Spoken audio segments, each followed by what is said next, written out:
This is a world of beast taming, where both pet beasts and humans coexist. Here, possessing powerful and rare pet beasts means having everything, as they are creatures that can command the elements or, in an instant, destroy the world. And standing at the very pinnacle of this world is a young man named Su Liang, because the companion beast within his body is called the moon god flash butterfly. It's a monster that was thought to exist only in legends, not only possessing the ability to turn back time and space, but also to reverse cause and effect. The more one looked at Su Liang, the more impressed they became, for within his pupils was a halo resembling the moonlight. All of the moon god's affection, grace, and doting on Su Liang were expressed through those eyes. In this world, Su Liang was the only one revered as the Moon King, the king of moonlight, celebrated and worshipped by countless people. But the life of the Moon King, as formidable and invincible as he was, ended when he carelessly rolled off his bed while sleeping, hit his head on the ground, and kicked the bucket in the most anticlimactic way possible. And at that exact moment, another young man with the same name from the 21st century Earth transmigrated into this body, simultaneously receiving countless memory fragments from the original owner. Su Liang version 2.0 was, at that moment, in deep shock. By all rights, transmigrating and instantly becoming the most powerful person in the world should have been a stroke of heaven-sent luck. However, it would only truly be lucky if all the information about that Moon King was accurate. But when Su Liang tried to check the original owner's information, he discovered that his pet beast wasn't the legendary moon god flash butterfly at all. It was just a Glimmer Butterfly, a low-quality moonlight system pet beast. What a total scam. All of Su Liang's hopes for a glorious identity in this new world were shattered. So much for awakening a companion beast at 14. So much for being crowned the Moon King at 15. So much for being the top-ranked student at the Moonlight Beast Taming Academy. And so much for receiving a challenge from the Azure Moon Great Emperor on the eve of his 17th year enrollment, with the decisive battle set for 3 years later. It was all a fantasy. However, the original owner hadn't actually lied to anyone, because he was genuinely delusional about his own strength. He also believed that his Glimmer Butterfly was the incarnation of a divine beast, and only when he fell into a state of illusion would its true form as the moon god flash butterfly be revealed. Even when faced with the challenge from the Azure Moon Great Emperor, an 8-star beast tamer, the original Su Liang never showed a hint of hesitation. If this Su Liang from the 21st century hadn't relied on the system he obtained after transmigrating to see his own accurate information panel, he probably would have believed the same things the original owner did. Putting that aside, Su Liang decided to summon the Glimmer Butterfly. At the very least, he had to get a good look at his companion beast. The moment the Glimmer Butterfly appeared, it left him stunned for a few seconds because it was actually really cute. The bad news, however, was that besides being cute, this creature was completely and utterly useless. Su Liang was utterly hopeless. What was he supposed to do now? Forget about the battle with the Azure Moon Great Emperor in 3 years. Right now, he couldn't even defeat an elite student from the Beast Academy. Without the golden finger that other transmigrated protagonists get to guide him, the idea of Su Liang defeating the Azure Moon Great Emperor within 3 years was basically a pipe dream. Just as he thought this, he seemed to remember something. It appeared the original owner's body did indeed have something like a golden finger, because in the original owner's memory, there was a mysterious and strange object of unknown origin, and he only knew that he had been extremely averse to it. After trying hard to recall, Su Liang finally remembered its name, the Book of the Moon. The moment he remembered this item, the Book of the Moon immediately appeared before him. Su Liang quickly understood how this thing worked. Every time he touched a new pet beast in reality, its image would appear in this art book. Then, each time the Book of the Moon collected a certain value and number of pet beast images, it would unlock one lottery draw. Just then, Su Liang flipped to a supreme-level creature, and he understood why the original owner had been so averse to the Book of the Moon. It was because the illustration slot for the moon god flash butterfly was completely empty. This meant the Book of the Moon denied the existence of this pet beast, completely contradicting the original owner's belief. The belief that he possessed the legendary creature, the moon god flash butterfly. However, to Su Liang, this Book of the Moon was no different from a golden finger. This was the Moonlight Beast Taming Academy. Moonlight system pet beasts were everywhere, so collecting them wouldn't be difficult. The battle in 3 years was still far off. It was still anyone's game. The urgent matter now was to get stronger quickly to truly deserve the title of Moon King that he was carrying. With that thought, Su Liang threw on a jacket and rushed outside. In the courtyard of the advanced dorms at the Moonlight Beast Taming Academy, a student named Ba Yuer was feeding an adorable moonlit rabbit. This really annoyed her best friend, Su Jing. Ba Yuer, you're always feeding these low-level creatures. What if you actually get attached to them? Relax, Su Jing. Of course, I'm not going to form a contract with a low-level moonlit rabbit. I'm just playing with it for a bit. It's not a problem. How is it not a problem? Su Jing yelled. You're an elite student of the academy. If you get contaminated by the aura of too many miscellaneous weaklings, you won't be able to attract powerful pet beasts anymore. Speaking of which, Takan used the Moon King as an example, saying he's never even been around normal pet beasts. Forget about high-level pet beasts. He wouldn't even spare a glance for a supreme-tier beast that walked by. She guessed the reason was his companion beast, the primordial spirit illusion butterfly, which hated the scent of beasts on a lower level than itself. As the two were talking, the Moon Crown Rabbit's ears suddenly perked up as it listened for something, before quickly scurrying off. They both looked in that direction and discovered Su Liang walking by. Those powerful eyes holding silver moons could make anyone feel an uncontrollable urge to submit completely at his feet with just a single glance. Takan and Bak Duyetni stared at Su Liang, mesmerized, and Su Liang noticed them too. Cat ears, beast eyes. Is that a person and a pet beast? Su Liang wondered, before quickly dismissing the thought. Someone like the Moon King doesn't usually interact with pet beasts, and he's not exactly a friendly person. To avoid arousing suspicion, it was better to stick to the original host personality. With that in mind, Su Liang coldly turned away and headed alone to the Moon Pavilion, a place filled with countless low-level pet beasts. If he could just touch all of them once, he might be able to get his first lottery draw. Inside the Moon Pavilion, Su Liang could find countless low-level pet beasts, which would in turn unlock countless more in the Book of the Moon. What was remarkable was that the Book of the Moon could even find specific information and combat skills for them. And to think the original host despised it so much. What a complete waste. The deeper he went into the Moon Pavilion, the fewer pet beasts there were. To be more precise, the low-level beasts seemed afraid to go near a room with a closed door. Su Liang guessed this must be the territory of a mid-tier pet beast. The room was vast, with a cushion in the center, and sure enough, there was a formidable beast lying on it. Su Liang checked the information plaque by the entrance and learned that it was a white flower deer, a mid-tier, moon wasteland-type pet beast. It possessed a beauty that was unparalleled among mid-tier pet beasts, and it was a rare sight even in the entire world of pet beasts. It had a gentle temperament, enjoyed eating grass, and especially loved to bathe in the moonlight. Because of this, the white flower deer is extremely picky when choosing a mate, which has made its population incredibly rare today. Su Liang looked at the wordy plaque and felt it was all a bit over the top. After all, it was just a mid-tier pet beast. Following behind him, a few other students from the academy also entered the room. Upon seeing the white flower deer, they couldn't help but be amazed. Whoa, isn't this Moon Pavilion free to enter? So where'd they get the money to raise a mid-tier pet beast like this? I've never seen any other beast get this kind of treatment. You think it's because of its looks? I mean, look how beautiful that white flower deer is. Su Liang overheard the two students whispering, not realizing that the white flower deer could also hear them. While one student was still blabbering on, saying filthy things about the white flower deer to his friend, he was suddenly doused with a torrent of cold water, and the culprit was none other than the white flower deer itself. Seeing its aggressive expression, the two students immediately took off running for their lives. No way. You think it understood what we were saying? Who knows? I heard some highly intelligent mid-tier beasts can understand human speech. Su Liang, however, wasn't in a hurry to leave. After all, he hadn't done anything to provoke the white flower deer. The beast was no longer lazing around. It got off its cushion and began to stroll around the room. When its gaze met Su Liang's, it froze for a few seconds. Drawn by the moonlight in his eyes, the white flower deer uncontrollably moved closer, nuzzling up against Su Liang.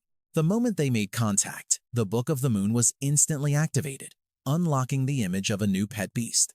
However, the truly shocking part was that the newly unlocked beast was a supreme-tier pet beast. Su Liang couldn't hide his astonishment. The beast in front of him was a supreme tier with enough power to destroy an entire city. It had to be said, a supreme tier beast was an ultimate existence in its region, a ruler over thousands of other beasts. If it went berserk, it could level an area of several hundred meters with a single stomp. But why would such a terrifying beast be in the academy? If that were the case, the entire school could be wiped out by it at any moment. Su Liang tried to calm himself down. Wait a minute.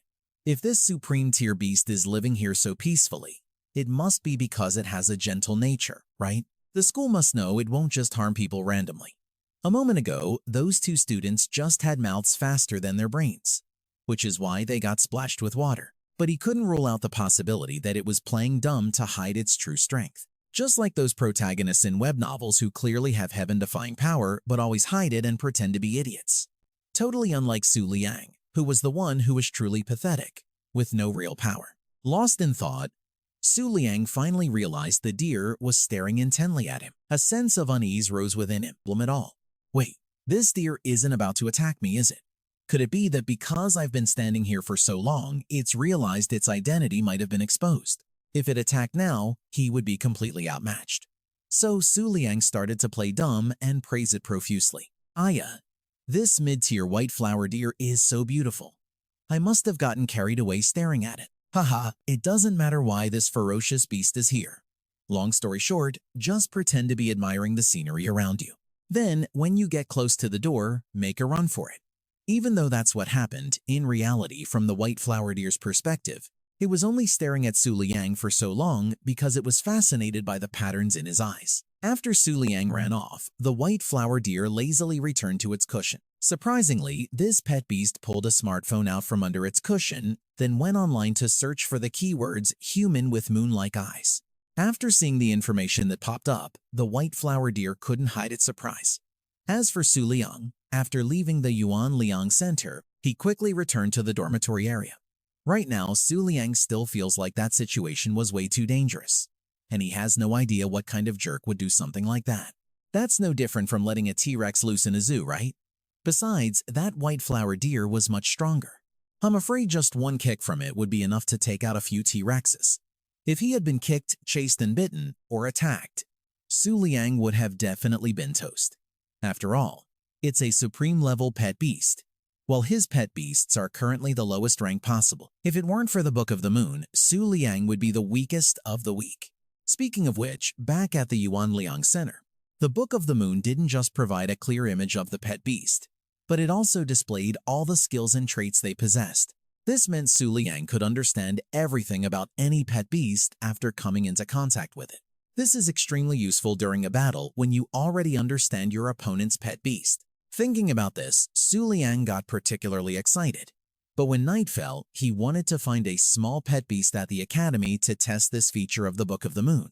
And then Su Liang saw the moonlight rabbit from earlier that afternoon. The thing is, according to the lore of pet beasts in this world, normally moonlight-type beasts are supposed to change their temperament when bathed in moonlight, becoming frenzied and violent, with their combat power suddenly surging. However, this moonlight rabbit didn't seem to have any reaction to the moonlight at all. Thinking about this, Su Liang thought, don't tell me this rabbit is also a wolf in sheep's clothing, possessing unparalleled power but pretending to be useless. Look at its calm and regal posture. Who knows, it might even be more powerful than the supreme-level pet beast he met earlier. Su Liang thought so and became extremely tense, but he also wanted to use the Book of the Moon's function to figure out what kind of creature this rabbit really was. So he cautiously approached and slowly reached his hand out towards it. However, after touching the moonlight rabbit, Su Liang was in for a disappointment, because not only was it a low-level pet beast, but it had a congenital defect from birth, unable to enhance its power by absorbing moonlight on normal nights. Only on nights with a full moon, the day the moon is at its roundest, can it possess any combat power. In other words, compared to a normal, lowest-level pet beast, this rabbit was even worse. Su Liang couldn't help but feel disappointed. It seemed like those fateful encounters with high-level pet beasts just weren't meant for him. It's just that the scene of Su Liang holding the moonlight rabbit was spotted by someone. Before going to bed, she was planning to give the little rabbit an extra meal, but instead she caught the Moon King, who supposedly never touches weak pet beasts, casually holding that moonlight rabbit. Bai Yue returned to her room, still reeling from the shock. She saw Su Jing relaxing with a face mask on and asked, Hey, Sujing, do you think it's possible? I'm just saying, is it possible that the Moon King really likes small animals? Sujing froze for a few seconds, then asked back. Huh? Have you been listening to so many lectures your brain has turned to mush or something? Haha, I was just kidding. Bai Yuer changed the subject, then went back to her own bedroom. However, she was sure that what she had just seen was not a hallucination. It turns out that the incomparably domineering Moon King actually has such a warm side to him. Thinking of this, Bai Yuer couldn't contain her excitement, and she got even more excited thinking that she was the only one who knew about this hidden side of Su Liang. As for Su Liang, he knew he'd been caught red-handed by Bai Yuer just now, but he didn't really care. In fact, he just figured that this was the kind of thing schoolgirls were into. It had been a long and tiring day, and right now Su Liang just wanted to crawl into bed and get some sleep. But when he entered his bedroom, he was scared out of his wits, because there was a stranger in his room. No, this figure wasn't exactly human, more like a humanoid pet beast. The most important thing was that this oppressive feeling was even greater than the white flowered ears. The figure advanced towards Su Liang step by step, while he was already too scared to move a muscle. But for some reason, Su Liang's posture still looked full of power, even seeming to overpower the other person. This person continued to approach until they were about 2 meters away from Su Liang, then suddenly knelt. Greetings, Moon King, greetings, Lord Moon God. This situation wasn't exactly what Su Liang had expected, but it was a good thing this person wasn't here to attack him. Getting closer and having a better look, Su Liang remembered that he seemed to have some impression of this person based on the fragmented memories of the body's original owner. This was one of the pet beasts of the twin messengers of the 4 moon phases. It's just that no matter how hard Su Liang thought, he couldn't remember exactly who this was. So while he was thinking, the air fell silent. Su Liang didn't answer, and the other person didn't dare to move.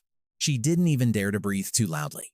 She thought to herself, he's truly worthy of the name Moon King, the strongest beast tamer in the world, a living legend. Even his silence is so powerful and divine. After a tense minute, Su Liang couldn't remember who this person was, so he just gave up. He cleared his throat with a couple of coughs and then asked, "Who is it?" Only after he spoke did the other person dare to breathe a sigh of relief before reporting the latest news from the Twin Moon cult. According to our investigation in the Central region, the remnants of the Black Moon cult have recently become active again in the Central continent, and they seem to have close ties with the beast tamers from the Moon God Palace. Hearing this, Su Liang frowned again. The Black Moon cult? What the hell is that? Why don't I remember anything about it? As a result, when the girl looked up, she saw Su Liang had turned his back to her. "My lord," she called out confused. "Enough. Don't say another word, not one more," Su Liang snapped. But in reality, he was secretly looking up what the hell the Black Moon cult even was. It turned out to be an organization that was once based in the northern region, believing in deities like the Purple God Palace and the legendary Black Moon, who possessed a strange miracle that had once dyed the moon black. 3 years ago, the Black Moon cult clashed directly with the Twin Moon cult and was completely wiped out on the night of a full moon. Su Liang got the info he needed. Turns out it wasn't his fault he didn't know, but that this cult was just too weak to even register on the original owner's radar. The Black Moon cult is obviously no big deal, but with the Moon God Palace getting involved, the whole situation has changed, the girl added. The moment he heard the name Moon God Palace, Su Liang's expression completely changed. Unlike those other small fry organizations, the Moon God Palace was the ruler of the central continent, having unified the world for thousands of years with its legendary pet beast. Although its status as the overlord had faded over the last 1,000 years, in just 3 short years, its position was now being threatened by the Twin Moon cult. The 4 lunar aspects are ready, but that means you'll have 1 less personal guard by your side. So regarding this operation, "I've come to ask for your orders, my lord," the girl said. "It's fine, go. As long as I stand with the moonlight," Su Liang said cryptically. He then sat down on his chair, his back turned to the full moon. The dim light of the crescent moon made his unusual eyes shine even brighter, especially with the tone he had just used. You could say that. Right now, Su Liang looked more dependable than ever. "Yes, my lord," the girl exclaimed, filled with excitement. She thought to herself, "I can't believe I'm seeing this in my lifetime. As long as the Moon King has the divine moon cicada butterfly, no one in this world would dare lay a finger on him. He doesn't need anyone to protect him. He himself is the most brilliant moonlight." After that, the girl quickly took her leave. The moment he was sure she was gone, Su Liang couldn't keep up the act anymore. He really couldn't stand that pose he just held. It was all for the sake of perfectly imitating the body's original owner. It was mainly because the original owner often said the weirdest things, vague, half-finished sentences. And yet, every time he uttered them, his followers would misinterpret them as profound, divine proclamations, even when they were literally just nonsense. Su Liang was just doing as the Romans do. Since he was in the original owner's body, he had to do his best to act the part. And now this moon god palace thing, it was giving him a major headache. He'd only been here for a day, and things were already this complicated. Granted, for the original Moon King, the moon god palace in its current state was nothing to worry about. But that was only because he possessed the divine moon cicada butterfly. Right now, he was just Su Liang, owner of the one and only super-duper useless sunken light butterfly, trying his damnedest to act like the Moon King. Su Liang was kicking himself for spouting all that nonsense just now. Now he had no guards left. If he ran into any danger, he'd be a goner for sure. As he was panicking about this, something suddenly occurred to Su Liang. That's right, he still had the Book of the Moon. After coming into contact with so many pet beasts at the Lunar Pavilion today, he probably had enough energy stored up for a draw. Su Liang thought to himself. This gacha system gave him a chance to draw any moonlight-type pet beast, from the lowest to the highest rarity. After a draw, a contract is automatically formed. But if he wasn't satisfied, he could choose to dissolve it in exchange for some experience points.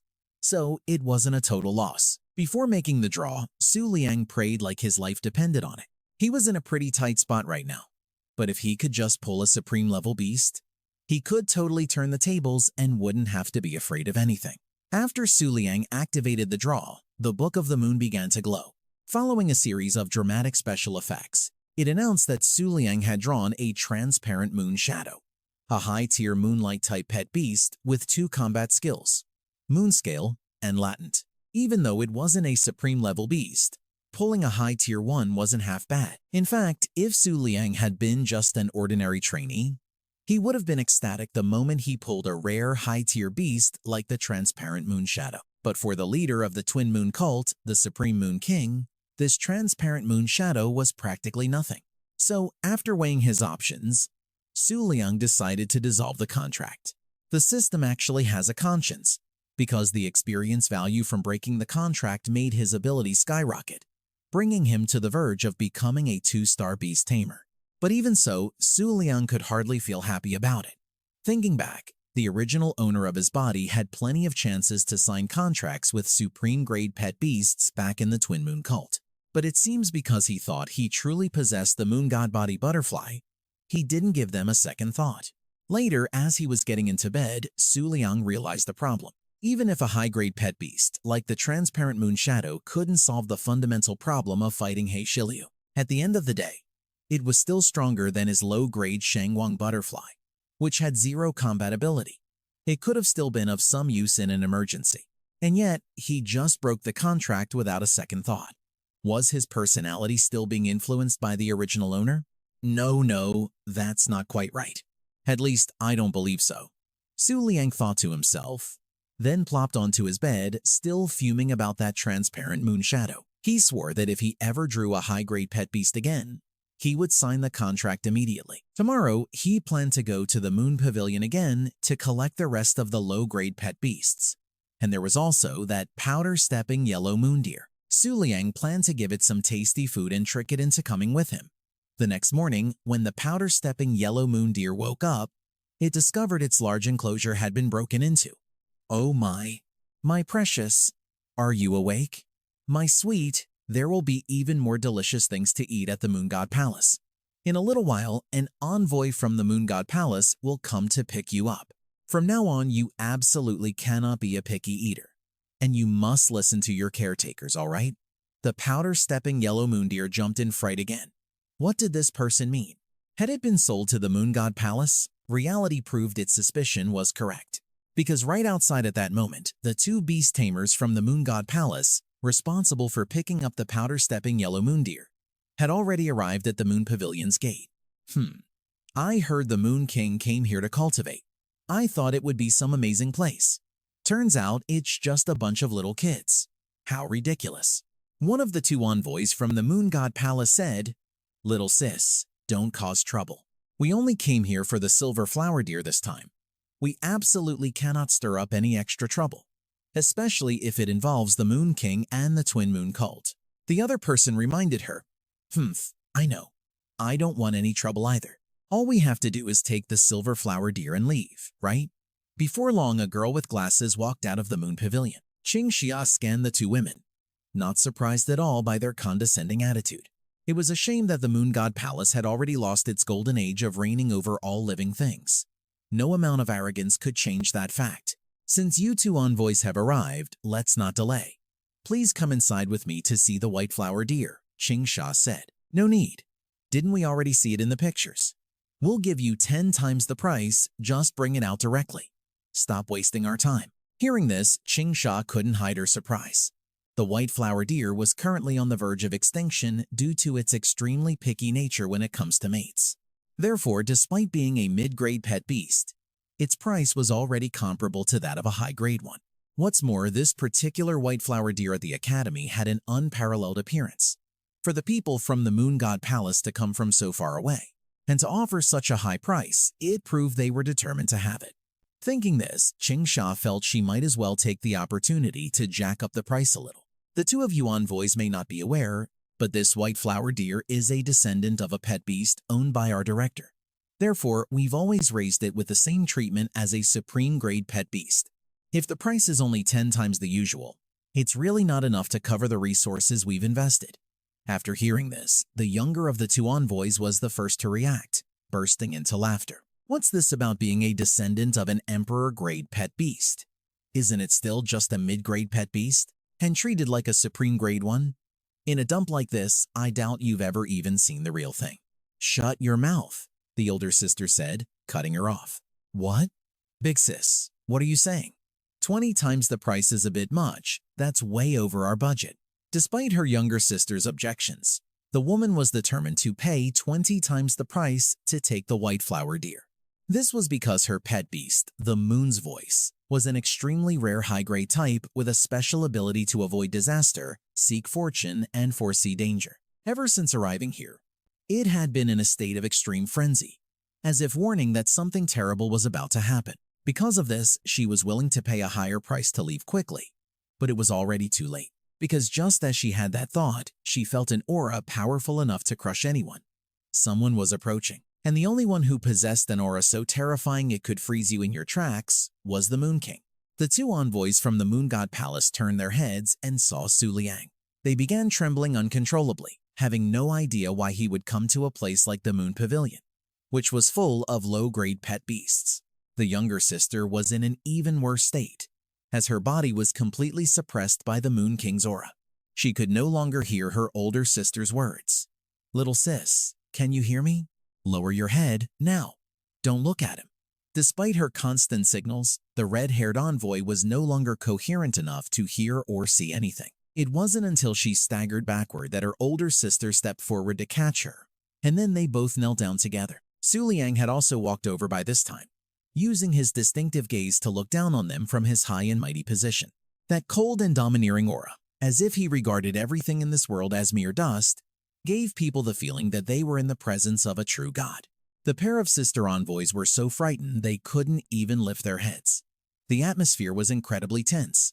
In reality, Su Liang was just staring at them a bit longer because he was wondering what people from the Moon God Palace were doing here. But because of his identity as the Moon King, it wasn't appropriate for him to simply speak up and ask. As the two envoys saw Su Liang staring intently at them, they grew even more terrified, assuming he was in a bad mood and wanted to take their lives. Fortunately, at that moment, Thanha stepped forward to salvage the situation. Lord Moon King! She rushed forward cheerfully. I'm the owner of the Moon Tavern. It's an honor to finally meet you in person. After that, Thanha happily boasted that she had just joined the Moon Cult 3 months ago. Thanha then introduced the two envoys as people from the Moon God Palace who had come to buy an intermediate-level pet beast, which was the same white flower deer he had seen yesterday. That deer's appearance is truly so perfect that even the Moon God had to offer a high price to buy it. Thanha rambled on, boasting.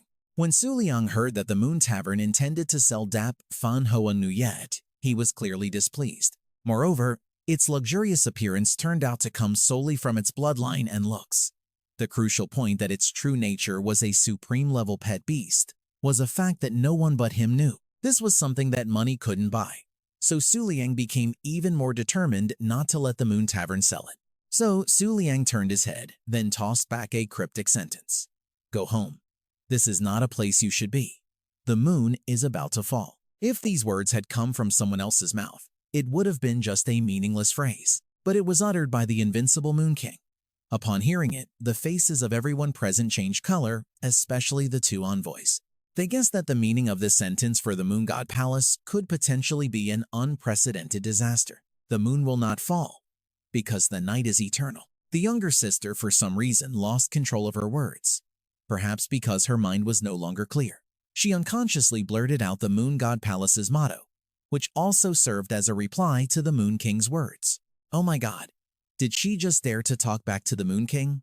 The crowd buzzed in astonishment. At that moment, the woman realized just how disrespectful her actions had been. She unconsciously lifted her head and met Su Liang's gaze, which was colder than ice and snow. Overcome with fear, she fainted on the spot. Only her older sister remained more clear-headed in this situation.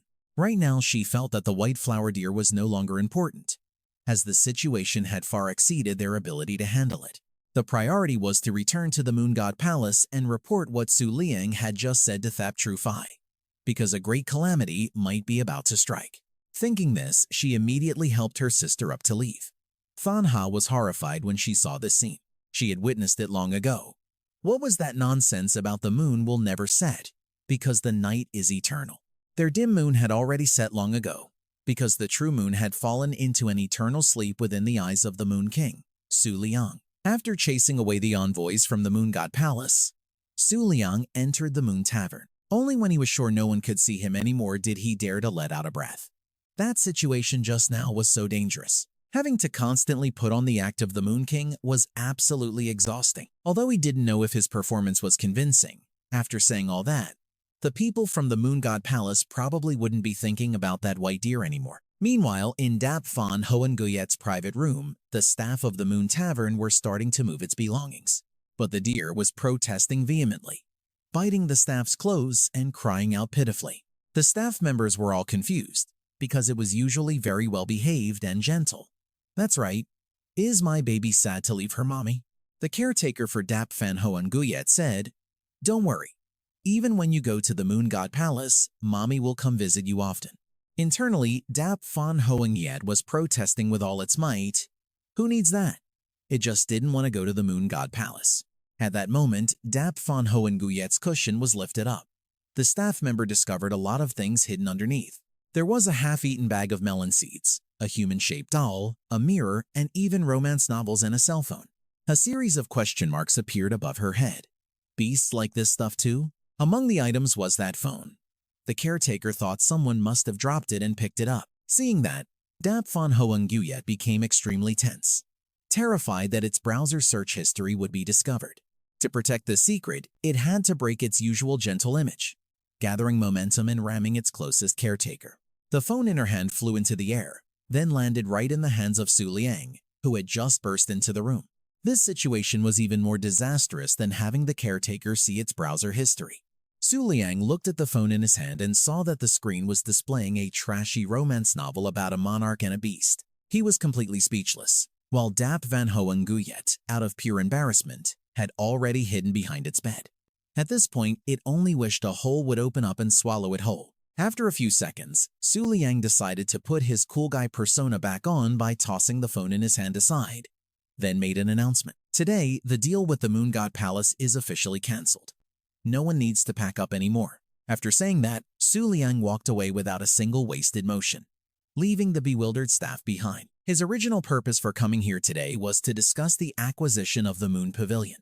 Running into people from the Moon God Palace was just something unexpected. After all, if he had this place as a cover, he could legitimately interact with more low-level beasts. However, Su Liang never thought he'd arrive just in time to stumble upon a supreme-grade pet beast's most embarrassing moment. He was just afraid it would get so embarrassed it'd fly into a rage and gore him.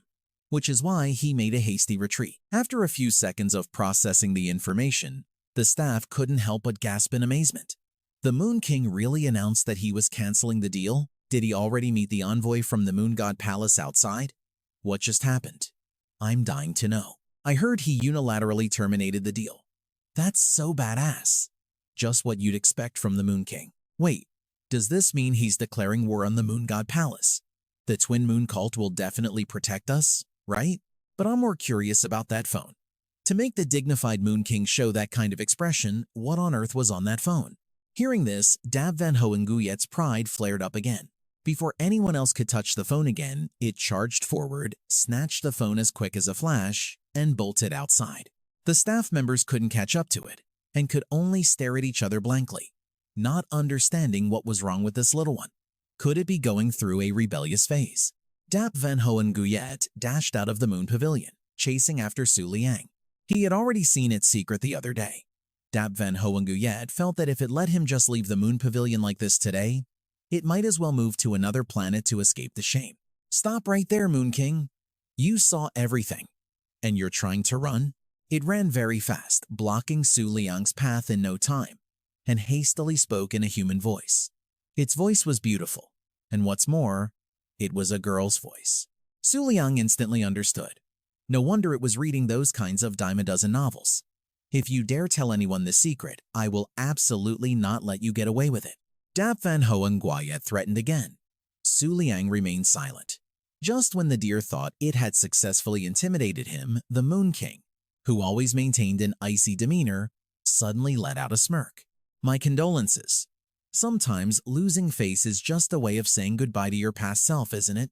Woman, you have successfully captured my attention. Su Liang continued to repeat lines from that cringy novel, making Dap Van Hoenguyet so embarrassed it wanted to crawl into a hole. Shut up. Just shut up. Don't think I'm scared of you just because you're the Moon King, it screamed. If I hear that you've told anyone about my identity or that line, I will immediately charge out of the Moon Pavilion and run to your front door. Then I'll smash my head at your feet until my blood splatters all over you. In reality, these threats from Dap Van Hoenguyet didn't have much bite to them, but they did remind Su Liang of something. That is, if you call a pet beast's name within a certain radius, it can sense it deep down. This was a unique sixth sense that only supreme quality pet beasts possessed. So, does that mean if I call, you'll definitely come, right? Of course, the deer yelled, only realizing after speaking that the situation wasn't quite right. A moment ago, it was clearly the one threatening Su Liang. So how did things turn out like this? Then it's settled. From now on, whenever I call and you don't show up, I'll tell everyone your secret, Su Liang said, then casually walked away. Dap Van Hoenguyet was dumbfounded, but when it saw Su Liang about to disappear from sight, it snapped back to reality and shouted for him to be careful on full moon days. To maintain his cool guy image, Su Liang didn't even bother turning around after hearing her. He just grunted in acknowledgement and went straight back to his dorm. After his figure had completely vanished, Dap Van Hoenguyet still stood there bewildered, thinking about what Su Liang had just said. It didn't know if it was from reading too many novels, but it felt that his words were no different from an overbearing CEO's confession of love, making its girlish heart flutter with joy. As for Su Liang, after making sure he was safe, as usual, he had to find a discreet spot. He never expected this. A moment ago, Su Liang just wanted to tease Dap Van Hoenguyet a bit, since seeing the deer's embarrassed state was pretty entertaining. Who knew that he'd get carried away and end up threatening her, and what's more, it seems like the threat actually worked. Looks like that deer really cares about its reputation. However, Su Liang didn't understand what she meant by that last thing she said about being careful on full moon days. Even so, he still had an uneasy feeling. Could something be happening on the full moon in 3 days? If that was really the case, Su Liang was in a dangerous situation, because according to the Twin Moon cult's personnel deployment schedule, he didn't have a single guard with him right now. Therefore, to be on the safe side, it would probably be a good idea to strengthen his lineup of pet beasts a little. With that thought, Su Liang took out the Book of the Moon, hoping to get a decent new pet beast. At the same time, a meeting of the 10 Master Consorts was being held in the Moon God Palace.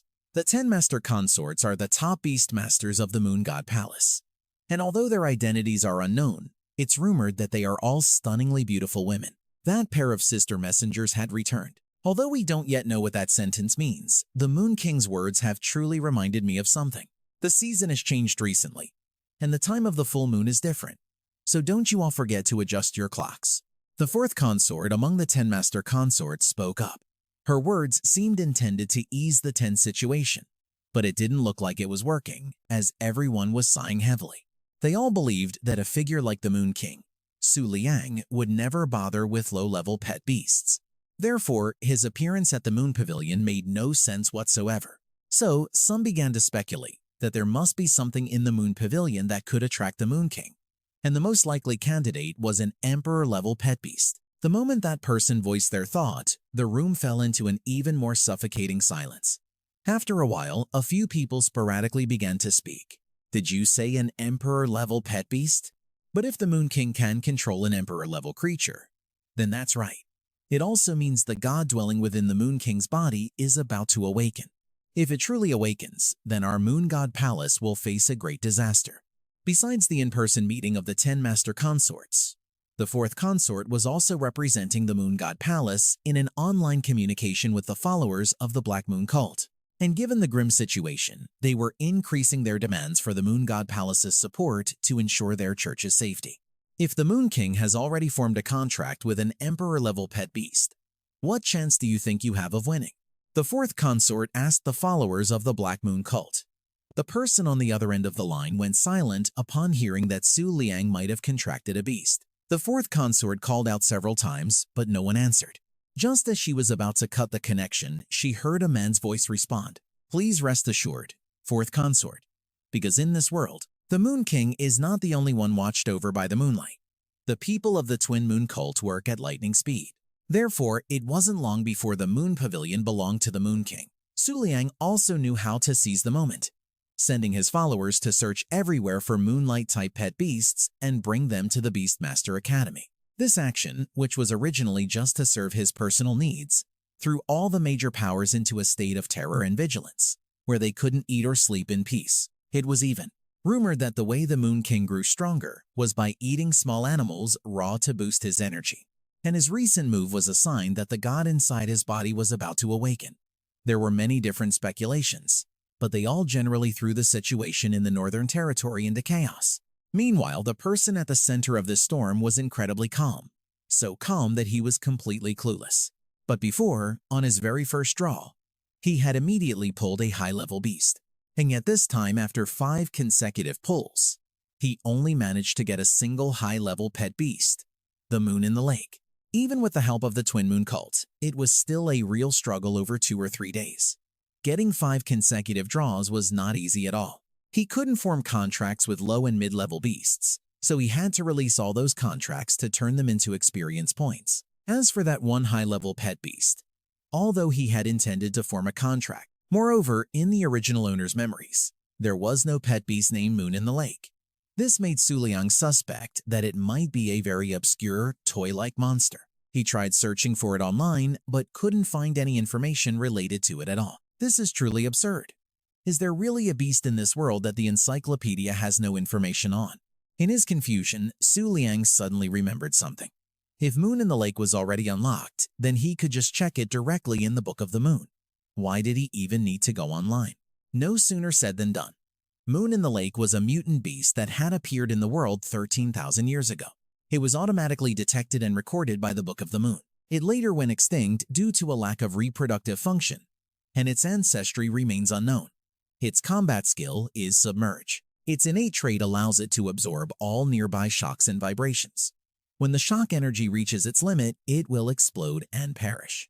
The Book of the Moon also noted that after this beast forms a contract with a beast master, he will automatically revive a period of time after dying. This was also one of its abilities. Su Liang was completely shocked. 13,000 years ago. That's even earlier than the history of the Moon God Palace. No wonder there wasn't a shred of information about Moon in the Lake online.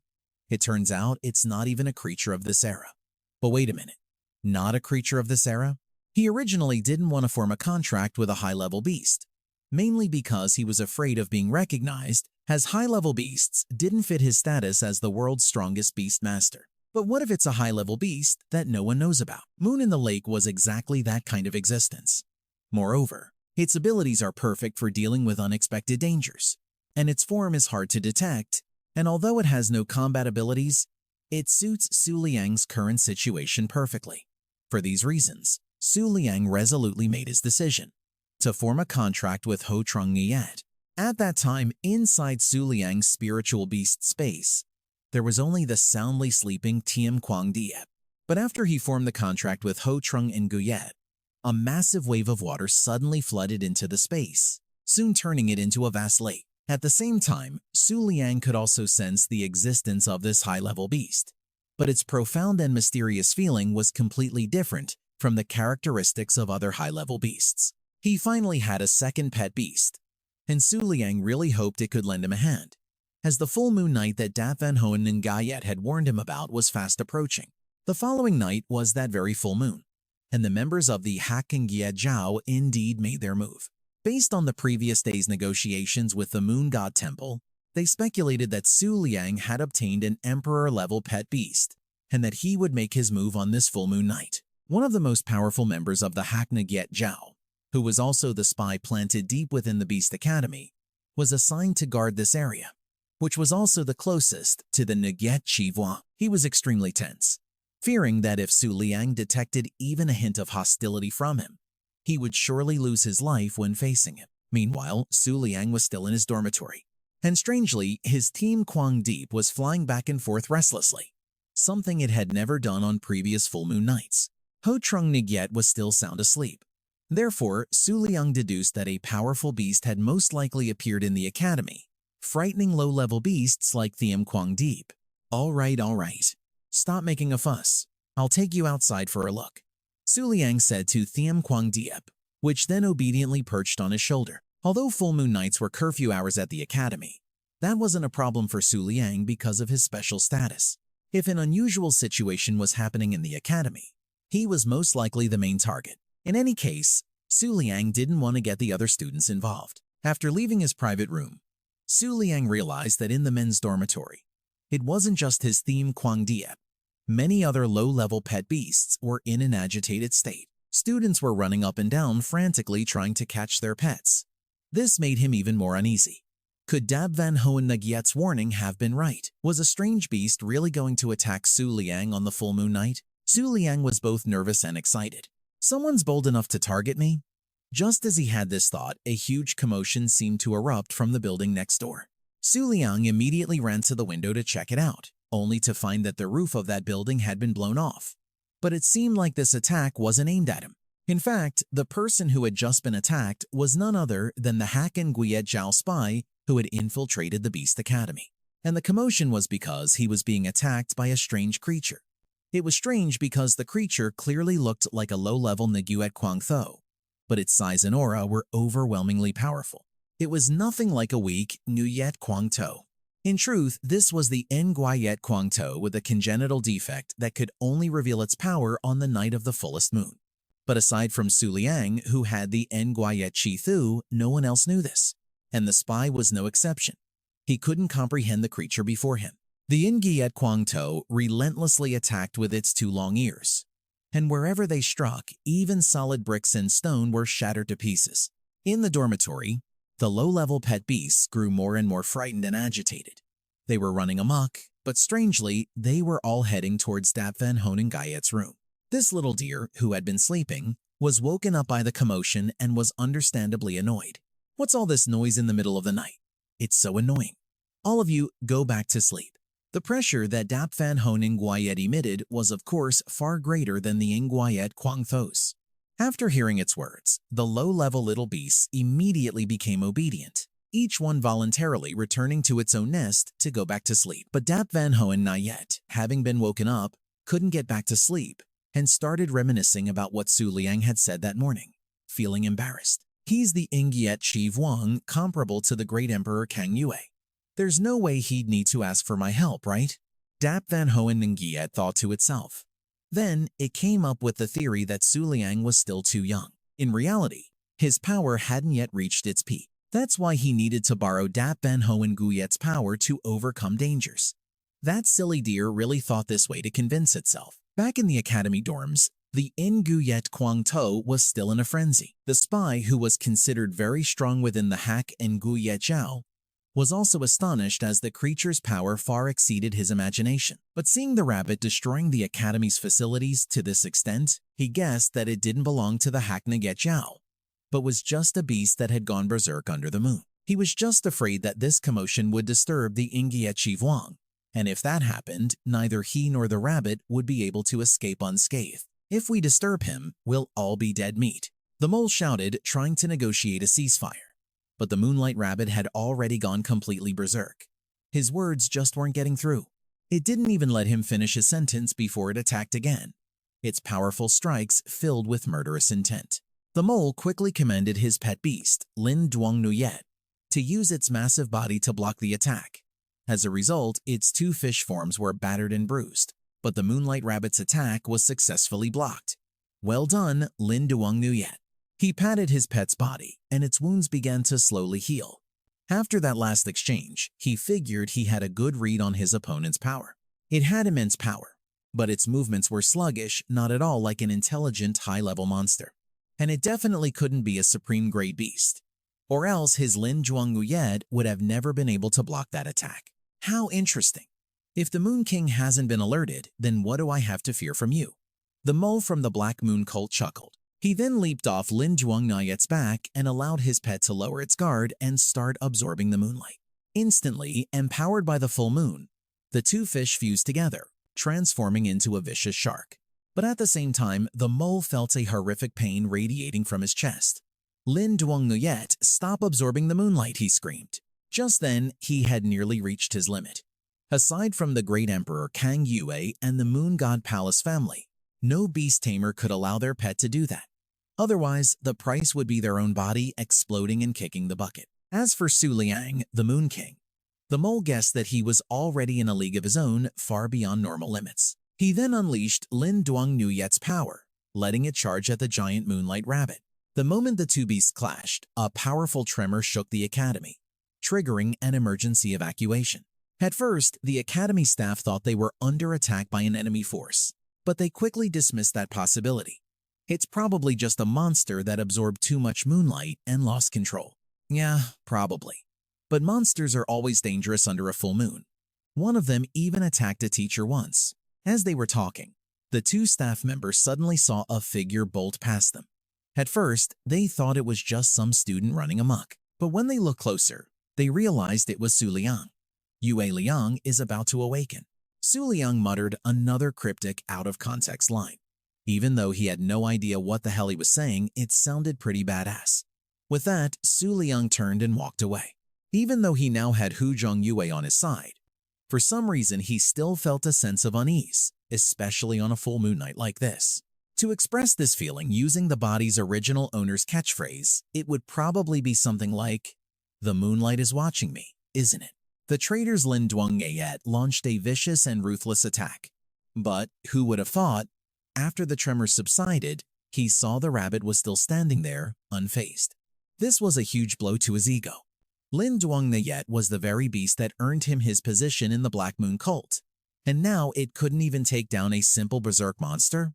Meanwhile, Su Jing and Bai Yuer, hiding behind a nearby building, had a front row seat to the entire battle. Even though they knew it was dangerous, they just had to come and see what all the commotion was about. After all, the roof of their dorm had already been blown off. It's just, the longer she watched, the more Bai Yuer felt that the monster looked somewhat familiar. Su Jing thought it was some kind of high-level plush rabbit, but its body shape was just too abnormal. They had only exchanged a few more words when they saw the tide of the battle turn completely. The moonlight rabbit used its long ears to wrap tightly around Lin Duang Nuyet before slamming it hard into the ground. In front of the rabbit, the mighty shark was reduced to a mere koi fish. Its regeneration speed simply couldn't keep up with the damage its opponent was dishing out. The mole from the Black Moon cult was cornered. He ordered his pet to unleash its ultimate move, Moon Knot. This move was terrifying. Once a target was hit, it would be torn to shreds by an invisible force unleashed by Lin Duang Nuyet until it drew its last breath. However, before this overpowered move could even fully activate, the moonlight rabbit let out a roar and swallowed the invisible force whole. Seeing this, he was completely stunned, unable to believe that a simple wild beast possessed such terrifying combat skills. Meanwhile, Bai Yuer's jaw dropped in astonishment, completely in awe of the rabbit's frightening power. That is, until Su Jing suddenly grabbed her from behind and summoned his own pet beast, the silver moon fox. The beast used its large tails to form a shield, enveloping both of them. Right after that, the moonlight rabbit unleashed its full power, spitting back all the energy it had just swallowed. This return-to-sender attack had the destructive force of an atomic bomb. And without a doubt, Lin Duang Nuyet was turned into grilled fish. The powerful shockwave blew away an entire section of the Beast Academy. Su Jing and Bai Yuer were lucky to survive, and only because Bai Yuer had also summoned her own pet. Otherwise, with just the silver moon fox protecting them, they probably would have been half dead. It's just that Bai Yuer's white fox had caught the attention of the moonlight rabbit. Now, they had nowhere left to hide. Seeing that rabbit staring right at them, the two girls could only tremble and hold each other, thinking they were totally screwed this time. However, the moonlight rabbit only approached them and then stood still. Moreover, Su Jing kept feeling that the way it looked at Bai Yuer held no killing intent whatsoever. After an unknown amount of time, the giant rabbit shifted its gaze, then lifted the spy who was trapped in the rubble. After that massive impact, he was somehow still breathing. Talk about being tough to kill, just like a cockroach. You think you can just walk away from this alive? The Moon King is on his way, and he's going to tear you to pieces. It seems that out of desperation, this guy started shouting threats. As a result, not only did his threats have no effect, but they actually provoked it. It slammed the spy onto the ground, then lifted one of its feet, clearly intending to crush the man who no longer had the strength to resist. When Bai Yuer saw this, she wanted to rush forward and stop it, but Su Jing held her back. Don't be ridiculous. You know your Xiaobai can't stop that giant monster. It's a high-level beast. If it dies in battle, its loyalty will decrease when it's revived. But we can't just stand by and watch that person die here. How can we see someone in danger and not help? Su Jing was already used to her friend's personality, so she knew she couldn't convince her. She could only let Bai Yuer do as she pleased. However, just as she was about to re-summon her pet, an arm reached out and blocked her way. The Moon King, Su Liang, had arrived. Under the full moon, he looked even more majestic and imposing to everyone. Stand back. This isn't a battle you can participate in. The moonlight is about to converge. A rotating halo of light appeared above the moonlight rabbit's head. Streams of light also emanated from Su Liang as he walked. From behind, Su Jing and Yuer couldn't help but be amazed by his power, both exclaiming in awe, "It's so blinding. Is someone at that level even human anymore?" At that moment, the moonlight rabbit turned its head, its eyes fixed on the small figure of Su Liang approaching, his robes fluttering. He quietly pondered, a size and shape like this. Moreover, no supreme-level beast has ever been born yet. Su Liang pursed his lips, hesitating for a moment. Then he opened his eyes wide with a look of certainty, silently affirming something. So it can only be what happened 10 minutes ago. Su Liang had been secretly observing Su Jing and Yuer from behind the rock, and a sense of unease had crept into his mind. Even with this thought, I have this unexplainable confidence. He thought foolishly and pessimistically to himself, but there's absolutely no way to beat this thing. Seeing the scene before him, he felt even more hopeless. Even the high-level beasts of the 4-star instructors were killed instantly. Summoning the lunar tome, Su Liang still felt a sense of dread. My moon in the lake and deep light butterfly wouldn't even be able to harm a single hair on its head. To use the lunar tome to determine its rank, I need to make contact, but right now, I can't do that. The light from the book reflected on his face, but he couldn't stop worrying. What should I do? Am I really going to have to give up like this? Suddenly, Su Liang's eyes shot open. Something caused his train of thought to... Up ahead, the moonlight rabbit stood silently, just staring intently at Su Jing and Yuer, which made him ask a question. Why isn't that monster attacking them? Then Su Liang began to analyze the situation. Losing control and having rationality at the same time. This kind of contradiction is impossible for a high-level beast. Back in the present, standing close to the moonlight rabbit, he confidently came to a conclusion. Therefore, there's only one final possibility. Below, the guy HK was astonished when he saw Su Liang's back in front of him. His mouth fell open in a wide grin as he thought excitedly to himself, could it be? Am I about to witness the Moon King's beast with my own two eyes? News about the Moon King's beast will be an earth-shattering wave, and only I will get to witness it firsthand. However, that train of thought was suddenly cut short when Xiaobai unexpectedly lifted him high into the air. As it successfully moved HK onto its back, Yue joyfully praised it. "Good job, Xiaobai." Su Jing urgently called out, "Let's take this chance and quickly retreat." HK just screamed his head off while Xiaobai dashed forward. "No, save me!" Now only Su Liang and the Moonlight Rabbit remained in the chaotic scene. He looked up at it, softly voicing his theory. A beast that goes berserk under a full moon can't possibly remain sane. You're not berserk at all. Seeing it listen quietly, he was about to say that it was just acting on instinct. A smile spread across his face as Su Liang was thrilled by the realization. Only low-level beasts rely solely on instinct. Therefore, there was no longer any need to guess the truth. Looking at the Moonlight Rabbit, Su Liang asked bluntly, "You've been looking for me this whole time, haven't you?" From behind, the two girls, Yue and Su Jing, held their breath, watching his every move. Su Jing cried out in confusion, "Moon King, what is he doing?" Suddenly, Yue's eyes widened as she stared ahead. Then she urgently shouted, "Su Jing, look!" Just then, the Moonlight Rabbit let out a ferocious growl, slamming its two giant ears down. Even standing directly under the attack, Su Liang didn't even flinch. Su Jing gaped in shock, asking in disbelief why a Moon King guard wouldn't summon a beast to fight back. Beside them, Yue covered her face in fear, thinking he was about to be crushed into a pulp. At that moment, the two rabbit ears were just centimeters away from Su Liang. He didn't dodge, but instead closed his eyes tightly, focusing his senses. A moment later, a drop of sweat from Su Liang's face fell onto the lake's surface, sending ripples echoing out.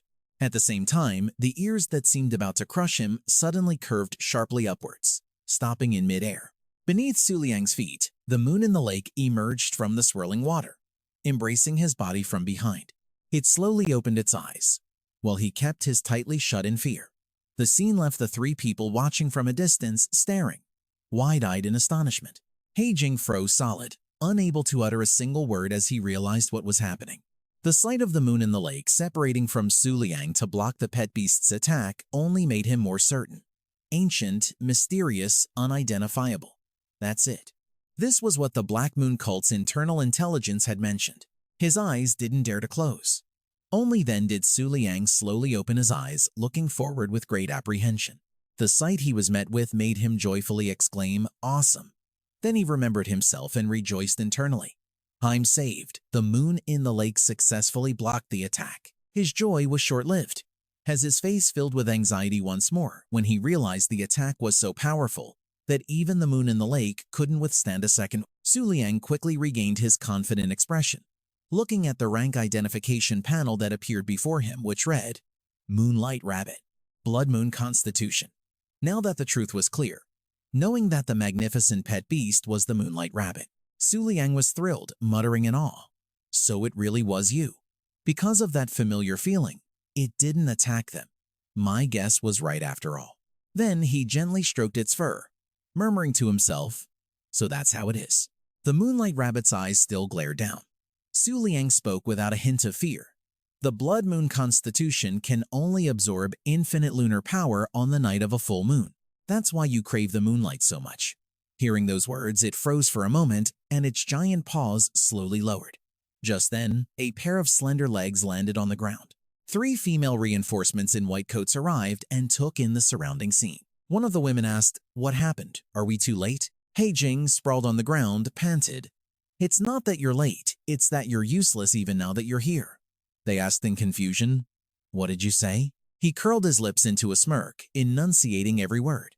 "We've disturbed the Moon King. We're all going to die." Hearing that, the three female reinforcements froze and shouted in unison, "The Moon King." Over on Su Liang's side, he was a bit wary seeing the three newcomers and hastily thought of a way to bolt. "Reinforcements are here. I can't drag this out any longer." With that thought, he turned to the Moonlight Rabbit and murmured, "So did you come for me?" As soon as he finished speaking, it suddenly placed its paw on the ground. The next second, it unexpectedly bowed its head to the ground before Su Liang. The scene left the three female reinforcements standing there speechless, stammering, "What is this?" Pleased with the Moonlight Rabbit's action, Su Liang smirked and told it some news. It's not just about the moonlight. I can see your will. I will grant you the moonlight you desire most.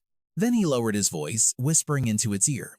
After that, let's meet again where we first met. The moment he finished speaking, the moonlight rabbit slowly rose to its feet. Then it immediately turned and walked away. It took 3 or 4 steps into the night amidst the murmurs of the reinforcements. Why is it running away? Shouldn't we chase it? Chase it? What's the point? Suddenly, He Jing leaped forward, unwilling to accept it, and yelled, What? You're just gonna let it go like that? His heart was full of resentment. Damn it. I almost got killed, and I didn't even get a good look at the Emperor-class beast. He then looked at Su Liang and shouted, Lord Moon King, that monster attacked you. How can you spare it? Su Liang looked at him with an ice-cold expression, his voice deepening. You call that an attack? He Jing was startled, unable to say another word when he realized, what? Those eyes. That crescent moon had changed, turning into a full moon. In He Jing's mind, a voice suddenly echoed in his ear. He Jing, what did you see? The question was asked, but there was no reply. The voice echoed again. Hey, Jing, if you can hear me, answer. But he just stood there, completely motionless. Suddenly, the image of the pet beast, the moonlight rabbit, flashed through his mind. That was followed by the scene of Huan Yua being defeated in an instant, scorched black before vanishing immediately. Then the sight of Su Liang with the moon in the lake embracing him from behind. And finally, that ice-cold face. He screamed uncontrollably, the Moon King. He's terrifying. Then he collapsed to his knees, breathing heavily. The other person's voice spoke up right after. Let's stop here for today. Continuing will only be a burden to you. A figure slowly materialized in front of He Jing and continued speaking. He Jing, just last night, the star-slaying crescent moon appeared in the northern territories. Sweat poured down his face as he fearfully awaited the next words. The next second, Han Jing was transported somewhere under a command. The vice leader of the 3rd branch of the Black Moon cult had arrived in the northern territory. This time, that person continued to give instructions, ignoring Han Jing, who was raising his hand in panic. You are to observe all of the Moon King's movements. Report any unusual activity immediately. Suddenly, Han Jing appeared on a hospital bed, his hand still stretched out in front of him. As he calmly scanned his surroundings, he worriedly wondered, this is the Academy's infirmary. Was I just having a nightmare? But then his eyes went blank as a thought ran through his mind. Wait, it wasn't a nightmare. Han Jing placed a hand on his aching head. He was dead sure that was a high-level leader's beast. The Covenant of Moon and Dream. Orders are coming from above. Chen Xingyan Yue has appeared in the Northern Territory, and a vice leader has also come here. Remembering Su Liang's back, Han Jing thought in a panic. But who's going to deal with the Emperor of the Moon King? His eyes flashed with shock as a thought struck him. No way. Could it be them? At this thought, Han Jing whipped his head around, his jaw dropping at the sight of our boy Su Liang rubbing his eyes as he felt something moving. When he opened his eyes wide, the adorable face of the Moon Crown Rabbit appeared, making him jump back with a scream. He scrambled backward in a panic, confusing the little creature. But then Su Liang suddenly froze. He let out a sigh of relief as he realized, oh right, I remember now. The Moon Crown Rabbit raised its hands in joy. Su Liang whispered to himself, I already formed a contract with this little guy, flashing back to last night. On his way to the meeting spot with the Moon Crown Rabbit, Su Liang thought worriedly, I told it to meet where we first met. It understood me, right? But suddenly his jaw dropped as he looked ahead, his eyes filled with amazement. Seeing the Moon Crown Rabbit playfully frolicking with a butterfly, Su Liang thought joyfully, you really are here. He cleared his throat a few times as a not-so-great idea popped into his head. After all, I've been pretending to be this world-shaking big boss in front of everyone.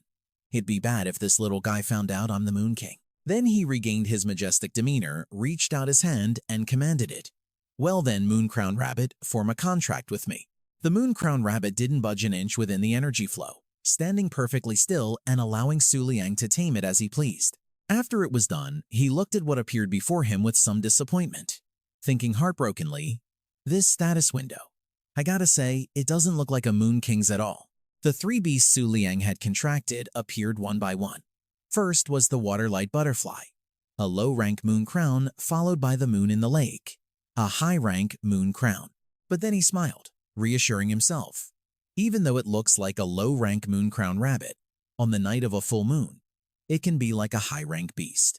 Su Liang raised a hand to stroke his chin, silently wondering about its maximum limit. Could it reach an even higher level? As he pondered the word limit, his face suddenly darkened, and his train of thought was cut short. Right now, the moon-crowned rabbit was on the floor, chewing relentlessly on Su Liang's shoe. Then it looked up with its super adorable face, its eyes sparkling like gems. Afterward, an idea came to him. I should still make a trip to the Moon Pavilion and have Dap Van Honing Guyet confirm a few things about this moon-crowned rabbit. After putting on a proper set of clothes, Su Liang opened the door to go outside, but he suddenly froze solid. But, seeing the female students excitedly running in one direction down the hall, he wondered what was going on. After listening for a moment, Su Liang was surprised to realize that it didn't seem to be like what happened yesterday. Just then, an excited female student exclaimed, "A supreme-level wild moon-crowned beast really came to the Northern Territory, and it's not far from the academies." Her friend next to her asked, "You're not thinking of going over there to try and form a contract, are you?" The other girl quickly replied, "I'm just gonna give it a shot. Who knows? I might get lucky." Overhearing their conversation, Su Liang repeated with his jaw agape, supreme level. He hurriedly took out his phone to search, frantically wondering, which one? A supreme-level wild beast wouldn't just be wandering around for no reason. Very quickly, what appeared on his phone made his eyes pop in shock. This is… On the screen, a picture appeared with some information. The supreme beast, Chen Xingyan Yue, arrived in the Northern Territory early this morning. A perimeter of hundreds of miles has been sealed off by the Moonlit faction's forces, and the crowd of onlookers has already exceeded the millions. Chen Xingyan Yue. It is currently the only supreme wild contract beast in the Moonlit system. Because it couldn't find a beast tamer it approved of, it fell into a deep slumber. Even the Great Upper Moon Emperor and the Shi Zhu Fei of the Moonlit faction were unable to form a contract with it. But yesterday, Chen Xingyan Yue arrived in the Northern Territory as soon as it awakened. Just as he was engrossed in reading every line, two female assassins were secretly watching him from behind. The last line was just processed in his head. In this way, there isn't a single power that isn't thinking about that existence. At that same moment, the female assassins leaped outside the window. After reading all that information, Su Liang was momentarily stunned by two names. Moon King, Su Liang. He stood in the hallway, staring intently at his phone. Then he slowly put his phone away. Behind him, the two heavily cloaked girls who were watching his every move suddenly widened their eyes in shock. After a moment of silence, Su Liang finally lifted his feet and started walking forward. They watched as his retreating figure went in the opposite direction of almost everyone else. The two stalkers were completely stunned. The Moon King isn't even paying attention to Chen Xingyan Yue. Just then, Su Liang smiled faintly, thinking to himself, "Even though I really want it." His face contorted in fear as his thoughts continued. But do I really have to tame the sinking star Yan Yu with everyone watching? The thought of being defeated in front of a crowd had Su Liang thinking in anguish, if I don't have the power to control it, won't I just die on the spot? With that in mind, he opted for a more viable plan. Better to be safe than sorry, no need to take the risk. Besides, there was a prettier and cuter one nearby. Not long after, Su Liang arrived at the Moonlight Pavilion. Inside, Huan Yua was lying on the bed, lost in thought. His hand gently pushed the door open, and Huan Yua immediately whipped her head around to look. The door swung open, and Su Liang walked in with a smile, waving as he said, "Long time no see." He continued his unfinished thought, why bother looking so far away? She was completely taken aback by his appearance and immediately asked, "Sir, why are you here?" Su Liang gently walked closer as Huan Yua, still in disbelief, asked, "The sinking star Yan Yu has appeared. Aren't you going to check it out?" He let out a soft chuckle at her question, then immediately started teasing. Of course, someone as chronically online as you would know about it. Huan Yua whipped her head away, huffing in response. She then slowly peeked over at Su Liang before Huan Yua asked in a serious tone, "If you don't go, someone else might tame it. Won't you regret it?" Hearing that, Su Liang raised a finger and wagged it, replying smugly, "They just don't get it." Then he said something that puzzled Huan Yua even more. Only those with true foresight can see that no monster is truly cute. Suddenly, remembering something important, Su Liang reached into his pocket to pull something out. Ah, right. He held out a piece of food with a crescent moon on it and said, This is a thank you gift for you." Staring at the strange gift, Huan Yua asked curiously, "A thank you gift for what?" He turned away, letting out a fake cough. He was a bit embarrassed, thinking to himself, "After all, it was thanks to your reminder that I managed to tame the moon-gazing rabbit. But I'd better not say that out loud." As a beast who had been raised as a mid-tier monster, Huan Yua was completely stunned by the shimmering snack and asked, "This can't be specially formulated food for a supreme-tier monster, can it? Isn't this stuff super expensive?" Hearing this, Su Liang smiled cheerfully and said, "It's nothing special." He could say that confidently because he knew he had several thousand more in his beast space, all offerings from the Twin Moon cult. Huan Yua took the snack in her hand, her eyes filled with hesitation. Suddenly, she put it away in a container. Su Liang, a bit surprised, asked, "What's wrong? Aren't you going to eat it?" Snapping the container shut, Huan Yua replied with a huff, "No, snacks are obviously meant to be saved for watching movies and reading novels." Her strange attitude took him by surprise. After taking care of business, Su Liang immediately stood up and announced with a smile, "Well, I'm heading back. If I stay too long, someone might discover your identity." Just then, Huan Yua pulled out her phone and started giggling. An idea suddenly popped into his head. Wait a minute. There's obviously another way to stay in touch. The next second, Su Liang also took out his phone and suggested, "That's right, let's add each other as friends." Huan Yua was a bit surprised, but then agreed. "Oh, okay." Quickly, a notification ding rang out from Su Liang's phone. On the screen was the user Moon God. But surprisingly, her profile picture was of a white-haired goddess with sparkling diamond-like purple eyes. Looking at that face, Su Liang recognized it immediately, the Pact of Cloud and Moon, the founder of the Beast Taming Academy from hundreds of years ago. Then he silently wondered, this legendary emperor-tier beast must be her ancestor, right? He then shot a mischievous look at Huan Yua, a question forming in his mind. Could it be that after transforming, Huan Yua can also look like that? Realizing he was staring at her, he got flustered and turned to leave. He didn't forget to wave goodbye. "It's nothing. I'm leaving now. I'll come back tomorrow." Inside, he was frantically asking himself, "What the hell am I thinking?" Seeing him leave, Huan Yua also raised a hand to wave goodbye. After he was gone, her face turned bright red as she shyly thought to herself, "The sinking star Yan Yue has appeared, but he didn't care at all. He even ran all the way here to find me." Suddenly, Huan Yua clapped her hands, surprised by her own deduction. "I've got it! This tactic is called playing hard to get." Then she pictured an evil-looking Su Liang and started cursing. "He's trying to trick me into joining the Twin Moon cult." The next second, she became completely furious, jumping to her feet and pointing forward as she declared smugly, "You cunning Moon King, I see right through your scheme." Suddenly, she froze for a moment, her pointing finger unwavering. After analyzing the situation for a moment, Huan Yua flopped back onto the bed, thinking shyly to herself, did he just say he's coming back tomorrow? 3 days passed. The Moon King continued to ignore the sinking star, Yan Ye. As a result, the situation in the Northern Territory grew increasingly chaotic for the Twin Moon cult, with an uncountable number of people lining up, hoping to form a pact with the beast.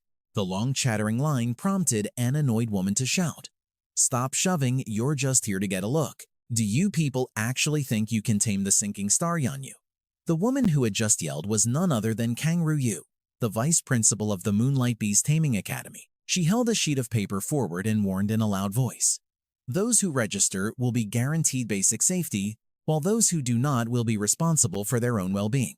One by one, they went up to register as Ru Yue instructed, and she looked at them with disgust, thinking to herself, "Why do I have to stay here and be responsible for the safety of these low-level students?" Her gaze then landed on someone, a look of surprise clear on her face. It was that spy Hat Kin approaching with his bandaged hand. Noon Guyet spoke, completely bewildered, "Master Hat Kin, shouldn't you be properly taking care of your wound? What are you doing here?" He gave a faint smile, then said gently, "Don't worry about me. I already had the healer revive my beast. It's fine now." Noon Guyet then got up from her seat, confidently giving her spot to Hat Kin. "If you say so, then I'll leave it in your hands."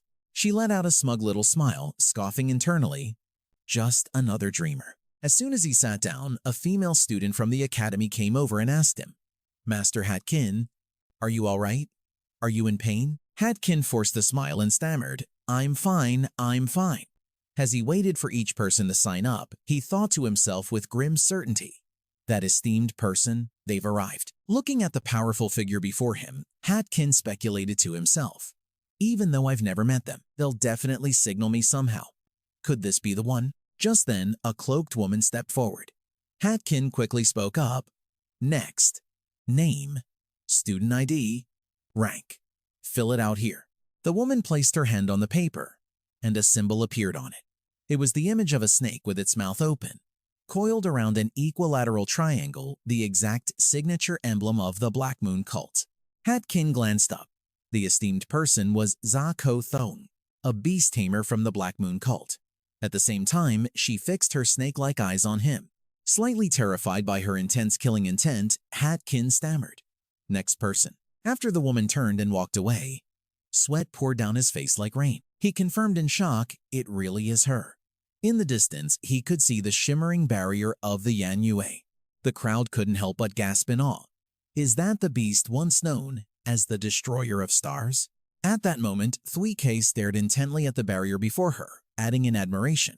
Seeing it today, it truly lives up to its legendary reputation. Suddenly, a blonde-haired man approached from behind, startling her as he asked, "Do you understand the situation now?" This was Kim Nuyet, an elder of the Moonlight Beast Tamer Academy in the northern region. He spoke gravely about the seriousness of the matter. A fine yet Quang-level beast entering the barrier will create a repulsive force. Any beast tamer who charges in will just be throwing their life away. Just then, Lin Nguyen Tong of the northern region approached and sneered, "A mere Phi Nguyen Quang level, and they think they can tame the Tram Tin Yan Yue." Vien Nguyen of the northern region added sarcastically, "They're daydreaming." Hearing their condescending words, Thuy K shot them a disgusted look. Then she turned on her heel, a smug smile on her lips, and her words dripped with mockery. "Fine, I get it. I'll order all the disciples of my sect to return, but I intend to stay here." Having said her piece, Thuy K slowly walked away from the area. Lin Nguyen ground her teeth, furious at those venomous words. That woman is so detestable. She's about to die, yet she still wants to watch others make a fool of themselves. Vien Nguyen, standing beside her, chimed in with her own criticism. If the Duong Huang Tuyen sect wasn't so powerful, and if we didn't want to offend them, we would have never let her run wild like this. Seeing the hostility from his two students, Kim Ningye quickly walked over, placed a hand on both their shoulders, and gently shook his head. "Let it go. The situation is urgent. It's time for us to choose who will enter." He then gave a serious warning. First, to avoid rejection, all beasts must be of the moonlight type. Second, the intrusion of a supreme-level beast will instantly cause the Tram Tin Yan Yu to retaliate against its own kind. Hearing this, both Vien Nguyen and Ling Nguyen grew concerned, saying in unison, "This." Seeing the clear confusion on their faces, Kim Nuyet continued to explain. "That's right. Only beasts below the supreme level can enter." Hearing this, Vien Nguyen rubbed her chin and immediately stated her theory. Kim Nuyet nodded in agreement. Perhaps, but regardless. However, before he could finish his sentence, a pair of slender legs walked up from behind him and a voice cut in. "We're here." All three of them looked apprehensively at the person who had just spoken. Noon Guyet had arrived with the students from the Moonlight Beast Tamer Academy. A wave of concern washed over her, fearing that the students would suffer heavy casualties. Then, her gaze fell upon Thuy K, who was standing with her arms crossed. Thuy K happened to glance over at the same time, her attitude anything but friendly. But Nguyen Giat paid her no mind and turned to address her students. "Alright students, we are about to enter the Tram Tin Yan Yue's territory. Now, I will explain the rules to you. 1. While the Tram Tin Yan Yue is asleep, it is absolutely indestructible. 2. When it awakens, it will unleash a random slash that will instantly disintegrate all matter in the vicinity." Meanwhile, in Tong Luong's room, he was just receiving this same information on his phone. He nervously read the next message on the screen. The message from Hong Yue appeared. Back then, even the Great Emperor Kang Yue and the Moon God Palace returned in disappointment. No matter who comes, it's useless. He turned and hugged his moonlight rabbit, skeptical of what he just read. Aside from when it's sleeping, All it does is attack people? Are all supreme-level beasts this arrogant? At 10:30 in the morning, during the contract chat between Cloud and Dream, Su Liang sent a message asking, "Is there no lucid period at all?" Huan Yua replied quickly, "Yes, but it's probably not of her own free will. She came to the North Pole this time because she sensed an opportunity to evolve." Then she asked, "Are you really not going?" Reading the last message, he gently pressed the power button, turning off his phone and setting it aside. He stared up at the ceiling and wondered. A simple little beast, taming Trum Tin Ting Weird. He thought about the gloating looks on everyone's faces when he failed. He muttered as if coughing up blood. The illustrious Moon King meets a tragic end, accidentally killed by a supreme-level beast. This farce could go down in history. The trending topics would be filled with headlines like 1. The Moon King digs his own grave. 2. The Moon God Divine Butterfly is a fraud. 3. The Twin Moon cult becomes a laughing stock. As he lay there zoning out, something suddenly flashed through his mind, making him pause for a moment. Huh? Su Liang immediately shot up, then grabbed his phone and hurriedly turned it on. He waited anxiously as his mind raced with worried speculation. Don't tell me. Back at the Hidden Moon Mountain Range, everyone was excitedly lining up, waiting to enter Tin Weird's barrier. In the long line, Zachi glanced around, still in disbelief, muttering to herself, "I can't believe the Moon King actually didn't show up." Then she placed a hand on her chest as a wave of anxiety washed over her. If it were him, he would surely have a way to subdue Trum Tin Ting Weird. Looking at the enormous, shimmering barrier before her, her snake-like eyes remained fixed straight ahead. She resolved to herself, "I have to make sure no information gets leaked." Suddenly, the notification bell on Zachi's phone rang. She quickly took it out to check, wondering in confusion, a notification at a time like this. When she saw what appeared on her phone screen, Zachi's face turned visibly pale. What? The image before her only added to her confusion. The Moon King actually turned on his location? The next scene made Zachi even more tense. And he's heading towards the Hidden Moon Mountain Range. She stared intently at her phone screen, her heart pounding restlessly. Why now of all times? Suddenly, Noon Guyet walked over and pointed at Zachi's phone, startling her as she yelled in a harsh voice. "What time do you think it is? Still playing on your phone?" Nguyen Guyet was furious, continuing to scold her. "Keep getting distracted. Are you trying to get yourself killed in here?" Zachi just silently observed her, but she knew her place and bowed her head, saying sheepishly, "My deepest apologies." Seeing this, Nguyen Guyet turned to leave, not forgetting to add a few sarcastic remarks, so unfocused. Watching her retreating back, Zachi could only seethe with resentment. Some orange-haired brat dares to lecture me? Then an image of Nguyen Guyet being swarmed by giant snakes formed in Zachi's mind. Her face darkened, and a crazed thought appeared in her mind. After I subdue Trum Tin Tin Weird, this one will torture you until you wish you were dead. At that moment, Nguyen Guyet had reached the front of the long line of people. Holding a strange stone, she raised it high and announced to the people before her, "During this activity, each of you will be given one of these." Then she slowly explained its function. The moment it's crushed, you can instantly teleport outside. Suddenly, her expression turned grim, and she lowered her voice to a warning. "Once you notice that Trum Tin Ting Weird is starting to open its eyes, crush it immediately. Otherwise, you will surely die inside." After receiving the stones, everyone couldn't help but feel apprehensive about the place they were about to enter. Zachi had now regained her composure, calculating in her head, "The Moon King will be here soon." In a nearby corner, Thui K stood with her arms crossed. She looked at the others smugly, a contemptuous thought forming in her mind.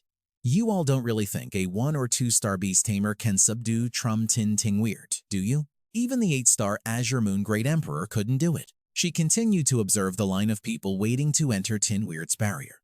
Then she thought with disdain, "Looking around, there are only 3 or 4 3-star tamers at most. It seems like things didn't get any more challenging just because the Moon King is joining. This is so boring." Suddenly, from within the chaotic line of people, a murderous aura and mysterious power emanating from Zachi seemed to make the surrounding air suffocating.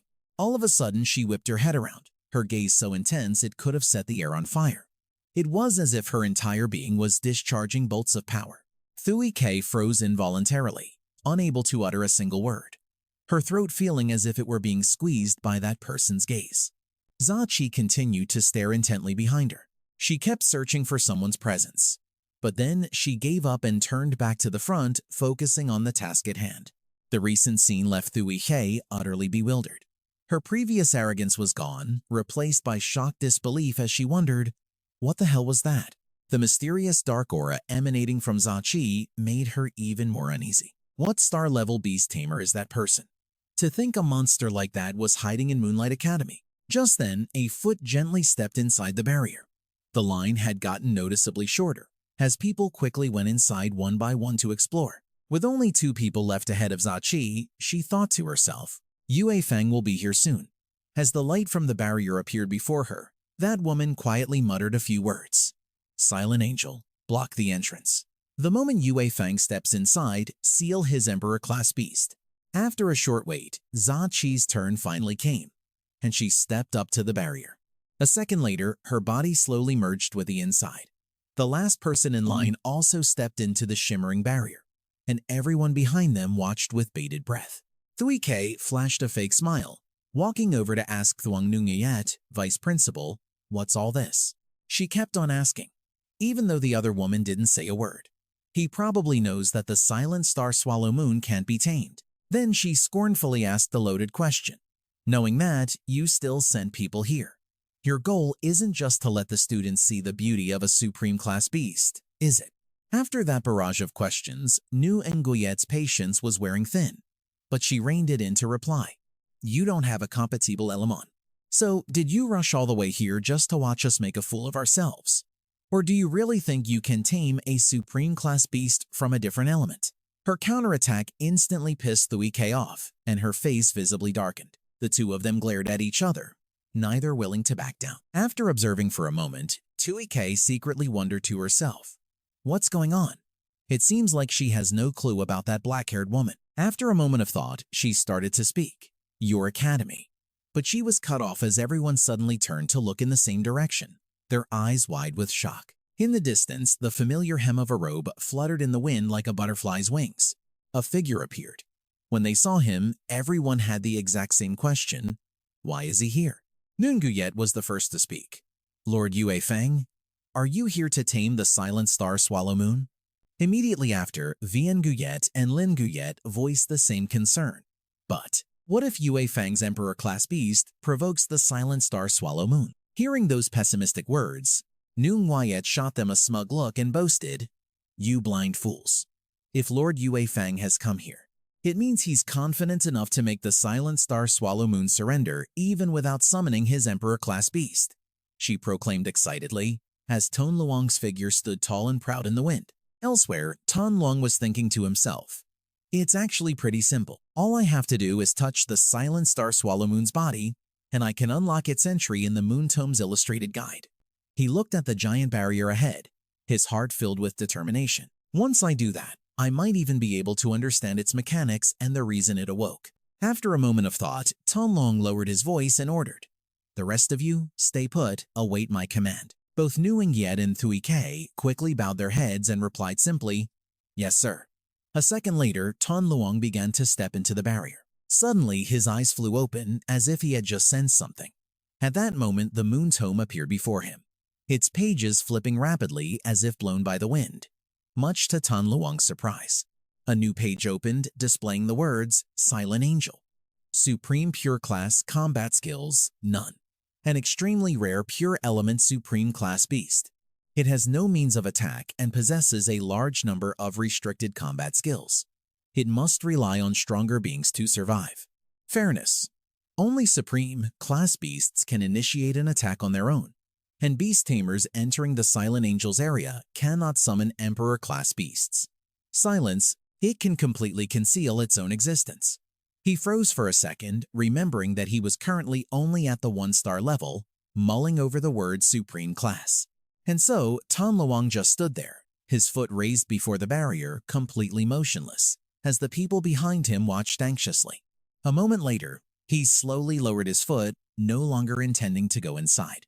Seeing his strange behavior, everyone had the same thought. What's going on? Why did Yue Feng stop? The next second, Ton Luong casually pulled out his phone and started looking something up. Once again, his actions did nothing to put anyone at ease. But amidst everyone's anxiety, Tong Luang suddenly smirked and said cryptically, "Well now, how did a little pest from the Black Moon cult manage to sneak in so easily?" Everyone jumped when they heard the words Black Moon cult. Right after that, he continued to stride into the barrier, instructing as he went. "From now on, the Twin Moon cult is in charge here. No one is allowed to enter." A confident smile spread across Tong Luang's face as he gave his full assurance, "I'll handle the rest myself." Behind him, everyone froze. The atmosphere was so tense it was suffocating, and every single person was reeling from those two words, Black Moon Cult. It was only then that Thui K had a shocking realization. That terrifying woman was a beast tamer from the Black Moon Cult. In the heavy silence, Lin Guyet hesitantly voiced her theory. Weren't they chased out to the northern domain by the Twin Moon Cult? Could they have come back for the silent star swallow moon? Hearing that, an anxious Vian Nugiet replied, "Yue Fang already said it's just a pest. But what about the students?" But Yue immediately spoke up to reassure everyone, saying that with the instant teleportation stones, it probably wouldn't be a big deal. While the people behind them were making all sorts of guesses, Su Liang had already formed a theory in his mind. The Stillness Heavenly Hymn was exclusively for emperors. Could it be that the Black Moon cult truly believed they had an emperor among them? A sense of unease flashed through his mind. In other words, he would most likely face danger after entering. Thinking of this, he closed his eyes tightly, pondering something for a moment. The next second, Su Liang took a gentle step forward with a thought. If this were him when he had just been transported to this world, he definitely wouldn't have had the guts to go in. His face showed clear determination. His initial hesitation had completely vanished, now filled with confidence. But now, that was a different story. Without a moment's hesitation, Su Liang immediately strode inside, the hem of his robe fluttering like butterfly wings in the wind. Only after his body had completely merged into the barrier did everyone begin to voice their amazement. As expected of Lord King Yue, his aura is so powerful. Only Hot King remained silent in the back, observing. He was extremely worried, a sense of unease rising in his heart. King Yue has actually gone in. The serpent seed. Suddenly, Hot King walked over and said something that startled everyone for a moment. "The remnants of the Black Moon cult are inside. We should go in and help." Immediately after, he raised his hand with determination, articulating each word clearly. After all, King Yue is our junior. That last sentence made Nuye hesitate a bit. It did seem to make sense. Elder Kim Weird also nodded in agreement. "So what should we do? Should we all go in together to help?" Seeing everyone's overwhelmingly supportive reaction, Hot Kin quickly shook his head in protest. "No. The immense power of everyone here will disturb the sinking star, awakening moon." Then he walked forward with his arm in a cast, stating decisively, "My beast, which was just revived, is still in a weakened state. I can go in by myself, it won't be a problem at all." Seeing his demeanor, Veen Weir and Lin Ni watched Hot Kin's back as he walked towards the barrier. Noon Weird silently wondered, why is this guy acting so strange today? He's not even a member of the Twin Moon cult. Why would he be so worried about King Yue's safety? Just then, Hat King, who was extremely hesitant, walked slowly under everyone's confused gazes. As soon as he touched the shimmering barrier, a sudden bolt of lightning shot through his hand. In the next second, a force appeared out of nowhere like a meteorite, crashing straight down on Hot King. He managed to jump back just in time to dodge the attack. The scene showed Hat King tumbling to the ground. He let out a few coughs amidst the thick smoke, then shouted, "What?" Suddenly, someone's voice rang out, startling him. "You fool, are you getting ahead of yourself?" From within the thick smoke, a scantily clad woman appeared. She uttered a derisive remark. "Even if your beast were at its peak, trying to disturb the sinking star, awakening moon would be nothing but a dream." Just then, Hat Kin's eyes fixated on the butterfly-shaped symbol on the woman's thigh. Instantly, his face froze as he suddenly realized who she was. Thought 3 of the Twin Moon cult's 12 moon descendants, and the 7th seat, the Honorable Serpent seat. This is trouble. The woman Thut Thoy walked up and blocked the front of the barrier, asking them with clear annoyance. "Also, did you not hear the orders of our great leader?" She proudly declared to everyone's surprise, "From now on, this area is under the control of the Twin Moon cult." Her next words carried an implicit threat. No matter who you are not permitted to enter. Hat King then felt a secret sense of relief. She doesn't seem to have detected the Stillness Heavenly Hymn, nor does she intend to enter. The situation is still salvageable. Meanwhile, inside the sinking star, awakening moon barrier, Zachi walked silently amidst the ruins. She was a bit worried, glancing around as she thought to herself, 17 minutes have passed, and I still haven't found the sinking star, awakening moon. Before her was a desolate and lonely scene, leading Zachi to conclude, the others who came in with me are all gone. Suddenly, a sinister smile crept onto her lips as a thought crossed her mind. Seeing the female students panicking at the surrounding scenery, Zachi became even more amused. These kids were all so scared they crushed their teleportation stones and ran away. After pondering for a moment, she decided to move forward, feeling a sense of relief. Well, that's good. This way, no one will disturb me. Just then, behind Zachi, a violent aura erupted, as if it wanted to devour the very space around it. She quickly sensed that aura. She immediately whipped her head around with a delighted expression. That dark aura spread throughout the space. Without a moment's hesitation, Zachi shot off like the wind in the direction the aura was coming from. Dispelling the suffocating atmosphere around her, she rushed forward eagerly, longing to see what would appear before her. When she arrived, Zachi's eyes widened. She rejoiced inwardly as her instincts proved correct.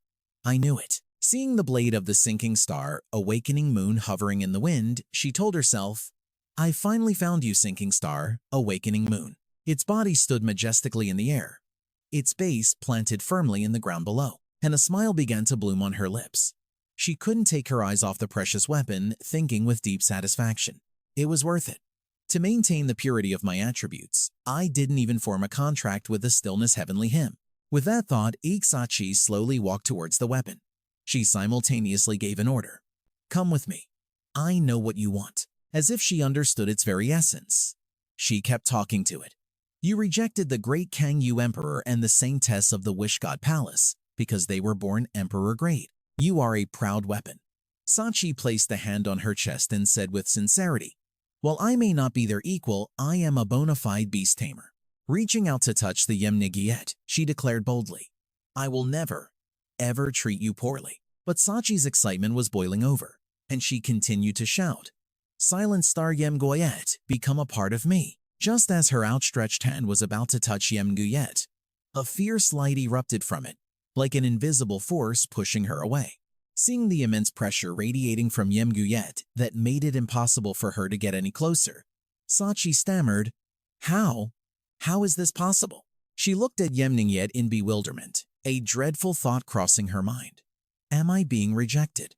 Zachi stood there, tearing at her hair and grinding her teeth as she screamed, Could the holy mountain's judgment have been wrong? She just stood there, screaming like a madwoman, ignoring the growing power radiating from Yemgoyet. Impossible. He told me I was the most suitable person to claim the Silent Star Yemgoyet. What the hell went wrong? Suddenly, someone approached from behind. It was a group of contestants from the race, with Han Ka in the middle, shouting in rage. You're the one who took down more than 20 disciples of our Spirit Moon sect. We're here to avenge our brothers. A short while earlier, he had witnessed his junior brothers lying scattered on the ground. He had called out in shock from a distance, Brothers! Rushing to one of his fallen brothers, he asked worriedly, What happened? How did this happen? The dying man gasped, We were attacked. The dying disciple struggled to speak, stammering that it was a woman from the academy. Back in the present, Zachi's face darkened as she endured the fury of the group before her. Everyone, let's take this woman down first. Then we'll claim the Silent Star Yemnigyet. But suddenly, she brought a hand to her face and let out a sinister little smile. The Spirit Moon sect members grew wary. Han Ka took a few steps back from her cunning expression and stammered, What are you laughing at? Suddenly, Zachi burst into maniacal laughter, spitting out venomous words. Things were annoying enough as it is, and now a bunch of worthless brats who don't know their place show up. She glared at them, her voice dripping with contempt. You think a bunch of nobodies like you can get your hands on the Silent Star Yemnuet? A moment later, Zachi's expression twisted into a vicious sneer. Her malice was palpable as she muttered, Come forth, my children. In an instant, 3 powerful auras erupted from behind her, as crescent-shaped slashes appeared, looking like they could tear space itself apart. The next moment, 3 spirit beasts appeared, the Moonblade, the Colossal Whale King, and the White Shadow Thunder Spirit. Brilliant arcs of lightning crackled around the Thunder Spirit's body, Seeing how ferocious they were, Hanka, who had been so bold just moments ago, screamed in terror. They're all high-level beasts, summoning 3 at once. Is that something a student is capable of? The beasts looked ferocious enough to swallow the very air, and he grew even more horrified. And that terrifying aura. I can't imagine how many brutal battles they've been through. And beneath those spirit beasts stood Sachi, looking majestic and utterly arrogant. After showing off her terrifying power, she smirked and said, "Don't just stand there staring at me. You guys have high-level beasts too, don't you? Aren't you going to summon them?" As she signaled her beasts to unleash their energy, she snarled, "Then you can all just die." Sometime later, a streak of blood trickled down Sachi's cold, emotionless face. Above her, the Whale King had another spirit beast in its jaws, biting down hard with its sharp teeth. A drop of fresh blood fell, smearing across Sachi's face. Then, with a pleading look, she turned to the weapon. "Silent Star Yem Nuyen, did you see that?" Behind her was a scene of chaos, with countless creatures lying dead, defeated by her power. She continued her arrogant plea. "Do you recognize my power now?" But despite her sincere words, the Yem Nengiet remained perfectly still, giving no response but the howling of the cold wind. Rejected once again, Sachi scowled, unable to accept it. She clenched her fists, her voice trembling as she spat out, "Damn it." Suddenly, a voice cut through the air, startling Sachi, a remnant of the Dark Moon cult. The voice belonged to Su Liang. He smirked contemptuously and added, "Seeing how desperate you are, it almost makes me want to laugh." She slowly turned her head, her voice trembling slightly. "So, you've come." All of Sachi's spirit beasts focused on Su Liang as she uttered his title, Moon King. Trying to maintain her composure, she asked slowly, "You came alone? A 1-star beast tamer, with no guards?" Her warning-like words hung in the air. "You don't actually think having an emperor-grade beast means you can have everything in the world, do you?" Outwardly, Su Liang appeared calm, but inside, he was thinking to himself, "These morons. They really think I have an emperor-grade beast." But that thought suddenly put him at ease. They must have used the Silent Angel. They probably think I can't summon my emperor-grade beast, that I'm helpless. With that thought, Su Liang called out in a low voice, "Serpent Fanglock." Maintaining a faint smile, he spoke slowly, as if explaining it to a child, relying on an emperor-grade beast alone. "Of course, that can't get you everything in the world." His words echoed, making Sachi grow even more anxious. Whether the Silent Angel is here or not, the answer is still the same. Model. Then Sun Leung shot a glare as sharp as a knife and quietly reminded her, "So, before Chung Weird seals this place off, you should probably just crush that secret stone and run." Zachi's legs trembled uncontrollably as she stammered back, "What?" Sweat drenched her face as she froze, a million questions racing through her mind. Has Tianmich Thien Sung already been exposed so quickly? Just then, Sun Leung brushed past Zachi while she was still in a daze. So he knew the Emperor was sealed and that she had intentionally come here alone. A flicker of hesitation crossed Zachi's mind. Should I run or should I attack? While she was still debating, Sun Leung was almost in front of Yen Weir. He silently pleaded, "Please just stay still like this. Just obediently, let me touch Yen Weird's true essence." A moment later, Yen Weird appeared in front of Sun Leung. Gazing at it with awe, he murmured softly, "So this is it." He trailed off as his eyes landed on the blade, the beast that once cut down the stars. Without another second of hesitation, Sun Leung reached out his hand to touch Yen Weird, but his hand froze midair as Zachi's 3 pet beasts simultaneously unleashed their powers, lunging forward. Below, her aggressive roar directed them as she fiercely shouted, "Moon King!" Just then, they all charged towards Sun Leung amidst the echoing roar of the King Vung. Lo Lin was clapping its hands together, gathering an intense surge of lightning. Then it spread its arms wide, creating an arc of lightning. In an instant, the slash from the crescent moon bow, the lightning from Lo Lin, and the strike from King Vung all flew towards Sun Leung. In a flash, a shield from Ho Chung Weird appeared, surrounding him and nullifying all the attacks. Seeing this, Zachi's jaw dropped as she exclaimed, "What? How is this possible?" Seeing Sun Leung completely unfazed inside the shield, she became even more suspicious.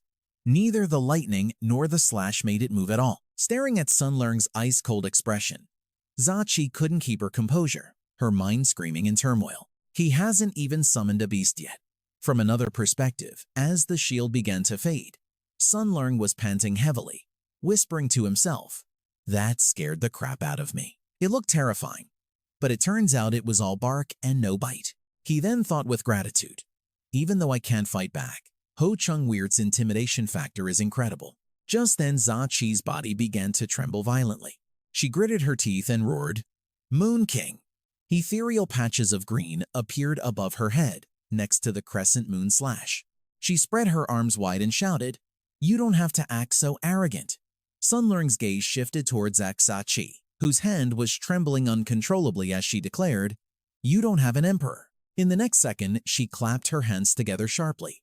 She added with certainty, "You're just putting on a brave face."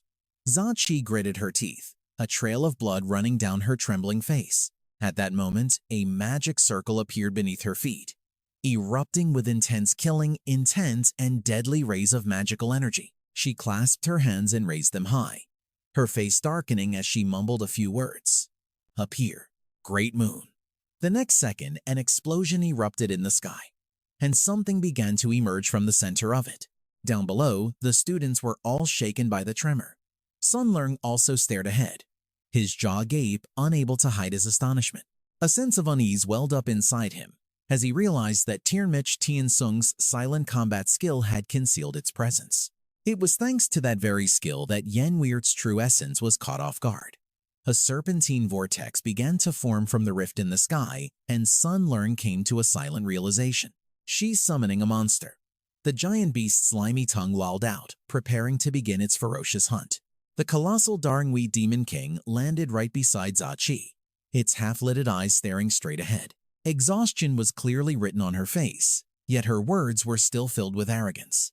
"So, what do you think? Facing my most prideful creation must be scaring you, huh?"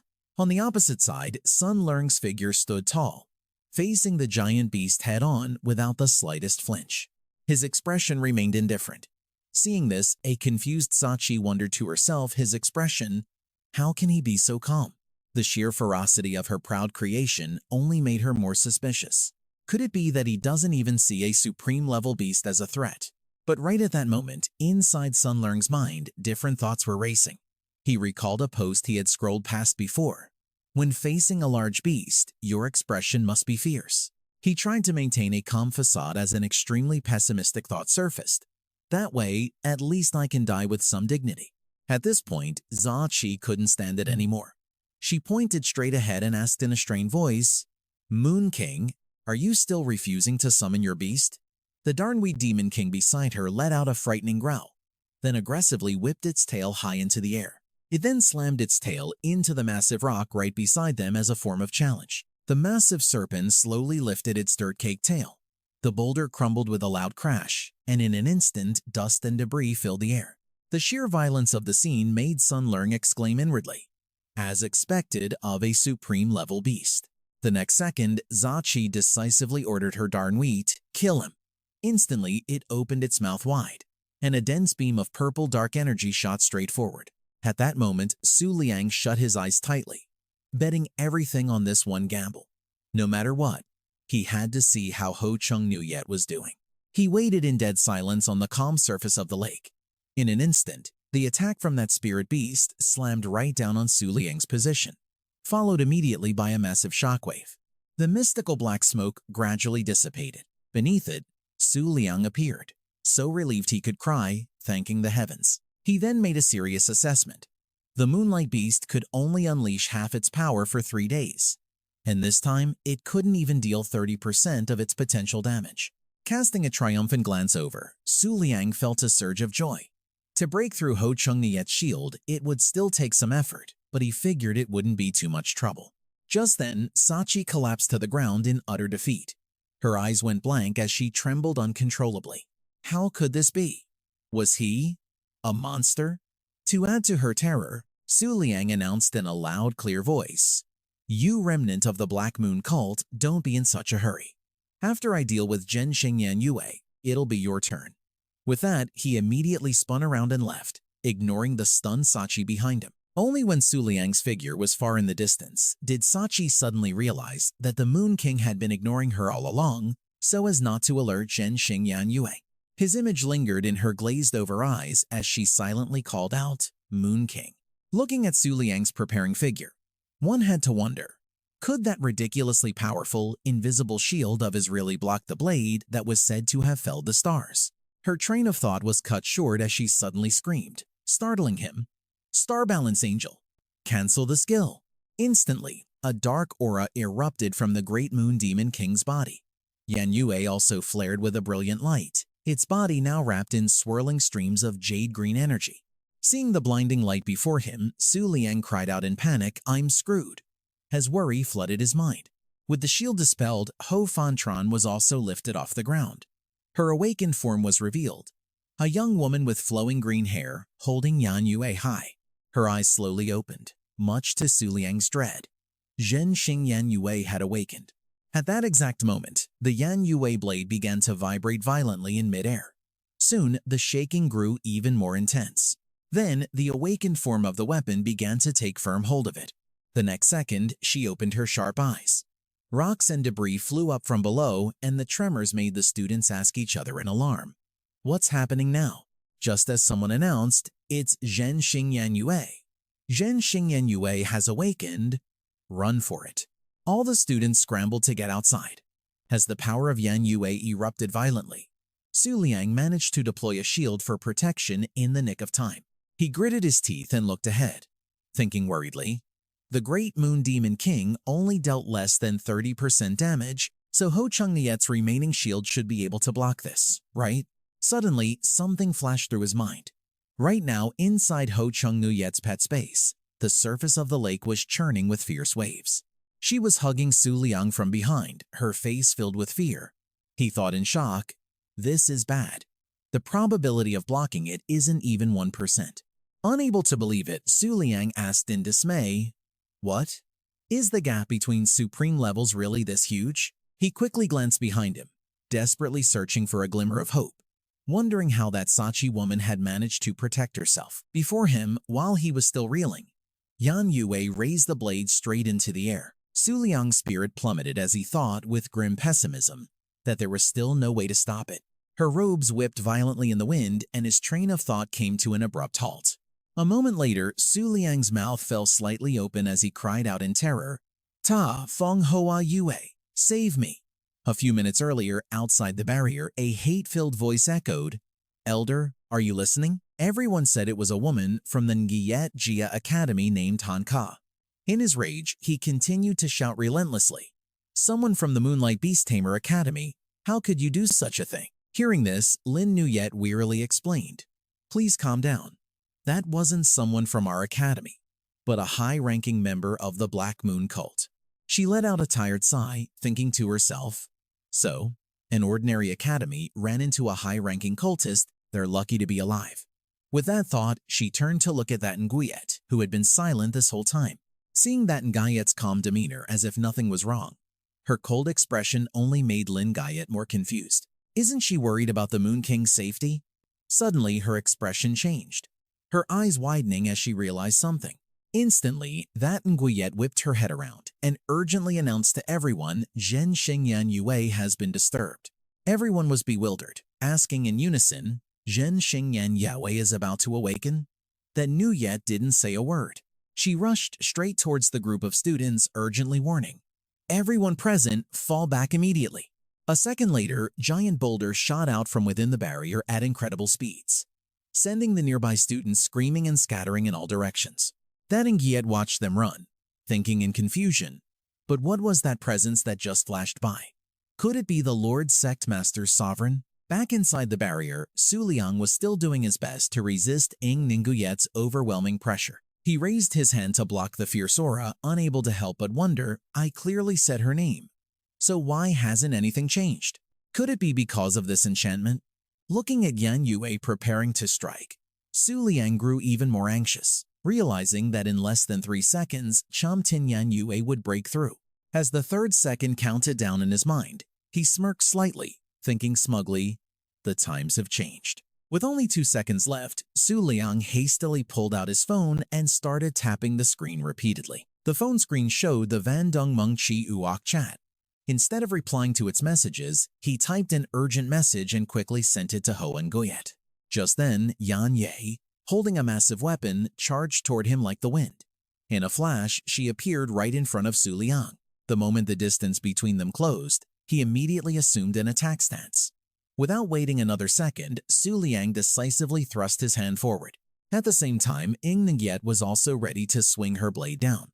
His hand shot straight out just as she launched her attack. Right at that moment, a brilliant surge of power appeared above Su Liang's palm. In an instant, that immense power immediately erupted. An earth-shattering explosion erupted violently, and even the area outside the barrier was significantly affected. Those standing within the blast radius were quickly sent flying. That Ngyet had just managed to create a sturdy shield, so some of the people behind her were unharmed. She stared intently at the bizarre event before her, wondering to herself, could that have been an emperor-level power? The barrier had been completely incinerated by the flames. At this moment, Huan Yua worriedly asked if Lord Nguyen Vuong was still inside. That Nguyen was also uneasy and could only speculate internally. A desolate scene was revealed through the thick smoke. A familiar figure gradually appeared in the murky haze. Sa Chi hastily scrambled out from the dying Yet Ma Vuong, coughed a few times, and said, "That smoke is killing me." She slowly looked around, concluding to herself, "I can't feel Tin Mix Thien Swang anymore. It must have been affected by Cham Tin Yan Yue." Looking over at the weapon floating in the air, she was overjoyed. Cham Tin Yan Yue had finally calmed down.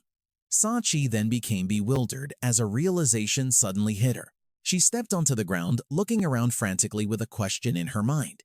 He was the closest one to Cham Tin Yan Yue just now, so how come I don't see a trace of him anymore? Sa Chi's eyes suddenly lit up as a line of reasoning flashed through her mind.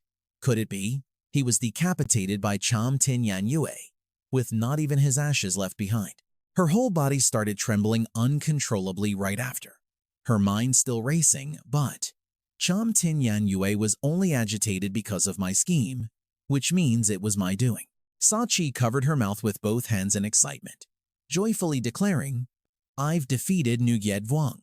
At that thought, Sa Chi let out a hearty laugh, then said smugly, "So Nguyen Vuong really was decapitated by Cham Tin Yan Yue." The image of Su Liang tapping on his phone popped into her head, filling her with satisfaction. That guy was just standing there looking at his phone until the very end.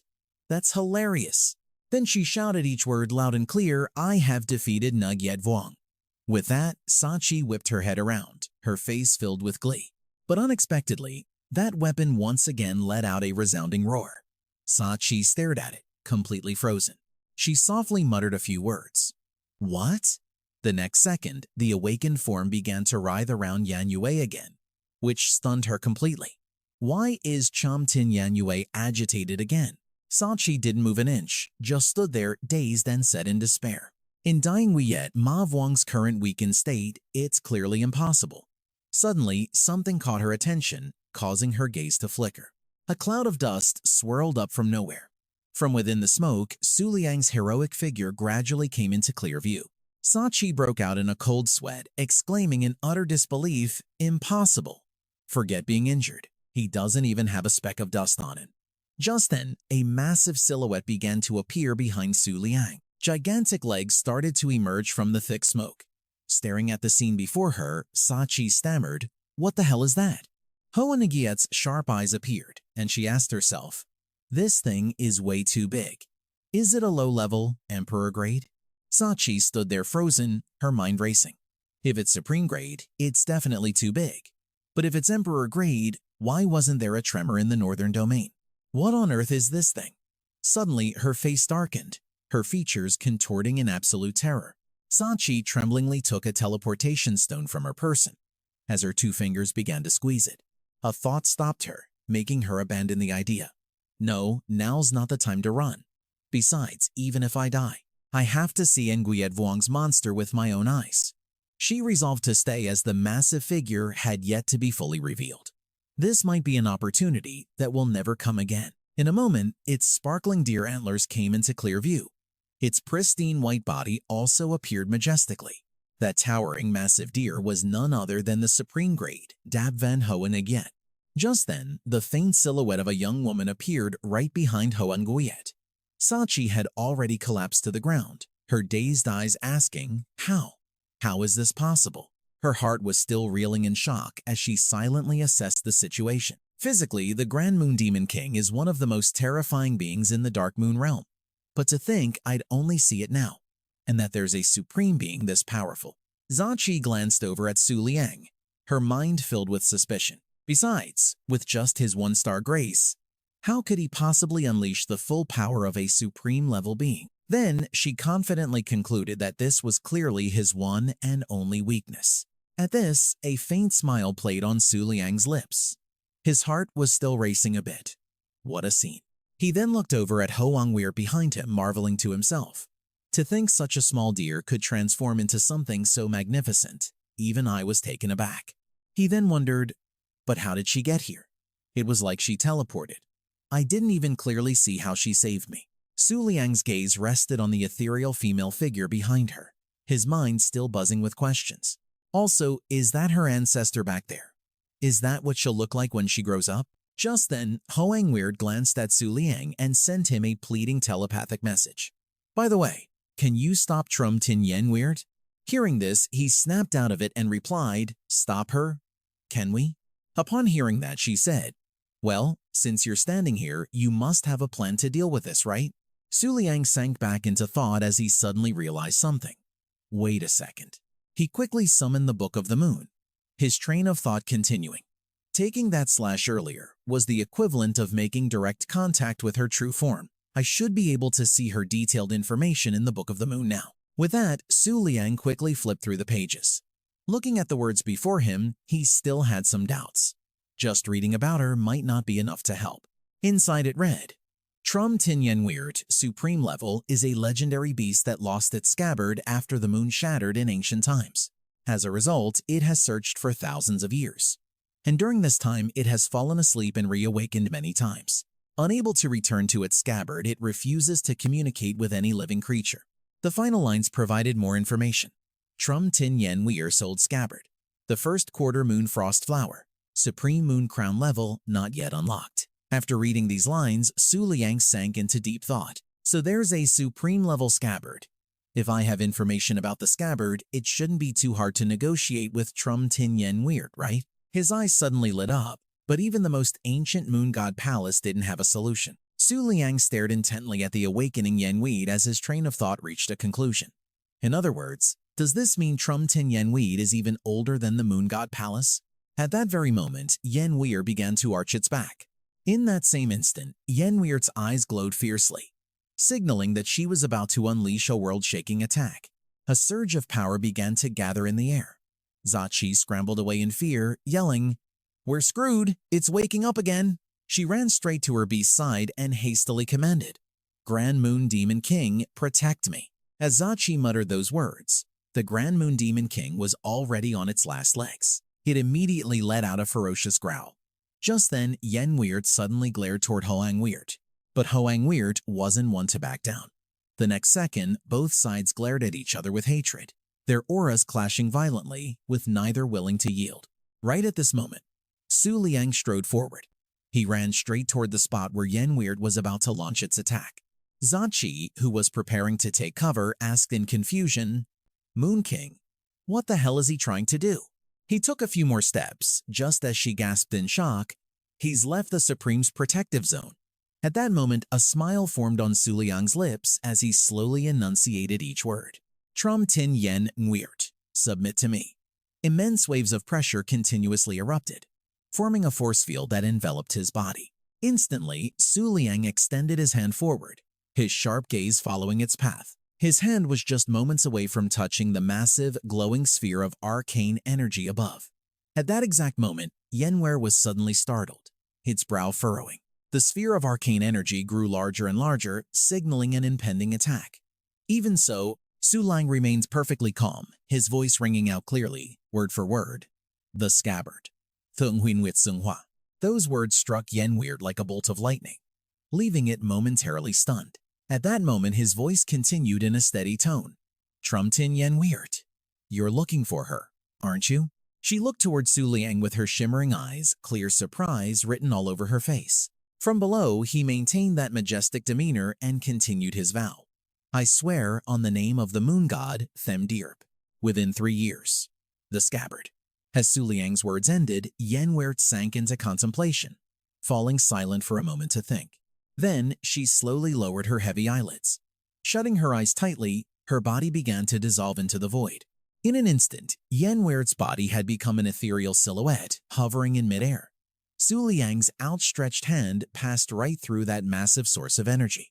From behind, Zaqi's eyes widened in astonishment as she exclaimed in disbelief. It passed right through. How is that possible?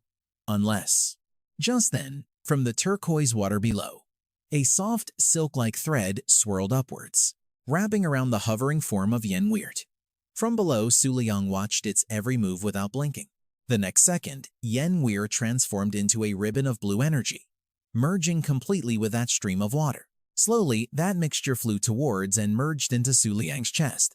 At this point, Exachi's speculation finally reached its conclusion. Has Trum Tin Yenwei accepted the Moon King? Nearby, Yenweert stared at him in utter amazement. The two streams of energy had merged into one, coiling around Su Liang, causing Yenweert to exclaim, "This time, I'm afraid the world is about to be shaken to its core." In a flash, he had completely subdued that wild weapon as Huan Yua gazed up at the heavens. At that moment, it was as if Zachi had been struck by 100 bolts of lightning. She was just stunned, her mind reeling in disbelief. This is impossible. Countless beast tamers had all failed. That's because the Chengxing Yanyue possesses a completely indestructible nature. However, to get the Chengxing Yanyue to agree to a contract, it had to be with someone it believed could never be defeated. Su Liang's face flashed in Sachi's mind, and she had to admit with shock, this is Yue Fang. After her chaotic thoughts settled, Sachi dazedly got to her feet, whispering to herself, "So, you really do have to see it with your own eyes to understand." Suddenly, her eyes widened with determination. If it's come to this, then I'll use my own death to get this information to the Black Moon cult. Right after that, Sachi roared, fiercely calling out a name. The words had barely left her lips when her spiky beast charged toward its master. From a distance, Su Liang quickly realized something was off. He glanced over at Sachi, his eyes turning ice cold as he thought, "This woman has seen too much. And even though I don't make a habit of silencing witnesses," as if understanding his intent, Huan Yua slammed its foot hard into the ground, then unleashed a brilliant beam of energy forward. The intense light shot straight toward the Great Moon Demon King. Just seconds later, the swift attack sent the Great Moon Demon King flying, leaving a scene of utter devastation in its wake. Staring at the flattened mountain range before him, Su Liang was too stunned to speak. What in the f… Has small worry crept into his mind? Did I feed her too carelessly in the past? On the ravaged ground, drops of blood slowly splattered onto the earth. The one miserably coughing up blood was Sachi. In that moment, she was piecing it all together in her mind. The Moon God Palace, the Yuan Liang Restaurant, the White Deer, the Moon King. So that's how it is. Gazing at Huang Yue's massive form, she became even more certain of one thing. This isn't a naturally born supreme. Sachi's face went slack as the realization continued. This is a descendant of an emperor. Her eyes fixed on Huang Yue's lingering image, her mind reeling with a terrifying thought. What's more, its ancestor is. Her train of thought screeched to a halt. Sachi cautiously took out a teleportation stone, steeling herself. I can't die. This information is even more important than the Chengxing Yanyu. Everyone must know. Her face filled with determination and fury as she hatched a plan. First, I'll create a diversion. Then it won't be too late to escape. With that, Sachi silently commanded her 3 remaining beasts to charge forward. Then she spun around, clutching the teleportation stone tightly in her hand, telling herself, this area isn't completely sealed off yet. If I can just get away from the Moon King, I'll have a chance. But just then, a streak of light shot out from nowhere, snatching away Sachi's final hope of survival. She stared at her empty hand. She was too stunned to speak. Across from her, even Huan Yua's jaw dropped in surprise at what had just happened. Su Liang's tiny butterfly held the stone, Huan Yua couldn't hide its surprise when it saw a low-level Glimmer Butterfly. In a flash, the Glimmer Butterfly brought the teleportation stone back to Su Liang, right in front of the still stunned Sachi. He let out a slight smirk. In a battlefield of supremes, he explained smugly, "Of course no one would ever notice a low-level Glimmer Butterfly. Wouldn't you agree?" Hearing his words, she was utterly floored, before finally finding her voice. She spoke with a calmness that showed she no longer clung to life, even though it might be too late. "I finally understand why you are called the Moon King." Huan Yua wasted no more time breathing out plumes of freezing mist. With that, Sachi's body began to disintegrate. Her face blurred, but a smile remained on her lips as she silently bid farewell. "Yue Fang, it was an honor to fight you." She held her smile even as her life faded away. Cutting to outside the barrier, Yue's eyes suddenly shot open at the sight. The figure of Su Liang calmly strolling out of the chaotic aftermath made her stammer, My lord." He strode past the rows of people whose eyes were all fixed on him and calmly announced, "Sachi Zuo is dead. Lift the lockdown." Then he slowly added 2 more words. "And also," he said, sparking everyone's curiosity. Su Liang glanced to the side, deliberately emphasizing, "From now on, the Chengxing Yanyu will be in my custody." The news that Yue Fang had subdued the Chengxing Yanyu sent shockwaves across the world. We see the back of a young woman with long, shimmering hair bathing in a pool. From behind, a maidservant came rushing in to report, "Great Emperor Kang Yue, it's terrible. The Chengxing Yang Yue has been claimed by Yue Fang." She languidly scooped some water from the pool, replying calmly, "There's no need to panic, I already knew." Then Kang Yue rose, her demeanor still graceful and unbothered, and explained, "Yue Fang is the chosen one of the moonlight and the wielder of the Book of the Moon." This was bound to happen. The servant, still unwilling to accept it, protested loudly, "But Great Emperor, you are too. You were born a 4-star beast tamer. Plus, you have an emperor-level beast and possess eyes that can see through all the moonlight in the world." Hearing this, Thungweird smirked sinisterly and replied, "That's right. I'm also very curious who the moonlight will ultimately favor."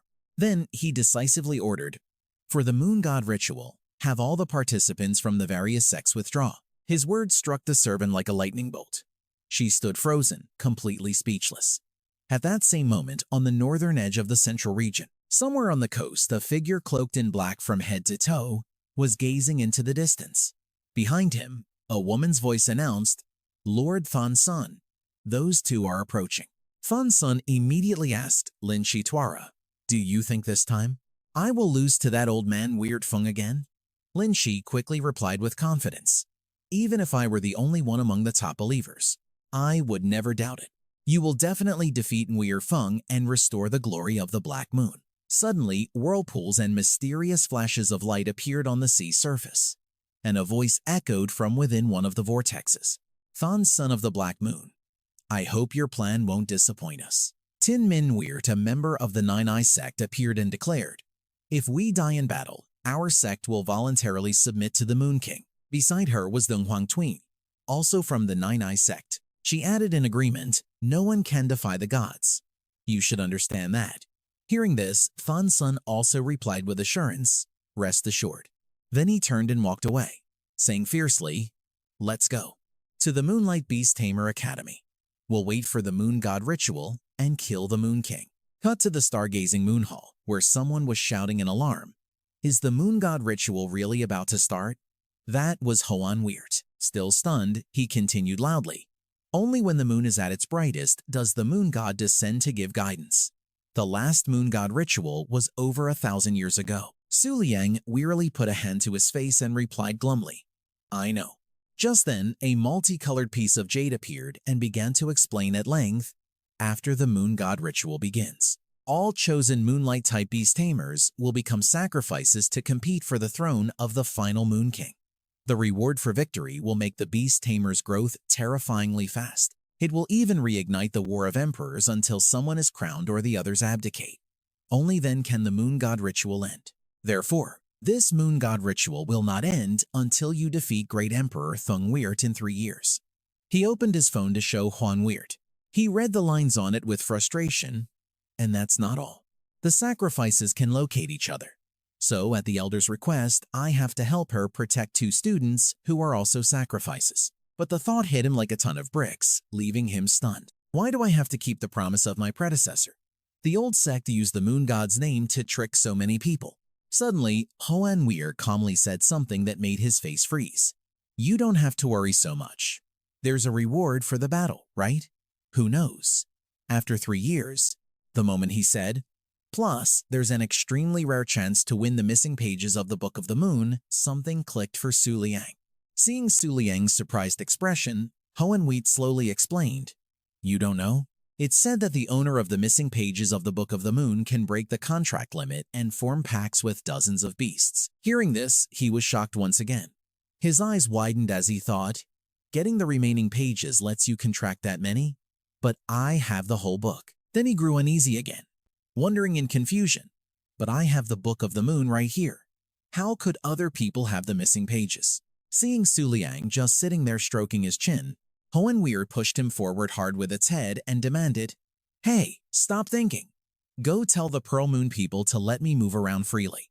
It clasped its hands with a pitifully hopeful expression and said to Su Liang, If I can go out and look at the moon, I can also help you look after those 2 little ones.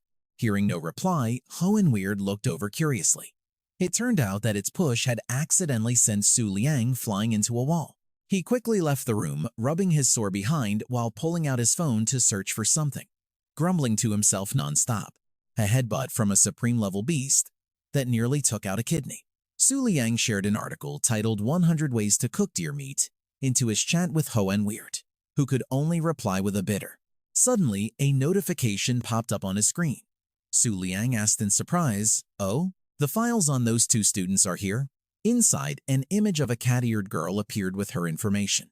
Baek Dui Ni, 16 years old, from the White Azure clan in the west, daughter of an emperor. Half human, half fox. She possesses a supreme-level beast. But for some reason, it's in a deep sleep, suspected to be unmanifestable due to its low level. After reading the information on his phone, he stroked his chin and remarked, I thought she was a cat girl at first, but it turns out she's a fox. On the screen, a blue-haired girl appeared with similar information. Bitch Zhao, 16 years old, from the most prosperous human kingdom in the Northern Territory, the 4th princess of the Bitch Weird Empire. She has had a record of summoning supreme beasts to fight enemies since she was a child. After reviewing the information on both of them, Su Liang sighed as he put his phone away and said, A princess and an emperor's daughter. What a handful. Guess I'll just head over and play it by ear. The information about those 2 was quickly shared with Huan Yua, who was incredibly excited. The scene shifts to the academy as night begins to fall. Yue's sleepy face appears as she swings on a swing set with Su Jing. She began to sigh, marveling that the 100-star Yan Yue was subdued by the Moon King just like that. Something she never would have imagined even in her wildest dreams. Su Jing suddenly stood up saying enthusiastically, All right, let's hurry to the teaching area. Weren't there some important announcements being made? And so the 2 girls strode towards the teaching area. Unbeknownst to them, Huan Yue's deer antlers had been peeking out from behind them for some time. She identified her target, her eyes following Yue's retreating figure as she mumbled to herself. The scent is easy to remember, but she's not very bright. A raindrop landed on Huan Yue's nose. She glanced at it and said, It's about to rain. Then she slowly backed away, thinking to herself, I should head back first. My abilities are greatly reduced on rainy days. Better to be safe in case something happens. But less than a second later, she stopped in her tracks, her expression turning serious as she sensed something unusual. A violent whirlpool suddenly materialized out of thin air and then exploded intensely. Immediately after, the supreme-level torrential rain tyrant appeared before Yue and Su Jing, placing a hand on its hip. It uttered, Found you, one of the 5 supreme targets. Then the tyrant opened its mouth wide like a black hole and growled menacingly, My child, I will give you 10 seconds to summon all your beasts. I take no pleasure in killing a beast tamer's physical body with a sneak attack. Below, Yue and Su Jing gripped each other's hands tightly, their eyes filled with terror. Seeing the symbol on its shoulder, Huan Yua, watching from a distance, couldn't help but feel confused, thinking to herself, Half moon? This guy is the beast of a 7-star beast tamer. Fear was clearly written all over Huan Yua's face as she realized, a 7-star beast tamer. That means he possesses an emperor-class beast. The scene shifts to the path leading to the academy's main gate.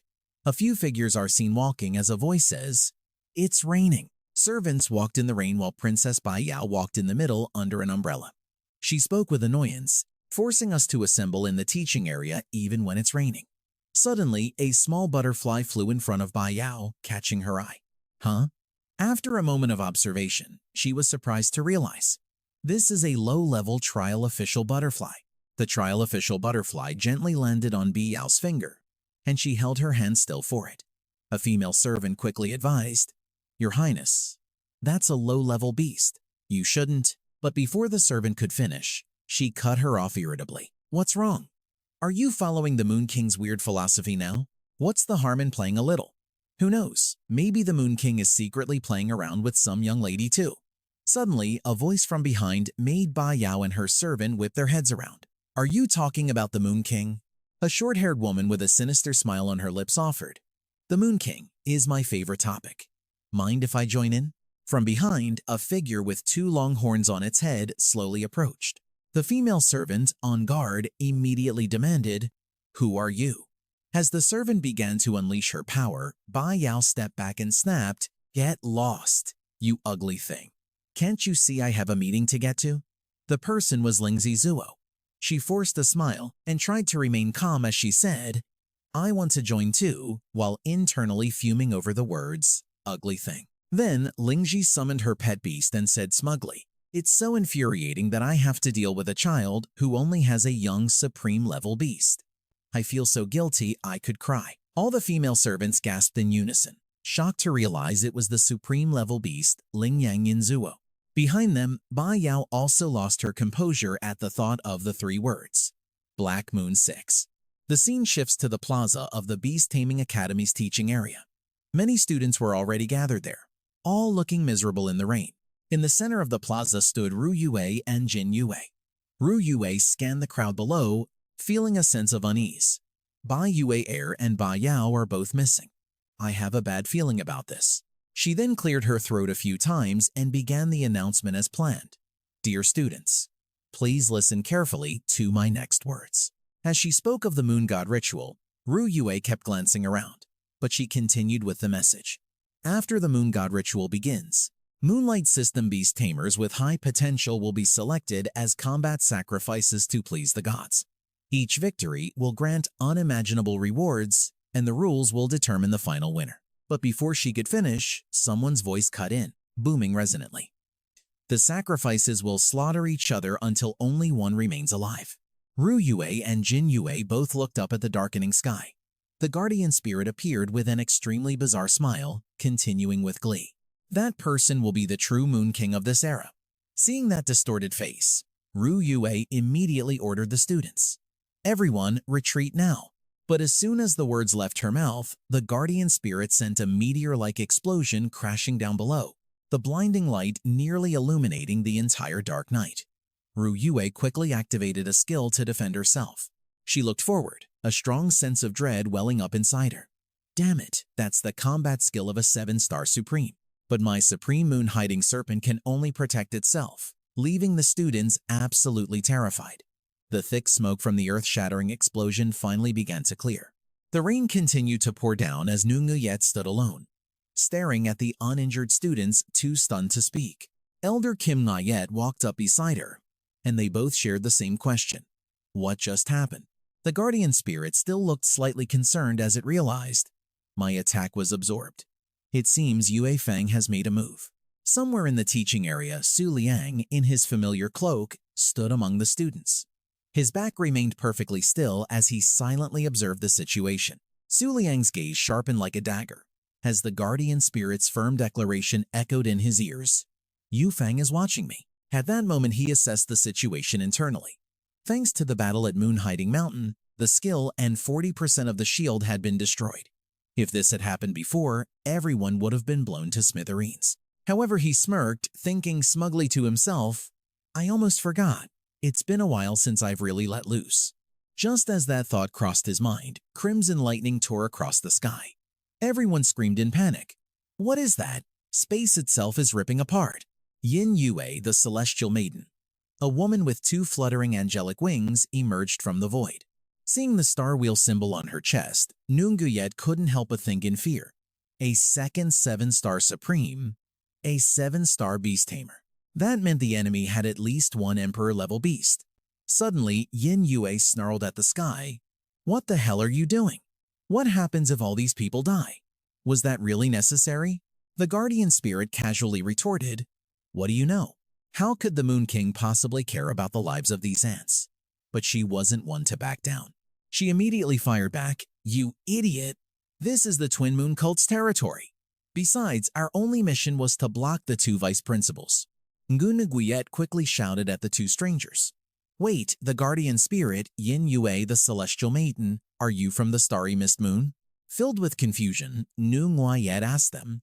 5 years ago, I trained at the starry mist moon as an exchange student, and I was lucky enough to witness that person's power. Why are you attacking us? The guardian spirit immediately turned to Yin Yue and asked, what should we do, my other half? Hearing this, Yin Yue ordered the guardian spirit, fine. I'll give you 1 minute to clean up these naive students. At her words, the students below scattered, fleeing in every direction. However, one person remained calm and began to walk forward, amidst the crowd desperately trying to escape the chaos. Su Liang walked casually against the flow, typing something on his phone. Walking right up to the two troublemakers, he asked in a low, dangerous voice, the starry mist moon sent you? They immediately whipped around, their gazes fixed on him. At that moment, Su Liang's face darkened, his rage palpable. Without another word, he summoned the star-piercing moon halberd. It shot straight into the sky, surrounded by brilliant streams of energy. Ngu Nguyet and Kim Nguyet both stared in stunned silence, realizing in their hearts that it was a supreme-level star-piercing moon halberd. The ultimate weapon had now entered its awakened state. The halberd spirit paused for a moment, as if silently assessing the situation. The next second, dazzling light shot from her eyes. The spirit gripped the halberd tightly with both hands and began gathering energy, signaling a devastating attack. Nguyet immediately noticed something was wrong. Terrified by her own realization, wait, at that stance. It doesn't distinguish between friend or foe. Seeing the terrifying expression on the halberd spirit's face, Nguyet grew even more horrified by the thought. Could it be? She intends to kill everyone here? The awakened star-piercing moon halberd then unleashed a devastating blow toward the guardian spirit and Yin Yue the celestial maiden. The light from the attack was blinding. Shortly after, a thick cloud of smoke billowed up from where she had launched the strike. The ground was also left completely devastated. She was sitting on the ground, her body unharmed by the blast. She glanced at a scratch on her face, still in disbelief. I actually survived. Then, Nguyet slowly stood up, looking at the deep crater before her and concluding, it seems the Moon King still cares about the lives of his people after all. The other two were flattened at the bottom of the crater, barely able to utter the words. There was no way to fight back at all. So this is the star-piercing moon halberd? At the edge of the crater, Su Liang stood proudly, his robes fluttering in the wind, with the awakened halberd spirit floating above him. Yin Yue looked up at him and managed to spit out a threat. But even if we die here, this is nothing more than a welcoming gift for you. The guardian spirit, having regained its composure, continued the warning. One last reminder. The Emperor will soon appear before you. The next second, the two of them began to merge. The spirit erupted with a dense light, while Yin Yue summoned orbs around her body. The moment the halberd spirit saw this anomaly, her eyes blazed. She rushed forward, staring down at them. He gritted his teeth, filled with anxiety over the current situation. After 2 attacks, the Guardian Moon Shield is down to 4%. It's useless now. Meanwhile, Yin Yue and the Guardian Spirit were chanting something non-stop. Su Liang, on the other hand, was in turmoil, his thoughts racing. There are still 3 seconds before the star-piercing moon halberd can strike again. If they don't stop, everyone will be turned to dust. His vision blurred as he desperately asked himself, what do I do? But just then, Yan Yua's eyes blazed brighter than ever. The next second, she swung her blade hard, the slash descending like a meteor straight toward the other two. Tan Ningyue froze, staring at the incoming attack. Her face darkened, completely stunned in the face of her own fragile life. The next moment, Huan Yua's attack shook the very heavens as a brilliant light continuously erupted skyward. The force was so powerful that even students far away couldn't keep their footing. A male student asked in shock, "Is a commotion this big from the Moon King's beast?" Suddenly, a friend behind him shouted, "Everyone look, what is that?" A crescent moon and a full moon suddenly appeared in the sky. The students were all stunned when they realized there were actually two moons. From within the thick smoke, the guardian spirit's frantic curse suddenly rang out. "Are you insane? Why would you use the ability to create the 5 blessings full moon?" She gradually reappeared in human form but continued to scream. "Even if you relied on the full moon's evolution to save one life, have you ever thought about how severe the consequences would be?" The 6-winged Tanguiyet sat there sobbing, "This is." Before she could finish, the guardian spirit cut her off. "You foolish woman. What we have to face now is the Moon King under a full moon." Their conversation came to a sudden halt as both of them looked in the same direction. Before them, the moonlight rabbit appeared in a gigantic form, all thanks to today's full moon. The guardian spirit asked in utter shock, "Is that a supreme-level moon harp jade mace? But no matter how I look at it, something feels off." Tanguiyet hid behind her, fear clearly written all over her face. They noticed Huan Yua's ferocious gaze, and a terrified question escaped their lips. "Don't tell me we have to face both of them at the same time?" Without any hesitation, the enraged Huan Yua immediately gripped her blade with both hands. Then she suddenly slashed at the moonlight rabbit's stomach. Blood splattered everywhere as its body was sliced in two. The scene unfolding before them left the guardian spirit and Tanguiyet even more aghast. What? She even killed her own teammate. After that strike, Huan Yua turned her razor-sharp gaze behind her. The scene shifts to the Moonlight Beast Tamer Academy outside the royal mansion. Right now, an incredibly bizarre magical energy was emanating from the ground. Bitch Zhao's maids couldn't help but feel terrified by the suffocating atmosphere. Lin Shi leaned forward, looking at the beasts everyone had summoned, and she couldn't help but sneer contemptuously. "Are you kidding me? You think you guys can last even a minute?" Immediately after, Lin Shi calmly called out a name, Evil-Eyed Antelope. The tall beast behind her instantly fired 8 laser-like beams forward. In a flash, the spots that were pierced turned into large holes in its body, with smoke billowing out. In just a moment, the beast's entire body had disintegrated. The thick vapor rose up, causing a panicked maid to scream, "Ah, what is that?" Seeing the situation, Bitch Zhao didn't wait any longer and immediately shouted, "Azure Scale Eagle." The enormous beast quickly appeared by her side. Lin Shi, on the opposite side, was pleased with the situation. She smirked and said, "Finally decided to bring out your little supreme-level pet, huh?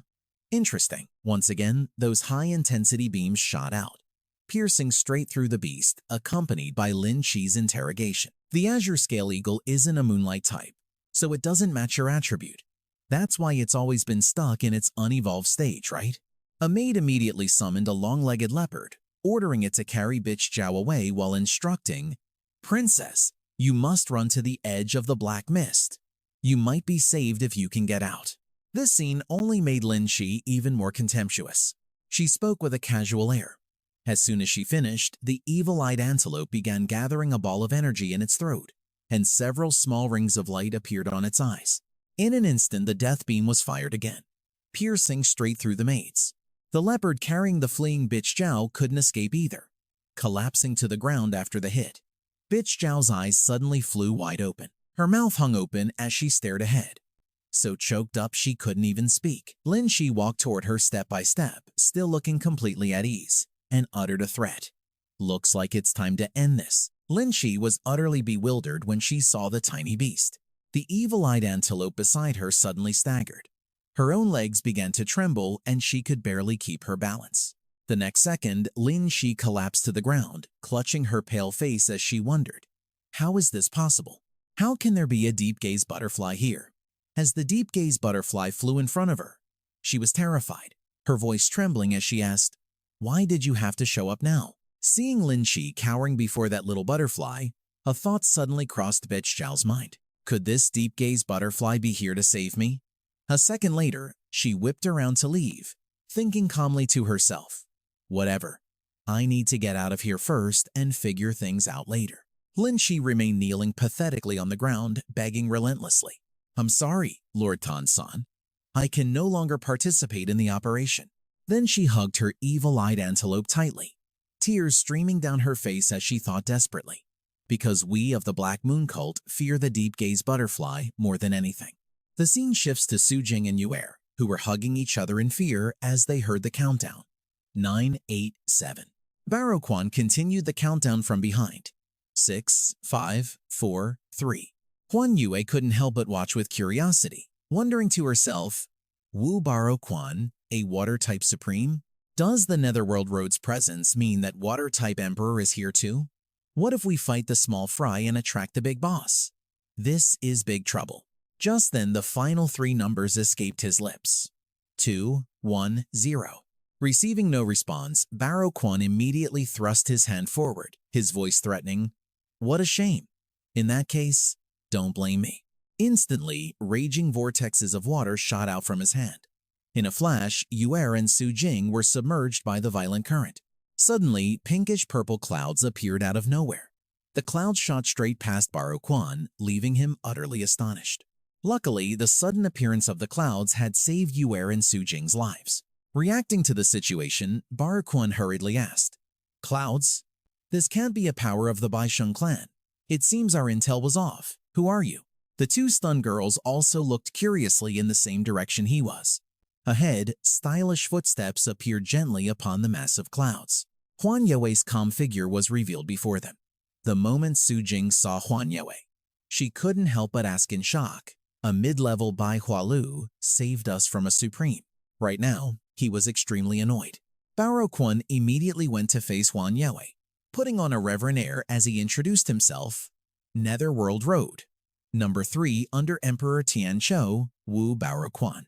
Hearing this, she glanced around and casually asked, "That so-called Lord Tianqiu didn't come with you?" At this, Barroquan was furious inside. How dare she refer to the Emperor as that guy? But on the surface, he tried to remain calm as he replied, "According to the rules of the Twin Moon Cult Overlord, emperors will not appear on the stage. This is a battle for supremes only." A smile appeared on Huan Yua's lips. She then stood in a defiant pose and confidently declared, "Actually, I'm the type who responds to kindness with kindness and to force with force." Hearing this, the guy couldn't contain his rage. He immediately clasped his hands together and growled a warning, "Don't push your luck." His clasped hands formed a combat skill beneath the deep sea. A box full of water appeared high above, with a source of surging, violent currents below it. Caught completely off guard, Huan Yua was immediately swept into the vast sea of water, but then her body suddenly vanished from the current. In an instant, Huan Yua reappeared in the air, surrounded by shimmering sparks of energy. Her appearance left Barroquan completely stunned. Could it be that she has no physical form? But he quickly regained his composure, crossing his arms over his chest. He muttered, "If that's the case, I have no choice but to use that move." The next second, a swirling vortex of water appeared above Huan Yua's head. With each passing moment, the ocean current from Barroquan's technique grew more intense and ferocious. Once the energy was sufficient, the vortex descended like a great flood. Looking at the deep crater in the ground, Barroquan concluded with satisfaction. This time, there probably won't even be a body left. But suddenly, something caught his eye, and he couldn't look away. High in the sky, the image of 2 moons appearing at once struck Barroquan's gaze. He wondered to himself, what is that moon spirit doing? To just go and change the shape of the moon on a whim. He scanned his surroundings, thinking with some concern. A place with so many moonlight-type beasts is a huge disadvantage for a water-type user like me. With that thought, he casually turned to leave, feeling incredibly irritated. When I get back, I'm definitely demanding an explanation. From behind Barroquan, a head of long flowing hair suddenly swept past, followed by 2 words. "I said." Hearing that voice, Barroquan instantly whipped his head around. A woman's stunning body gradually materialized from the gathering clouds. Huan Yua, in her transformed state, glided across the ground and calmly issued a warning. "Let's wait until the full moon is over before we continue our fight.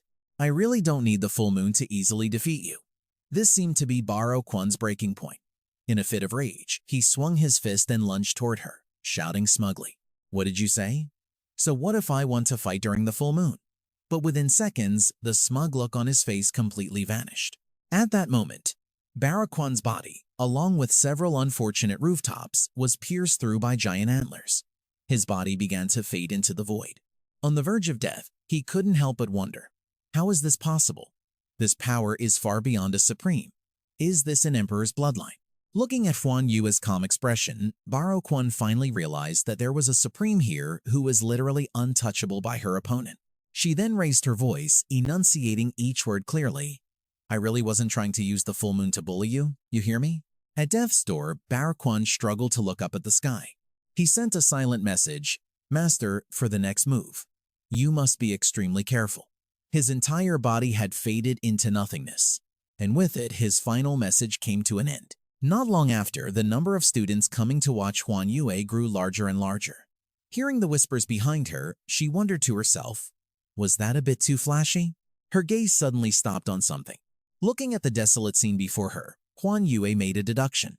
It seems the mastermind and Yue Fang are both over there. Model. Then she tilted her head to one side, wondering with concern, what should I do? 3 minutes ago at the teaching area's plaza, a devastating scene unfolded amidst a thick cloud of dust and smoke. On the ground, the guardian spirit and Yan Yue were sprawled out, completely unconscious. At that moment, Yan Yue was in a state of total loss of control, relentlessly unleashing fierce attacks. Its gaze suddenly froze in midair, as if it had seen something unusual. Right now, the moon-crowned rabbit's body, which had just been sliced in two, was gradually regenerating. Clouds began to gather at the severed section, forming its upper body. In just a moment, the moon-crowned rabbit had reappeared. Full moon form, low rank, waning moon physique, combat skills, super speed regeneration, physical enhancement. Suddenly, it perked up its two rabbit ears. She looked annoyed by its action, her face clearly showing her displeasure. Suddenly, the moon-crowned rabbit, carrying Yan Yue, leaped away, flying straight towards some destination in a great hurry. Just then, inside the forest near the academy, Mei Yue asked Qing Shan, who was leading the way, Hey, Qing Shan, are you sure the Black Moon cult won't be able to trace this path? A slight smirk played on his lips as he replied in a smug tone, You really underestimate me. He then began to brag, completely unaware that an intense beam of light was crashing down nearby. As the brilliant light exploded on the ground, shining right in his face, Qing Shan froze, stunned into silence. From within the thick smoke, the colossal figure of the moon-crowned rabbit gradually emerged, still tightly holding Yan Yue and her weapon. Seeing its appearance, he couldn't utter a single word. Mei Yue and Huang Quan, standing beside him, were dumbfounded. Damn it, the Moon King found us. After a moment of stunned silence, Qing Shan regained some of his composure and immediately said reassuringly, Calm down. Before he could finish his sentence, Qing Shan froze again at the sight before him. The moon-crowned rabbit was putting its hand into its mouth to pull something out. In an instant, a white robe fluttered in the wind like butterfly wings. The majestic figure of Su Liang was gradually pulled out from its mouth. The moment they saw his familiar face, the three of them froze, completely unable to move. In contrast, Su Liang casually glanced over, a bit surprised to recognize the Black Moon cult, Mei Yue, and also Huang Quan.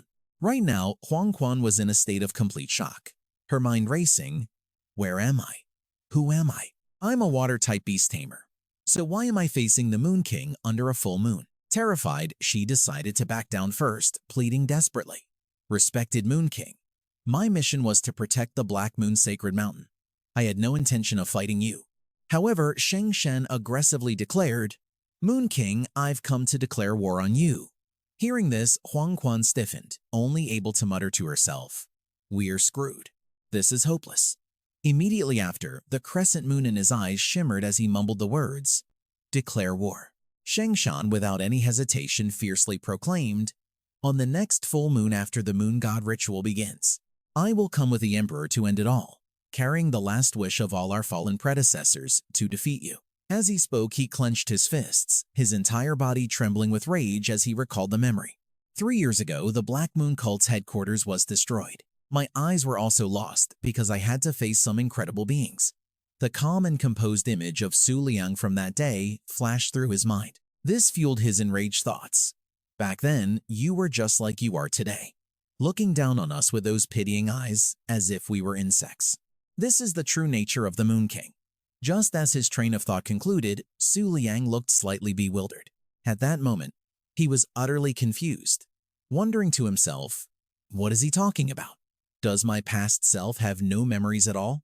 Have I forgotten everything?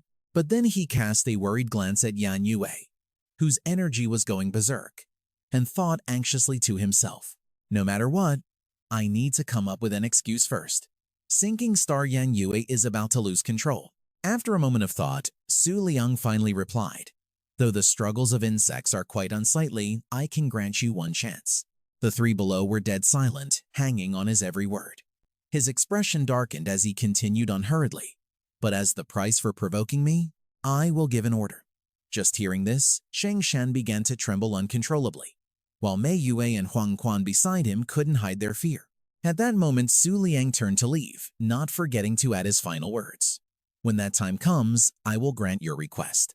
As soon as he finished, he shouted loudly and clearly, Sinking star Huan Yua.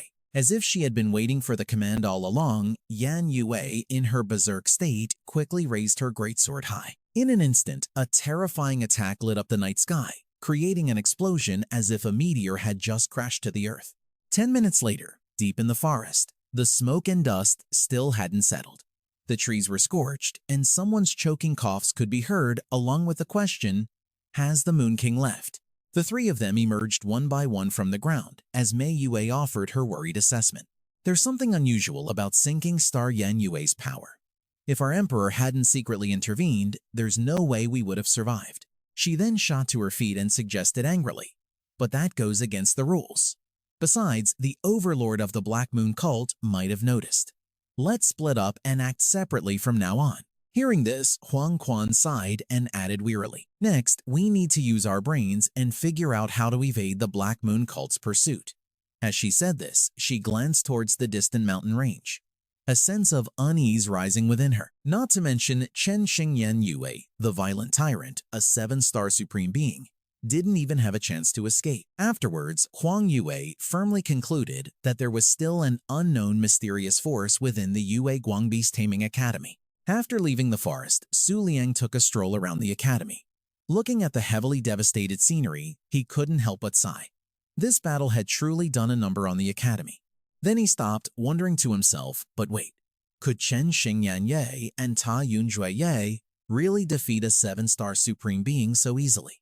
Even so, the thought brought him a few more slivers of joy. Although I haven't signed a contract with either of them, it seems I've coincidentally defeated a whole lineup of formidable characters. Suddenly, a shrill cry came from behind him. A figure darted forward, crashing right into Su Liang and knocking him off balance. Huang Yue, in her human form, was sitting on Su Liang's stomach, repeatedly hitting him while sobbing uncontrollably. Hey, listen to me. I just ran into a 7-star beast tamer. I almost got beaten, it was so scary. She kept whining while Su Liang remained silent. If it weren't for me, the whole academy would have been toast. Even that little girl of Bai Qing's would have drowned. After a while of crying, Huang Yue suddenly fell silent and stiffened up. But before she could do anything, Su Liang gently placed a hand on her head and started stroking her hair. He looked at Huang Yue with gentle eyes, his face full of affection which calmed her down. Then he suggested to Huang Yue, in a few days, let's go back to the Twin Moon cult together. I have something to discuss with that overlord. Huang Yue pondered for a moment, silently repeating the word, overlord. When something suddenly clicked in her mind, her face flushed with embarrassment as she wondered, is this the legendary meeting the parents moment? Then Huang Yue put on a shy expression and quietly asked, isn't this a little too fast? But inside, she was screaming with joy. The scene changes to the next morning at the headquarters of the Twin Moon cult. It was Heaven's Blessing Island, a butterfly-shaped island floating on thick layers of clouds. Below, a group of people in white cloaks looked up at the island, whispering amongst themselves. Could that island be based on the legendary monarch, the Thousand Dream Ephemera? It's truly a magnificent masterpiece. The Twin Moon cult is no joke. The only person not wearing a cloak was Tao Xiaoju of the Kang Yue sacred sect. She looked at the group behind her and asked in a stern voice, you all haven't forgotten why we're here today, have you? Then she turned forward, enunciating each word clearly. The treasure of the Great Emperor of the Eastern Domain is inside the Twin Moon cult's headquarters. Then Zhaoju clenched her fist with determination, declaring boldly, today, no matter the cost, I must obtain it. Not long after, Xiaoju and her guards had set foot on Heaven's Blessing Island. The moment she saw the scene before her, her jaw dropped in astonishment. Seeing the bustling crowds on the street and the tall buildings all around, she couldn't help but exclaim, "This place is way too lively." Xiaoju bit down on the white handkerchief in her hand, unable to accept it. She had originally thought the Twin Moon cult would be very strict and imposing, but it turns out to be a scenic tourist spot. How much money must they make in a day? She then continued on her journey with her group. Right at that moment, behind Xiaoju, someone in a black cloak and a butterfly mask was following them. That person was Su Liang. He tilted his head slightly to look at Xiaoju, a question forming in his mind as he quietly asked, "Why would a beast tamer from the southern domain's Tao Yue army be here?" Hearing that, Huan Yua curiously poked her head out to look, asking with intrigue, "Who are you talking about?" When she saw Xiaoju's back, she couldn't help but exclaim in surprise, "Isn't that girl Tao Xiaoju?" Immediately after, Huang Yua tugged on Su Liang's sleeve, irritably spilling the details about the Sang test candidate of the Tao Yue army. She's a huge stan of the Kang Yue Great Emperor, and also a crazy hater online. Then she clenched her fist resolutely. She was determined about one thing. She blocked me after I cussed her out in her private messages. This is the perfect chance to make her apologize. Hearing this, Su Liang was completely exasperated, only able to think to himself, making someone apologize after an internet fight? How childish can you be? Seeing her fuming, he walked over and suggested, "Let it go. Besides this, is there anything else you want to do for fun?" He thought to himself, "We still have plenty of time before the moon rises." In contrast to Su Liang's enthusiasm, Huang Yua replied bluntly with a single word, "No." Just then, a sign with the words "Monster Beast Eating Challenge." No limit on participants. Anonymous entry allowed. Registration ends at 5 o'clock, slammed right into Huang Yua's vision. She immediately pointed at the sign and excitedly declared, "I'm in." Su Liang was speechless at her words, only feeling sorry for himself. The Moon King's monster is joining an eating contest. If word of this gets out, I'll be too embarrassed to show my face. Suddenly, someone's voice rang out, catching his attention. "Hurry up, time is almost up. Go register quickly." That last sentence came from Xiaoju after she finished registering. She said excitedly, "As long as I win the championship prize, my strength will definitely stand out among all the Sang test candidates." Su Liang happened to overhear those words and silently mumbled to himself, "Prize." Then, he glanced at the prize board for the Zhongji Dawei Wang. First prize, 1 drop of the Fei Ying Fen Tong's essence. Second prize, a box of face masks. Third prize, a bottle of hand lotion. Reading the words written up there, Su Liang's jaw dropped in disbelief. He couldn't help but ask, "Wait a minute, isn't the Crimson Dust Copperfly the renowned emperor of the eastern region? Legend has it that wherever it passes, the sky turns red for 1,000 miles. Cherry blossoms scatter in its wake. But because the geomagnetic signals in the eastern region are isolated, very few people have ever seen its true form." With that thought, Su Liang spoke up, annoyed. Who organized this competition and dared to put an emperor's essence up as a prize alongside hand cream and face masks? Huan Yua was a bit surprised by his question and asked back bewildered, "Isn't that what you guys at the Double Moon Pavilion taught? To get revenge on the Crimson Dust Copperfly?" Then Huan Yua seriously explained that there was information online suggesting the Double Moon Pavilion had recently been collecting a large quantity of delicacies needed by butterfly-type beasts. "There's a lot of friction with the Crimson Dust Copperfly. Didn't you know, Master? I thought you were the one who gave the order." Hearing this, Su Liang could only reply awkwardly in his head, "How is that possible? My low-level scout butterfly can't possibly eat emperor-grade food." But his attention returned to the competition, a sense of excitement building within him. Still, either way, I'm kind of interested now. Just then, the information panel for the Book of the Moon appeared. Phase 2, New Function. By consuming a certain number of draws, you can see all clues for an unlocked pet beast. It takes 5 draws to get a clue for a high-grade beast, 30 draws for a mid-grade beast, and 100 draws for a supreme-grade beast. Seeing this, Su Liang smirked, pleased with himself. After unlocking a certain number of supreme-grade illustrations, the Book of the Moon has also been upgraded. Who knows, it might even unlock more functions. Not long after, the host picked up the mic and announced, "Welcome to the Beast Appetite Challenge, hosted by the Double Moon Pavilion. I'm your host, Yue Ni. Yuani stood between two competition tables, surrounded by a massive crowd that had gathered to watch.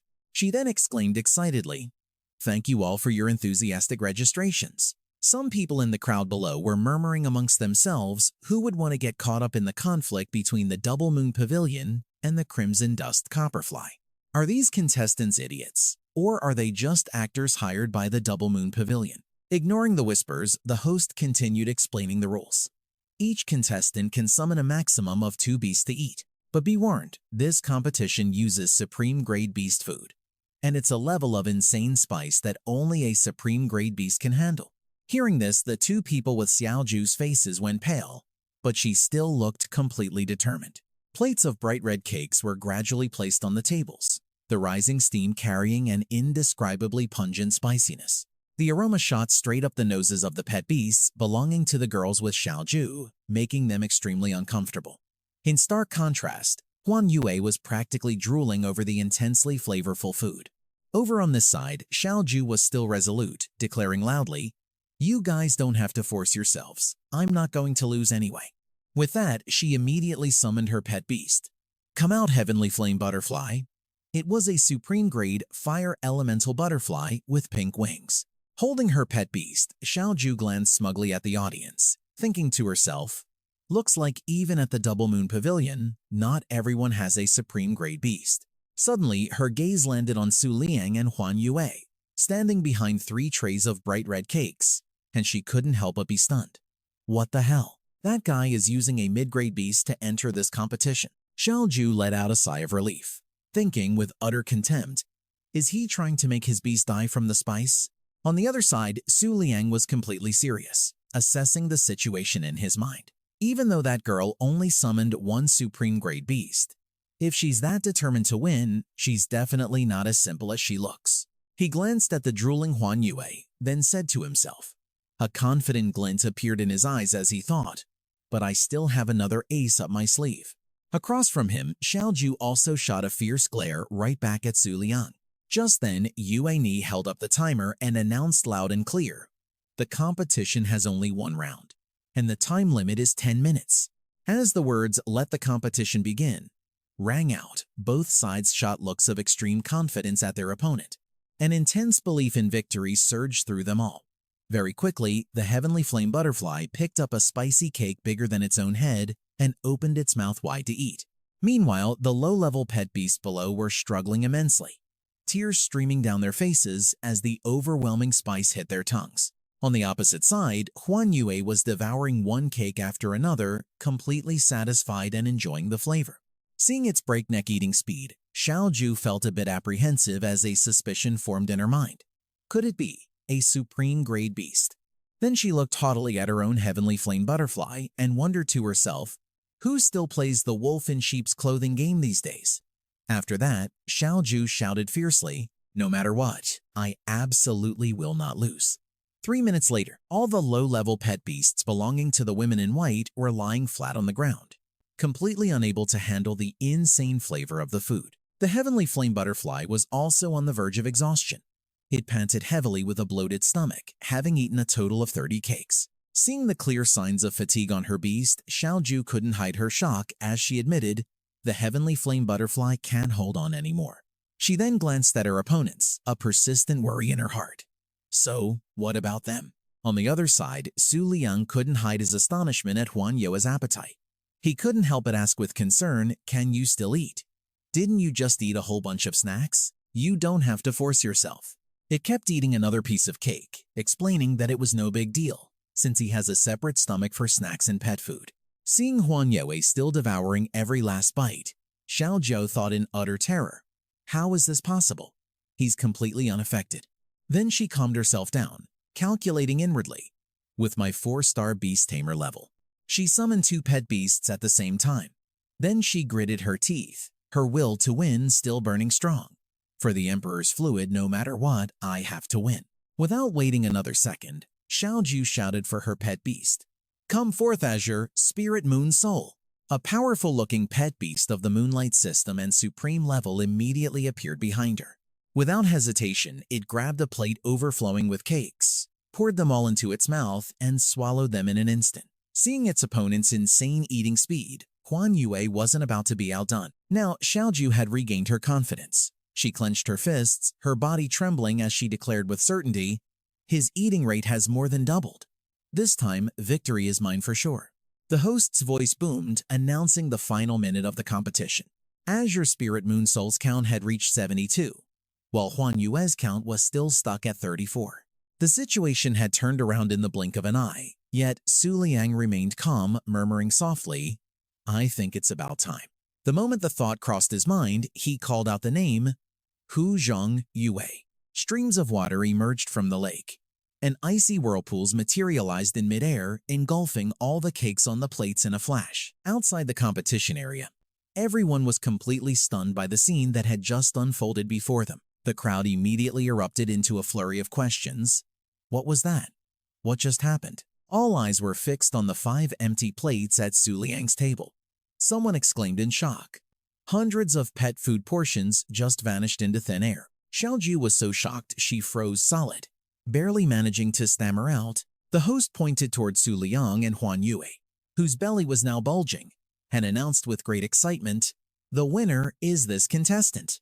That announcement felt like 100 daggers stabbing into Xiaoju's heart. She collapsed to her knees, only able to mutter in despair, "No." Immediately after, Yue turned and walked away, her expression suddenly darkening.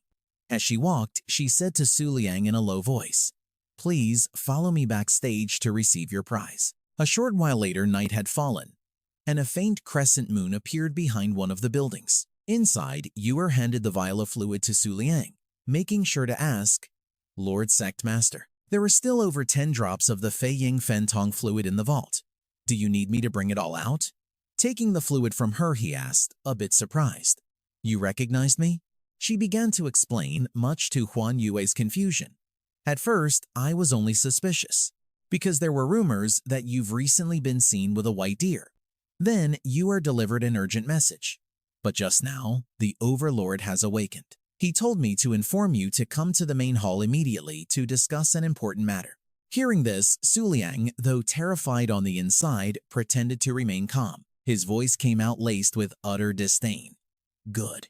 That guy wakes up right as soon as the moon appears." After examining it for a moment, he uncorked the vial of fluid. He then slowly brought it to his nose to take in its scent.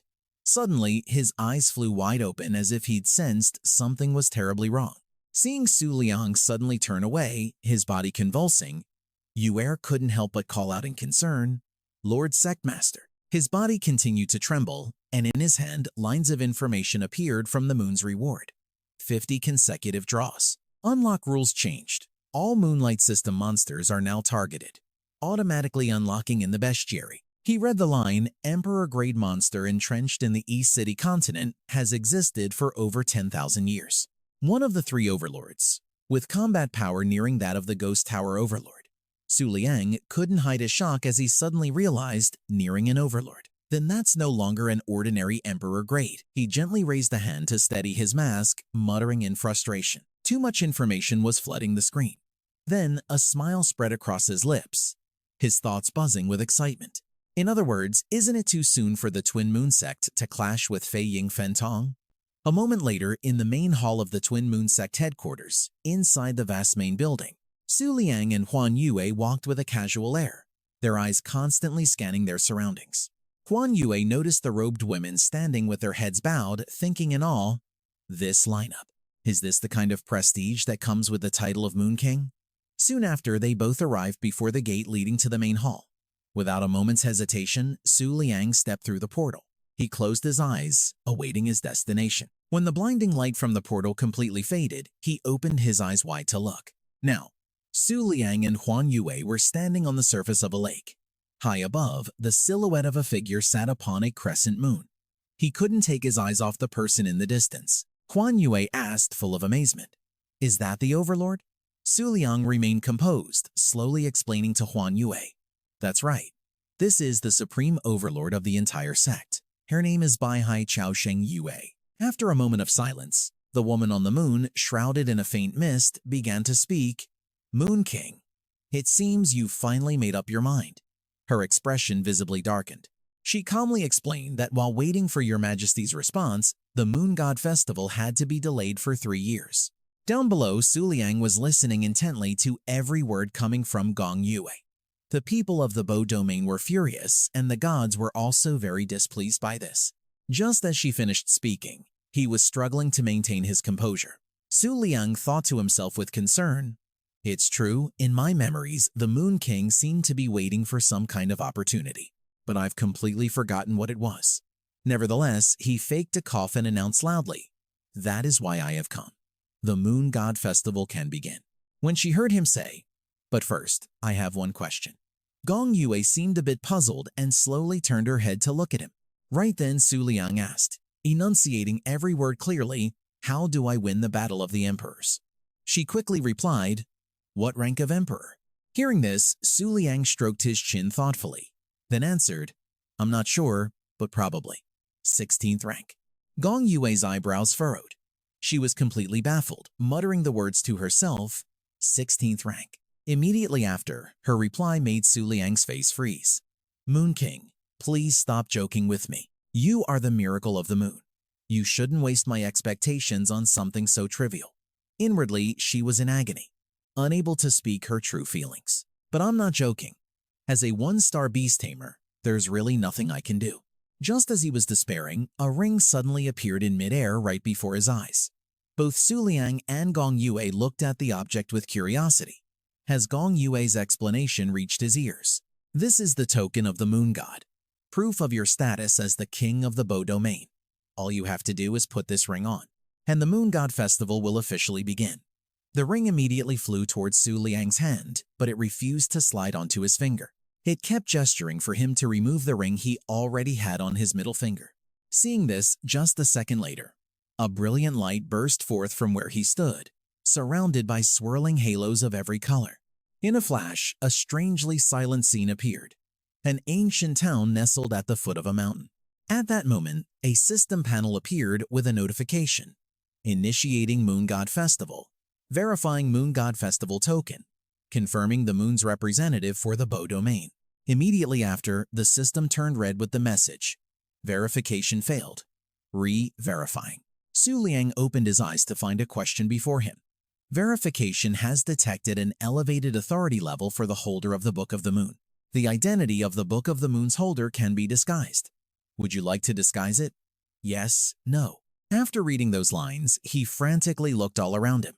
The space was filled with system panels, and he asked in confusion, "Where is this? Did I get teleported?" Just then, one system panel caught Su Liang's eye, forcing him to stop and read. It showed his face with some information. Name: Su Liang, can be hidden. Realm: 1 star, cannot be hidden. Gender: male, can be changed. Appearance: can be changed. Character template: 3 templates have been detected and can be directly inherited for disguise. Warning: if you do not inherit a template, your true realm will be detected by other representatives. After reading this, he raised a hand to his forehead, not even wanting to think about it. Bo domain, 1 star. That basically announces my identity to everyone. The 3 disguise templates also appeared, listed from top to bottom. Emperor template, Azure Sea, Scarlet Moon. Supreme template, Starlight, Pin, Crescent Moon. And Supreme template, Dafin, Transformed Moon. After observing them all, Su Liang stroked his chin and immediately started reasoning to himself. The most important thing right now is not to reveal my weakness. Otherwise, things will get really bad once the Moon God Festival starts. As this thought crossed his mind, he felt it was best to inherit a powerful template. He immediately raised his hand. In a flash, the surrounding system panels began to fade away, leaving only a final notification, transforming into template. Meanwhile, at the Moon God Festival, a suffocating scene appeared with a surge of. A beam of light shone down on the center, surrounded by neatly arranged chairs. A shadowy figure gradually appeared from the path leading to the ceremony. They mumbled a familiar phrase, "The moon never sets because the night is eternal." This was the illuminating moon saintess, the moon's representative from the central region. The moment she took her seat, another shadowy figure slowly emerged from the opposite side with a greeting, "Illuminating Moon Saintess. It's been a while." This was the Azure Moon Great Emperor, representative of the southern region. She strode forward with a smile on her face and said, "The Moon God Festival is finally about to begin." The illuminating moon saintess remained silent, and just then, a small shadowy figure also appeared. A little girl in an elegant nightgown stepped out. This was Xiao Hu, the representative for the Western region. The illuminating moon saintess shot her an unfriendly glance, while the Azure Moon Emperor was cheerful. Xiao Hu lazily returned her enthusiasm. After climbing onto the high chair, the little girl shut her eyes tightly again and fell fast asleep. Not long after, a figure with flowing hair appeared. This woman, in a revealing outfit, was Bang Dan, the representative of the Eastern region. She glanced around before speaking with a bored tone. "What is this? All women. How boring." Seeing this, the illuminating moon saintess retorted with a contemptuous voice. "Why is Bang Dan of the Eastern region here?" She slowly sat down, a smile playing on her lips as she explained. "Since the moon god's token is in my possession, I couldn't exactly stay away." The four of them had taken their seats for their respective regions, but there was still one empty spot. Bang Dan noticed the empty seat and asked in confusion, "Why haven't they come out yet? When are we moving on to the next step?" The Azure Moon Emperor smirked and announced, "Only the northern region is left. It must be the Moon King." Xiao Hu had woken up by now, turning her sleepy face to look over. She asked softly, "Is that the guy who caused such a huge uproar?" The illuminating moon saintess gave a scornful smile and quickly replied, "It's just an empty title." Just as she finished speaking, the sound of slender legs pattering closer could be heard. Xiao Hu and the Azure Moon Emperor immediately looked toward the sound. The illuminating moon saintess and Bang Dan couldn't hide their curiosity either. The figure of a young woman slowly emerged from the darkness. The moment she saw the person, Bang Dan's jaw dropped in shock as she exclaimed, "What?" The Azure Moon Emperor also shot to her feet, stunned, and yelled in disbelief. "This can't be." It was Su Liang in Bihai's body. The familiar crescent moon glowed in his eyes. The Azure Moon Emperor stared intently. Still unable to believe what was happening, the illuminating moon saintess muttered a few words. "The moon has given the wrong guidance." As he began to sit down, she continued to shout, "The representative of the northern region. How can it not be the Moon King?" The illuminating moon saintess, however, seemed much calmer. She nonchalantly offered her own speculation. "It seems the Moon King is just an ordinary guy.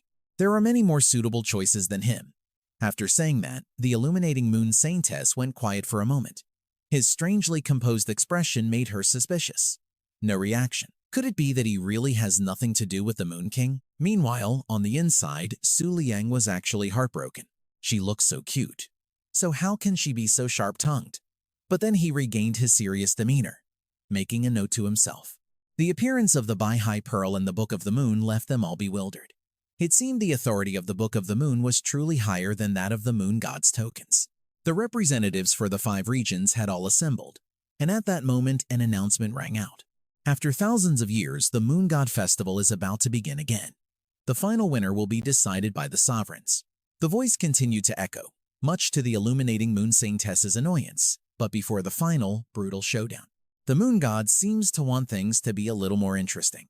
The announcement continued as Xiao Hu was still half asleep. Therefore, choose the strongest tribute you trust. And until the soul tribute is defeated, the sovereigns are forbidden from fighting each other. Bang Dan, on the other hand, seemed to be enjoying it, listening to every piece of information. If a sovereign personally slaughters another's tribute, they will be disqualified. The Azure Moon Emperor ignored the words, her eyes continually darting towards Su Liang, finally appointing an overlord-level beast as the sole tribute is forbidden. The beast must belong to your own faction, or you will have to choose again. After that long-winded speech, the call was finally made. All right, now please announce your exclusive tributes. Su Liang was now in a state of shock as he suddenly realized, announce an exclusive tribute? Besides the beasts in the Twin Moon Annals, what other choice do I have? Sweat was pouring down his face. A sense of humiliation welled up inside him. My disguise, which wasn't easy to pull off, was blown right from the start. How mortifying. At that moment, Bang Dan let out a long yawn and then said in a bored voice, "So boring. I was planning to come and check out the strength of the tributes." With that, she immediately summoned her own exclusive tribute. A system panel appeared right after. The Eastern region's exclusive tribute has been confirmed. Flight type, Emperor level, Fei Ying Fen Tong. This scene only made Su Liang more bewildered. An emperor level to start with. That means she might have a contract with something even more terrifying. The next second, the Central Region's exclusive tribute has been confirmed. Moonlight type, emperor level, full moon healing. Reading the words on the system panel, he became even more confused. Full moon. Xiaohu, still sleepy, also summoned her tribute, complaining listlessly, "What a pain." The system panel quickly appeared. The Western Region's exclusive tribute has been confirmed. Moonlight, type, emperor level, first generation white saint. Su Liang's eyes went wide in astonishment. He silently repeated the words to himself, "the first white saint." His heart sank as he suddenly realized that the first generation ancestor of the white saint family must have been as powerful as an overlord. Kang Yue still hadn't made a move. Her eyes were still glued on Su Liang. Just then, Su Liang seemed to remember something important. That's right, what about the emperor who once existed in the Northern Territory, but whose whereabouts are now unknown? At least there's some connection to me. A moment later, a hazy figure with deer antlers appeared. He was overjoyed, thinking to himself, "I found it." Without a hint of hesitation, he boldly declared, "Book of the Moon, use 100 draws." The pages of the Book of the Moon flipped by as fast as the wind. A short while later, a notification for an illustrated page of an emperor-level beast appeared. On it was the image of Yunyu Mengziyu, along with information about the ancient emperor-level beast of the Northern Domain, the founder of the Moonlight Beast Tamer Academy. Information gathered 1,000 years ago. Yunyu Mengziyu was the guardian of the White Deer Palace, one of the 12 moon god palaces after the moon god system was shattered. It fell from its position as a ruling overlord to an ordinary emperor and entered a deep slumber, sleeping in the sea of clouds and mist beneath the north. Information gathered, 2. The 12 moon god palaces collected the 12 fragments of the moon god Shandi system. The only guardian that still exists today is the 9th palace, Bihai Chao Jie, the moon palace of Sagittarius. A notification suddenly rang out while Su Liang was still stunned. In the final 5 seconds, if you do not make a choice, you will be deemed to have forfeited your qualification. Information gathered, 3. The descendant of Yunyu Mengzi Yue is named Ta Yunjue Yue, a supreme-level beast. After obtaining the moon god fragment of the White Deer Palace, it can be promoted to emperor level. By now, Su Liang was still dumbfounded by the words before him, even as the countdown echoed 5 and 4. The fourth piece of information, which was also the last, appeared.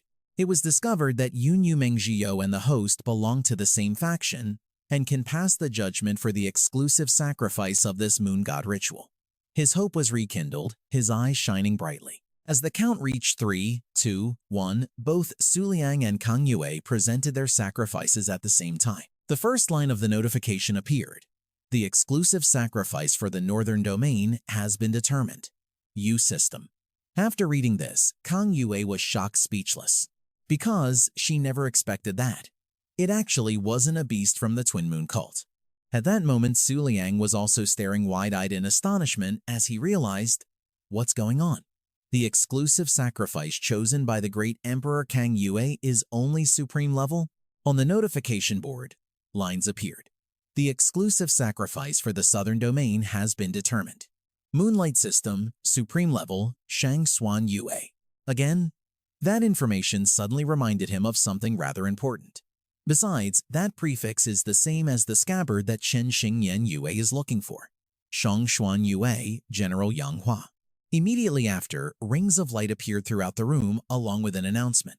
The exclusive sacrifice of the Southern Domain has been confirmed.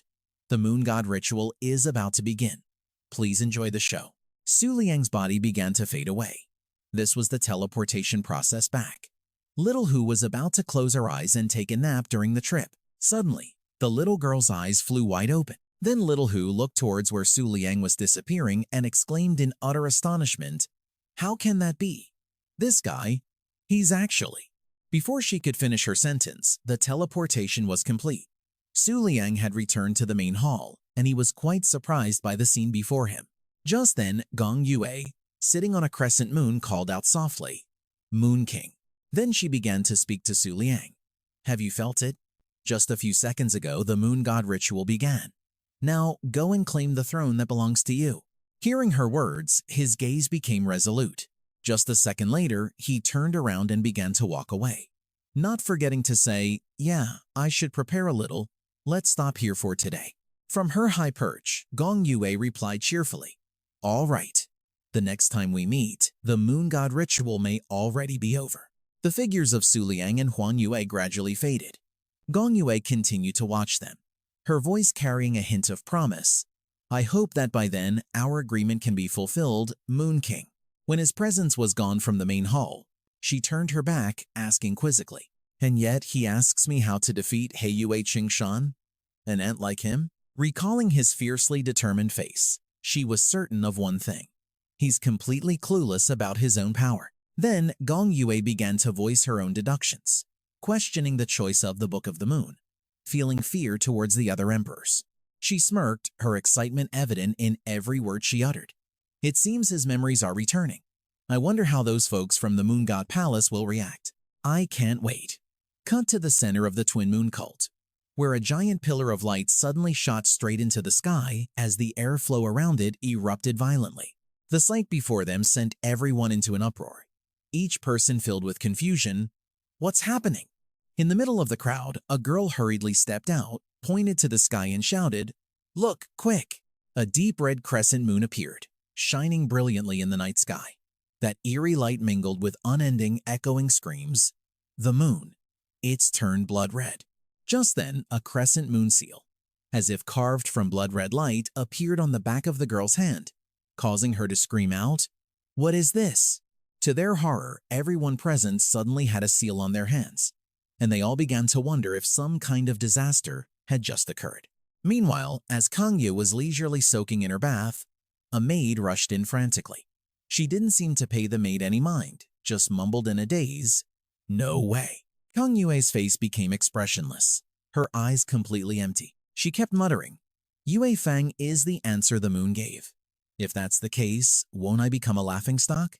The maid timidly spoke up again. "Great Emperor, you said earlier that once the moon god ritual begins, all the disciples in the sect should give up." She slowly turned her head, and the maid was met with a dazed expression and an icy glare. Kang Yue's eyes slowly closed.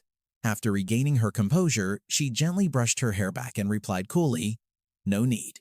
I've changed my mind." Kang Yue rose from the water and announced seriously, "For now, have Wu Ye take all the temporary sacrifices in the sect to participate in the upcoming sacrifice elimination tournament organized by the Northern Territory." With that, she reached for a towel and said in a cold voice, "As for me, I'll have to make a trip there myself." Kang Yue stood up, draping the towel carelessly around herself as she added on, "I have to see for myself what this Moon King and the moon over there are all about." As she watched Kang Yue's back disappear, the maid suddenly remembered something. She called out in alarm, "Great Emperor, wait, wait." She hurried after her, asking doubtfully, "The Wu Ye sacrifices, are they all just pawns being sent out?" Receiving no reply, the maid froze with worry. On the day of the Northern Territory's Sacrifice Elimination Tournament, which is also a full moon night, what lies in store? Outside the city of the Huan Yua sect, the maid's voice still lingered in the quiet air. The War of Emperors is about to begin. At that very moment, the creature carrying Su Liang on its back was silently observing the surroundings. The next second, he coldly stepped down. He thought to himself that the number of Supremes hiding around the academy had suddenly become unusual. It seemed the entire congregation of the Huan Yue sect had rushed over. As his thoughts drifted, a familiar voice called out, "Lord Yue Fang, you're finally back." Curious, Su Liang turned to look. It was Qingsha rushing over excitedly. She held a phone out in front of him and yelled, "You have to see this." Su Liang took the phone and saw a surprising announcement. Great Emperor Kang Yue had declared war on the Moonlight Beast Tamer Academy. Wu Ye of the Southern Territory will participate in the Northern Territory's Sacrifice Elimination Tournament. Qingsha couldn't hide her anger and blurted out, "She wants to eliminate all the sacrifices in our academy." He stared intently, clearly sensing the calculation behind Kang Yue's actions. Declaring war on the academy, it seems she wants to test me. So she's deliberately sending Wu Ye to stir up trouble. Su Liang remained calm and waved his hand dismissively. With that, he and Huan Yua turned to leave, adding, "I need to get some rest. Just send me the list of factions participating in the tournament." Although a bit stunned, Qingxia could only nod in agreement. A few hours passed in a flash. In his room, Huan Yua was curled up on the bed, sleeping soundly while hugging the moonlight rabbit and the Glimmer Butterfly. Under the lamplight, Su Liang was quietly and carefully scanning every name on the list of tournament participants that had been sent over. He tilted his head, resting his chin on his hand, lost in thought. Turns out, this elimination tournament was first proposed by the Bu Empire. But as a descendant of Bihai Zhe Gongyu, they probably won't do anything to harm me. Staring at the list for a long time, Su Liang's mind kept racing. The Ling Yue sect and Rong Yue are old friends. They're probably just here for the show. Participants from the Northern Territory are the Bu Empire, the Moonlight Beast Tamer Academy, the Ling Yue sect, and Rong Yue. Participants from the Central Territory are the Shizi Yue Ting and the Tiancheng Guild. The participant from the Southern Territory is Wu Ye.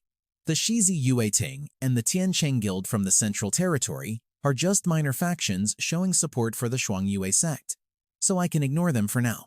Thinking this, the first name that truly stood out in Su Liang's mind could only be Wu Ye. His eyes lingered on the line. Participants from the Southern Territory, Wu Ye. An image of Xiao Zhou flashed through his mind. Just a Saint-test candidate from Moonlight Island already possessed two Supremes. It didn't take Su Liang long to realize the power gap. One can only imagine how strong the real Saint-test must be. Perhaps even Ta Yunjue Yue and Chen Xingyan Yue wouldn't be a match for her. He shot up from his seat, only to flop back down onto the bed. His face was etched with exhaustion. He muttered in frustration, "This is so tiring. Such a pain." He glanced at Huan Yua, who was sleeping soundly beside him, and thought, even though I have Ta Yunjue Yue and Chen Xingyan Yue now, plus the Jade Rabbit, who's temporarily unbeatable on a full moon night, I'm definitely not weak. But very soon after, a sense of unease crept back into his heart. But next, he had to face a real emperor. And them. Right now, I'm no match for them at all. In the silent moment, he gently stroked Huan Yue's ears. If there's no miracle, the only way is to have Little Shu snatch the moon fragment from the White Deer Palace. A moment later, something made Su Liang suddenly freeze. He stared at it with a bewildered expression, thinking to himself, she went to sleep without even taking off the crystal chain on her head? Being a good guy, Su Liang moved closer to gently remove the chain from Huan Yue's head for her. He didn't think twice and quickly climbed into bed.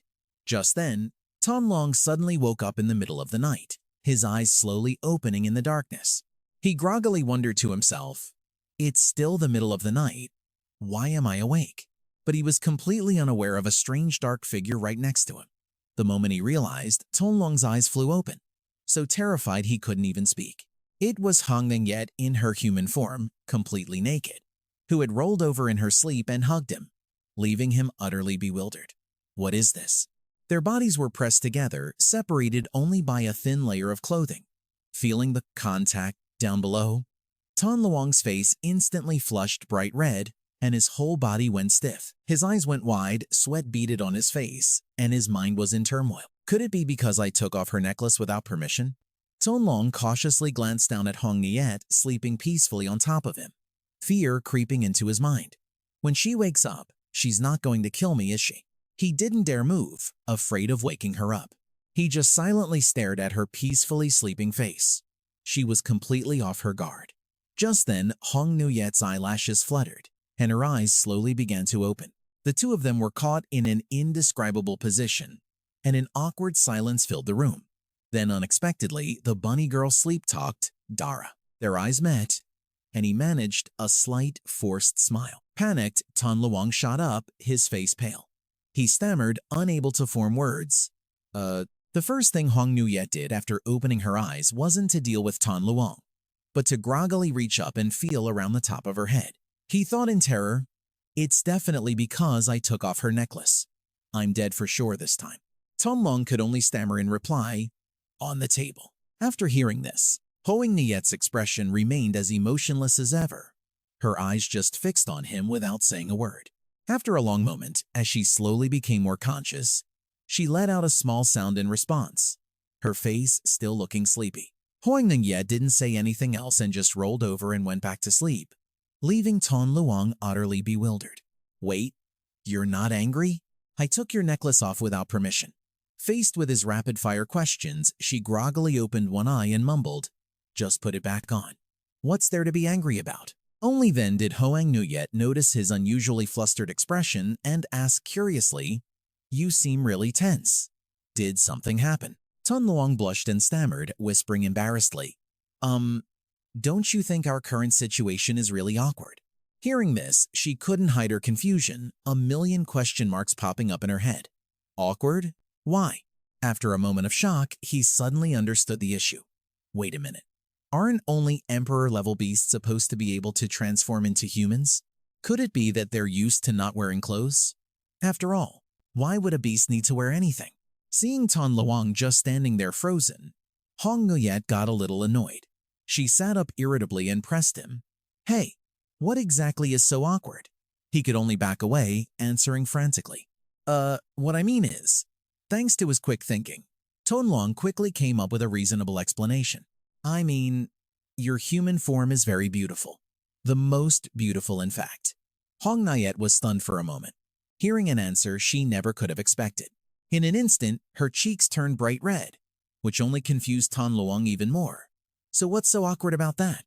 The next day, the early morning sky was a brilliant blue. As the dawn light streamed through the window, she lazily rubbed her eyes, her face still sleepy. While pulling the curtain aside, Tan Luang looked back at Hong Ningye and asked softly, "Ningye, are you awake?" Still not fully conscious, she mumbled. A second later, Hong Ningye asked quietly, "Tan Luang, I don't know why, but ever since I first met you, you've always seemed so tense, as if you were worried." She tilted her head, unable to hide the surprise in her voice. "But today, you seem different. You seem really relaxed and happy." Tan Luang smiled gently and replied, "You're not wrong." He thought to himself, "Before, I was living entirely as the Moon King, thinking about how to deceive the world and defeat my enemies. I was so stressed I was about to collapse. But after that heart-pounding moment last night, I realized something." As soon as he thought of that, Tan Luang expressed his sincere gratitude to her. "Thanks to you, I've calmed down." Huan Yua was speechless, a look of disbelief on her face. Tan Luang stretched energetically. "Next up, let's get ready for the Moon God Festival. I think I figured out a way to defeat the Emperor." She asked blankly, "But I didn't do anything."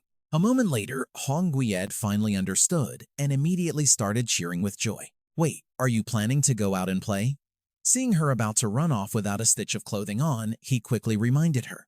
"Wait, put some clothes on." Soon enough, the two of them were standing on the roof of a towering building. At that moment, Tan Luang cautiously turned to her and asked quietly, "So, what happens if that necklace of yours is taken off?" Hong Ningye looked a little confused by the question. Seeing her silence, he explained, a bit flustered, "I mean, I took your necklace off yesterday, right? And you still seriously asked where it was?" Huan Ningye answered without hesitation, "That's because my mother left it to me. Of course, I was going to ask where it was. I only transformed into a human suddenly because the full moon is approaching." Tan Luang let out a sound, probably because he'd been overthinking things. Her answer was like a bucket of cold water thrown in his face, leaving him frozen on the spot. Putting that aside for a moment, she then asked suspiciously, "But why did you bring me here? Don't you need to prepare for the Battle of the Emperors?" Model. Su Liang gazed ahead thoughtfully and began to analyze the situation. "This is the tallest building in the academy. From here, you can see the entire school, including the grounds for the culling festival." Then his expression turned serious as he announced, "I'm preparing to face the Emperor right here." Su Liang turned to Huan Yua with a slight smile. "I want to test something first, to see if I, as the Moon King, can communicate with the gods." With that, he shouted loud and clear, "Come forth, Glimmer Butterfly!" Upon hearing the command, the pet beast appeared instantly, its body glowing with the intertwined light of the sun and moon. Huan Yua silently watched it flap its wings and soar into the sky. Just a second later, she quickly voiced her doubt, "What kind of test is this? You just released a little butterfly." Su Liang pointed forward and exclaimed, "Take another look." Huan Yua did. The scene before her immediately made her eyes widen in awe. It turned out to be a swarm of Shenguan butterflies, so many that they covered the entire sky. Su Liang just said calmly, "Low-level Shenguan butterflies are basically only useful for scouting, but they do have one special trait. They love to gather together." He looked at the pet beast perched on his hand with a fond expression and continued to explain, "Every time my Shenguan butterfly goes out, It leads a ton of wild Shangguan butterflies along with it, and no one can tell which one is mine. A swarm of radiant butterflies suddenly converged into a single point, then violently exploded and dissipated, letting out a burst of light that scared the living daylights out of her. Huan Yua immediately spun around and demanded angrily, "They're dead. Su Liang, what did you do?" Right after, he raised a finger to his lips, signaling for silence, and replied nonchalantly, "It's a secret. You'll find out on the night of the full moon." Huan Yua was not happy to hear that, and her expression immediately darkened. At that moment, a sudden notification sound surprised Su Liang. Contract complete. He thought to himself, it worked. A beast information panel appeared above Su Liang's head, listing Moon in the Lake, Moon Crown, High Tier, Jade Rabbit, Moon Crown, Mid Tier, Waning Moon Oath, Shangguan Butterfly 1, Moon Crown Low Tier, Shangguan Butterfly 2, Moon Crown Low Tier. Glancing over the information panel, he found it a bit hard to believe and marveled to himself. With the Book of the Moon's unlimited contract cheat skill, I managed to form a contract with over 1,000 Shangguan butterflies in one go. Su Liang raised his hands, studying them thoughtfully, a delighted smile in his eyes. He grew even more expectant of his plan. If the gods love miracles, then I just need to give them the most spectacular miracle of all. Will they come? At that moment, Huan Yua was huddled in a corner, chin in her hands, still staring at Su Liang with a reproachful look. Suddenly, a torrent of curses erupted from below, startling her into turning around. Unbelievable. What is this bunch of small fry doing here? The voice continued to bellow from below the academy. It successfully captured everyone's attention. 1 star, 2 stars, even 3 stars. Turns out, those words were coming from the 5-leaf Holy Maiden of the National Moon Palace. She kept rambling on. Is 3 stars really the lowest standard for joining the National Moon Palace? Why did the Great Emperor send us here? The 5-leaf Holy Maiden next to her, Ma Yushuang, coldly adjusted the brim of her hat and replied without looking. The Great Emperor has his own arrangements. Besides, without the Moon King, this Moonlight Beast Tamer Academy is insignificant. Yuda gave her a bored look, then muttered a few complaints. Still, this is just ridiculous. Just then, an invisible killing intent grazed the back of her neck, making her shudder. It felt as if a soul-piercing gaze was silently watching her. Her instincts flared up immediately. She froze for a moment, her expression quickly turning cold. Her eyes seemed to freeze in shock as Yue Da thought to herself, "Something's here. It was just looking at me." Seeing her unusual, fearful expression, the 5-leaf Holy Maiden Ma Yushuang standing beside her also vaguely sensed it. She added softly, "I have a faint feeling too. That's not an enemy we can handle." Then she quickly warned her, "It must be a powerhouse from the Twin Moon cult. It's best not to look at it." Over on the other side, Huan Yua was listlessly resting her chin on her hand, her gaze distant, her face clearly showing her boredom. Su Liang suddenly exclaimed in admiration, distracting her, as expected of the forces from the Azure Moon Holy Cult. Supremes are running around like stray dogs. He slowly walked over to observe, adding, "Don't tell me royal envoys are worthless now." Huan Yua turned to him with a cold expression and stated bluntly, "Look for yourself." Hearing that, Su Liang curiously tilted his head to look, and seeing her annoyed expression, he asked in a low voice, "Are you still mad?" Seeing that Huan Yua didn't bother to answer, he got the hint and proactively tried to make peace with a smile. "Let's call a truce." But to his surprise, she just huffed sulkily and turned on her heel, walking away without a single glance. Watching her indifferent back, Su Liang was momentarily lost in thought, silent for a long time. The very next moment, a sly grin appeared on his face as a mischievous idea instantly popped into his head. As soon as the thought struck, Su Liang immediately changed his tone and called out softly, "Woman." Upon hearing that, she was startled unconsciously, quickly recognizing the familiar phrase. He, pleased with his own prank, continued to tease, "You have successfully captured my attention." And just as expected, that made Huan Yua tremble with rage. She sullenly turned her head away, her face bright red, gritting her teeth without saying a word. Tu Ryu chuckled in amusement, his every word cutting off any path of denial for Hong Yiat. "Are you afraid I'll tell everyone you read novels?" By now, her rage had reached its peak. She couldn't help but scream in frustration, "Of course I am. That'd be the death of me." Tu Ryu lowered his head slightly, putting a hand to his chin as if pondering something, and just gave a cold mim in response. After finishing his calculations, he made his demand. "All right, then you come over here." Hong Ning-yet asked in confusion, "For what?" Tu Ryu smirked, looking at her with a mischievous glint in his eyes as he began to lay it on thick. "Come here and stand still. I want a cop a feel. If you dare refuse, I'll spread the word all over the academy." As soon as he finished, he curled his lips into a light smile, feeling a little helpless at the flustered state of the girl he just teased. In her utter shame, she could only stay silent, unable to reply, biting her lip in frustration. Seeing the atmosphere grow awkward, Tu Ruo quickly waved his hand and spoke up. All right, I was just kidding." Just then, her long silky hair suddenly fluttered in the gentle breeze. Hong Ning-yet suddenly lunged forward and threw her arms around Tu Ru, catching him completely off guard. Tu Ryu froze, his eyes instinctively widening. The two of them collapsed to the ground, and he stared down at the girl in a daze. His mind still hadn't processed what happened. When it finally hit him, Tu Ryu's face turned beet red, and his voice stuttered as he managed to choke out a single word. "You." The two were now in a very compromising position, both of them extremely embarrassed and unable to look the other in the eye. Huan Yua suddenly shifted timidly, slowly leaning closer to his ear. Her warm breath brushed against him, making the tips of Tu Ru's ears burn bright red. She placed a hand on his shoulder and slowly pulled back. Every movement made Hong Yua visibly awkward, and she grumbled, "You really know how to take advantage of someone. You're the worst." Right after, she turned to leave without hesitation. "I'm going back to the Ngiet Uyen Quan."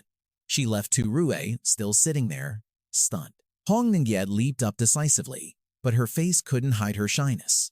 "Don't come looking for me." With those words, her figure dissolved into mist and vanished into the sky. Tu Ryu got to his feet, feeling helpless, and quietly watched her go, thinking to himself, "She sure runs fast." He was lost in thought about Hong Ning-yet, wondering why she took such a silly threat so seriously, completely unaware that a figure had suddenly appeared behind him. Tu Ryu still didn't notice anything unusual, just lost in his own thoughts. It's not like being naked is a big deal. I really don't get why she's so embarrassed. Just then, the person spoke respectfully. "Lord Cultmaster, am I disturbing you?" Hearing this, he froze on the spot and a shiver ran down his spine. It turned out to be someone from the Twin Moon cult, the second in command of the 12 Moons, whose name was Silver Rabbit. Tu Rao quickly composed himself, but inwardly he was panicking. What great timing. If not for you, I don't know how that would have ended. Silver Rabbit quickly bowed her head to report. "We managed to severely injure Black Moon Thon's son, but the problem is he escaped during the Battle of the Emperors amidst the full moon." Before she could finish, Tu Ru casually cut her off. "Not a problem. We just need to wait for the next full moon." She quickly replied, "As you command." Silver Rabbit didn't linger and left immediately afterward. He stood there silently, looking after her, lost in thought. The very next second, Tu Ru summoned in a stern voice, "Ho Trung Nin Giet." After his call, a streak of light blue water instantly appeared, twisting freely in midair. It then faintly faded away with the wind, leaving behind Tram Tin An Nugyet in the form of a blade, hovering in front of him. Tu Ryu didn't wait long and quickly spoke. "Tram Tin An Nguyet, let's make a deal." He quickly stated his offer. "Nguyet, lend me your power during the full moon." An Nguyet was hidden inside the faint blade. As he finished speaking, the blade vibrated slightly, her eyes still closed. Then they coldly opened. From the top of the tower, a dazzling light suddenly erupted, spreading across the sky and bringing with it waves of dense spiritual energy. The Ngu Diet group below quickly noticed the strange disturbance and looked up in a daze. Nguyen Quan wondered in confusion, "It's from that direction again. Who in the world could it be?" At the same time, a hand suddenly appeared and decisively gripped the blade, then swung it fiercely in a single motion. At that same moment, Tu Ryu looked up and let out a sigh of relief. He thought to himself, "Looks like it agreed." He immediately took out the Book of the Moon and commanded loudly, "Book of the Moon, use 30 draws. Search for information on the supreme level beast, Thuong Huyen Ngiet Swang Hoa." The next second, it began flipping rapidly through its pages, starting the search. In an instant, a system notification appeared. Host's permissions are insufficient. Some information will be hidden. This couldn't help but surprise him. All that was shown was a silhouette of an unidentifiable person, along with basic information like Supreme Level, Moonlight System, Thuong Huyen Nu Yet Swang Hoa unlocked. Basic information. The weapon of Tram Tin An Nu Yet, one of the ancient 7 profound. Supplementary information 1, the 7 profound. The 7 greatest masterpieces, all 7 of which are weapon form beasts. Supplementary information 2. The 7 profound in order of their creation are Phuong Huk, Thien Sik, Tutie, Swang Gua, Nai Lek, Ngok Kuk, and Laika. Each person possesses a different core ability. Third piece of supplementary information. The upper crescent moon, Yang Hua, and the sinking star Swallow Moon defeated Gu Zongzi. The guardians of the 12 moon palaces from 20,000 years ago were all injured and fell into a deep sleep. Sinking star Swallow Moon woke up 10,000 years ago. But the upper crescent moon, Yang Hua, is still in a deep sleep, currently located in the eastern region, in the treasury of Queen Bing Yu Tianlin. Just then, the system suddenly issued a warning, and Su Liang was startled, letting out a "huh?" The gist of the content was, the host is not qualified to fight the overlord of the eastern region, Bing Yu Tianlin. The host must sign a contract with at least one emperor-level beast to have the most basic qualifications for survival in the eastern region. He stared at the notification in shock, thinking frantically, what the hell is this? The overlord of the eastern region. For me to get the scabbard back from her, isn't that just a pipe dream? Su Liang also quickly sent a message. Sinking, star Swallow Moon. Upper crescent moon, Shuang Hua, location, eastern region. After hearing this, her eyes remained clear. In a serious tone, he continued to add more. But to get it back, the one we need to face is, Su Liang said without hesitation, Queen Bing Yu Tianlin. As soon as the words left his mouth, Huan Yua seemed to realize it too, her body unconsciously trembling slightly. In that instant, her face suddenly filled with killing intent and darkened completely. Huan Yua said nothing and coldly turned to walk away. In a state of rage, she clenched her fists. Seeing this, Su Liang could only fall silent, his face turning pale. He was lost in deep thought. In Su Liang's mind, the images of Kang Yue and the mentioned Queen Bing Yu Tianlin vaguely appeared. The difference in power was so obvious that he couldn't help but worry. This opponent is 10,000 times more terrifying than the great emperor Kang Ye he'll have to face in 3 years. Looking at Huan Yue's cold demeanor, he was stuck in his train of thought. But for some reason, sinking star Huan Yua seemed incredibly still and silent at that moment. Su Liang's face was tense, and he swallowed hard as if to calm himself. After a moment's hesitation, Su Liang said boldly, 3 years. Only those 2 words were spoken, but they made Huan Yua curiously look back. His expression was incredibly resolute. He placed a hand on his chest and declared sincerely, give me 3 years. 3 years from now, I will defeat Queen Bing Yu Tianlin. Huan Yua was involuntarily stunned, frozen on the spot upon hearing Su Liang's promise. Under Huan Yua's gaze, he paused for a moment, a sliver of doubt creeping into his mind. What did I just say? Su Liang asked with uncertainty. If I say that, will you believe me? She remained silent. To his surprise, in the very next second, Huan Yua suddenly spoke up. Su Liang, in ancient times, my 7 scions and the moon god Shanbi's faction were always at odds with each other. I've always been hostile towards you. Su Liang's face immediately went blank, unable to hide his utter confusion. She continued, but thank you. At that moment, Huan Yua's eyes slowly opened, her gaze as hazy as if covered by mist. She gave a gentle smile.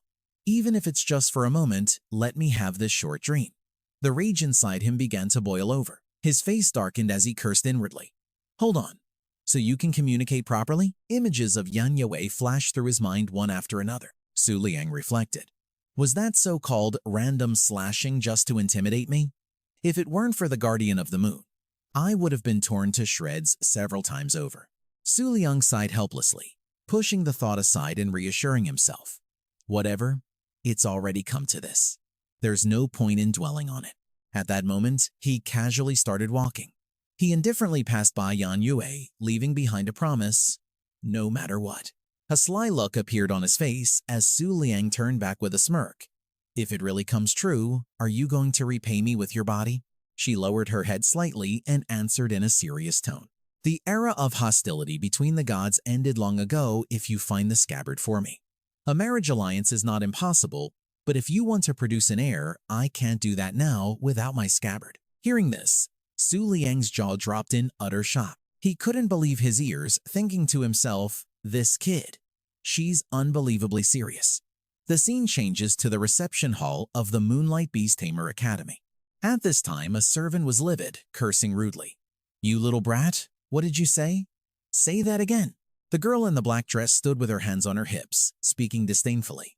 "Are you deaf? I told you all to get the hell back to where you came from." The girl pointed directly at the servant, snapping aggressively.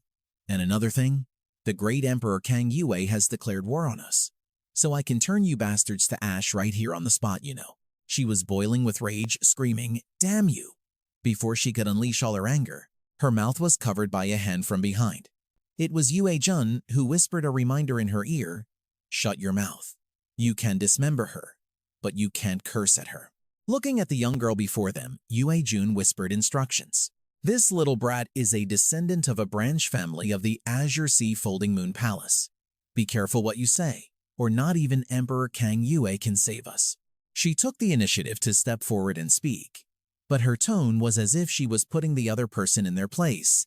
"You're Bai Qingxi, the 7th princess of the Baiyu Empire. Although you have a holy moon body, if you want to challenge me, you should wait another 10 years. Hearing this, the servant's eyes widened in disbelief, unable to process it. This little brat was able to fully unleash the power of a beast in just 3 days and complete her moon body. Facing this group of ignorant people alone, Qingxi was not only unfazed, but also declared loudly, "Hey you guys, whether you can fight or not is a different story. But this guest house is sponsored by our BUA Empire. If I say you can't stay, you can't stay. Get out and sleep on the streets." Every taunt that came from the little girl's mouth made it impossible for the 4 young women to hold back any longer. Their anger immediately erupted. One of them glared at Thon K and snarled a warning. "You little brat, don't push it." Thon K just smirked, her indifference like a slap to their faces. Without another word, the kid unleashed her true power, releasing a massive wave of special energy, creating a vortex of power that sent them flying. Just then, as the thick smoke began to clear with the wind, a figure slowly emerged. Silver Rabbit's cold threat rang out, making New Yet die and the other woman look on in horror. Then Silver Rabbit turned to Thon K and spoke slowly. "7th princess, let them in. These are Nguyen Phuong's orders." At that moment, the other woman seemed curious and pressed. "Are you from the Double 16? Silver Rabbit ignored the question, only repeating the order in a stern voice. "7th princess, let them in." Thon K's expression fell, her eyes filled with sadness. After a moment's consideration, the kid's attitude instantly changed. She flashed a bright smile and obediently replied, "Yes, Miss Rabbit." In a flash, they were given the nod to enter, but their expression seemed heavy and no one said a word. Just then, Thon K excitedly asked from behind, "What rank is Sister Amaterasu in the 12 Moons?" Silver Rabbit glanced back gently, smiled, and answered, "2nd place." "Why?" As soon as she heard that, Thon K fell into thought, calculating. 2nd place is at this level? Then 12th place must only be a little bit stronger than me. If I become number 1 within 3 years, then I'll be qualified to challenge the Moon King. Silver Rabbit listened in silence, her eyes fixed on the little girl. Thon K's face flushed red as she clasped her hands together, lost in a happy daydream. If I hadn't been born 3 or 4 years too late, I could have had children with the Moon King and created the strongest bloodline in the world. Silver Rabbit forced a smile and said dismissively, "Well then, I'll be waiting for the day we can fight side by side." After that, she didn't bother to linger and quickly turned to leave. Once she was a short distance away, Silver Rabbit's face turned ice cold as she thought to herself, "Arrogant little brat." She smirked, a mysterious glint in her eyes, and continued her train of thought.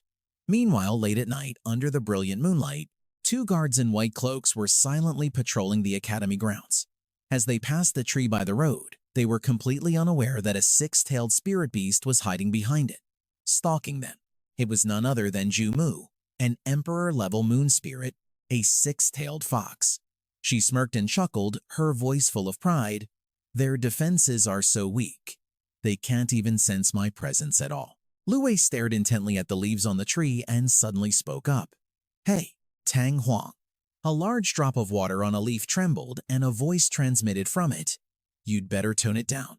This is the Northern Domain. We could both be under surveillance. It turned out to be a special, masterful incarnation of Jumu, the emperor-level spirit from the Tanghuang Springs, Lengduan Tianchu. Lu Wei leaned against the tree, annoyed, and retorted nonchalantly. Stop trying to scare me. Weren't you just as curious when you accepted Huo Yuanzhao's commission? The next second, she flashed a sinister smile and rambled, who do you think will be the final winner? A look of amusement spread across Lu Wei's face as she continued talking to Lang Duan. He's just a one-star beast tamer. Can he really control an emperor-level spirit? I'm so curious. Receiving only silence from the other, she got irritated and looked up. Hey, why aren't you saying anything?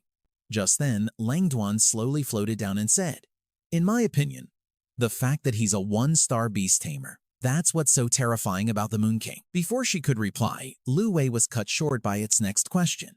Do you know the difference between a vessel and an apostle? After thinking for a moment, Lu Wei asked back doubtfully. You mean the representatives of the gods who never lose their entire lives are apostles? And the ones who are defeated are the vessels? Because as soon as they fail once, they're no longer worthy of the gods' attention. Accompanying her answer, a pair of cold, sharp eyes appeared, hovering in the darkness. A giant hand reached down from above, controlling a lifeless wooden puppet with silk-thin strings. After listening, Lang Duan shook its head in disagreement. Your theory isn't wrong. Apostles are truly powerful. The image that followed was a clear illustration of Lang Duan's explanation. According to the ancient records of the Tanghuang Springs, the direct difference between a vessel and an apostle is this. A vessel will think they've received guidance from the gods in the dark, like receiving a main quest in a game. It added, most of the gods' representatives in the world are vessels, but only a few are apostles. Their accounts state that they've seen the gods in their dreams as if they've become a part of the gods themselves. But do you know what the Moon King said then? The scene changes. Tong Long is now standing silently on a tower, thoughtfully looking up at the radiant moon in the sky. But Lang Duan's voice continued to echo. To this day, whenever I think back on those words, I still shudder, he said. At that moment, he tensed up, staring intently in one direction. From behind the buildings, a blinding flash of light erupted, as if tearing the night sky apart. As it shone directly in his face, Tan Luang's eyes snapped open, his gaze filled with caution. There, the beams of light grew more and more intense, blasting straight through. In just a moment, it mercilessly shot forward and struck Tan Luang. A heaven-shaking explosion erupted, rocking the entire sky. As the aftershock of the blast faded into the thick smoke and dust, a delighted laugh suddenly rang out. Lin Qi and her fierce beast emerged from the smoke. She panted, speaking smugly. This final blow cost me some of my lifespan. But just as I thought, he couldn't block it. Lin Qi glanced appreciatively at He Jing, who was peeking out from behind a tree. Good job, He Jing. Thanks to you, I was able to get close to the Moon King. She casually looked back and said, See that? I've defeated the Moon King. Lin Qi fell to her knees, her arms spread wide, lost in her own fantasy. From now on, the gods and the moon will watch over me. But her joy was short-lived. Her eyes suddenly widened in horror as she noticed something amidst the smoke and dust by the tower. Just then, Su Liang emerged, completely unscathed and protected by currents of water. He quietly praised, Well done, Hu Zhongyue. Then he commanded loudly, shouting out a name, Zhen Xingyan Yue. At the same time, her eyes opened, staring icily at Lin Qi. Yan Yue tightened her grip on her blade and took an attack stance as blinding green bolts of electricity crackled around her. The moment she saw this, Lin Qi jumped, trembling as she clenched her teeth. Her face was breaking out in a cold sweat. In that instant, she slammed her hand flat onto the ground. A blood seal was instantly summoned beneath her. In the blink of an eye, it successfully teleported Lin Qi away without a trace. He Jing screamed in hopeless fear, Lady Lin Qi. He thought to himself in disbelief. She actually abandoned her beast and me to run away on her own. In that life-or-death moment, the evil-eyed spirit antelope suddenly grimaced and unleashed its combat skill. Three-pupil evil eye. It quickly expanded its defense, managing to block Yan Yue's fierce attack just in the nick of time. Su Liang stood tall, his aura overwhelming, and coolly raised his hand. Instantly, green spirit energy began to gather from all directions. A massive wave of power shot out decisively, its immense aura rolling out everywhere. Faced with such overwhelming power, He Jing and the evil-eyed spirit antelope were completely caught off guard and instantly obliterated. Cutting to Lin Shi's location after escaping to a forest, she leaned exhaustedly against the tree trunk, panting heavily. I've run hundreds of kilometers. It should be safe here. She never expected Su Liang's attack to be so powerful. It was now hurtling towards her at a terrifying speed. The moment she realized, Lin Shi frantically turned around. A brilliant green light illuminated her tear-streaked face. She trembled and screamed in terror, "Lord Qing Shan." Before she could finish her last words, Lin Shi's figure was swallowed by the violent surge of light. Time flew by, and the day of the tournament finally arrived. Xiao Qiao excitedly stepped out. Waving enthusiastically, she said, "Hey everyone, the sacrifice elimination tournament is about to begin." She beamed, excitedly live-streaming the announcement. "I'll be taking you guys through the whole thing, so make sure to follow by smashing that like button." Xiao Qiao stared intently at her phone screen. The viewer count was skyrocketing, and she couldn't hide her delight, thinking tens of millions of viewers online, that's 100 times more than usual. But Xiao Qiao's main goal, like almost everyone else's, was to wait for one thing. The Moon King's Beast lineup would finally be revealed today. Meanwhile, over at the spectator stands, there wasn't a single person in sight yet. At that moment, two girls were chatting. "Hey, isn't the tournament starting a bit early? The full moon is still a ways off." Mu Rong agreed. "Yeah, so what if it's not the full moon yet?" Someone nearby turned around and chimed in, "Forget about this tournament. Even in the moon god ritual, whether we win or lose doesn't matter." She seemed indifferent to honor or shame, focused solely on her original purpose. As long as we can witness the battle of the emperors today and make it back alive, that's all that matters. Before long, the stands were packed with spectators.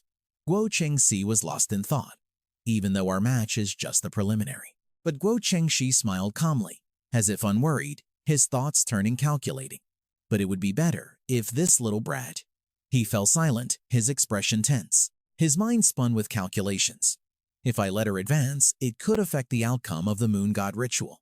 As the moonlight began to appear, shining brightly in the dark night, the MC's voice rang out. "Thank you all for coming from far and wide to participate in this sacrifice elimination tournament. Bai Yu, the caretaker of the Twin Moon Flute Overlord and royalty from the Bai Yu Imperial District, stood in the middle of the arena and began to explain. Allow me to go over the rules for you all one more time." The rules were announced one by one. Second, combat beasts must be summoned before the battle begins, and no new summons are allowed after the battle has started. Third, both sides in a battle may retreat unconditionally, and will not lose their eligibility to participate in the moon god ritual. Everyone listened intently. Fourth, attacking the audience or the beast tamers is forbidden. After reading through them, Yi Yu concluded by declaring loudly, "And now the competition officially begins. I invite any challengers to come to the stage." The moment she finished speaking, Qingxi, who could wait no longer, eagerly ran forward. She asked excitedly, "Auntie, am I ready yet?" Yi Yu gave her an affectionate smile and gently patted the little girl's head. "Not yet. The full moon hasn't appeared," she said, gently ruffling Qingxi's hair. Her voice continued, slow and steady, but every word carried absolute conviction. "You are the one who will help the Moon King defeat the Kang Yu Emperor in the future." Elsewhere, Su Liang was quietly watching the tournament's progress from a distance. He was deep in thought. The battle had begun, but the real threat wasn't there. With his sharp senses, he figured out their game in a single glance. They were probably here to witness the fight between him and the Black Moon Sex Emperor tonight. While he was lost in thought, footsteps approached. The newcomer spoke first. "Su Liang, have you felt it yet?" It turned out to be Ying Yue. Hearing her, Su Liang hesitantly guessed, "You mean those emperors?" She closed her eyes tightly, looked up, and replied softly, "No, I mean." Ying Yue paused for a moment, then said in a dead serious tone, "The gods are watching you." Back at the tournament, the battle was still raging on. After the shockwave, thick dust and smoke billowed up. A powerful pet beast emerged from the haze, roaring fiercely as it opened its mouth wide. A ring of spiritual energy erupted, expanding across the entire area. Just then, the man on the other side collapsed at the edge of the crater, tears streaming down his face. He sobbed and wailed in anguish, "My beast." At that very moment, the moon seal on the back of his hand began to fade. Meanwhile, Yue Tai woke up looking groggy. She yawned and grumbled, "The battle between the Angel Guild and the Spirit Cavern." She asked drowsily, "How many high-level beast battles has it been?" A voice immediately replied, "The fifth one." Yue Tai stretched, still looking exhausted. What a waste of time. It's almost our turn, isn't it? She curled her lips into a wicked smile. That little brat with the noble bloodline can't sit still any longer. The moment she finished speaking, Yue Tai leaped straight down into the arena. She pointed a finger arrogantly, her expression full of provocation. Taking care of the other little brats from the Blue Moon Empire shouldn't be a problem. Before rushing into battle, the young girl didn't dare to act rashly and stepped forward to ask for Yiyu's opinion. She resolutely held out a hand to stop her. No, it's not time yet. Immediately after, an old man with a white beard appeared out of nowhere and spoke up. "Leave this to me." He placed a hand on his chest and bowed respectfully. The Gong Yue Saintess is only ranked 4th among the 5 leaves. It would be a waste to have the 7th princess deal with her. 5 minutes later, witnessing the scene before them, Yi Yu and Shang-Chi were speechless with displeasure. Despite his bold declaration earlier, the white-bearded old man now sat slumped on the ground, defeated. With the upper hand, Yue Tai stood with her 2 pet beasts, the 6-star Moonlight type, Supreme-level Moon Basin Flower Emperor, and the 6-star Beauty Under the Moon. Also a Moonlight type, Supreme level, she stood before him, sneering contemptuously as she took a jab at him. "Hey, is this all you've got?" With a triumphant smile, she casually taunted. "The small reward I got from this isn't even worth 3 or 4 days of my meditation." Something zipped past Yiyu at the speed of light, startling her. Yiyu's face paled as she realized what was happening, and she quickly shouted a warning. It was Shang-Chi who couldn't hold back any longer and had jumped down. She replied, "It's okay, I just need to stall for a little while." In that moment, the young girl was already on the arena floor, her expression still arrogant, fearing that if she delayed any longer, the Black Moon Divine Emissary would arrive soon. Yue Tai glanced over at Shang-Chi, her tone probing and provocative. "Little brat, you really want to fight me? Seriously?" The young girl chuckled and naturally replied, "Well, the moon is about to be full. If I don't get in the ring now, there won't be any time left." Shang-Chi looked at her with clear disdain and didn't hold back her mockery. "How could I miss the chance to shut you noisy runs from the southern domain up?" Yue Tai was stunned, her face turning green with rage, but she couldn't think of a comeback. "You." Just as she was about to explode with anger, a hand gently rested on her shoulder. Yue Jun stepped forward coldly and announced with just 2 words, "Switching out." Yue Tai furrowed her brow in confusion, asking blankly, "She's just a 3-star little brat. Why do you need to handle her yourself?" Her eyes widened in horror as she saw Yue Jun's extremely tense expression and icy gaze. Yue Tai immediately became suspicious, wondering if he was planning to accidentally kill the little brat here to prevent future complications. Thinking this, Yue Tai warned him anxiously, "Hey, even if you're the leader of the 5 leaves, this is just too arrogant." But all she got in return was a chilling silence and a bone-chillingly sharp glare from Yue Jun, which made Yue Tai flinch and not dare to say another word. Standing behind him, all she could do was seethe and glare daggers at her opponent.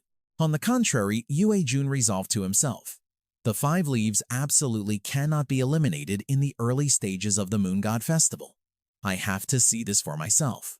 Shang-Chi smiled calmly, her voice goading as she made a threat. A wise choice. As for those bratty words from just now, I'll be sure to teach you a lesson immediately. The moment she heard that, Yue Tai flew into a rage and lunged forward. When she was stopped, she screamed furiously, "You damn little brat, what did you just say?" Shifting her gaze to Yue Jun's emotionless face, the young girl seemed rather amused. "If it's you, maybe I can play for a little longer." As expected, the aura emanated from the pet beasts she controlled.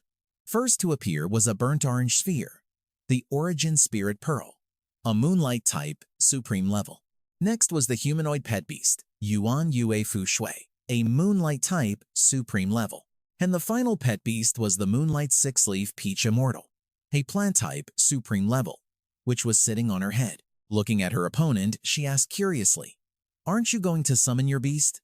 Don't tell me you're so scared you're backing out already." Qingxi giggled and replied innocently, "My beast is constipated."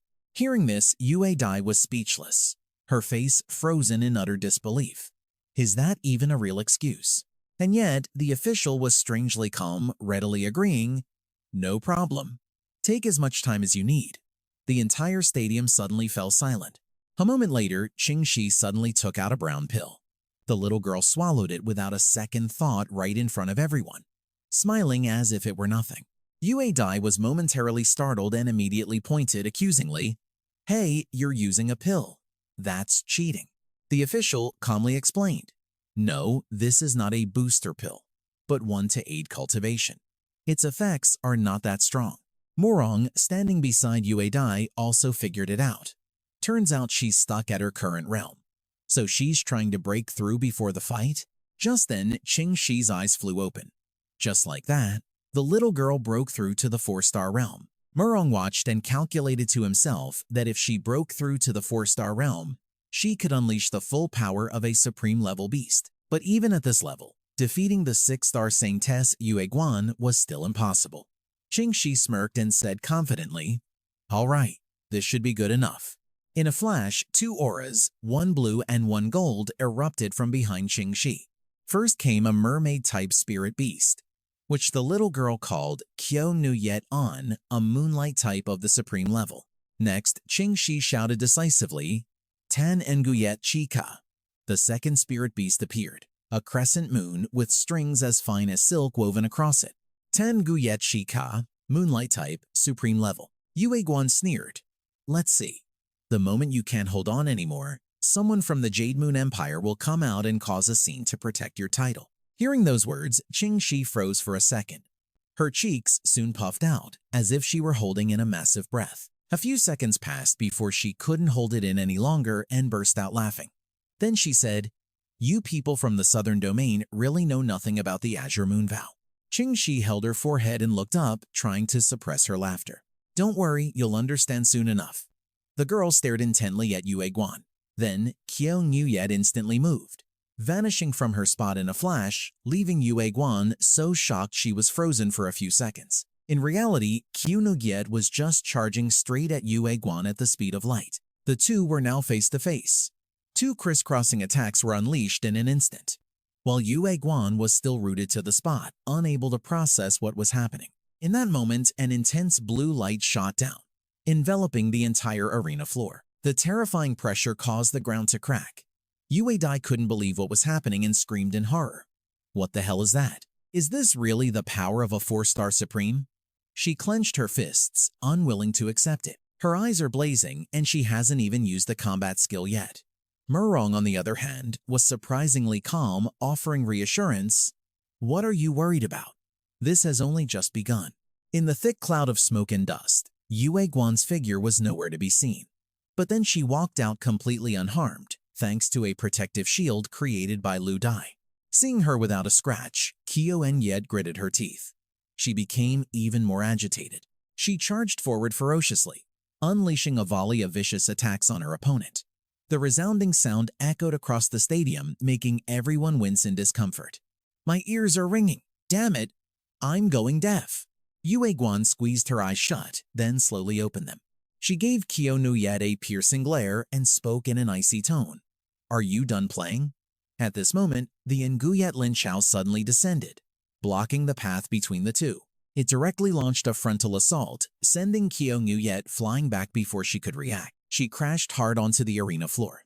The stunning impact and immense pressure shattered the ground, and Qiu Nu Yet let out a furious roar. Now she struggled to get back up, facing the Nguyet Lin Chao hovering in front of her. Qiu Nu Yet silently used her tail to lift a large rock. The moment it let its guard down, she whipped her tail and sent it flying. After dealing with one, before she could even breathe a sigh of relief, Duyan Ningyiet had already moved to her position. Qiu Ningyiet flew into a rage, letting out several roars. Immediately after, the orb shattered from a light touch. Duyan Ningyiet lifted a finger, guiding a hidden power to seep into Qiu Nu Yet, eating away at her from the inside, causing her to writhe and struggle desperately in agony.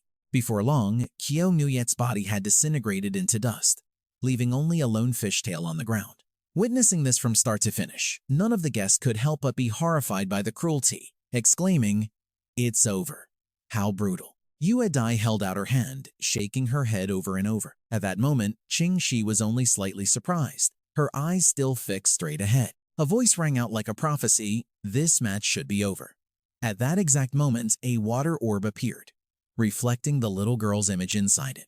Without a second thought, Du Yen Nuyet poked the orb, causing it to shatter instantly. Ironically, the one injured this time was Yue Guan, its master. She had been perfectly fine, but suddenly, she coughed up blood. Unexpectedly, flames erupted, and the shocking explosion caught Yue Guan completely off guard. Losing her balance, she collapsed to her knees. One hand braced against the ground, I struggled to stay upright. My entire body covered in blood. I couldn't even believe this was happening. What is going on? My body trembled uncontrollably as I gritted my teeth, glaring ahead with a ferocious look in my eyes. To think she could actually reflect the moon charm witchcraft's attack back at me? Luke Deep, seeing its master heavily injured, panicked and hastily scattered healing petals without a second thought. It lowered itself, using gusts of wind to help the petals easily fuse with Nguyen Quang's body. Inside the barrier created by Luke Deep, it wasn't long before Nguyen Quang's strength began to return to its original state. Seeing she was safe and sound, Luke Deep finally breathed a sigh of relief. But whispers erupted throughout the audience. Healing and defense at the same time? That's clearly not a moonlight system beast. How is it so powerful? Staring intently at Thon Ke, Nguyen Quang also became more cautious with her every move. I can't use moon charm witchcraft for now. I guess I'll have to send out a moon spirit orb to test the waters. Her expression unconsciously darkened, her brow furrowing in tension. The moon spirit orb tore through the air like a blazing fireball, carrying immense destructive power. The fishtail lying amidst the rubble suddenly twitched, as if life had been breathed back into it, and began to thrash about. Immediately after, Ku Nuyet Than's body regenerated, pieces of flesh and blood knitting themselves back together. It revived in the blink of an eye, but this time, it returned with a twisted, demonic appearance, reeking of evil energy. The moment she saw it, Nguyen Quang couldn't believe her eyes, shouting in astonishment, "How is that possible?" Ku Nuyet lunged forward instantly, and countless cracks appeared on the surface of the orb. Nguyen Quang found it increasingly hard to believe. A thought sparking in her mind. A beast that had already died reviving so quickly. It's just absurd. Seeing Thon He silently look up at the sky, she was once again lost in a whirlwind of thoughts. Can the Azure Moon physique even do something like this? The young girl simply stated calmly, "The real battle is just beginning, isn't it?" Then Thon Ke slowly approached Nguyen Quang. Her silky black hair flowed in the wind, illuminated by the moonlight, which only added to her commanding presence. And then the long-awaited moment of the full moon finally arrived. Ku Nuyet let out a piercing scream. In just a flash, it entered a state of evolution, its entire body transforming drastically. It was as if it had been infused with a massive surge of power. Nguyen Quang pointed, her eyes wide with shock. It's true that a full moon significantly boosts the power of a moonlight system beast, but this is just ridiculous. Nguyen Quang pressed her lips together, silently assessing the situation. Could it be that the holy moon physique, combined with a full moon night, can surpass a 3-star level? In the night sky from a distance, Su Liang gently stroked his chin, smiling faintly as he remarked, "A 4-star realm that can touch upon the 7-star supreme level. The holy moon physique is truly extraordinary." From the top of a tall building, he watched every development of the match intently. A hint of curiosity was in his voice. But this kid hasn't brought out any beast other than the supreme one. Su Liang realized it in an instant. It seems that unlike the waning moon physique, beasts affected by the holy moon physique don't have the ability to fight across different power levels. In the tournament area, Ku Nuyet was now significantly larger. A decisive whip of its tail cracked the ground, sending debris flying everywhere. Before Nguyen Quang could even process what was happening, she instinctively raised her arms to shield her body. Ku Nuyet hovered in midair, its entire body glowing brightly, emanating a heavy spiritual pressure. She fell to the ground, a bewildered look in her eyes as she thought, "Why isn't it attacking me? What is it trying to do?" High above, Ku Nuyet unhesitatingly swung its tail, releasing a furious and oppressive wave of power. A moment later, as the spiritual energy slowly dissipated, a stranger named Ta Duang stood proudly, looking dashing under the brilliant moonlight. A sharp, resolute voice rang out. "Getting your hands on the holy moon physique has made you this arrogant Azure Moon Empire?"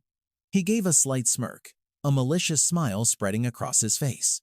But with this level of skill, you're nowhere near qualified to meddle in this battle. As soon as he finished speaking, Ta Duang raised his arm straight up. From high above, a massive bolt of lightning descended at his command, striking Huan Yua directly. A hopeless, pain-filled scream echoed out. At the same time, Tiu Ku's phone, which was live streaming the tournament, suddenly went dark for no apparent reason. She started freaking out, screaming her head off. "Oh my god, you've got to be kidding me. Live streaming at a place this epic. My dream of becoming famous is totally crushed." Tiu Ku looked around, dazed, and realized everyone was in the same boat as her. Everyone's devices were shattered. Suddenly, her eyes landed on something that made Tiu Ku freeze for a moment. She saw the massive figure of the Moonlight Rabbit looking up to face Ta Duang in the sky. She couldn't hide her terrified expression. It too assumed a battle stance, its long ears twisting and turning, creating a terrifying pressure. Not to be outdone, he shouted a name, Mo Ran. In a flash, an intense beam of dark gray light shot down right in front of the Moonlight Rabbit. His pet beast appeared. It was from the same family as rabbits, but its entire body was covered in a dark black fur. A crescent moon symbol was clearly imprinted on its chest. This was the moon-clasping jade hammer, Mo Ran, a supreme-level Moonlight System beast. It took the initiative, walking forward and asking softly, "Hey, you look like a human rabbit."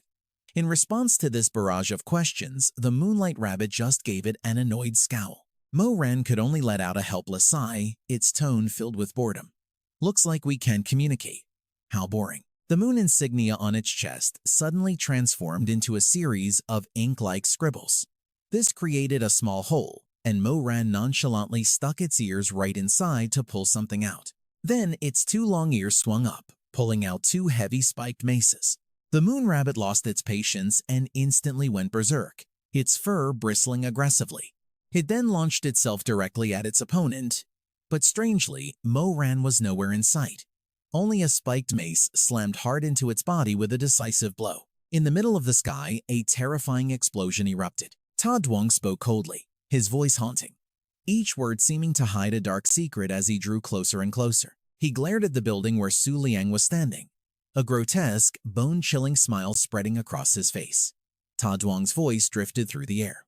"Moon King." At that moment, he stood solemnly, quietly looking down below, surrounded by luminescent butterflies glowing brightly in the night sky. With Su Liang at the time were two girls, Huan Yua and Huan Yua. Faced with this situation, Huan Yua couldn't help but worry, asking softly, "What do we do now?" And yet, he was surprisingly calm, reassuring them in a gentle voice. "Don't worry. It's a moon rabbit with a blood moon constitution. Its regenerative ability is even more insane than a sacred moon body's." While they were talking, Huan Yua suddenly froze at a sound. Elsewhere, someone's hand was suddenly raised. It turned out to be a girl, Princess Loenguyet, a supreme-level moonbeam type. Streams of raging electricity were now gathering in her hand, ready to be unleashed. The next moment, Loenguyet coldly lowered her hand. A surging tide of lightning spread across the sky like a divine thundernet, tearing through the night and crashing down onto the arena. In just a flash, it brutally swept through all the buildings inside the academy. Bolts of lightning struck the ground decisively, crushing boulders into dust. As the dust settled, a sturdy barrier that had just been erected was revealed, having successfully protected the entire arena. The holy maidens of the Moon Palace couldn't help but clutch each other in panic, their faces filled with unending shock. Waivu looked up worriedly, feeling a slight sense of relief. Luckily, there was a protective shield set up earlier by the Emperor of the Twin Moon sect. She startled as if remembering something important and shouted in alarm, "But what about Lord Moon King?"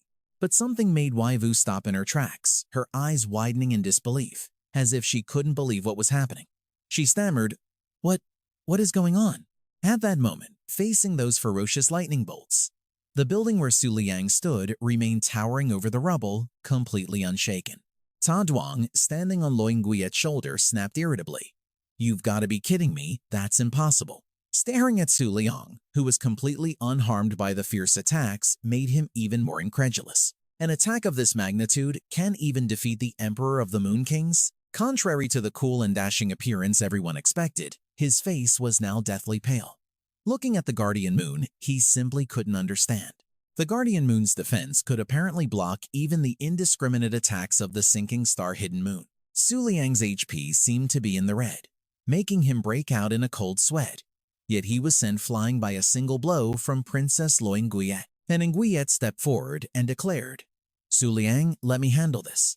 Before he could even open his mouth, she launched into the air, spreading her arms wide, surrounded by swirling energies. After just a few seconds, Huan Yua gently raised her hands. The fragments immediately gathered as if summoned by an invisible force. Witnessing this, a sense of unease welled up inside Ta Duong, and he cautiously warned, "Be careful." While his voice was still echoing, the counterattack arrived. The fragments flew forward in a line, glowing brilliantly like a moonlit path in the darkness. At that very moment, the pair of weapons in Lo Nguyen's hands suddenly began to vibrate violently. Sensing something was off, she didn't hesitate to let go, allowing the two weapons to fly into the air on their own. In a flash, they quickly took human form, known as the Dark Moon Twin Strikers. Illusory Moonbeam, Supreme Level Sinking Star Hidden Moon. The two of them shouted excitedly, "Let us be your opponents." The pink-haired Dark Moon smirked, taunting her without restraint. "I heard you're known as the strongest supreme weapon, an ancient relic left over from the old days." The two of them charged forward boldly while letting out a ferocious, triumphant taunt. "It's a shame I was born too late, or else I would have had my place in that era. You." Their arrogance was short-lived. A blinding light suddenly shone right in the Dark Moon's face, making her freeze in shock. And Nguyen's overwhelming attack descended, instantly gaining the upper hand, so fast that neither of the Dark Moons could react. And just like that, they were defeated in a single blow from an Nguyen. The two holy maidens below, Nguyen Dai and Nguyen Quang, screamed in terror. What? Just a few minutes after the battle began, the first supreme-level killer had appeared. A wave of pain washed over him as his pet took a fatal hit. Ta Duong clutched his chest, his whole body trembling violently. His eyes were bloodshot with rage as he ground his teeth. Damn it! He suddenly looked up at the sky. The fragments spun under the moonlight, gradually gathering under Huan Yua's control, signaling that another attack was about to descend. Ta Duong cried out in panic, "This is bad, stop it now." Just in time, he unleashed the evil Scent Moon Emissary, a supreme-level moonbeam type, creating a protective shield in front of Lo Nguyen. A pillar of energy crashed down fiercely from the cluster of fragments, destroying everything. Even though they were safe, 2Q and the two descendants still instinctively raised their hands to cover their faces in fear. Oh my god! Only when she calmed down did she dare to part her hands, timidly peeking outside. Outside the arena, the entire once bustling city had been reduced to ashes, with not a single trace of destruction left. The Yuan Master District was also in shambles, riddled with holes. The fragments then gathered together once more, and yet they obediently returned to Young Yu, slipping right into her body. Su Liang's eyes widened in awe as he thought to himself, so her combat skills aren't just limited to swinging a blade.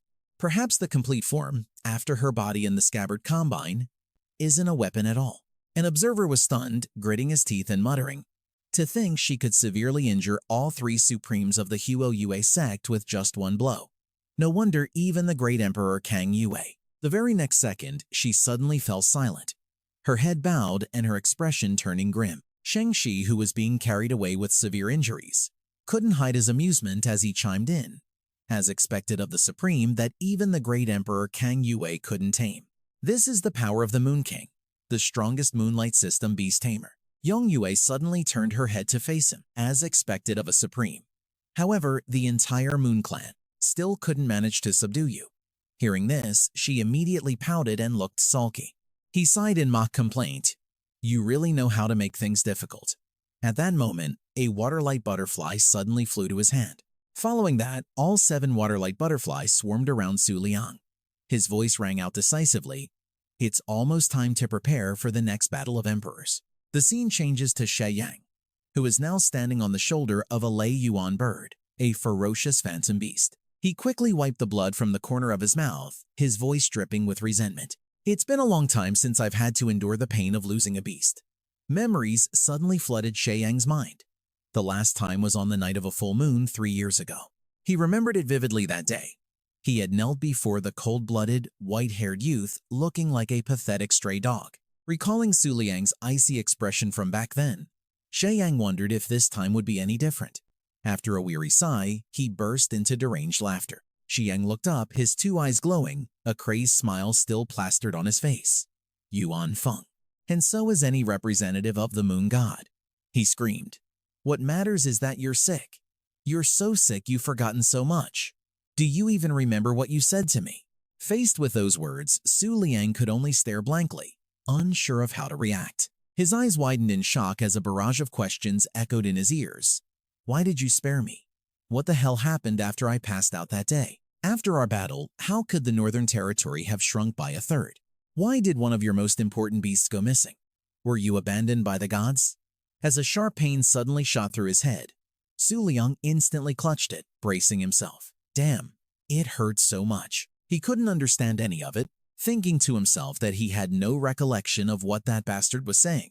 Nor did he have any memories of his past life. After a moment, Su Liang gradually regained his composure, telling himself that no matter what, the enemy was right in front of him, and he couldn't afford to waste energy. At that moment, he suddenly remembered something important he had almost forgotten. Then, looking down at the desolate, smoky ruins below, he wondered curiously, come to think of it, I still don't know what she'll look like on the night of a full moon. It would be great if she could smoothly handle a 1-on-3 fight. The fog was now gradually enveloping Lu Yue and Xie Yang. Cutting back to the battle of the two rabbits in the arena, Mo Ran looked up blankly at the strange clouds in the sky. The very next second, a plume of smoke suddenly rose up behind it. Driven by curiosity, Mo Ran quickly turned to check it out. It saw the smoke billowing thickly and even emitting strange sounds. The moment it saw this, Mo Ran scoffed and said arrogantly, "Super speed regeneration, huh? Now this is going to be fun." The Yue Guan rabbit glared with its bloodshot red eyes and charged straight ahead decisively. Mo Ran quickly activated its spiked maces, openly taunting, "Too slow." It flashed a gleeful smile as the two spiked maces on its ears began to spin like pinwheels. During the fight, seeing an opening when the Yue Guan rabbit seemed to let its guard down, it decisively sliced off one of its opponent's ears. And yet, the ear grew back instantly. Mo Ran gritted its teeth in fury, unable to believe it. What the hell is this regeneration speed? In a rage, it unleashed a continuous, ferocious assault, beating the Yue Guan rabbit to a pulp. But in the blink of an eye, the Yue Guan rabbit had completely regenerated, its body not having a single scratch. The speed was so fast, it horrified Mo Ran. What? Did you grow up eating Supremes or something? Its 2 ears were now completely spent, flopping to the ground. Mo Ran's entire body ached with fatigue as it panted heavily. As it looked up, it was suddenly struck with terror. Mo Ran acted without hesitation. Its previously limp ears suddenly swung high with determination as the Yue Guan rabbit looked up in a daze. Mo Ran's 2 ears slammed straight down with immense force, causing the ground to crack and explode, while ruthlessly crushing its opponent without an ounce of mercy. Even the barrier surrounding the arena wasn't spared, shaking violently under the extreme pressure. The Yue Guan rabbit cried out in fear, "The ground, it's sinking." Only Mo Ran remained, its ears still planted firmly in the crater as dark smoke billowed out. Believing it had achieved a total victory, it slowly pulled its ears up, a triumphant smile spreading across its face. It must have been smashed into a meat patty, pinned deep underground with no way to escape. Su Liang, who was still watching the battle from afar, let out a sigh. He never expected this rabbit's power to be so terrifying. In this dire situation, he could only think of one thing. If it came to this, he'd have to set up the Starlight Moon Haze formation to deal with it. Before the thought could even fully form, the ground beneath his feet suddenly shook, and Su Liang was momentarily stunned. Over in the arena, from the mouth of the pit, something was clawing at the edge, as if preparing to haul itself up. In the next moment, the Moonlight Rabbit, now in a strange new insectoid form, took advantage of the full moon and leaped into the air. Mo Ran seemed to be frozen on the spot, instantly realizing, how did it evolve into a mid-tier jade-tail rabbit? He couldn't help but wonder, thinking, could it be? Seeing the Moonlight Rabbit's current furious state made him even more confused. This thing, was it really just a low-tier Moonlight Rabbit before?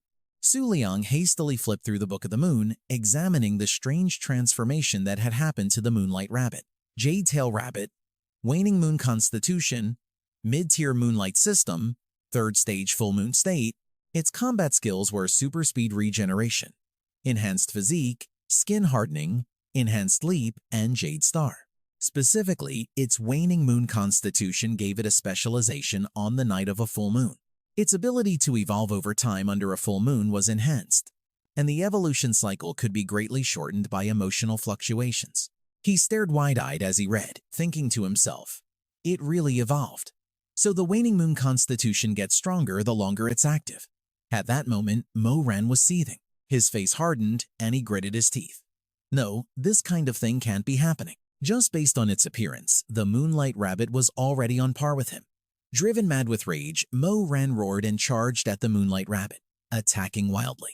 Do you really think you can surpass the supreme rank, you arrogant punk? Despite facing a torrent of devastating blows, the Moonlight Rabbit remained completely unfazed. A voice suddenly echoed in Mo Ran's ear. As long as it's a full moon. Is that not enough? What? Every month is so long, I only need one night. Is that not allowed? Hearing this, he froze for a moment, a look of bewilderment on his face as he wondered, what? Meanwhile, the Moonlight Rabbit's ears were silently rising.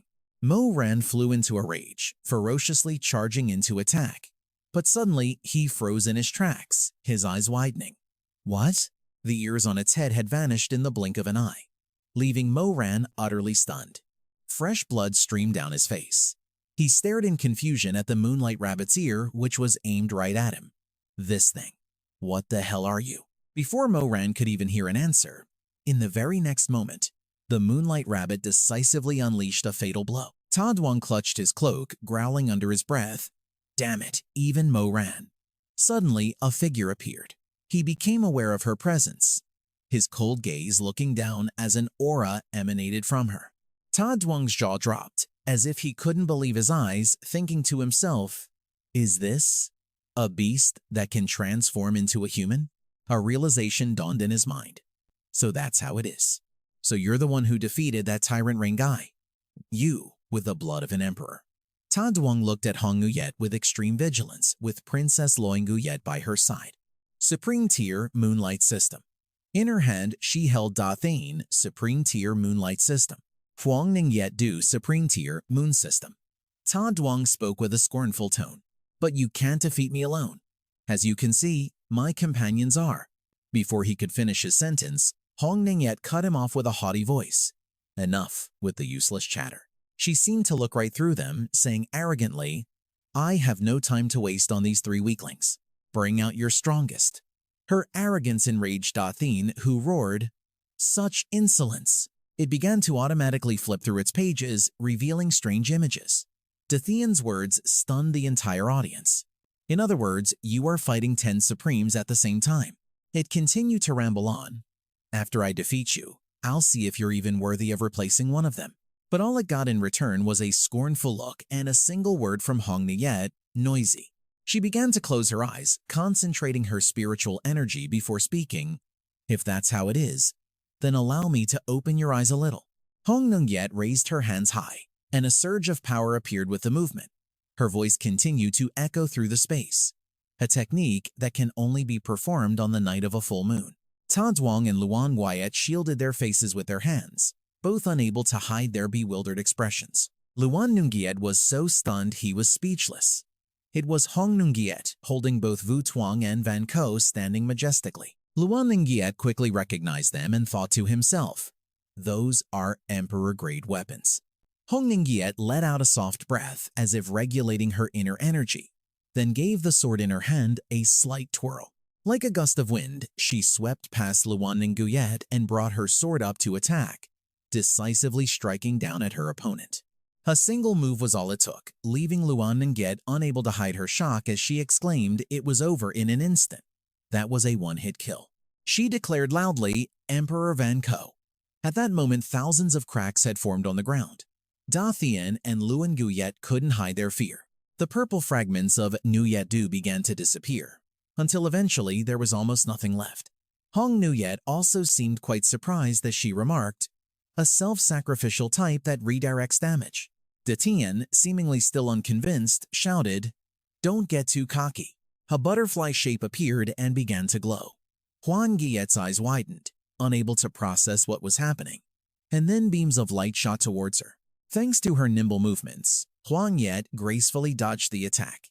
Suddenly, a halo of light appeared behind her. Although she dodged it, a corner of her dress was sliced off. Huan Yua looked down at her torn skirt with a displeased expression. Then, a deafening explosion erupted. Somehow, Huan Yua was already standing behind Dathian, her voice dripping with contempt. After all, the combat skills you've collected are only at this level. No wonder they were all defeated by you, huh? Dathian couldn't believe what it was hearing, whispering, "What?" Huan Yua raised her sword, her voice ringing out. "Why rely on the power of those weaker than you?" Then, Dathian was split in two by her slash. Suyang clutched his chest, gritting his teeth and muttering, "In just a flash, only one survivor remains. I've lost." Huan Yua hovered in the air, her voice full of power. "If you had just done as I said from the start, you wouldn't be in such a pathetic state." He secretly took out a spirit talisman, but still spoke as if he were conceding. "You're right. I overestimated myself, foolishly thinking I could defeat the Moon King." Suyang brandished the spirit talisman and shouted, "Moon God Palace, let us sign the transfer agreement." Lu Wei, who had been secretly watching from a cloud, yawned inside. "How boring. It's ending just like that." Lang Duan seemed to realize something. That child, he thought to himself, might just become the next Ice Queen. Lu Wei was skeptical and burst out laughing. "Are you kidding? An Ice Queen?" Suddenly, Lu Wei's entire body jolted. A massive source of energy appeared. A beam of light shot straight down to the ground, kicking up a cloud of choking dust. In an instant, a city was reduced to ruins. Su Liang flew into the air and saw Huan Yua. Su Liang asked, "This aura, is it Emperor rank?" Huan Yua replied, "No, of course not." She used her sword to stand up and said, "But you could say, this one." Her gaze sharpened. "Has already taken half a step into the threshold of the Emperor rank." A blinding blue light appeared. It was a girl with messy blue hair and a sluggish, lazy demeanor. Seeing this, Yue Guan exclaimed in shock, "What?" Lu Wei, who was also watching, couldn't stop screaming. "That's foul play. Isn't that the supreme of the Moon God Palace? Why was she summoned by the Black Moon's sacred mountain?" At that moment, a system panel appeared before Su Liang. A new beast had been unlocked, and the number of illuminated entries in his bestiary had increased. Words appeared on the system. Summary: possesses a high concentration of Emperor rank bloodline in her body. Considered a treasure by the Moon God Palace. Even the current Saintess cannot easily form a contract with her. Her combat power is limitless, nearly on par with an Emperor rank beast, and she is known to the world as the strongest supreme. This blue-haired girl is Jujuan Yulin, supreme rank moonlight system. Qingxi, lying on a stretcher, couldn't help but curse, "The Moon God Palace dares to interfere like this. Shameless. In that case, everyone from the Twin Moon cult, let's all go." But Yi Yu quickly stopped him. "No. If the Black Moon Sacred Mountain has already formed a contract with her, then there's no issue. From now on, she is a beast of the Black Moon Sacred Mountain." Yulin let out a long yawn, glanced up at something, and suddenly her face turned pale. Suyang, standing on his beast's shoulder, asked curiously, "What's wrong?" Yulin replied, "The moonlight here is unusual." She began to explain, "The distribution of the glimmer-wing butterflies here is also extremely strange. No matter how strong the moonlight is here, it shouldn't be able to attract almost all of them." Hearing this, Suyang quickly deduced, "More than half of the glimmer-wing butterflies from the northern region." Yulin said wearily, "Forget it. Whatever happens next is beyond my control anyway." She looked at Huan Yua and said, "First, I have to deal with the opponent in front of me." Huan Yua held her sword tightly, her eyes radiating killing intent. Meanwhile, Yulin smiled with amusement and said, "Yunji. So that's how it is." She began to concentrate an enormous amount of power. Her hands morphed into sharp claws. Huan Yua braced herself, launching the first attack. The two sources of power collided, creating a blinding storm of flickering sparks. Seeing this, Get exclaimed, "So fast, I can't see them at all." Yue Guan chimed in, "To think the Moon King's beast can go toe-to-toe with Jujuan Yulin, who's practically at the Emperor rank." Meanwhile, Su Liang thought with apprehension, "Since I've known her, this is the first time I've ever seen her fight with all her strength." He kept watching the fight, thinking to himself, "This is the first time I've witnessed such a top-tier battle." His thoughts continued to race. Perhaps this is a battle that a mere human like me can no longer interfere in. After blocking the last attack, Huan Yua was panting heavily. Yulin, however, hadn't weakened at all. She conjured a massive amount of power, which formed into a blue orb 100 times her size, illuminating the entire area. Huan Yua looked completely stunned by that power. Her figure was engulfed by Yulin's blue light. That spiritual power seemed to tear the very sky apart. And yet, Huan Yua managed to escape. Though her clothes were no longer intact, Su Liang was horrified. He thought, he was stunned. Even the jade rabbit is injured. What incredible power. His thoughts flooded his mind like a waterfall. If I remember correctly, the waning moon constitution fluctuates with time and mood. Becoming even stronger, the moonlight rabbit crouched low to the ground, gathering its power. Then it leaped forward, the force of its jump sending rocks and trees flying everywhere. Noklan and Huan Yua clashed, trading blows. When suddenly, Noklan seemed to notice something. The moonlight rabbit yelled in fear, "Hey, wait a minute! Why the sneak attack?" It grabbed her, lifted her high into the air, and slammed her straight into the ground. A loud crash echoed as dust billowed up. Huan Yua looked down from above. Her eyes blazed as she formed an X with her sword, gathering her spiritual energy. Huan Yua raised her blade high, spiritual power swirling around it, ready to strike. In an instant, her gaze turned lethal, and she brought down an incredibly powerful blow upon the ground. A massive explosion erupted. Luo Yue raised her hand, creating a source of power as she chanted, "Polarity bolt, heaven-rending waning moon." Faint purple lightning crackled in the sky as dark clouds began to churn and gather. Suddenly, as if remembering something, Luo Yue glanced behind her. Yan Yue was slowly approaching. Her eyes were lifeless, yet filled with a deadly killing intent. Luo Yue frowned, thinking to herself, "True star Yan Yue. When did she get here?" She released a wave of spiritual energy, resolving, "I have to protect the sacred mountain first." A thunderous sound echoed as Huan Yue landed on the ground, the moonlight rabbit beside her. Jacqueline roared in fury. "You dare use a sneak attack, you pathetic insects!"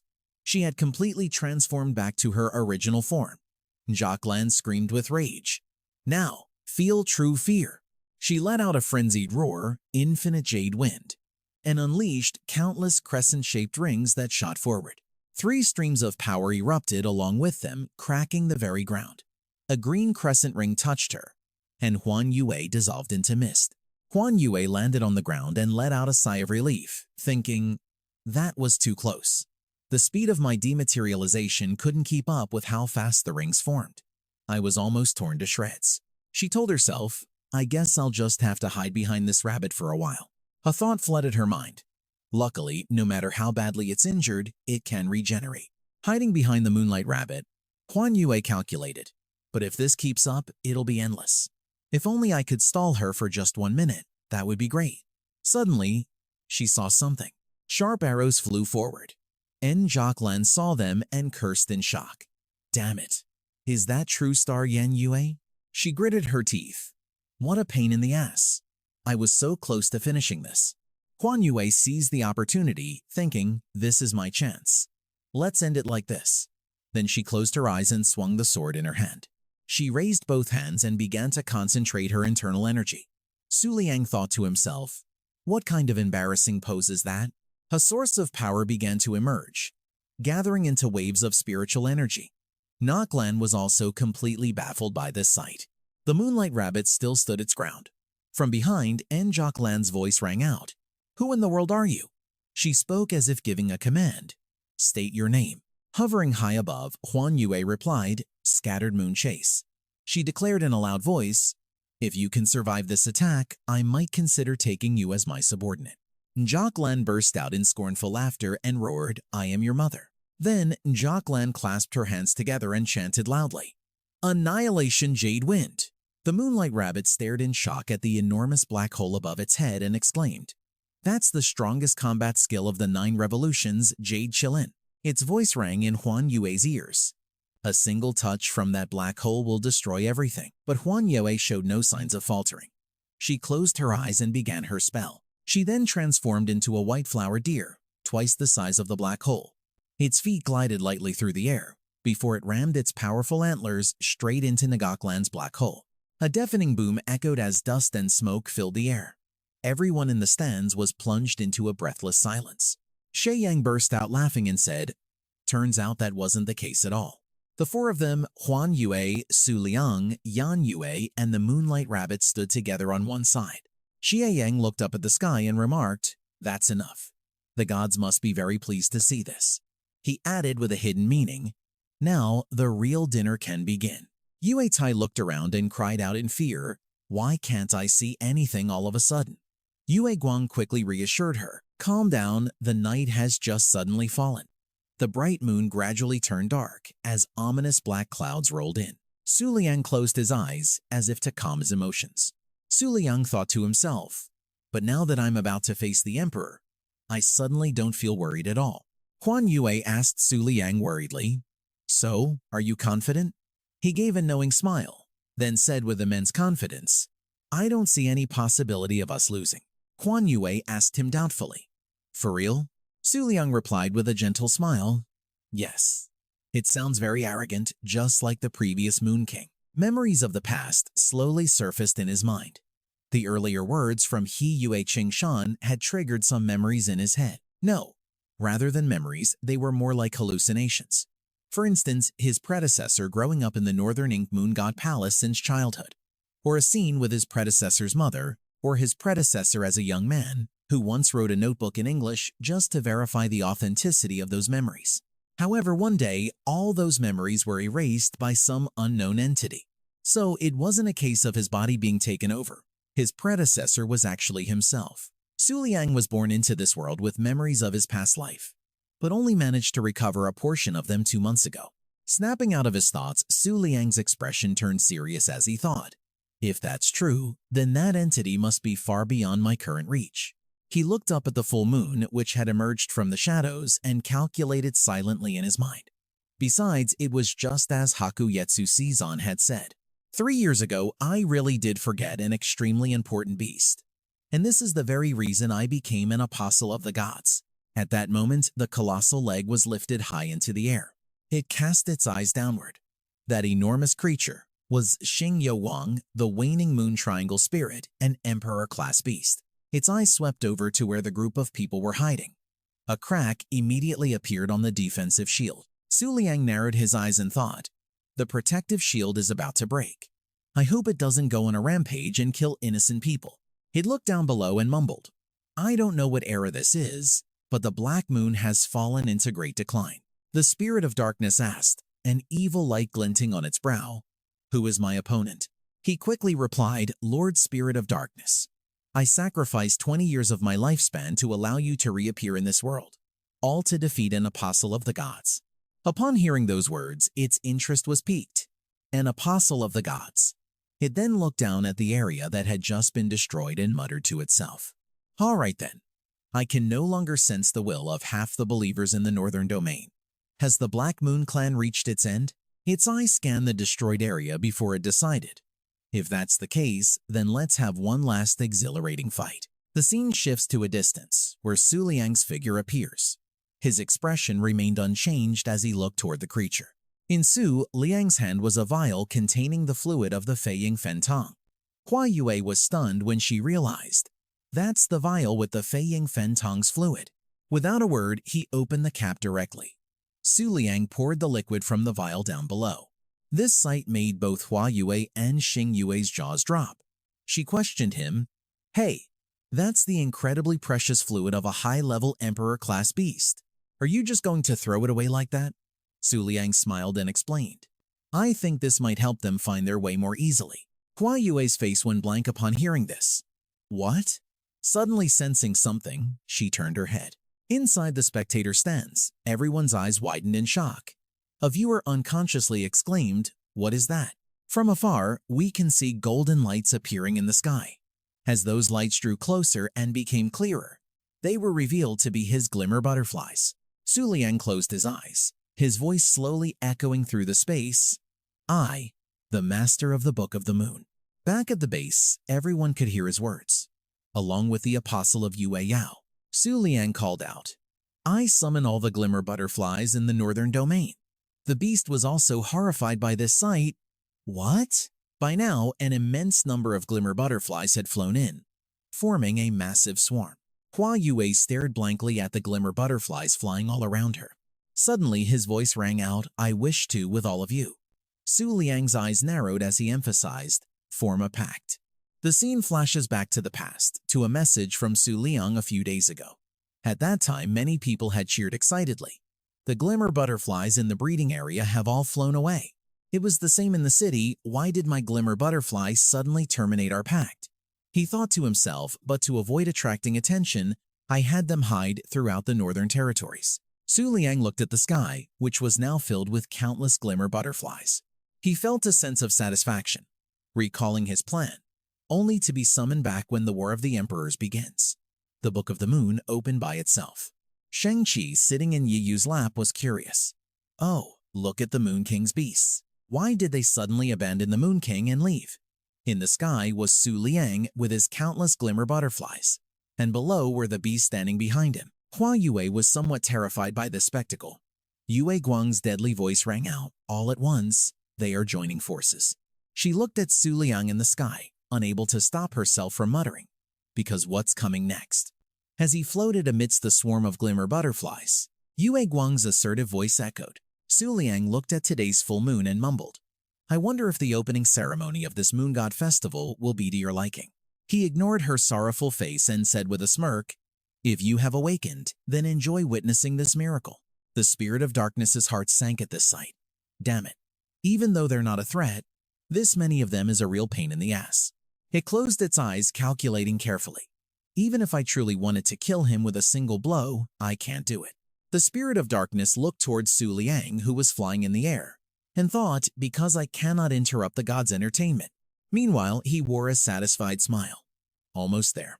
The system continuously displayed notifications, forming a pact with the 130 billion, 30 million, 37,486th glimmer butterfly, low tier.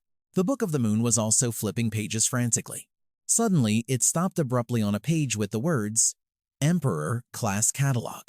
Su Liang was confused. It won't turn any further. His expression darkened as he struggled to think. Just a little more. This was probably the hardest page to turn, ever. He recalled the contents of the Book of the Moon, his mind a mess of thoughts. I used to think the Book of the Moon could summon a god, Su Liang suddenly realized. But the intel from the 7 mysteries had been forcibly hidden, reminding him that the Book of the Moon was nothing more than a tool of the gods. He thought resentfully, even my original power has to be far superior to the Book of the Moon. Suddenly, a Shengguang butterfly flew towards him. At the same time, thunder cracked across the sky, and Su Liang's eyes widened in disbelief. The Book of the Moon turned to a new page. A pillar of light, with Su Liang at its center, shot straight up into the heavens. Six Tails was so shocked she lost her balance. She fell to the ground muttering, "This pressure. It's enough to make even our emperor tremble in fear. What in the world is this?" Suddenly, a voice spoke up from right behind her. "No wonder even the southern territory is in chaos, so this is why." Six Tails looked back warily and saw the figure of Kang Yu. She smiled with amusement and said, "Moon King, regardless of whether you are the representative of the northern region or not." Kang Yue turned her head away, murmuring, "But right now, there's no need to watch any longer." Six Tails stared dumbfounded at her departing figure. A moment later, she exclaimed, "Holy crap! When did the great Emperor Kang Yue get behind us? You scared the hell out of me." Six Tails shouted indignantly, "That witch!" The scene changes. In the sky, a swarm of Shengguang butterflies had gathered. They arranged themselves to form a pair of enormous wings. Everyone below stared with wide, astonished eyes. Wai Vor and those around her couldn't help but kneel. Tears streamed down her cheeks, her voice trembling. My lifelong wish was to witness the miracle of this very moment. Ji Yang was also terrified by this sight. He stammered, "Well, can you deal with it?" Angeling looked up at the sky in silence, then suddenly let out a puff of air. Shi Yang sensed something and looked at it in horror. "Hey!" Tears were now forming in the corners of Angeling's eyes. It laughed manically and cursed, "You monster! You want me to fight that thing in front of us?" Its voice trembled. Angeling closed its eyes, resigned to its fate, its tone becoming firm. "This is the end of the line. Get off." Shay Yang was thrown far away, As Angeling's voice rang out, "Just sit back and watch the final act. This is not our era." Suyang, now in Lei Yue's arms, stared at it in horror. Angeling's eyes widened as it questioned, "An apostle of a god? I've never heard of such a thing until now." It looked towards Su Liang, its voice filled with disbelief. An apostle of a god at this level? Meanwhile, he was stunned. Behind Su Liang was a colossal figure, the second palace of the 12 Ultra Moons, protector of the Golden Butterfly Palace, the pharmacist Ultra Moon Monarch. Suyang muttered weakly, "So that's how it is. And they call this a battle of emperors." The pharmacist monarch's wings trembled slightly. Its entire body emitted a blinding aura.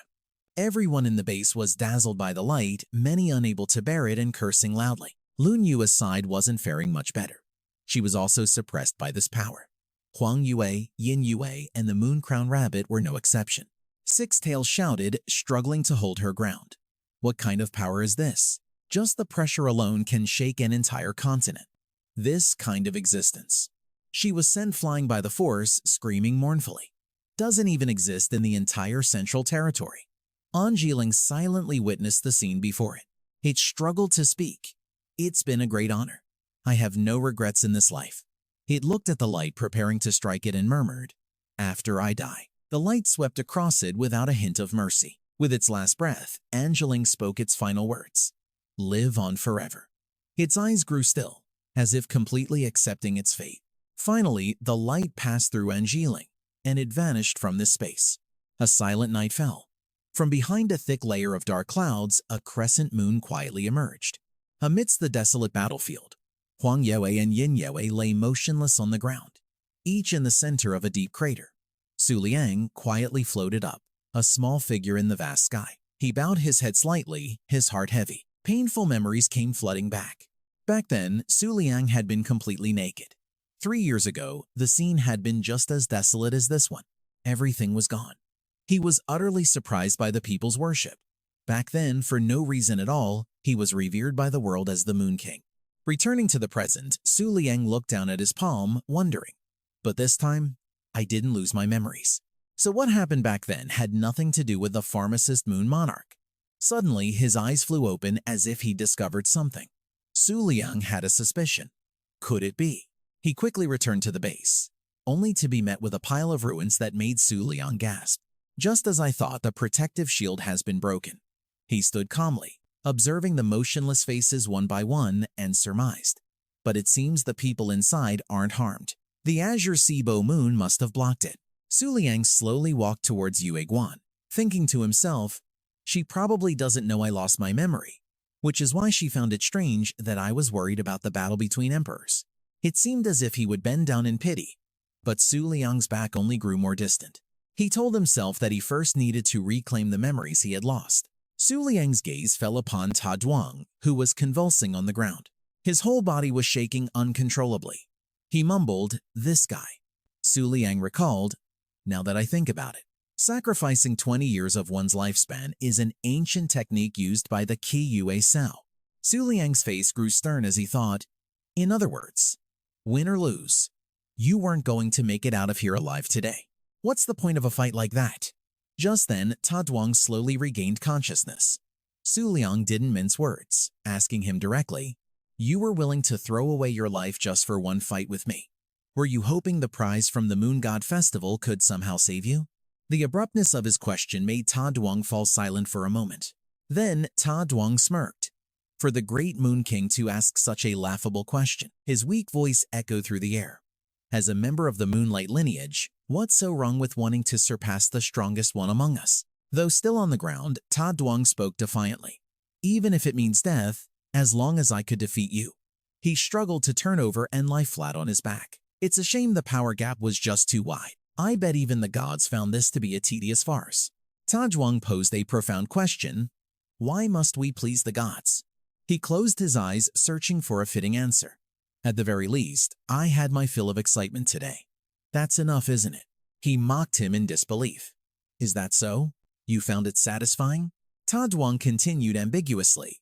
I finally managed to give you some trouble, didn't I? Su Liang averted his gaze. After speaking, he closed his eyes tightly, as if showing mercy. He thought to himself, it's already come to this. There's no point in insulting him further. Ta Duang chuckled and said, "Thanks for letting me hear one last lie, Moon King. Listen carefully to what I'm about to say.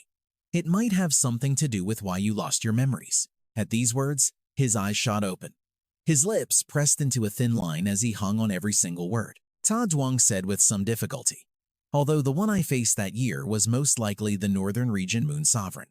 He recalled the image of the Northern Region and continued, "But for some reason, no matter how many times I replay that scene in my head, this strange feeling in my gut never goes away.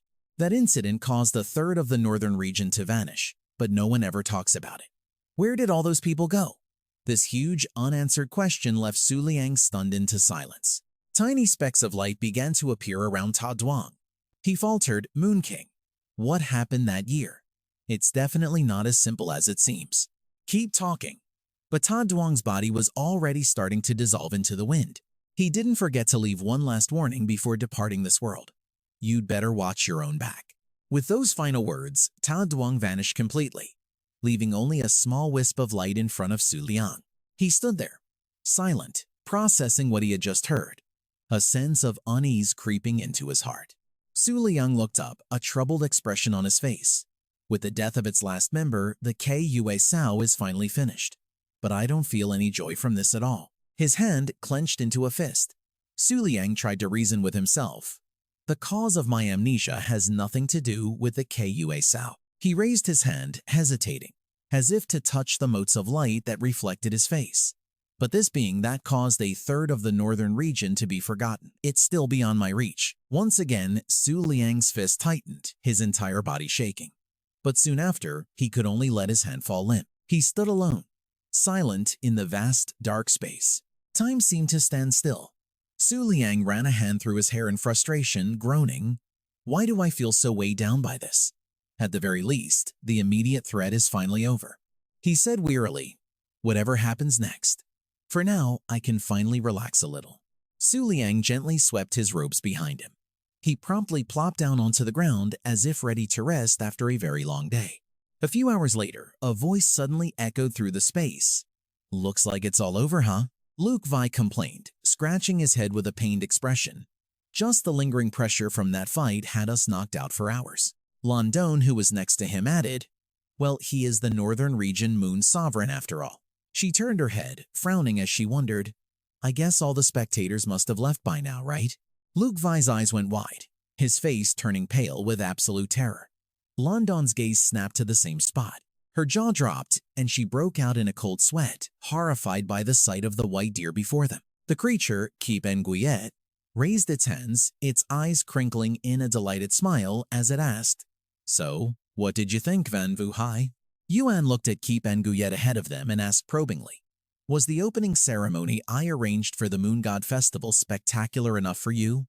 The creature gestured wildly as it explained excitedly, "The pieces of the Nguyen Duke are coming together, but the 7 Mysteries and White Deer clans still haven't made a move. Oh, whatever shall we do?" Just then, a voice cut in. "Current Moon God, stop this. Do not interfere with the Moon God Festival any longer. I forbid you to continue." Suddenly, the creature's attitude did a complete 180. The previous fear was gone, replaced by a beaming face as it exclaimed, "So ferocious." Yuan playfully danced around Kiep Nuyet and explained, "But you've misunderstood. I haven't interfered in the Moon God Festival on my own whim." Its eyes lit up as Yuan stroked its chin, a cunning expression on its face as it continued to speak. Instead, it was some little rascal who stole the Book of the Moon and won the battle between emperors. After saying that, he put on a cute act, winking cheekily as if he was totally deserving of a reward. Lord Phi didn't even let Kep Nguyen answer, just rambling on and on before leaving, telling him he didn't need to worry about the lack of candidates anymore. After getting some distance away, he turned back, pulled down the corner of one eye, and stuck out his tongue to taunt him. The great, pure white Kep Nguyen. Kep Nguyen said nothing, simply watching coldly as Lord Phi vanished in an instant. Kep Nguyen remained as still as ever.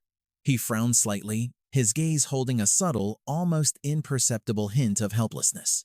A moment later, his eyes slowly drifted to a spot not far away, where the handsome Tan Luang was deep in what looked like a dream, the peaceful expression on his face making one hesitant to disturb him. The corner of his mouth suddenly curled up slightly, as if hiding some kind of secret. After a long silence, Kepnigyet turned and walked away, his figure fading into the white clouds. Half an hour later, Luke Vi was still sweating bullets, her lips trembling uncontrollably. She pressed her lips together tightly and swallowed hard, her panic clearly visible. Luke Vi didn't dare to move, finding it hard to breathe. She quickly realized that was the Lord of the Still Mist Sea, the white deer of the god tribe, the creator of the seven mysteries pure white Kepenguyet and the current moon god, Shi Li Zi Yue Tai Yin Fei. The divine white Kepenguyet hadn't appeared in 20,000 years, not even participating in the moon god festivals of the previous eras. Luke Vi timidly whispered in worry. From their conversation, it seems the two gods are still enemies. Langdon next to her was just as confused and stammered. Gods don't give a damn about our existence. He quickly came up with an idea and said, let's just pretend nothing happened. Absolutely do not tell a soul. Luke Vi could only nod vigorously in agreement. Suddenly, an incredibly powerful spiritual energy shot past the two of them, scaring them out of their wits and making their hair stand on end. Both of them whipped their heads around to look. Luke Vi's jaw dropped as she shouted, who is it this time? Waivu and Kung Niet instantly appeared before them and demanded, just now, was a god really here? Luke Vi grimaced and thought to herself, humans. To think they can actually sense the presence of a god. Langdon was also puzzled, wondering when they had arrived, as he hadn't noticed them at all. Kung Niet, standing in Waivu's palm, looked up and confirmed, they're gone now though. No need to worry. Luke Vi, on the other side, awkwardly pointed a finger straight at the two of them and demanded loudly, enough. Stop with the smoke and mirrors. Who in the world are you people? She closed her eyes and calmly introduced herself. Esteemed emperors, I am Bai Waivu, the beast manager of Song 16, a mere mortal unworthy of mention. Luke Vi and Langdon looked annoyed, but they still perked up their ears to listen. You two have arrived in the Northern Territory, and we failed to welcome you in time. On behalf of the Azure Moon Empire, I apologize. Waivu gently lifted Kung Niet and said with a smile, next, it seems this great lord in my hand has something to say to you.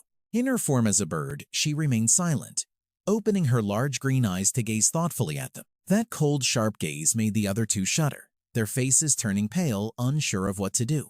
Suddenly, Luke Vi dropped to her knees as if she had met a supreme being.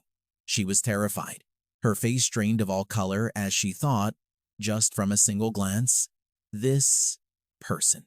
Could it be? At that moment, Kung Niet spread her wings and flew from Waivu's palm. In an instant, her entire body lit up in midair, a blindingly brilliant light that astonished Luke Vi. Her azure hair appeared, flowing in the wind as Kung Niet's voice rang out. The woman in azure robes standing before them was none other than the Azure Sea's halberd, Kung Niet, of the 12 Radiant Moon Palaces, the 7th Palace, protector of Sagittarius, and one of the 3 Grand Masters of the Twin Moon cult. She warned them coldly, you have violated my rules by entering the Northern Territory without permission. For 1 year, you will not be able to leave, and you will not be permitted to transmit any information. Kung Niet's admonishing tone echoed, leaving the other two to do nothing but bow their heads and tremble as they listened. Otherwise, Tin Mei Nguyet and Duang Huang Tuyen will suffer a calamitous doom. Kung Liet extended her arm forward and continued. But as for the Moon God Palace, which broke the rules first, she formed a pose as if holding a bow, aiming 2 fingers at them like an arrow as she threatened. A warning penalty can still be enforced. High in the sky, the stars of Sagittarius appeared, connecting to form the constellation.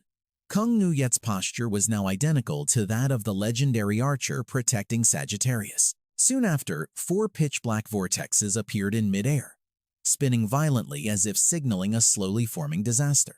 Her figure glided through the vortexes, graceful yet decisive, before stopping in front of a giant cannon looming in the sky. Kung Nuyet coldly pulled down with 2 fingers, her razor-sharp gaze fixed straight ahead without a hint of hesitation. Instantly, light began to gather at the cannon's muzzle, every ounce of spiritual power converging on a single point. In a flash, a blinding white beam of spiritual energy shot out, spiraling through the air with overwhelming pressure as it hurtled forward. That energy source flew off at the speed of light, and just as expected, that terrifying beam of spiritual energy struck this very place, causing an explosion that shook the heavens and the earth. The mountain range shattered into large and small fragments. A moment later, the ground where the impact hit had turned into a deep crater, with black smoke billowing upwards. They and the two emissaries stood frozen amidst the desolate ruins, the horror in their eyes impossible to hide. The true master of the Moon God Palace, dressed in magnificent robes that accentuated her captivating beauty, stepped forward. She could only bow her head and beg, "Master of the Radiant Moon." The Moon God Palace had absolutely no intention of provoking you. "Please, calm your anger." The master angrily whipped her head around and roared. "Who was it that dared to activate the Jade Forest Serpent formation? Step forward and face me." Just then, a pair of feet slowly stepped forward. The fourth consort clasped her hands in front of her, her face filled with sorrow and gloom as she stood before the master, as if accepting the blame herself. Seeing this, the master gave the order. From this moment on, the fourth consort would be stripped of her title among the 10 main consorts and must leave the Moon God Palace. The fourth consort walked alone through the thick night, the pale, waning moon silently illuminating her solitary figure. She suddenly stopped, leaning against a wall. The fourth consort took out a photograph, her pensive eyes fixed on the image, her gaze filled with an indescribable sorrow. She clutched the photo of herself with a white-haired person, her heart aching with relentless turmoil. Why does everyone say the Moon God Palace's branch in the northern region doesn't exist? My sister clearly said she was going there to take up her post as the branch master. The fourth consort murmured tiredly, her voice a mixture of resentment and pleading. What really happened 3 years ago? Can you give me an answer now? She looked up at the waning moon and whispered their names. Yue Fang, Su Liang. The scene shifts to Su Liang, who is still lost in his dream. Su Liang's eyes gradually fluttered open, and he couldn't help but be surprised by the sight before him. Su Liang sat bolt upright, asking himself, "Where is this?" He looked all around but still couldn't figure out where on earth he was. Su Liang squinted his eyes. It was none other than Yin Fei, with her sparkling eyes and her long floppy ears. He stared at her blankly and uttered a single sound. Huh? After a moment, it finally dawned on Su Liang and he shouted, "A moonglow rabbit." He leaned down in disbelief and whispered, "Why is there a moonglow rabbit in this god-forsaken place?" Su Liang couldn't resist reaching out his hand, intending to touch its ear.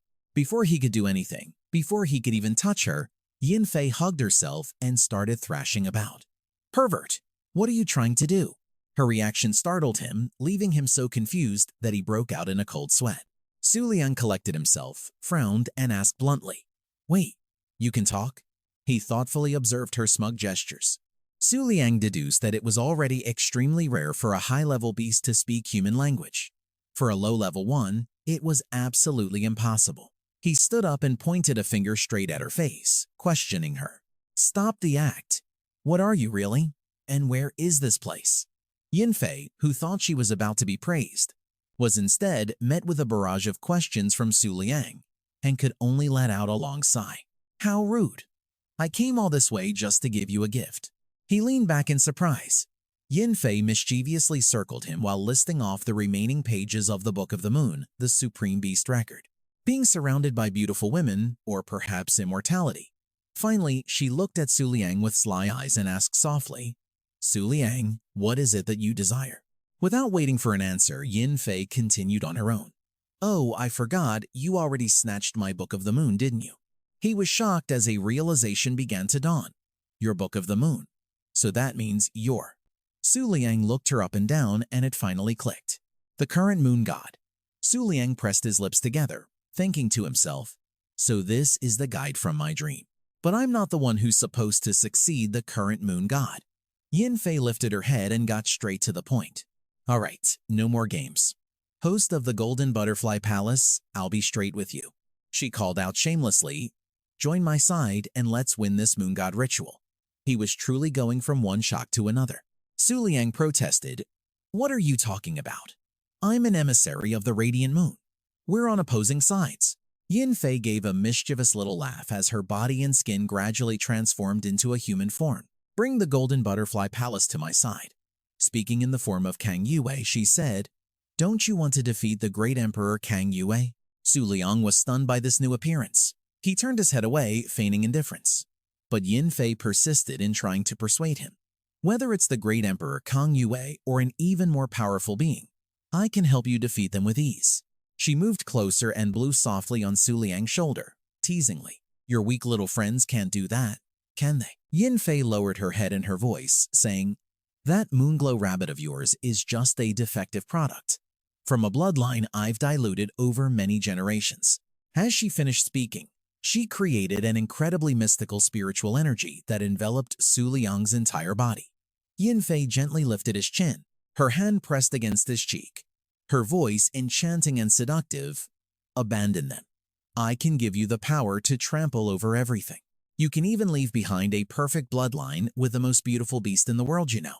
Just then, Su Liang's eyes widened, as if he had seen something strange. He instantly swung his arm, violently shoving Yin Fei away from him. He answered bluntly, "I refuse." She let out a surprised "oh," and then questioned him, "Why? I can satisfy your every desire, can't I?" Yin Fei gently stroked her hair as she presented another argument.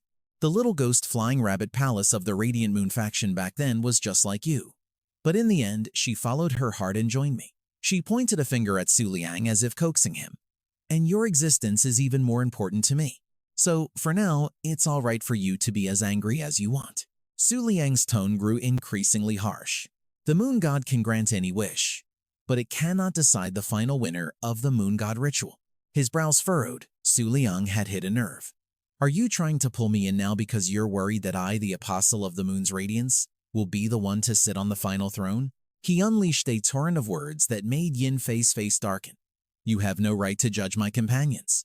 One day, I will take these weaklings you speak of," Su Liang growled, "and I will defeat every single apostle under your command."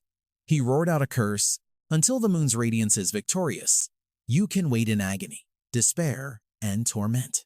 Hearing this, its eyes widened, seething at the countless insults that had just been hurled. But Yin Fei didn't so much as lift a finger. It just let out a chuckle. The next second, it threw its head back and burst into crazed, maniacal laughter. Yin Fei used its spiritual power to revert to its original form, slipping from Su Liang's grasp before speaking. "Very well, Apostle of the Moon's Radiance." It stood before him in the form of an adorable rabbit, issuing a challenge. Yin Fei's eyes glowed intensely. It emphasized, "The Flying Rabbit Palace is about to be revived. It's true, but my perfectly evolved descendants will also reappear in this world." In an instant, a pitch-black vortex swirled around the two of them. It slowly backed into the circle. Yin Fei issued its challenge. "The invincible Eclipse Sect demons are waiting for you." Before it vanished completely, it didn't forget to leave one last message. From this moment on, it is Moon King Su Liang versus the current moon god, the Yin Fei faction. Hearing this, Su Liang couldn't help but look up in astonishment. He then closed his eyes, suddenly fell backward, and gradually faded away from that place. Su Liang's tightly closed eyes were filled with unspoken worries. A single phrase echoed endlessly in his mind: "I will fight to my last breath." The scene changes to 10 days after the Battle of the Emperors. Everyone is working together to rebuild their homes. People were cleaning up the battlefield. Standing on a cold cliff overlooking the construction, a voice suddenly whispered in her ear. "Well?" Ada, standing beside her, murmured, "Can you feel anything?" Ling trembled uncontrollably as she replied, "It's terrifying." 10 days have passed, yet the auras of the two overlords haven't completely dissipated. He looked up at the sky and set a goal. "Before the moon god ritual reaches its climax, we need to finish our investigation and evacuate as soon as possible." Ada surmised. Half of the 10 Yin lords, guarded by the moon god, have fallen into enemy hands. The Flying Rabbit Palace, leader of the 10 lunar eclipses, is about to descend. From now on, it will be the age of monsters. He turned to his side and asked a question. "In your judgment, what's the probability?"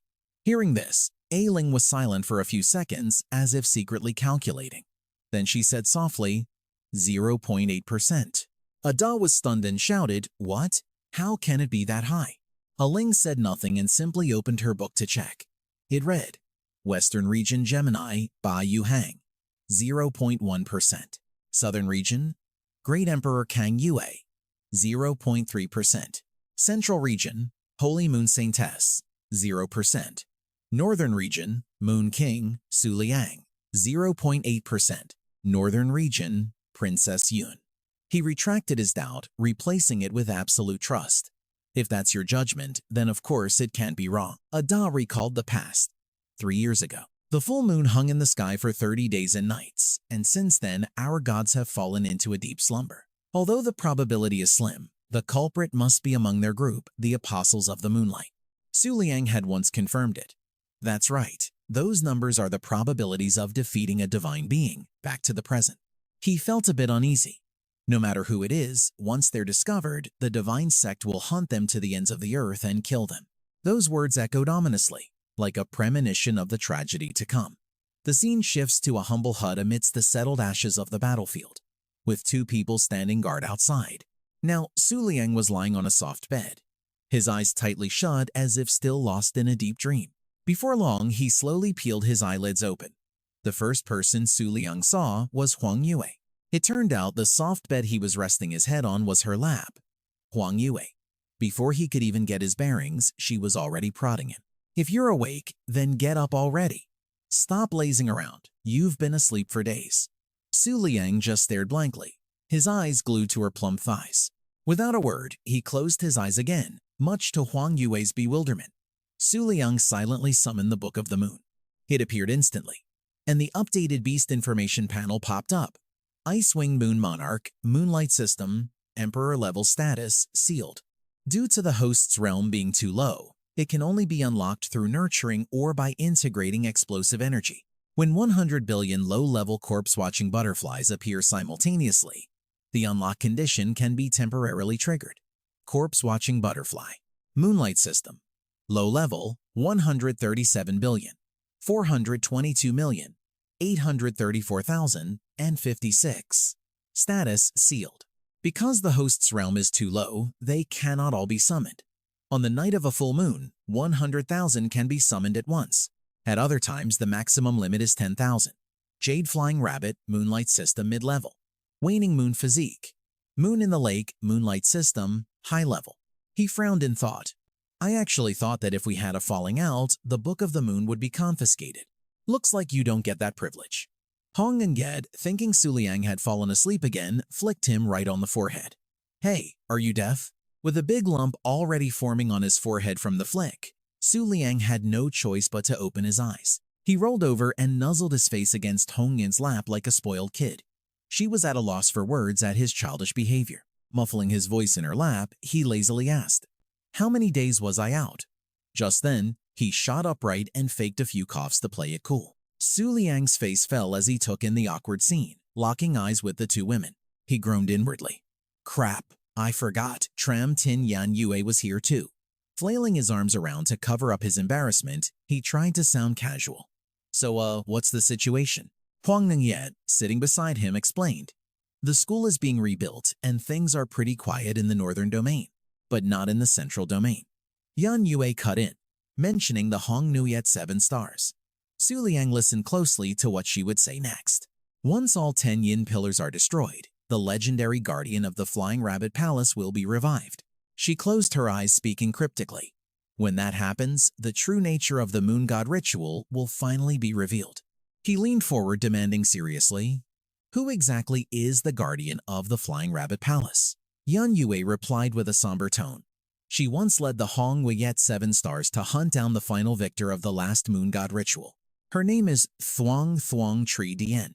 She was originally the 8th of the 12 Yue Yao palaces that protect the Flying Rabbit Palace. Yan Yue's next words stunned Su Liang, and the owner of the White Jade Duster was the Moon King of the previous era. It hit him like a bolt of lightning. Su Liang's eyes shot wide open as one person came to mind. He recalled that suffocating scene, the bodies scattered below, and that majestic throne at the top of the stairs, and wondered, isn't the final victor of the last moon god ritual supposed to be the most powerful being in the moonlight lineage? Su Liang was immediately suspicious. How could a being like that betray the Yu Yao faction and become an enemy? He scowled, lost in thought. Wait a minute. If she already won the last moon god ritual, why do you say she needs to be revived? Su Liang asked bluntly, why was she sealed away? Yan Yue's face flushed slightly as she gave a vague answer. I don't know about that. I don't know what happened after I went into a deep slumber.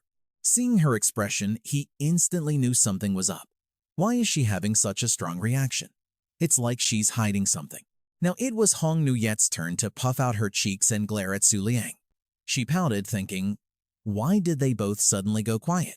Did something happen between them while I was gone? In Hoang Nayet's imagination, the two of them were happily holding hands. Hong Nuyet's head started to ache. Do they have their own little secret now? She subconsciously clenched her fists. A moment later, a pained scream echoed from the tent, startling a flock of birds into flight. Su Liang stumbled outside with a fresh footprint stamped on his back. He hugged a nearby tree, whining, what did I do wrong now? He glanced back, vowing to get his revenge. Man, she doesn't hold back. I'll definitely have to teach her a lesson later. He was so caught up in his thoughts that he didn't notice someone being led away up ahead. Only after he was done stewing did Su Liang notice what was happening. He saw a woman tied up with red cords, her body covered in smeared ink stains, and immediately recognized her. It was Ku Chuyen and Jacques Lan. Her face was covered in scratches, and she shot a glare at Su Liang, grinding her teeth in fury. He stood silently as her two captors shoved her forward. One of them kept yelling, get a move on, causing Su Liang to turn and watch, a somber look in his eyes as a thought crossed his mind. Because it was a temporary contract, does that mean she won't die along with the Black Moon's sacred mountain?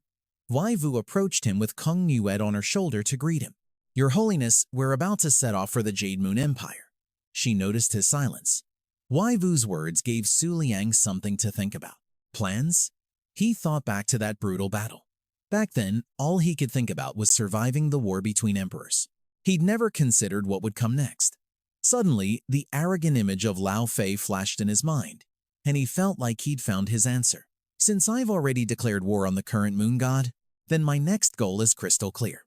Su Liang formed a new plan. First, he had to strengthen his team, get stronger, defeat everyone, and reach the final stage of the moon god ritual. Only then could he stand before that arrogant goddess and drag her off her throne. He was so lost in thought that he didn't hear the voice calling out to him. Your Holiness? Wai Vu tilted her head, respectfully calling again, Your Holiness? Su Liang suddenly spoke up. Mind if I tag along? His question caught her so off guard that all she could say was, huh? He just smiled and made up an excuse. I've never had the chance to visit the Jade Moon Empire before. Wai Vu froze for a second, her pupils dilating. Completely flustered, she had no choice but to awkwardly raise her hands in agreement. Oh, okay. Su Liang thought to himself. The Jade Moon Empire's location seems to be very close to those ruins from 3 years ago. He asked himself, if I go back there, will I finally be able to uncover the truth about my past? Standing behind him, Wai Vu watched his back and felt that something was different. His Holiness seems different from before. She recalled his previously stern face, the face of a cold apostle, who terrifyingly followed in the god's footsteps. Then she thought of his brilliant smile from just a moment ago, and her face flushed red. She mumbled, the way he is now. The scene changes to the skies over the northern domain, where a massive bird soars. Wai Vu gently placed her hands before her, bowing respectfully. I'm sorry to have troubled you all by bringing you here. She gently stroked her hair and spoke skillfully. Although the Lord Patriarch doesn't need our protection. The woman in the bird mask nodded and said, I understand. Our responsibility is to ensure the Lord Patriarch doesn't get bored during the journey. The silver rabbit followed her instructions. All right, from now on we must remain vigilant. The three of them stood on the bird's back, looking together toward the distant horizon. Can you even play with a beast like that? Su Liang couldn't help but exclaim in surprise when he saw the hot spring. Besides restaurants and inns, you could even build a hot spring. At that moment, Huan Yua was reclining on a red chair, her eyes closed, enjoying the atmosphere. In the hot spring below, Huan Yua was soaking, completely relaxed. He quietly entered while Huan Yua was playing around. She splashed water at the white rabbit, making it raise a white flag in surrender. It turned its head, saw him, and said cheerfully, You're finally here. But Su Liang was still thinking, should I put something on Huan Yue's beast form back in the future? This confused Huan Yua a bit, and she urged him in a louder voice. What are you standing there spacing out for? Hurry up and take off your clothes and get in here. Hearing that, his face went blank and he uttered a single word. Oh, the dazed Su Liang suddenly realized. He closed his eyes and walked straight forward, pondering. But I can't bathe in the hot spring like this. Besides, there are no secrets between a master and their beast anyway. Su Liang slowly took off his coat, tossed all his clothes on the ground, and quickly jumped into the hot spring. Soaking in the water, Su Liang let out a sigh of relief. Ah, this is so comfortable. Seeing how happy he was, but also how far away he was, a bold idea sparked in Huan Yue's mind. Huan Yue gradually approached, causing him to ask in surprise, "What are you doing?" I once read in a novel that it's a huge stroke of luck for a man and a woman to bathe together. Huan Yue pinched both of his cheeks. "So how come you aren't blushing and your heart isn't racing?" Su Liang stared blankly, thinking to himself, "This silly deer." He frowned at her and explained, "Aren't you the one running around naked every day in your beast form? Is there a difference between being on land and being in the water?" Huan Yue retorted, rubbing her chin. "No, you must be faking it." She moved from one spot to another, inspecting him. "I have to check carefully." Huan Yue was determined, thinking, "I have to make sure he never gets the chance to threaten me with that line, 'Woman, you have successfully captured my attention,' ever again. I absolutely cannot miss this chance to uncover his secret." She slowly lifted her front leg out of the water. In an instant, it transformed into a slender hand as if beckoning Su Liang. Huan Yue instantly turned into an incredibly beautiful young woman.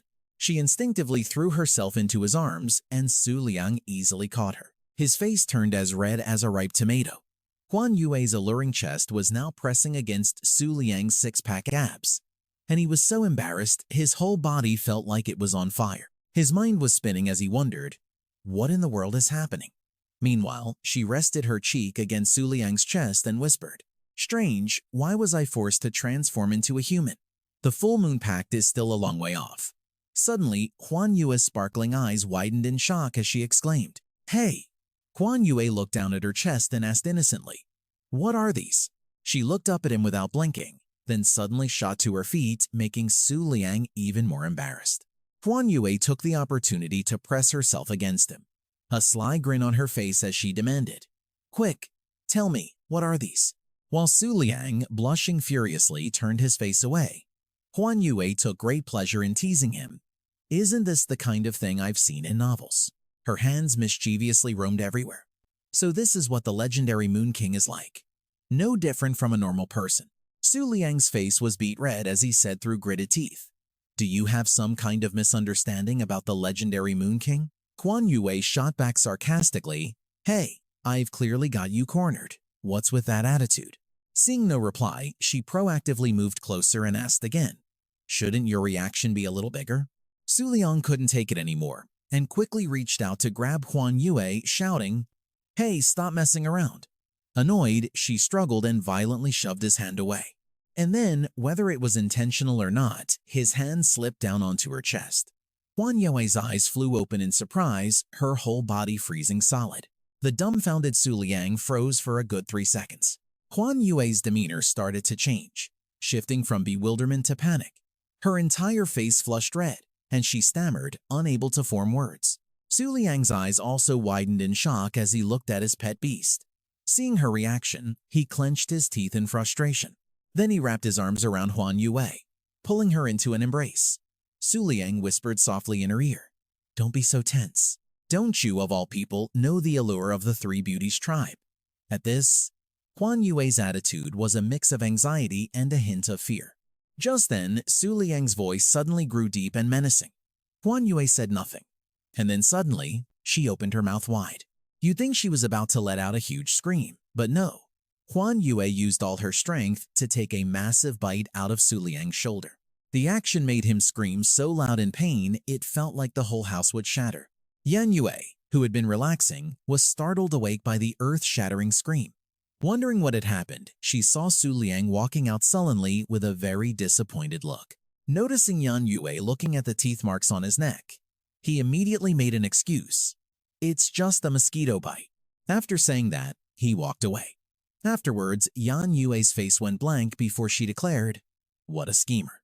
Stepping out of the bathroom, Su Liang crossed his arms and thought, "Honestly, right now I really want to form a contract with her, just so she'll finally understand the relationship between a master and a beast." But with his one-star realm and having already contracted a supreme-level being, he couldn't summon her anymore. At this, he touched the bite mark on his neck and sighed, thinking about the intimate contact they shared today. The scene shifts to the northern region's Blue Moon Empire, a place filled with many modern skyscrapers. Su Liang's crane landed on a rooftop, and the splendor of the place left him in awe. The Blue Moon Empire. So prosperous. Meanwhile, Silver Rabbit and White Crane were focused only on Su Liang's collar, Lord Hierarch. Why does he keep pulling at his collar like that? Yiwu spoke up to answer his question. Actually, the Blue Moon Empire has only developed to its current state in recent years, thanks to the imperial ban issued by Lord Sagittarius. Lord Sagittarius once said that the technology from 10,000 years ago was hundreds of times more advanced than it is now. Hearing this, he turned back to listen intently as Yiwu continued her story. However, because of an all-out battle between two supreme lords, all electronic devices in the world were destroyed, setting technology back by tens of thousands of years. Su Liang, startled, asked in surprise, "All the electronic devices in the entire world?" She nodded and replied, "Yes, and it also caused the deaths of billions of people." Of course, both overlords were severely punished afterward. Standing to the side, Huan Yua thought irritably, "This idiot doesn't even know who the two overlords are, and yet he says he'll help me get back the peach shell." The White Empress is making an exception to join the Moon God Festival this time, probably because she was never able to completely defeat the Flying Rabbit Palace. She must have been suppressing her anger for tens of thousands of years. Thinking this, she let out a worried sigh. "Su Liang, you'd better not get involved, or you'll die a very quick death." Just then, he announced loudly to everyone, "All right, we'll go for a walk on our own from here. You guys just needed to bring us this far." Immediately after, a strong gust of wind kicked up, and Huan Yua appeared in her beast form for Su Liang to ride on. The strong wind and dust obscured their view, and when the dust settled, he was nowhere to be seen. Silver Rabbit looked up at the sky and asked, "Speaking of which, do you guys remember what the Moon King originally looked like?" Hearing that, White Crane asked, "Are you talking about the day the celestial abyss appeared?" Yiwu chimed in, "How could we possibly forget?" Silver Rabbit then shook his head in disbelief, saying, "I can't believe the Lord Hierarch is taking his pet beast out for some sightseeing." White Crane agreed. "I thought he didn't even have the most basic human emotions." But Yiwu had a very different reaction. She recalled that day with great emotion. Actually, the ones who feared and revered the Moon King the most weren't outsiders. It was us, the apostles who witnessed the miracle with our own eyes. Her mind was now completely filled with the magnificent image of Su Liang. The scene shifts to a white mountain range, shrouded in clouds year-round, known as the northern region's celestial abyss. There's also a trench here with a very strange shape. Looking down into the deep abyss, Su Liang said, "So that's why it's called the Twin Moon Cult." He instructed his two subordinates standing there, "I need to go inside for a bit. You two stay put here." In the distance, two people from the cleanup crew were observing Su Liang's every move. One of them spoke up and asked, "Why has the Moon King suddenly returned to the Moon God Palace's territory?" The other replied doubtfully, "Originally, Princess Yun's probability was the highest, but it seems there's been an incident."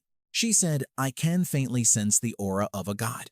His danger level is even higher than Princess Yun's." After hearing this, Da didn't overthink it and said decisively, "How about this? I'll go in and check it out, you stay here and keep watch." Ling asked, startled, "What?" Da didn't explain further, only instructing, "If I die, you must run immediately. Increase the Moon King's probability to 100%, and notify the others in their dreams to gather everyone in the northern region. Join forces to eliminate the Moon King." Su Liang and Huan Yua were now striding along a path between two high cliffs inside the celestial abyss. He glanced around, wondering to himself, "It's clearly daytime, so why do I feel so suffocated?" Huan Yua noticed Su Liang silently and cautiously observing their surroundings. He closed his eyes and said in a low voice, "No, it's just a bad feeling. Something feels a bit strange about this place." After saying that, Su Liang fell silent and continued walking. Many thoughts were running through his mind. The headquarters of the Twin Moon Cult and the Blue Moon Empire are both nearby. If there really was a problem, the Blue Sea Tide Moon Palace would have noticed it too. The two of them continued deeper inside with a storm of thoughts in Su Liang's head. "Even though I can't remember anything now, following the original path should lead me back to where my initial memories are." He believed he might find some clues in this place. Seeing Su Liang so deep in thought, Huan Yua could only sigh quietly. In the gloomy atmosphere of this place, neither of them noticed someone had been tailing them the entire way. That person turned out to be Ling, who had been following Su Liang for quite a distance. She made a calculation, then flicked her fingers. In the space some distance away, a very strange object suddenly appeared, looking like a massive pitch-black dome. Then it fell into the ravine at an incredible speed. Down in the ravine, Su Liang thoughtfully looked at the ground. It seems the Twin Moon cult has preserved this place very well. There isn't even a single footprint. Suddenly, he was startled, his eyes widening. Perhaps because Su Liang had stopped so abruptly without warning, Huan Yua wasn't paying attention and bumped into him. Still drowsy, she asked dazedly, "What's wrong?" At that moment, Su Liang was completely oblivious to anything but the object in front of him. He unconsciously blurted out, "How can this be model?" What stunned Su Liang was the purple notebook lying on the ground. His mind flashed back to when he first transmigrated here, still dressed like a modern-day person. Wait a minute. Could it be that I always carried it with me, so it stayed intact? Then I lost my memories, got all confused, and just tossed it here before I left. And just like that, the diary was forgotten here. Without another moment of hesitation, Su Liang bolted straight for the notebook. Even though she didn't understand, Huan Yua stuck close behind him. Suddenly, a hand snatched the diary. A woman in a stunning red gown appeared out of nowhere. Holding the notebook, she cheered excitedly, "I found it." Then this lady eagerly flipped it open. This is a guide left behind by the gods. But the very next second, the contents made her freeze solid. Inside the diary were messy, scribbled English words, along with some random doodles. This stuff left her baffled as she wondered, aren't the gods' instructions a little too complicated? As for Su Liang, he sensed danger. Huan Yua immediately rushed forward and demanded loudly, "Who are you?" Meanwhile, Su Liang was tense, analyzing the situation. Though he didn't know her power level, he could feel she was extremely dangerous. He shouted, "Chen Xing Yan Ye." In a flash, the mighty Yan Ye appeared. The woman in red just stood there silently, faced with the green blade and purple horn. Neither side said another word. With an ice-cold, emotionless expression, Yan Yue charged forward. She leaped high into the air and slashed down with immense force, creating a powerful golden beam that slammed down. Su Liang watched on, peering in shock through the cloud of dust. What's going on? That attack seemed pretty average. The woman in red was still standing in the same spot, completely unscathed. She put on an innocent face and asked, "What are you guys doing? Surely you don't want to pick a fight with me during the 3 days of the full moon, do you?" On their side, the trio's faces were grim, having run into a powerful opponent. He thought to himself, "She's right. This is a problem most moonlight system beast tamers try to avoid." He looked up at the brilliant rays of sunlight streaming down through the opening above. Then the woman in red spoke again, "Moon faction, we have no reason to fight you for the time being, so we'll be on our way." Seeing this, Huan Yue lost her cool and charged forward. "Fine, you can go, but leave that thing in your hand behind." Su Liang also yelled, "Wait!" In that instant, he was startled, unable to believe his senses.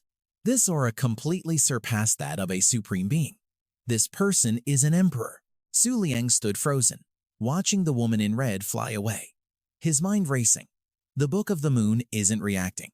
She's not from the moonlight system, so how could she have brought the Bai Hai Ji Qiong Yue here in secret? Suddenly, the woman in red turned back and asked, "Don't tell me, you actually know what's written in here?" As she said this, her expression slowly twisted into something dark and terrifyingly sinister. "Do you know what happened here in the past?" The chill radiating from her left Su Liang, even more stunned, completely speechless. The woman in red cackled gleefully, "I've changed my mind. I want to check your memories." She thrust her hand forward, unleashing countless pitch-black tentacles that shot towards Su Liang.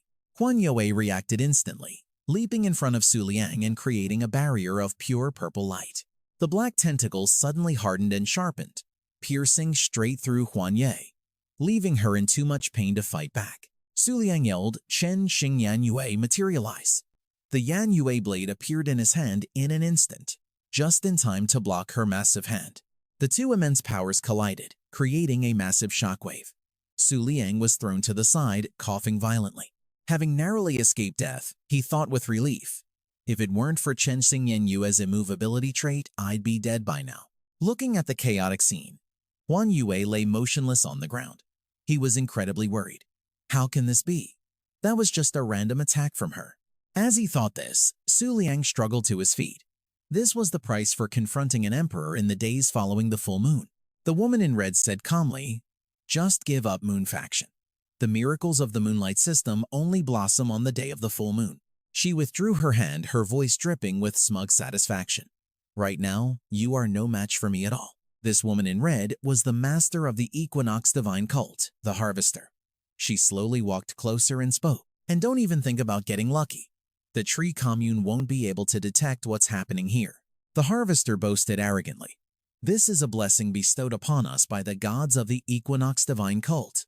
Not even a holy land can observe our presence. Her words pissed Su Liang off. He gritted his teeth and took a deep breath to calm down. Then he replied to her, "You're right." Su Liang wiped a trickle of blood from his face and said slowly, his tone full of defiance, "But that's no reason for you to get all hyped up and treat my crappy childhood doodles like some kind of masterpiece. Is it? Kinda gives off a tacky vibe, you know?" At first, the Harvester's face soured with annoyance, and she was at a loss for words. But then, a smug smile spread across her face as she said, "That won't be a problem once I read your memories." However, the Harvester was still confused about one thing and asked, "So, if the person who came here before has now returned to this same place, it couldn't be, could it?" Hearing this, Su Liang felt a pang of guilt. His entire body stiffened, his eyes trembled, and he was at a loss for words. Seeing his reaction, Huoji was also taken aback. Then her voice took on a feigned indifference as tears unconsciously welled up in her eyes. "So, it was you. You're the one who did it." Huoji covered her face and sobbed. "I saw that being with my own eyes, but I only lost a part of my memory. This means that you." Seeing her suddenly burst into tears, Su Liang was utterly confused. He just stood there silently, watching her with great caution. After crying for a moment, Huoji screamed in a rage. From this day forward, the Equinox cult will be at war with the Twin Moon cult until death. Then she pointed a finger at Su Liang's face and shouted, "And for my revenge, I, Huoji, will kill you right here, Moon King." After that declaration of war, she let out a deafening scream. A burst of power tore her clothes to shreds, revealing a voluptuous figure covered in countless mouths. Furthermore, an ancient red maple tree appeared behind Huoji. This sight intrigued Su Liang, and he thought to himself, "Looks like I've found the cause of my memory loss, even though the situation seems a bit hopeless." Huoji wasted no words, simply pointing her finger to command something to shoot towards him. At her command, the red maple tree behind her unleashed its scorching power. Red leaves scattered everywhere, then formed into a tornado spinning at maximum velocity. Facing this attack, Su Liang could only grip his star-slaying crescent moonblade and wait for it. However, just a second before the tornado could hit him, a powerful shockwave erupted, tearing up the ground all around. Su Liang was thrown to the side as Hong Nu-Yet landed lightly on the ground. Through the cloud of dust, he could vaguely make out her figure, still standing firm. After the smoke finally cleared, the scene became visible. Hong Nu-Yet's body was covered in scratches, her clothes were in tatters, and she could no longer stand steady. Immediately, Hong Nu-Yet collapsed in front of Su Liang, unconscious. He saw the purple stone on her head fall to the ground and shatter. Su Liang reached for his star-slaying crescent moon blade. His hand trembled uncontrollably, and his voice dropped to a low growl, "You." He furiously swung the blade, unleashing countless powerful waves of blue moonlight. Faced with his counterattack, Huoji didn't move an inch, yet none of his slashes managed to hit her. Huoji glanced over and thought to herself, "Was that just my imagination?" She looked toward the fallen Hong Nu-Yet and wondered, "That one seemed to have passed out before I seriously injured her." Huoji coldly snapped her fingers, launching another attack. Su Liang took a direct hit and cried out. However, the blow wasn't enough to kill him. Despite being knocked back and coughing up blood, he stubbornly refused to fall, his hand always gripping the blade tightly. Su Liang thought with frustration, the power gap is just too massive because she's a third stage, the supreme pinnacle of the moonlight system facing a normal emperor-level being. Yet he didn't have the strength to fight back. Huoji taunted him in a high-pitched voice. "Stop struggling, Moon King. You will never be able to defeat me. To be honest, I can't easily kill an apostle like you either." Then she began to sweet-talk him. "Even if the grudge from 3 years ago is real, I will temporarily withdraw and wait for my revenge in the future." Huoji smiled brightly and continued, "So, just obediently, let me see your memories. You want to know what happened back then too, don't you?" Su Liang didn't bother to answer, instead struggling to get back on his feet. He stared at her with a cold gaze, while raising his great sword towards her. Huoji said with contempt, "Fine. Negotiations have failed." Then she began to walk towards him. But in the blink of an eye, Su Liang saw her right in front of him, barely an arm's length away. Suddenly, a large mouth on Huoji's chest opened wide and shot out a dark tentacle. That thing lashed out relentlessly, forcing him to struggle to defend himself. However, what seemed like an overwhelming advantage wasn't as it appeared. Huoji was suddenly startled, realizing something was wrong. Su Liang smirked to himself. It worked. Thanks to her rambling, I had time to think of a way to defend myself. The explanation for this is that during the beast food consumption challenge, the central soul had stockpiled a large amount of beast food. By absorbing the beast food, the central soul shield energy could be restored at a rate of 5% per second. Refusing to back down, Huoji flew up and attacked even more fiercely, her assault once again causing the ground beneath them to crack and shatter. As Su Liang defended, he calculated in his head, but a purely defensive strategy is pointless. I have to find a way to defeat her quickly. Huoji seemed to have gone berserk. This madness only made her fighting prowess even more ferocious. Su Liang desperately defended himself, but his earlier confidence had been replaced by anxiety. Damn it, her attacks are too fast and too fierce. My hand is about to cramp up. Noticing an opening in his defense, a tentacle seized the opportunity and shot forward. It was trying to snatch the star-slaying crescent moon blade from Su Liang's hand. However, the blade reacted on its own, flying up and striking the tentacle. Su Liang was startled, wondering, is the blade moving on its own? It turned out to be Huan Yua, the spirit of the blade. Seeing that Su Liang was still dazed, she said, "Don't you still have someone to save? Just focus on the fight." The battle raged on. Despite being thrown and slammed into the cliff face multiple times, his will to fight never wavered. His sheer tenacity was driving Huoji insane with rage. This time, it wasn't just one or two mouths. She used every single mouth on her body to launch an attack. This powerful blow sent him flying backward. Su Liang struggled amidst the tangled mess of tentacles. Hoako gloated loudly, "What's wrong? Still can't handle it? In the end, you're just a normal human. Just a puppet of the Golden Butterfly Palace. The Overlord would never be buried here with you, so you might as well just behave." Just then, the Thandao Huan Yua suddenly emitted a mystical glow. The sight left her speechless, her face frozen in disbelief. Su Liang regained his will to fight, confidently swinging the glowing Thandao for a powerful slash. A powerful moonlight radiance flared up. It soared high, flying out of the gorge and shining brilliantly. At the same time, inside the ravine, Thu's red maple tree was also sliced apart, much to Hoako's astonishment. Then the black tentacles vanished, and every mouth on her body started spewing blood at once. Huan Yua spoke sorrowfully. This time, the last of the scabbard's power has been depleted. She turned away, unable to even look at him, and asked coldly, "Su Liang, how much longer are you going to let her talk? Aren't you the Moon King? Don't we still have to defeat the Ice King and the Fei 2 army? But at this rate, it's impossible. You're truly a disappointment." Huan Yua's words left Su Liang speechless. He thought to himself, "That's right. What the hell am I doing? I'm nothing more than an ordinary emperor." Despite being heavily wounded, Hoako was still running her mouth. "Damn you! You really think you can defeat me in 3 days?" So she had a death wish. And on top of that, she was cursing up a storm. "Moon King, I've always hated you Moonlight System types the most. Always acting so high and mighty, never giving a damn about anyone else. After the Moon Realm fell, didn't all those arrogant overlords end up dead or in hiding?" But Su Liang's expression remained completely indifferent. Seeing this, she continued her tirade. "Snap out of it, kid. The era when the Moon Realm ruled over everything is long gone." Despite her harsh words, Su Liang remained unfazed, as if lost in thought about something else entirely. Seeing herself being completely ignored, Hoako became livid and screamed, "Hey, you!" But all she got in return was silence from her opponent. She flew into a rage, her whole body trembling as she grit her teeth. "You're pissing me off." Hoako shot out her tentacles once more, and only then did he finally respond. "Perhaps you're right, but that is the very reason I'm standing here." Su Liang spoke softly and deliberately, enunciating every word. "I will stand on the throne and reappear under the moonlight, so that hideous creatures like you will never show your faces again." These words left Hoako somewhat bewildered. Suddenly, he shouted with conviction, "This is why I was born in this era." His shout echoed to the heavens. Suddenly, a pillar of light tore through the clouds, shining down into the deep ravine. The brilliant light enveloped him. She wondered, "What the hell is that?" But he didn't bother to answer, silently and slowly absorbing the power of the light. Quickly, Su Liang took out the Book of the Moon and began to calculate. "Thanks to accumulating 700 draws, I figured out a way to defeat an emperor."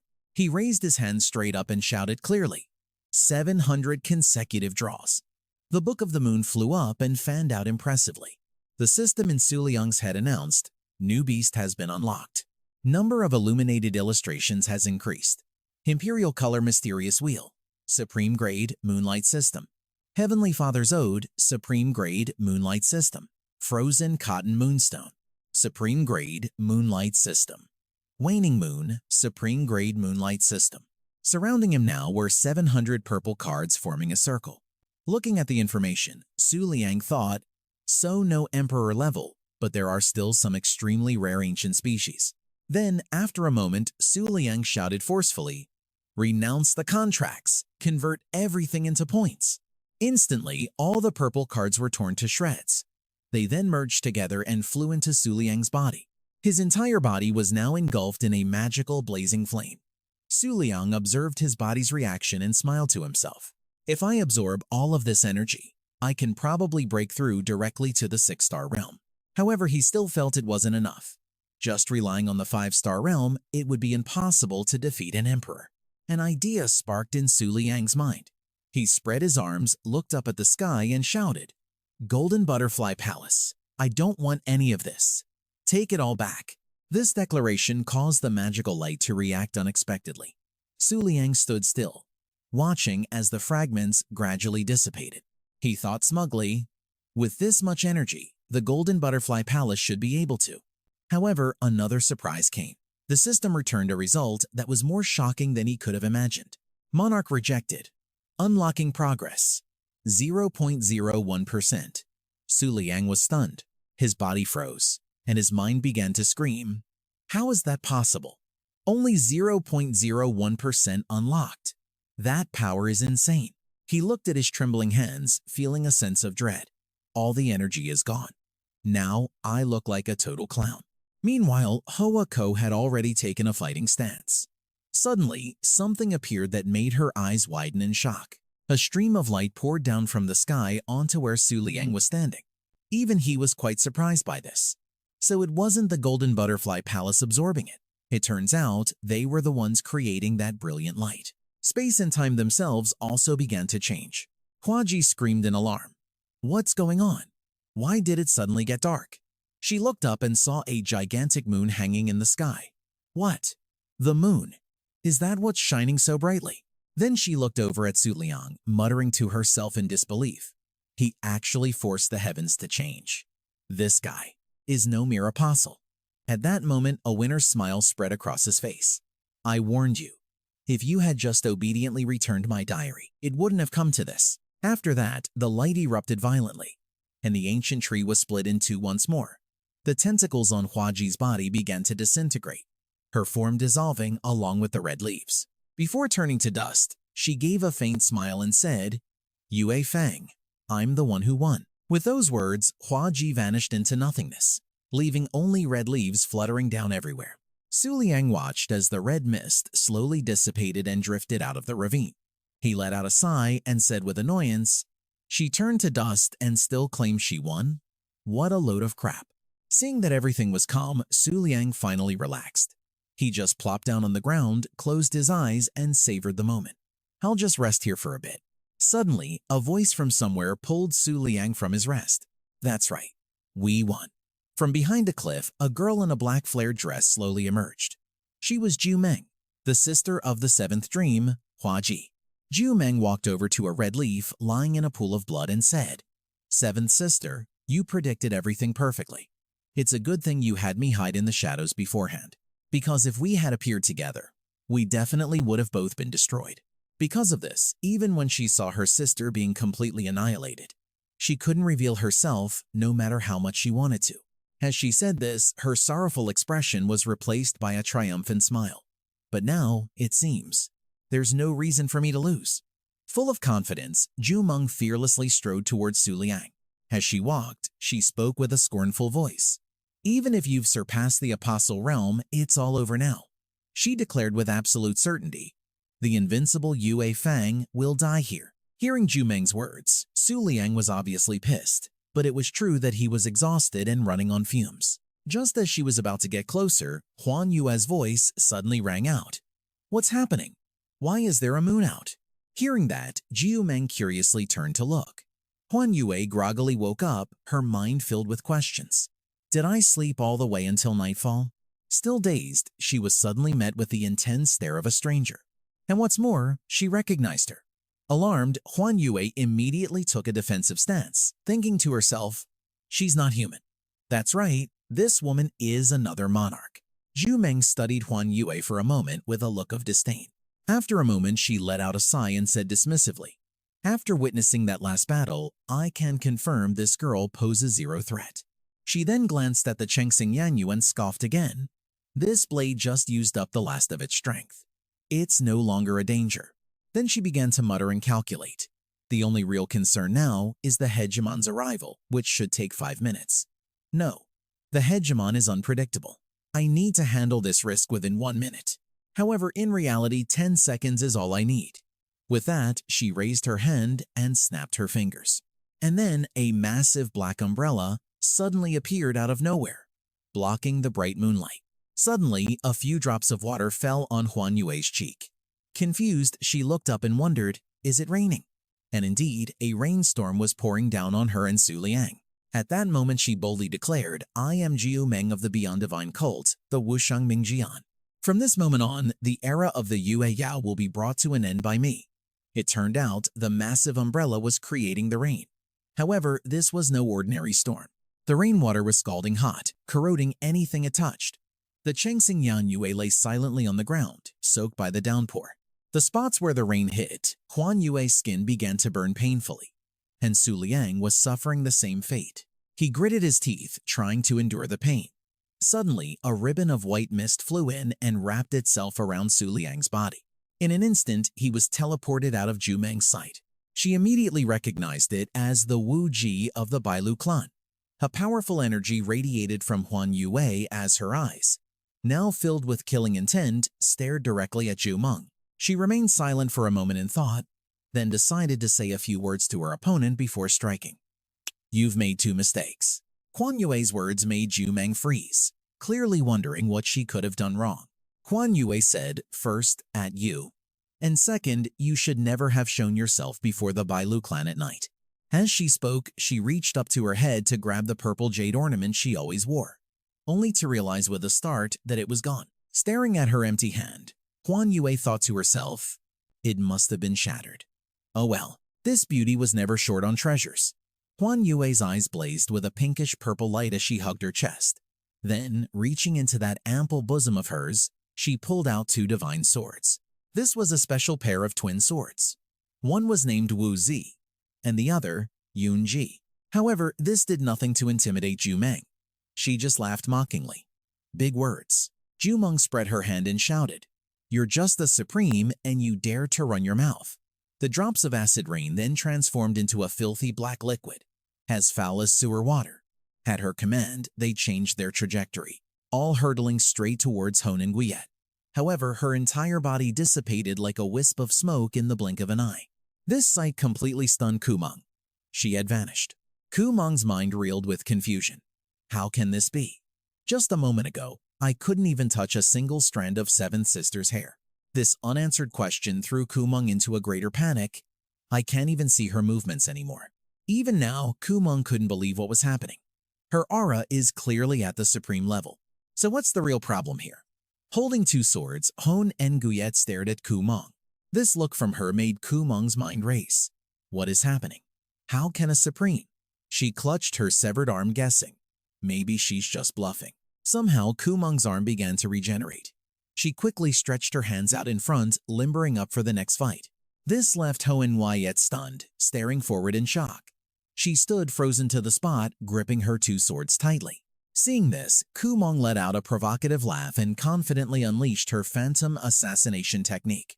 Honengiet slowly raised her two swords, her body trembling, unable to keep her composure.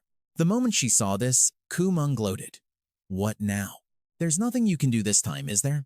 Honengiet was now floating before a colorful circular barrier, surrounded by sharp, black, thorn-like roots that clung to her.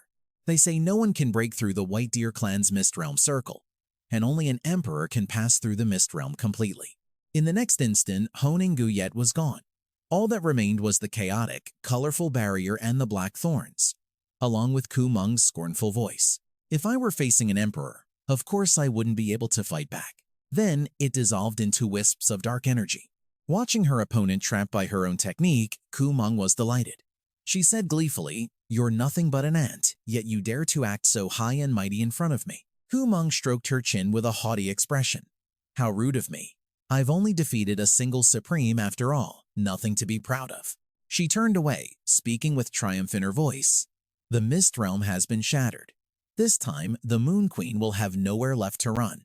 Suddenly, something made Kumong's face turn pale with fear. A quiet voice spoke up.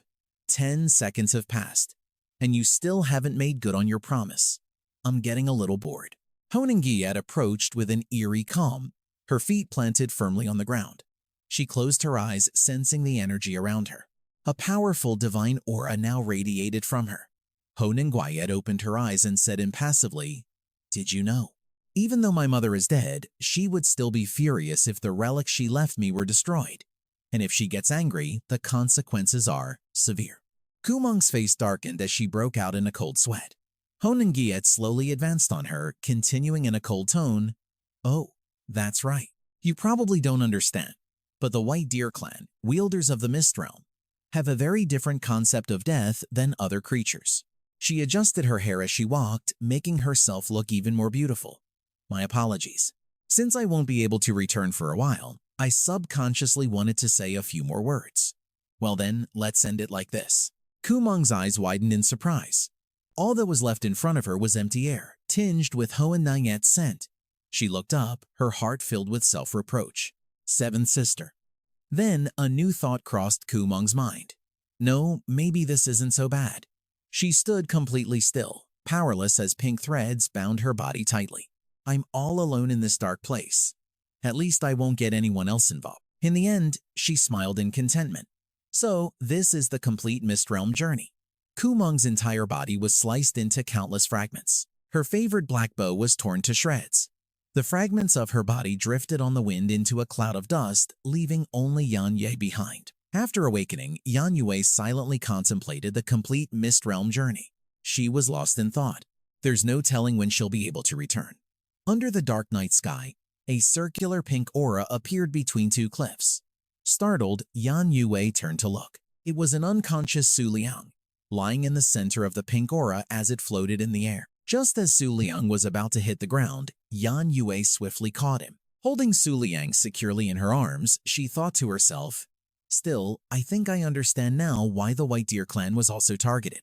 Looking up at the sky, Huan Yua continued to ponder. The 12 palaces of Nuya Diu still held the throne.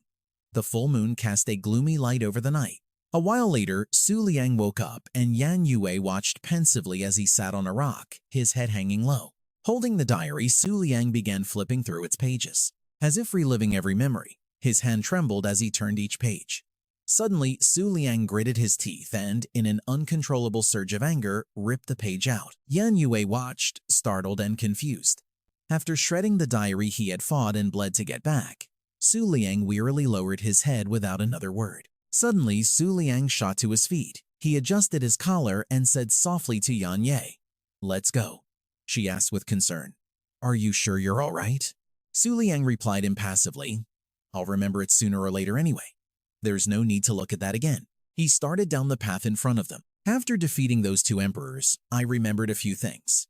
The power of the Equinox cult might be related to forgetfulness. Su Liang knew this and had a plan. So if I just destroy the entire Equinox cult, I can get my memories back, right? Huan Yua was silent, quickly guessing his thoughts. He was furious because her death had only fueled his anger towards the Equinox cult. Meanwhile, above the ravine, Yi Yu's group had been waiting for a long time. Seeing Yang Yue and Su Liang appear, they shouted, "Lord Jiaozu." Silver Rabbit and White Crane eagerly rushed toward Su Liang. He didn't answer, instead asking Sagittarius a question. "During the last moon god ritual, you also survived by avoiding the challenge, didn't you?"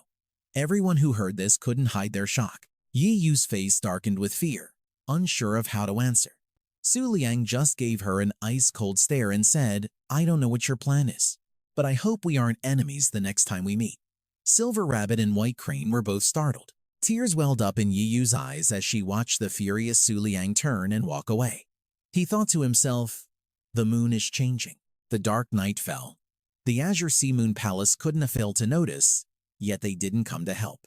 Silver Rabbit and White Crane couldn't help but share the same doubt. For this Yue Fang to warn the overlord of the Twin Moon cult like that, what on earth happened inside? The Moon Palace spirit on Yi Yu's shoulder sighed softly, watching Su Liang's retreating back as someone's silent promise echoed. "Next time, I won't." The entire Sagittarius crew was stunned, and a thought popped into Silver Rabbit's head. The Yue Fang of today is even more terrifying than the impression he left 3 years ago. Or maybe, not too long ago, he found his true self. Su Liang walked forward with a serious expression, thinking to himself, even though my memory hasn't fully recovered, I still remember some important things. He recalled the current map. This world didn't just have the 5 mortal realms, but also even more mysterious sacred lands. Despite the beauty of the moon tonight, Su Liang remained deep in thought. The image of a woman flashed through his mind, and he wondered. What's even more shocking is that an overlord, a being with star-destroying combat power, could coexist with humans. Overlords directly rule mortals and interfere in the real world. Why haven't they been eliminated by now? Getting lost in so many thoughts was giving Su Liang a massive headache. He shook his head a few times to clear it, then tried to think more positively. Forget it. Besides all this, there's more important information. Thinking about the circle of creation, Su Liang calculated silently. The number of surviving members among the 12 radiant moon palaces was different before the final moon god ritual began. Only 6 of the 12 radiant moon palaces remained: Ophiuchus, Virgo, Sagittarius, Gemini, Aquarius, and Pavo. Not to mention, after Ophiuchus killed Aquarius, one of the 7 miracles they deserted, leaving only 4 palaces before the moon god ritual. Su Liang looked up at the moon thoughtfully. It seems the reappearance of the Golden Butterfly Palace in the world has brought about many strange things. Huan Yua walked alone on a layer of white clouds, clenching her fists as she moved forward with determination. Suddenly, Huan Yua stopped and looked up at the mystical sky above her. Before Huan Yua was a long staircase leading to a mystical and mysterious barrier gate, surrounded by clouds. 3 young women were waiting in front of the barrier. First was Yunji, an emperor-level moonlight system. She bowed respectfully and said, "Yunji, paying respects to matriarch Taiyi." Next was spirit demon Kong Kui, an emperor-level moonlight system. She bowed reverently and said, "Spirit demon Kong Kui, paying respects to matriarch Taiyi." Only the last one had a relaxed and cheerful air with a smile on her face. Cloud Princess, paying respects to matriarch Taiyi. Huang Yue slowly approached the gate as her 2 subordinates showed their respect. Cloud Princess followed behind her brightly, chattering nonstop, "Matriarch Taiyi, have you awakened your bloodline memories yet? According to our agreement, we need to sign a contract. We want to represent the White Deer clan in this moon god ritual and defeat all the holders of the 7 mysteries." Huang Yue didn't answer, remaining silent for a moment. Cloud Princess continued to ramble on from behind. "Great Emperor Kang Yue, the Gemini of the Western regions, and the Moon King are all our enemies. With your White Deer bloodline, it'll be easy for us." But Huang Yue remained as she was, determined not to speak. Then she felt that if she didn't give this girl an answer, she wouldn't shut up. Huang Yue replied coldly, "Yes." This move from Huang Yue left Cloud Princess completely speechless and embarrassed. Yunji and Spirit Demon were just as surprised. Cloud Princess was no longer smiling and cheerful. She immediately asked with suspicion, so angry, "Did something happen in the real world?" She let out a long sigh and then trotted inside. Oh well, there's still plenty of time anyway. She is Cloud Princess, a hybrid of human and beast tamer. Her realm is close to 9 star. The princess also reassured herself, "I'll just get to know her slowly later on." Meanwhile, under the waning moon, before the gates of the Moon God Palace, the overlord power of the Moonlight system has ruled the central region for thousands of years. The Lunar Master sat majestically on the highest throne. For some reason, the core members of the main line were all beautiful young women. There were plenty of rumors about this place. It was said that any male born here, even a lowborn, would be sent to the southern and western sectors. There was an area filled with nothing but tall pillars, some with chains wrapped around them. Kung Fai Thotu had seized the throne of the Moon God Festival, but he was absorbed by the Moon Canopy Lord, who was covered in those chains, taking in terrifying lightning strikes from the sky. But now this was the ceiling area for the sixth of the 10 Yin Lords, the Moon God Palace. More and more lightning bolts appeared, striking the central pillar directly. All the sisters of the Moon God Palace present couldn't help but feel terrified. Quick! Sound the alarm! At that moment, one of the chains on the pillar snapped. Immediately after, the light dragon appeared, coiling around the pillar with a loud roar. He was also known by another title, the Emperor-level Moonlit Light Dragon, one of the 7 stars that surround the moon. Looking at the weak girls supporting each other below, the dragon spoke with a reproachful tone. Why is it just a bunch of weak ants? This is utterly disappointing. It raised its head and spoke words full of despondence. After all these years, is this all the goddess's descendants amount to? Below, they encouraged each other in unison. Lady Lu Fei is almost here. Hang in there. In this situation, a dazed Qiu Ye whispered softly, Master, is this really okay if the 10 Yin Lords keep breaking free? Then the 10 moon beasts will all appear in this world. The light dragon seemed very melancholic at that moment. A mysterious voice echoed in the space, speaking to Qiu Ye. Don't worry, I'll handle it. Hearing this, she asked in disbelief. Really? The reason Qiu Yue was so skeptical was because of a memory from her childhood. You're not going to be like that time when I was 6 and you asked me to buy you those adult comics, are you? If it was just once, it wouldn't have been so bad. But she was tricked time and time again. Losing all faith, Qiu Yue asked, Or are you going to trick me into giving you a bath every day again? Faced with her contempt, it replied in a firm voice. Qiu Yue let out a long sigh. Fine. I'll trust you one more time. I'm leaving now. Then she turned her back. Master, by the way, I wanted to ask. All of my cultivation resources vanished into thin air. Where did they go? The light dragon replied, I ate them as a snack. She left, leaving everyone with the roaring dragon. The clear blue sky and layers of white clouds filled the frame. Soaring through the sky was the Sea Striker whale, a supreme-level moonlight-type creature and a public airship under the Three Kings Holy Temple route. Inside the Sea Striker, the interior was incredibly luxurious. A beautiful woman was standing with her daughter admiring the view. Suddenly, a Glimmer Butterfly appeared before them. The little girl innocently chased after the yellow butterfly. Mommy, look! What a beautiful butterfly! The butterfly flew forward and then landed on the white sleeve of a person. It was none other than Su Liang. He kept his head down as if afraid someone would recognize him, surrounded by countless golden butterflies. Nearby, a few girls watched Su Liang sitting in a corner like a loner and started gossiping. What's that? White hair with glimmer butterflies? Is he trying to cosplay the Moon King? After news of the 3-winged Moon Monarch's appearance spread, the number of the Moon King's followers skyrocketed. He's currently stationed in the northern region. How could he be heading to the central region? Maybe he's just some die-hard fan of the Moon King. Bothered by the swarm of butterflies and the gossip, Su Liang just kept his head down in silence. He let out a dry laugh. Why don't they ever consider the possibility that I am the Moon King? Suddenly, a voice echoed in Su Liang's ear. Have you decided? You still have a chance to turn back. It was Shadow Moon hidden by his side. If the news that you're traveling to the central region alone gets out, I'm afraid all the Moonlight System factions will get greedy. Su Liang sighed. It's not that I don't trust the Serpent Hand Princess. I know she has her own agenda, but in the end, she won't harm me. It's just that staying in the northern region is meaningless for me now. As he thought, his mind flashed back to what happened a few days ago. I received a reply from one of the Moon Generals, saying they found a way for me to quickly break through my realm, and told me to meet them in the central region. Su Liang thought of a mysterious cloaked figure, whose shadow on the floor briefly revealed a black rabbit. If my restored memories are correct, that person used to be a subordinate of the Aquarius Palace. He has sworn a blood oath against the Taigin faction, so he can be fully trusted. After saying that, he fell silent, lost in thought. Su Liang's eyes scanned the ship.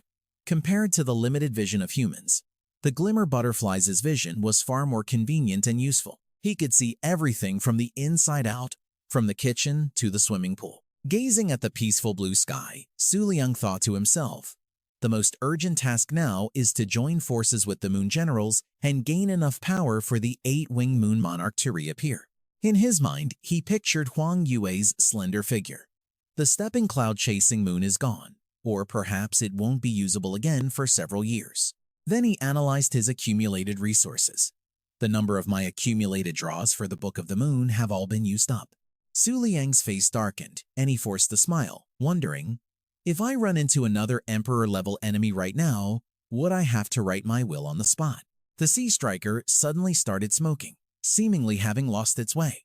The people on board sensed the instability and began to chatter amongst themselves. What's going on? Are we landing already? That's weird. It should take us twice as long to get from the central region to the northern region. The woman's inner weakness surfaced, and the pink-haired lady asked in a panic, we didn't accidentally fly through the Tenyin Lord's battlefield, did we? The person next to him offered reassurance. Don't worry, even if the 7 stars of the Imperial Moon and the Moon God Palace go to war, they have no right to stop an airship of the Holy Land. But it wasn't long before a powerful golden light shot straight at the high kitch, causing it to tilt to one side. The high kitch seemed to be damaged. It gaped open and let out a pained roar. Now, no one could keep their footing on the tilting airship. He widened his eyes in horror talk about speaking of the devil. That terrifying oppressive aura was clearly from an Emperor-level being. An orb carrying a dark aura approached the high kitch. Su Liang couldn't believe his eyes. No way, I can't really be this unlucky, can I? Some people started to get angry. A passenger pointed at the dark orb and cursed, who dares to attack an airship of the Holy Sanctuary? You must be from the Moon God Palace. You worthless punk daring to attack a water-type beast tamer. The Hall of the Three Kings won't let you get away with this. The orb quickly responded, no need to panic. I am not from the Moon God Palace or the 7 stars of the Imperial Moon, nor do I have any intention of provoking the Hall of the Three Kings. Surrounded by butterflies, Su Liang listened tensely as the orb spoke. I am one of the 9 dreams of the Equinox Divine Sect. From now on, all travelers leaving the northern region must pass my inspection before they are allowed to proceed. As it finished speaking, streams of purple-black energy began to pour out from the orb. Don't worry, I will erase everyone's memories. Just consider it a brief nightmare. While everyone else had collapsed to the floor, Su Liang was enveloped by several rays of light, and he watched, remaining quite lucid. Thu Ha Ko and Vothung Bungzar were killed in battle. The objective has been identified. Find the truth in the northern region. I will not stop. Su Liang lowered his head and muttered softly. The butterflies seemed to understand his intent and flew away. Su Liang was probably losing consciousness as well. Let me inspect your memories. How exactly did they die? What happened 3 years ago? He lay down on the floor, his eyes slowly closing as doubt filled his mind. An ancient house appeared before him in a forest of spider lilies. In truth, the Equinox Divine Sect was a name that had long been lost from the world's memory. Tens of thousands of years ago, the Equinox Divine Sect once ruled over a vast region. The sect even had a guardian deity, codenamed Equinox. In the end, only an arm was left reaching out from a pool of blood, due to its unintentional interference in some moon god ritual. The Equinox god was gravely wounded, near death, by a terrifying entity. Unable to remain in this world, it fell into a deep slumber in the spiritual realm. In a place no one noticed, all its followers were exiled from the 5 realms and the 3 Holy Lands, fleeing to an island where they were gradually forgotten by the world. Until, tens of thousands of years later, on one particular day, a descendant accidentally discovered. It revealed that the power obtained from the gods had been greatly enhanced. There wasn't just one, but many people dressed in distinctive red robes, excitedly holding pink orbs in their hands. This meant that the gods of the equinox were about to return to the world, and all the believers were thrown into a frenzy. Suddenly, everyone felt a sense of disappointment, because even though there was a sign of their return, in less than a single night, the power had vanished in an instant. The deity who had just awakened had fallen back into an eternal sleep. This was nothing new, as it was just like what happened with the 12 lunar mansions of the moon back then. Those people lived together day by day in the wilderness, and as time passed, the number of equinox believers rapidly decreased. Their power gradually weakened, leaving only the Emperor himself to gather all the remaining power of the 9 dreams. But it wasn't over yet. Their target was. And now, the 9 dreams orb of the Equinox cult had appeared.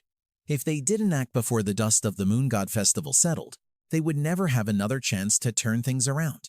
It rested in a mystical void.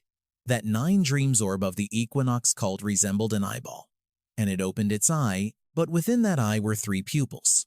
Lord Equinox, looking at the blue cubes of light reflecting the images of the Equinox cult's followers, it wondered what exactly had happened that year.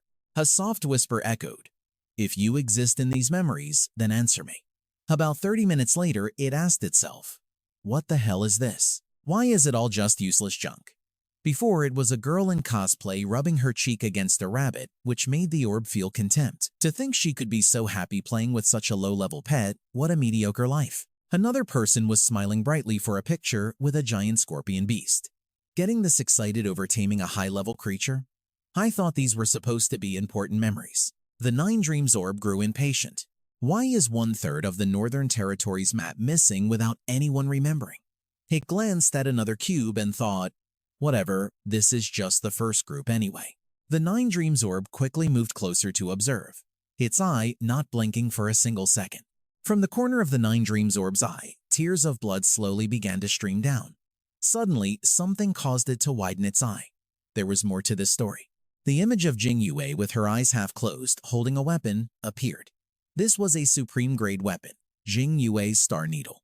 The 9 dreams orb looked at it with new interest. This is a little more interesting. Looking at the pile of information before it, of course, it was best to follow standard procedure and check the most recent year of memories. A series of memories were projected. Even through the layers of memory, the power of the Golden Butterfly Tempest still managed to affect it. It watched excitedly without blinking. Your entire life is nothing but a single breath to me. Let's see what tricks you have up your sleeve. But 20 minutes quickly passed, and having gained nothing, the 9 dreams orb realized something was wrong. Wait a minute, how can this be? Is that it? When on earth was she born? Staring at the impossibly dense pile of information before it, it was stunned. She's lived even longer than me? Among the countless blue cubes of light, a single golden one appeared before its eye. The 9 dreams orb quickly moved closer to observe, its eye not blinking for a single second. From the corner of the 9 dreams orb's eye, tears of blood slowly began to stream down. That day was a night with a large full moon. In an ancient city stood a tall and luxurious building, the Gemini Palace. At that time, a woman holding Jing Yue's Star Needle tightly in her hand walked forward. That woman lowered Jing Yue's Star Needle and said softly, "I'm sorry. I don't have much time left, so I can't accompany you all to the end of the Moon God Festival." With those words, she strode towards a staircase that led to a statue of 2 conjoined women. So let's journey together one last time. The 3 masters of the lunar mansion of Gemini. The 2 stone statues were exquisitely carved, perhaps symbolizing the Gemini sign. The woman's face turned grim. A full moon night, the most powerful weapon in the world, but I suppose a battle is unavoidable. From the jagged mountains, a powerful aura erupted, shaking the heavens. At the same time, the cubes of information shattered into pieces. Blood gushed from the 9 dreams orb, covering its entire body. It was heavily injured. Under a clear blue sky heralding a new day, the 9 dreams orb of the Equinox cult lay on the floor, bleeding relentlessly, completely helpless. That was the 3rd lunar mansion, Gemini. Thinking of the Gemini statue, it weakly uttered the name of an attack that could slice through the stars, Half Moon Soul Shatter. The orb thought about the path leading to the statue in the Gemini Palace. To think there was once an overlord who could stand before the Gemini Palace hidden away in the Northern Territory. It tried to fly into the air, no good. I can't hold on any longer. I have to get back and heal right away. That was the plan, but suddenly something made the 9 dreams orb freeze. Wait. It stared blankly at Su Liang, who was unconscious on the floor. This man seems. The 9 dreams orb immediately recognized him. He's lost his memories before. It stared with its blood-filled eye, suspicious. Suddenly, the 9 dreams orb snapped back to its senses. No. What am I thinking? Looking at the motionless people on the floor, it reminded itself, my own safety is completely unimportant. It's rare to come across someone with memory loss. What if he's seen a god before? Even if I'm bleeding out, no matter what, I can't stop. After thinking this, a mass of purple slime shot out from the air, latching onto a woman. It wasn't just her. Almost everyone was hit. That pile of slime slowly took on a human form and landed on the ground, seeming to absorb other slimes to create a complete body. It turned out to be the Nine Dreams orb transforming into a person. It approached Su Liang. "All right, time to read your memories." It held out its limp, boneless hand. The Nine Dreams orb seemed excited. Bingo. It recognized him on sight. This person was the Moon King. Its hand suddenly started trembling as it reassured itself. Just ignore life and death and continue observing. Even though it had temporarily taken on a human body, it hadn't forgotten its mission to find the cause of the shattered power, the reason for the gods' collapse, and the truth behind the full moon miracle from 3 years ago. Suddenly, Su Liang was bewildered, momentarily at a loss for words. He couldn't believe he was in such a strange cosmic space. In a daze, Su Liang looked up at the system panel screen. A new pet beast had been unlocked, and the illustration page had expanded. The system panel's text changed again. 6 Moons Netherwalker, Nightmare Type, Emperor Realm, the 6th Dream Pet of the Ninefold Dream, under the command of the Other Shore Divine Cult. Su Liang understood after a quick glance, his eyes widening in realization. So that's how it is. The Book of the Moon must have detected the mixed moonlight-type blood components in this kid's body. Su Liang glanced around. Is this the dream world? The 6 Moons Netherwalker wants to examine my past. The thought that the 9 Dreams orb from the Other Shore Divine Cult was no different from a pirate ship crossed his mind. The Other Shore Divine Cult has always been investigating the incident from 3 years ago. Their real target isn't me, but everyone in the northern region. Thinking of this gave Su Liang a headache, and he raised a hand to rub his head. So I just got unlucky and drew the short straw. Seriously, what kind of luck is this? After mulling it over, he looked back at the information panel. My memories have rolled back to when I first arrived at the academy. A little further, and it should be the destruction of the Black Moon Cult and the founding of the Waning Moon Cult, right? Su Liang couldn't help but be curious because even though he was the owner of these memories, the strange thing was that he himself could no longer access that layer of his memory. He floated alone in midair, facing long rows of memory fragments. Su Liang cracked a smug smile. It's not like I'm losing anything. I might as well watch for a bit. Meanwhile, in the real world, the 9 Dreams orb's humanoid form was extending its limp, boneless hand towards the unconscious Su Liang on the floor. But even if it could truly find the truth in the end, it would definitely have to pay an unbearable price. Half-conscious, Su Liang mechanically gripped the sinking star crescent moon blade. At the same time, back in the dream world, Su Liang was completely shocked. Don't even get me started. After half of my memories awakened. As he relived the memory, he gave a bitter laugh. This feels pretty new. The screen showed a scene of Su Liang being revered and bowed to by many people. The humanoid form of the 9 Dreams orb was also filled with anticipation. It's almost time. But in response to its anticipation, the screen filled with static. The 9 Dreams orb's humanoid figure's eyes widened in anger. The sky was now covered by darkness. Tonight was a perfect full moon. Moonlight reflected down onto the ground, illuminating a village nestled among rugged rocky mountains. Suddenly, the wooden houses within the illuminated area instantly vaporized. In the still water, a figure standing in the middle of the lake drew its attention. It was a bare-chested Su Liang standing amidst a gloomy atmosphere. The 9 Dreams orb's humanoid form trembled. What a desperate, indifferent, and utterly suffocating existence this was. It gradually dissolved like water, carried away by the wind. Is this the punishment and the promise for offending the Other Shore Divine Cult? So it was me. I should have been long dead 3 years ago. It gradually vanished, leaving only a few scattered fragments of slime. The space there briefly turned to glass, shattering into pieces in a corner of the pirate ship. The orb from the Other Shore Divine Cult was now filled with killing intent. The others no longer needed to investigate. It must have been the Moon King who killed the Reaper and the Supreme Nether Lord. It leaped into the air, unable to stop thinking, this kid is way beyond the level of a vessel or an apostle. I have to call on all the remaining members of the Ninefold Dream to defeat him. This is the final meaning of my existence. The passengers on the ship gradually began to wake up. My head hurt so much. Su Liang also regained consciousness. He glanced around in astonishment. It ran away.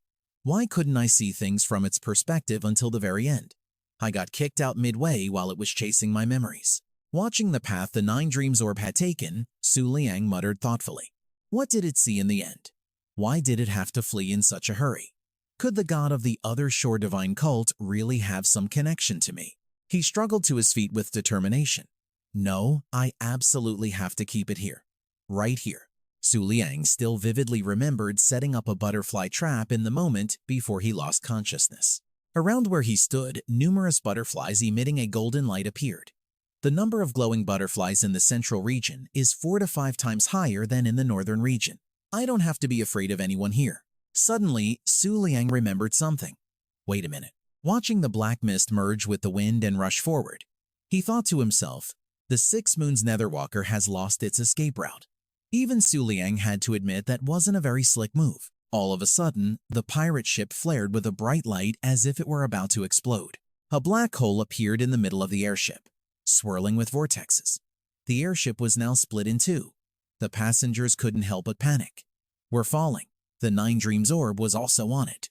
Helpless. I was so damn close to escaping and getting the news about the Moon King out. What kind of rotten luck is this? Before it died, it still had time to fix its eyes on the radiant light that was glowing beside it. A golden dragon flew up, looking down at the smoking sea whale, making it wonder why its escape route led straight into the 10 Dark Masters' war zone. That golden dragon was the light system. It exclaimed, "Holy crap, a supreme jadeite." It then ferociously whipped the giant dream sphere. "It's all your fault, you nameless ant. Is the moonlight system here to join the party or something?" It quickly retaliated. "I even thought you were the emperor the moon god palace sent to fight." The two argued, shaking the heavens. Does this mean we have to silence everyone here? In another corner, Su Liang leaned on a staff to get up. He tensed up as he read the information before him. A new pet beast has been unlocked, and the number of lit illustrations has increased. Moonlight System, Emperor Level, the Moon-Building Radiance Dragon.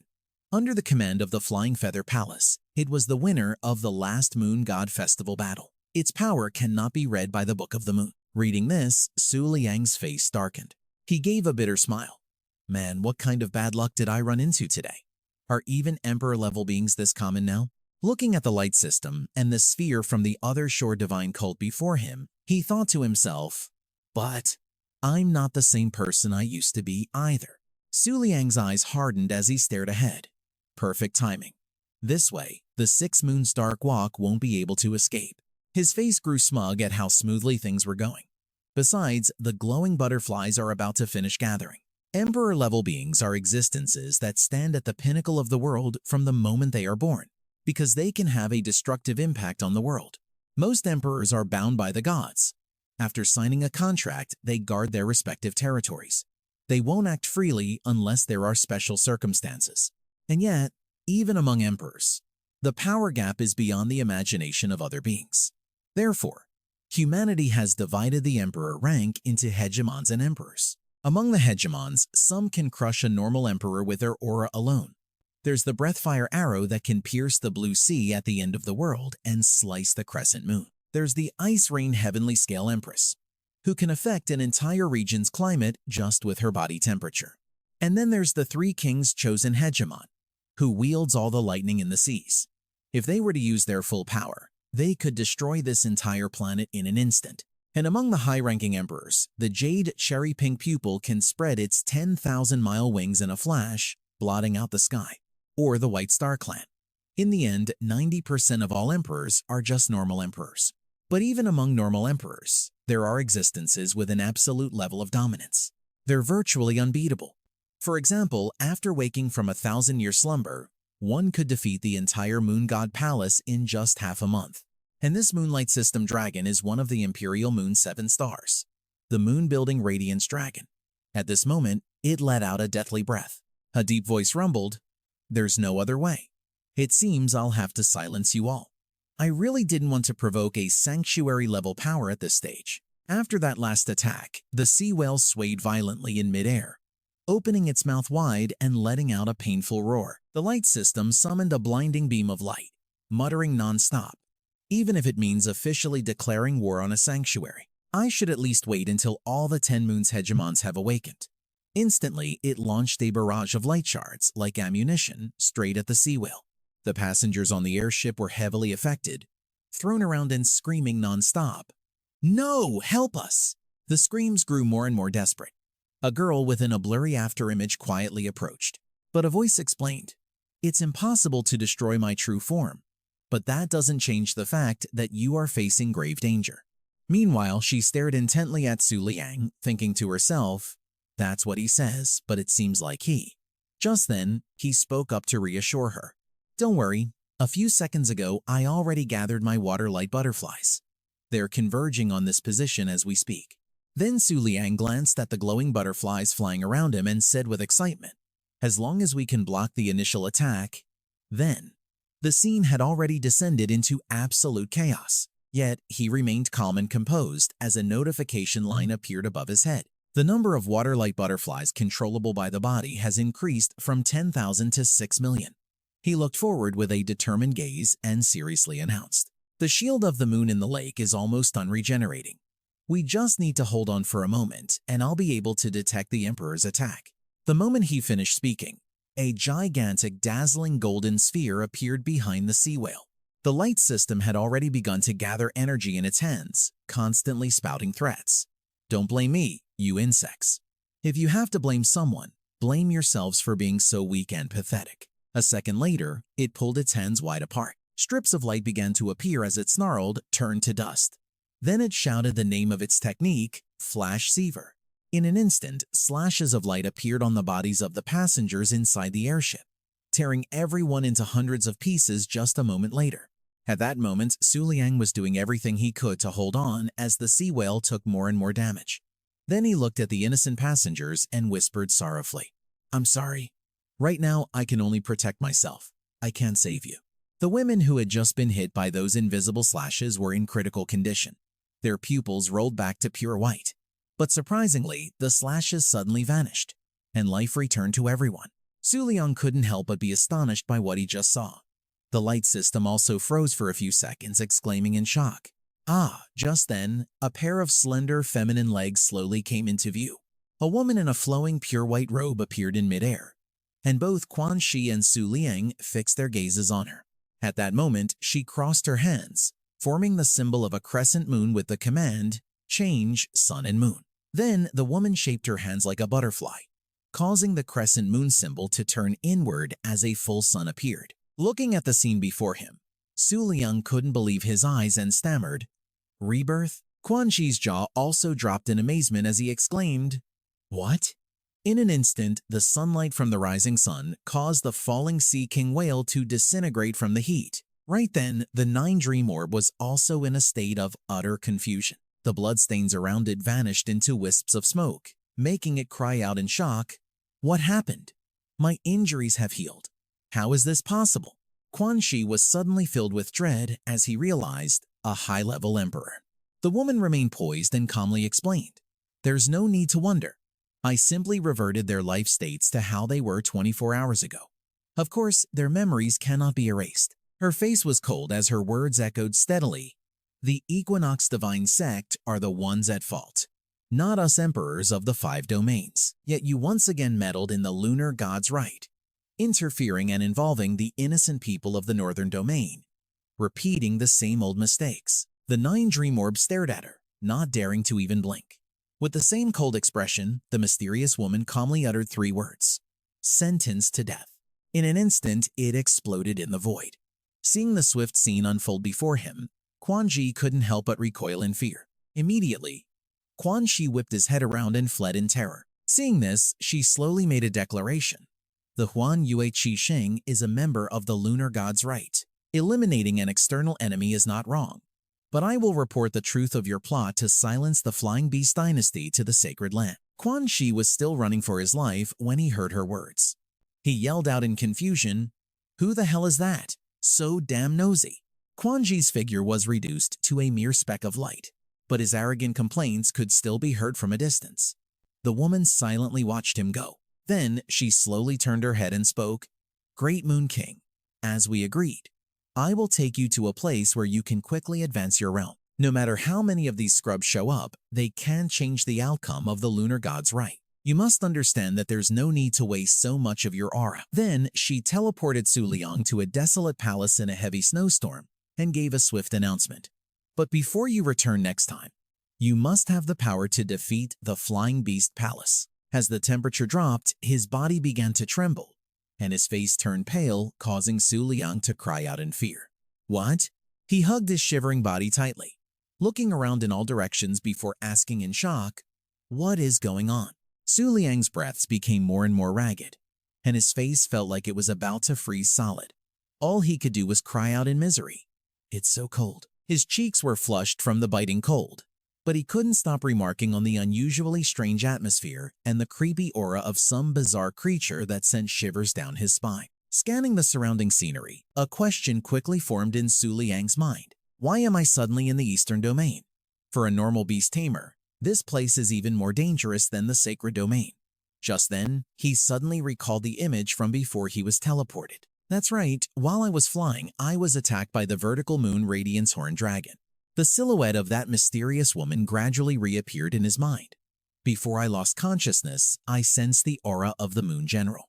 Su Liang's whole body was still trembling, his mind racing with speculation. If the moon general saved me, then… Immediately he called out a name. Huan Yua. Her shield quickly enveloped him, blocking the cold air from the outside. The cold wind continued to howl, but Su Liang could finally breathe a sigh of relief and said, "Finally, it's warmer." I almost froze to death. Then he picked up the blindfold-like mask, stared at it, and thought to himself, "In this climate, I can't use the Shishen Dai, nor can I wear the mask." Su Liang's face darkened immediately. The harsh reality was so unbelievable that he cried out in anguish. So that means… He mentally reviewed his current situation. Neither the Shishen Dai nor the Yufei Tu can fight.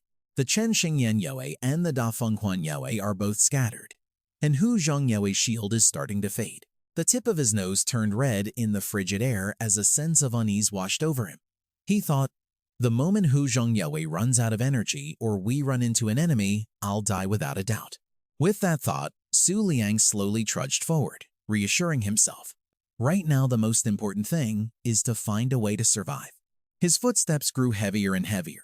After walking for a while, the same desolate, empty, and cold scenery was all he could see. Nothing had changed.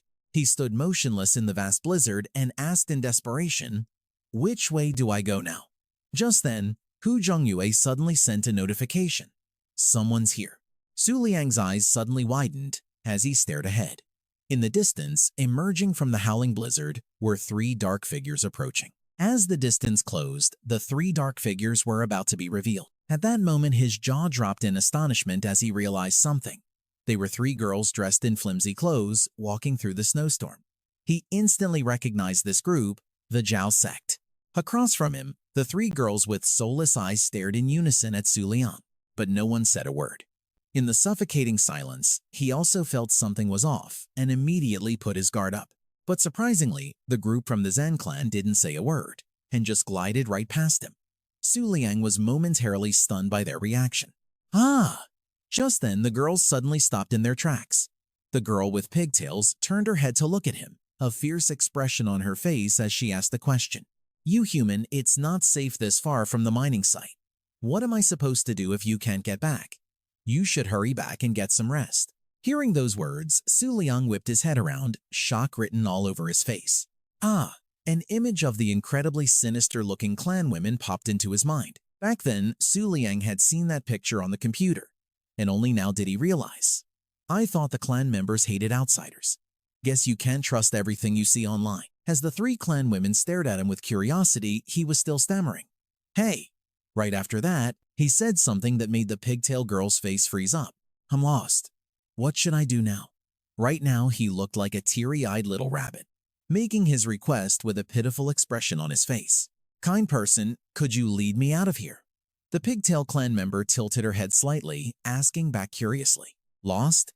You just have to follow the strongest moonlight aura." Then she leaned in close to Su Liang, asking doubtfully, "You're not a moonlight type, are you?" A short-haired clan woman also walked over and stared intently at him. She seemed to have the same question. Strange, was there some kind of mistake? "Hold on, I'll contact someone to get you transferred to a different mining site." He hurriedly took a few steps back and awkwardly made an excuse. "No need, I'm a moonlight type. The cold was just making me loopy. My bad." With that, Su Liang spun around and left, thinking to himself, so that's how it is.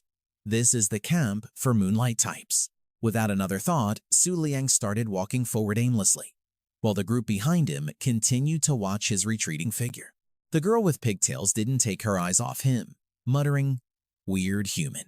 Right after, at the moonlight Orvane, tents were set up next to each other right at the foot of the snowy mountain. Su Liang's heavy footsteps finally arrived, and he couldn't stop panting from exhaustion. Looking at the scene before him, he couldn't help but feel overjoyed, but he could only stammer out a few words. Finally, immediately after, Su Liang collapsed onto the snowy ground, managing to get out the rest of his tired words, "Made it." Su Liang couldn't stop panting heavily, and at that moment he confirmed something in his heart. The Guardian Moonseed shield is about to disappear. No wonder that girl said it was dangerous here. Remembering Huan Yua's adorable face, he couldn't help but feel a pang of regret. If Huan Yua's magic circle were here, it would have only taken me a few seconds. He pondered for a moment, his eyes fixed on the distant night sky. After regaining some of his strength, Su Liang became even more bewildered by his thoughts as he looked at the rows of tents forming before him. In an instant, his fatigue vanished. Furthermore, even the Guardian Moonseed shield was slowly regenerating. Then he slowly dragged his feet towards the nearby tents, his mind still racing with speculation. It must be related to the moonlight Orvanes. He watched the people walking around in thick coats. He grew even more suspicious. It seems the beast tamers aren't being restrained by the clan members, so why? Just then, he whipped his head around as if he'd sensed something. Behind Su Liang, a high-level moonlight-type familiar had appeared. Its name was Great Moon Flower Pod, and right now, it was staring at him with admiration. Seeing this, Su Liang smirked and thought smugly, "Looks like this one's eyes have been overwhelmed by a moonlight-type familiar." He then raised his hand, preparing to snap his fingers with the thought, "So then, if I want to get some intel, all I have to do is..." But before he could do anything, he had to lower his hand as large figures appeared in front of him. It turned out that countless familiars were now in front of Su Liang.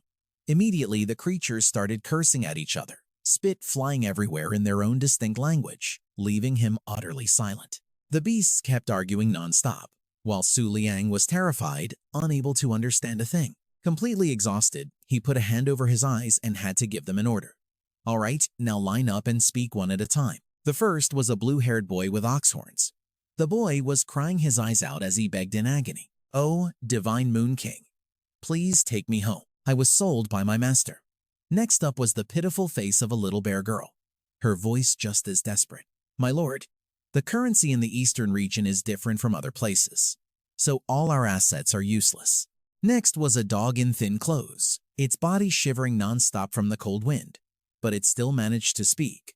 "Although the clan members don't dare to restrain us, but in this horrible climate, we can't even last 3 days. There's basically no way to leave this place." Finally, it was a little wolf boy with a Doraemon bell around his neck, explaining through his tears, "I just came here to hang out." The reason Su Liang could understand the language of all these creatures was thanks to his personal translator, the Guardian Moonseed. After thinking for a moment, he spoke up to reassure these poor creatures. "All right, I understand the situation. I will get you all out of here soon." Then Su Liang asked seriously, "But does anyone know why there are so many moonlight Orvanes in the eastern region? And how do they function in such low temperatures?" Suddenly, a butterfly wing appeared right behind him, offering an answer in place of the other beasts. "This mine was sold to the guild a long time ago." Hearing those words, Tan Luang was immediately startled. He curiously turned his head toward the source of the sound, wondering to himself why someone in this deserted mine would be calling him master. The voice belonged to Hoi Than, a high-level moonlight-type creature, who was now smiling brightly as it began to explain, "My Lord Master, I am also a member of the Twin Moon sect. Not long ago, I got lost in the eastern region while scouting the enemy's situation." Then Hoi Than's wings began to beat faster in excitement as it reassured itself internally. "Although it's unlikely you came here just for me, for a figure of your stature to appear here, something big must be happening." After listening to the whole spiel, Tan Luang remained silent, offering no response. Despite this, Hoi Than's eyes were still filled with admiration, its heart pounding with excitement. "If I could be noticed by the Great Master, my future career might just be smooth and prosperous." After a moment of contemplation, he finally spoke. "All right, then give me a detailed report on the situation here." Hearing this, Hoi Thon was overjoyed. It immediately replied as its wings fluttered. "It would be my greatest honor, my Lord Master." At this point, he sharply turned around, his expression darkening noticeably, and began a series of deductions. "Actually, I can pretty much guess what's going on." He cast a cold glance behind him, a huge question forming in his mind. "I don't understand why I was sent here, and to a moonlight-type mineral vein of all places. It's highly likely that this was no accident." Then, remembering the woman who had teleported him here, he silently concluded, "Thinking back, she must have done it on purpose." Just then, Hoi Thon cheerfully approached and asked with great curiosity, "Master, this mine is currently under the control of the Anfan Dong, one of the three major powers. You must be here to reclaim the mineral vein, right?" Hearing this, a series of question marks popped up over Tan Luang's head, and he let out a confused, "Huh?" He then wondered to himself, "How come I don't know anything about this?" But he quickly regained his composure, pretending to clear his throat with a few coughs. Then he shot a dagger-like glare at Hoi Thon, his voice laced with menace. "The specific details of the situation cannot be disclosed."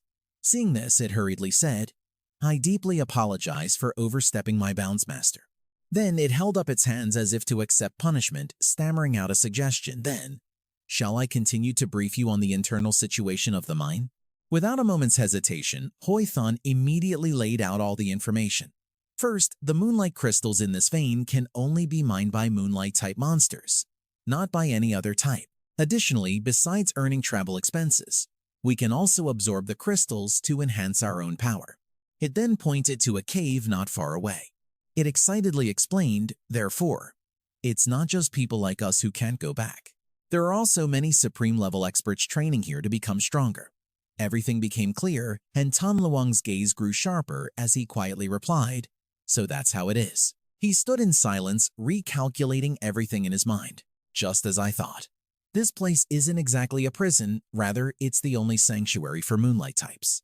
Another question popped into his head, and Tan Luang immediately asked Hoi Thon, "But how does this mineral vein operate under such harsh climate conditions?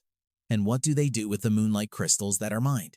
It seemed a bit hesitant about the question, but quickly answered, "My apologies, Master. I don't know about that, but I heard a supreme-level expert say that there seems to be an incredible moonlight-type life form at the very end of the mineral vein."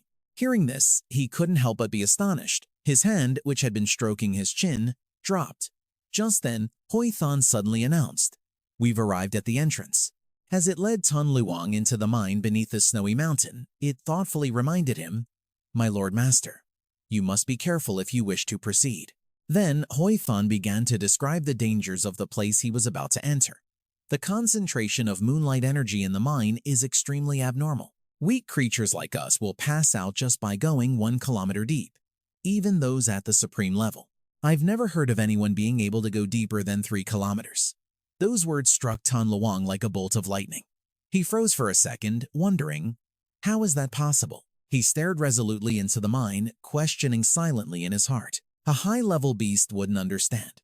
How could a mere concentration of moonlight energy stun a supreme-level expert? Tan Luang remained at the cave entrance, his train of thought not yet finished. It must be pressure from a higher-level being. There's no doubt it's deep inside the mine. Then, with great confidence, he made his deduction. There is definitely an incredible existence in there. A bead of sweat trickled down Tan Luang's cheek as a sense of unease rose within him. That existence is the reason why the mineral veins here are like this. After a moment, having made his serious judgment, Tan Luang raised his hand and declared to Hoi Thon, "You've worked hard. I'll go in alone from here."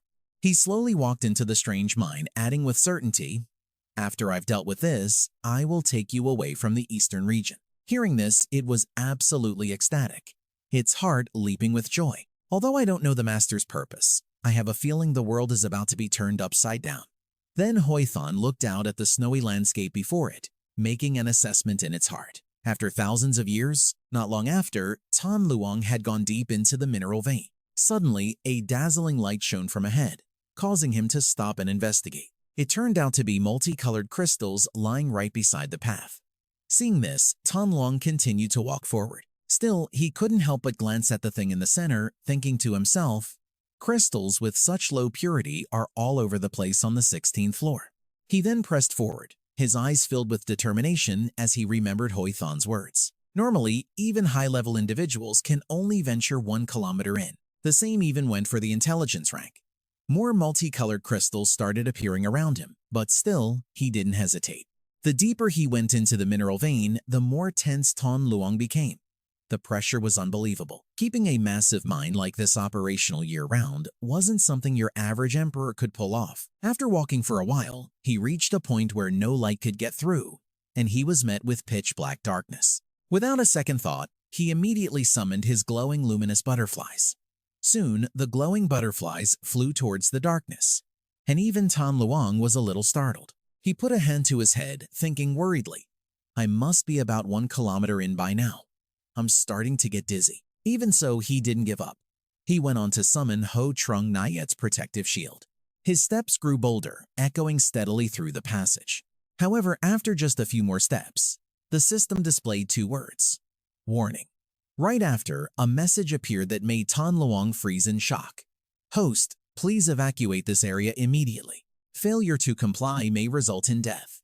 His footsteps stopped dead after that chilling warning. He worriedly thought to himself, just 1 kilometer in and the pressure is already this terrifying? Then Tan Luang looked at the shimmering shield surrounding him, and he felt a little relieved.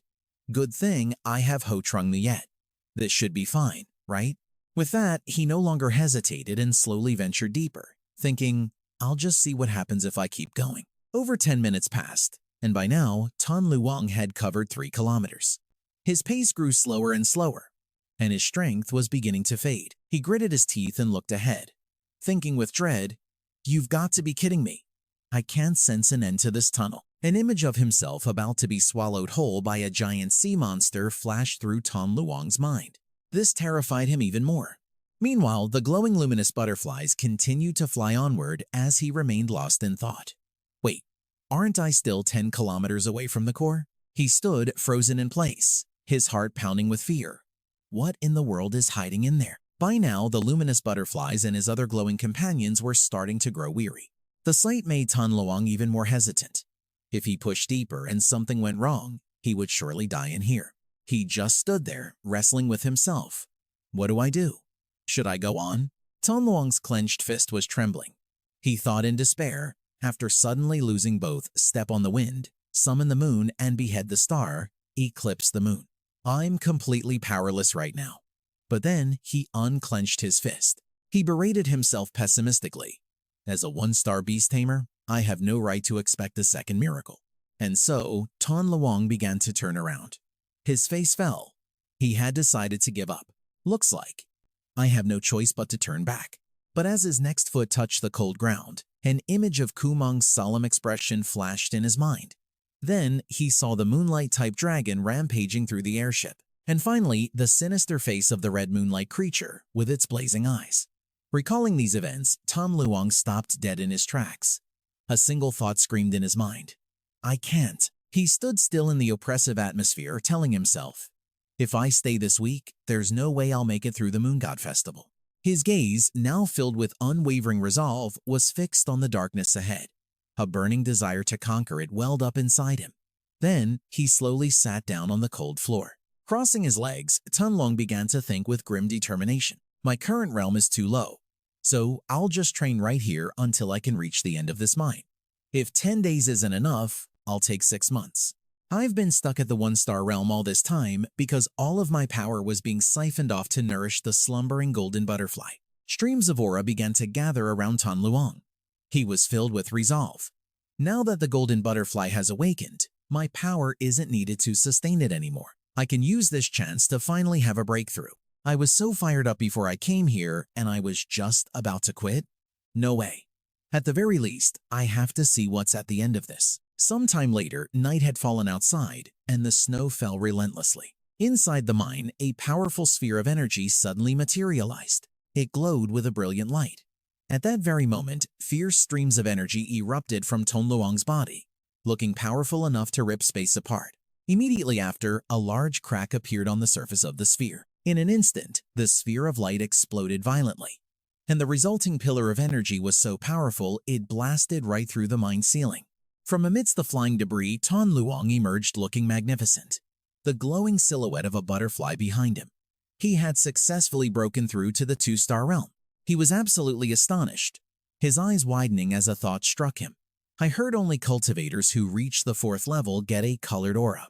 To advance this quickly, am I a genius? He quickly shut his eyes tight. He regained his composure and silently felt the changes. Not just his aura, but his 5 senses, physique, energy, perception, and even his lifespan had all significantly improved. Then Su Liang slowly opened his sharp eyes, filled with a newfound confidence. The upper limit of the Zhang Yue pool had also been raised significantly, and he could now cultivate in deeper areas. The 10 Yin Masters are 10 sealed locations protected by the Moon God Palace. Rumor has it that once the seal is broken, the ancient moon demon god will appear. For over 1,000 years, many curious souls came to cause trouble, but without exception, they were all defeated at the hands of the 10-pillar Fae. But now, the Moon God Festival has begun. The 7 stars of the Emperor Moon have emerged. The Moon God is gradually retreating, and 9 seals have been broken in succession. The last of the 10 Yin Masters is located nearest to the edge of the Northern Domain.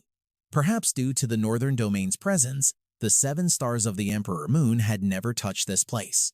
However, after the 9 seals were broken, they finally couldn't hold back any longer and made their move here.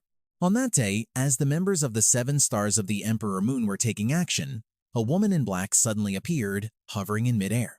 She raised her voice in annoyance, shouting, 3 against 1. Have you no shame? This was the Huan Yua Nightmare Beast, an emperor-level being of the Moonlight system, and the only high-rank emperor among the 7 stars of the Emperor Moon. Immediately after, she continued to rage furiously. I am the Huan Yua Nightmare Beast, leader of the 7 stars of the Emperor Moon. By what right do you interfere with the results of the 10 Yin Master's seal? Then she pointed towards a black hole emitting an aura in the distance. Her voice strained with accusation. 3 dark figures gradually appeared at the mouth of the black hole. 2 smaller figures on the sides and a large one in the middle with wings on its back. The one in the middle was the Fei Yi Jinghong, an emperor-level being of the sky system, and one of the 3 high-rank emperors. She glanced at the raging Han Yue, then calmly made a declaration. It doesn't matter how many of you worthless Moon God Palace beasts there are. All that matters is that this final place is not destroyed. If you're not satisfied, you can try to defeat me. Don't worry, there'll be no retaliation. Hearing this, she became a bit wary. Her previous frenzy gone. She was quite surprised to recognize the Bai Sheng clan from the Western Domain. Then her gaze landed on Bai Ti, the emperor-level Fei Yue leopard of the Moonlight system, a high-rank emperor. The emotions in her heart grew increasingly tangled. And there's also the Shang Yue general of the Twin Moon cult. Just then, Bai Ti gave a gentle smile and spoke up. Don't be in such a hurry. Fei Tu isn't even awake yet. Before the Overlord's ban is lifted, we can naturally do as we please. She then crossed her arms in front of her, slowly uttering a threat. As she spoke, she began to rotate her hands slightly, her sharp gaze fixed straight ahead. At that moment, an enraged Han Yue pointed at the 3 of them and shouted a threat. The 3 Jade Immortals of the Eastern Domain, the Bai Sheng of the Western Domain, and the Demon Immortal of the Twin Moon cult. I'll remember you. Before she could finish her sentence, Han Yue's hovering figure instantly vanished. Jinghong was quite surprised by the scene before her. Then she glanced at Bai Ti and asked, Where did you send her?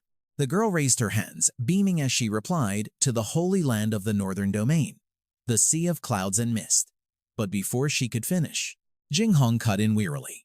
How is that any different from death? A short while later, all 3 of them teleported together above a thick layer of clouds. Then Jinghong spoke up. Considering our past relationship, I'll only help you guard it for 1 month. After that, you're on your own. Even though Fei Tu has been revived, he can possibly recover to his peak in such a short time. Why are you in such a hurry to enter? Hearing this, Bai Ti seemed a bit puzzled. But then she smiled knowingly and replied, If you're not of the Moonlight system, you wouldn't understand. In any case, as the leader of the Shang Yue generals, I can see the probability of achieving final victory. Her eyes filled with seriousness as she slowly uttered, If it's him, then even the Moon King of the previous era. Just then, in the Northern Domain, a massive pillar of light shot up, piercing through the mountain ranges and soaring straight into the sky.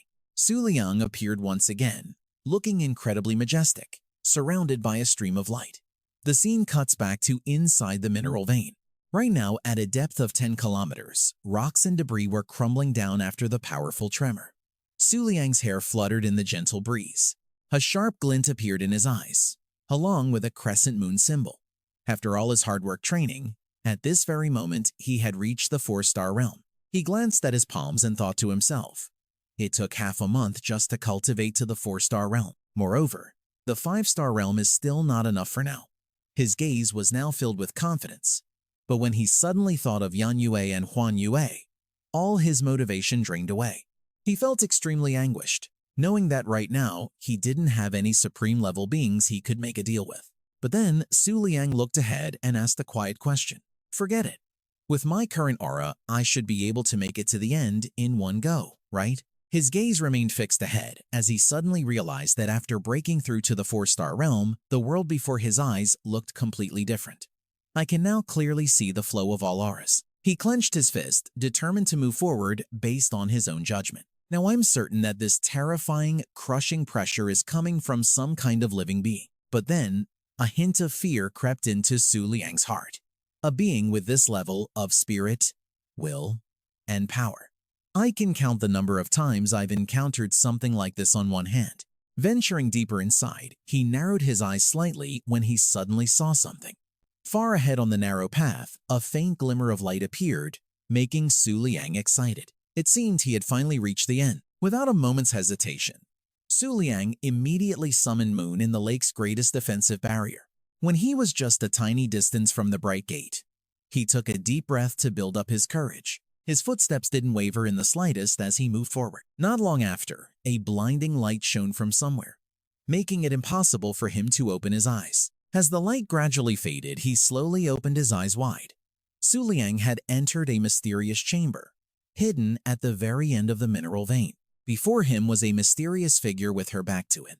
It was a woman with long red hair, a large pair of horns on her head, and she appeared to be resting. A few moments later, she glanced over at the doorway where Su Liang had entered. The moment she saw him, she moved her hand slightly, as if listening intently. On the other side, he was staring ahead, dumbfounded, his jaw hanging open at the sight of the woman. She began to sit up and asked, full of curiosity, "Human, how did you manage to get here?" Suddenly, boulders shattered and came crashing down to the ground with a continuous roar. Following that, the entire mine shaft was affected. The scene was clearly reflected in Su Liang's glittering eyes.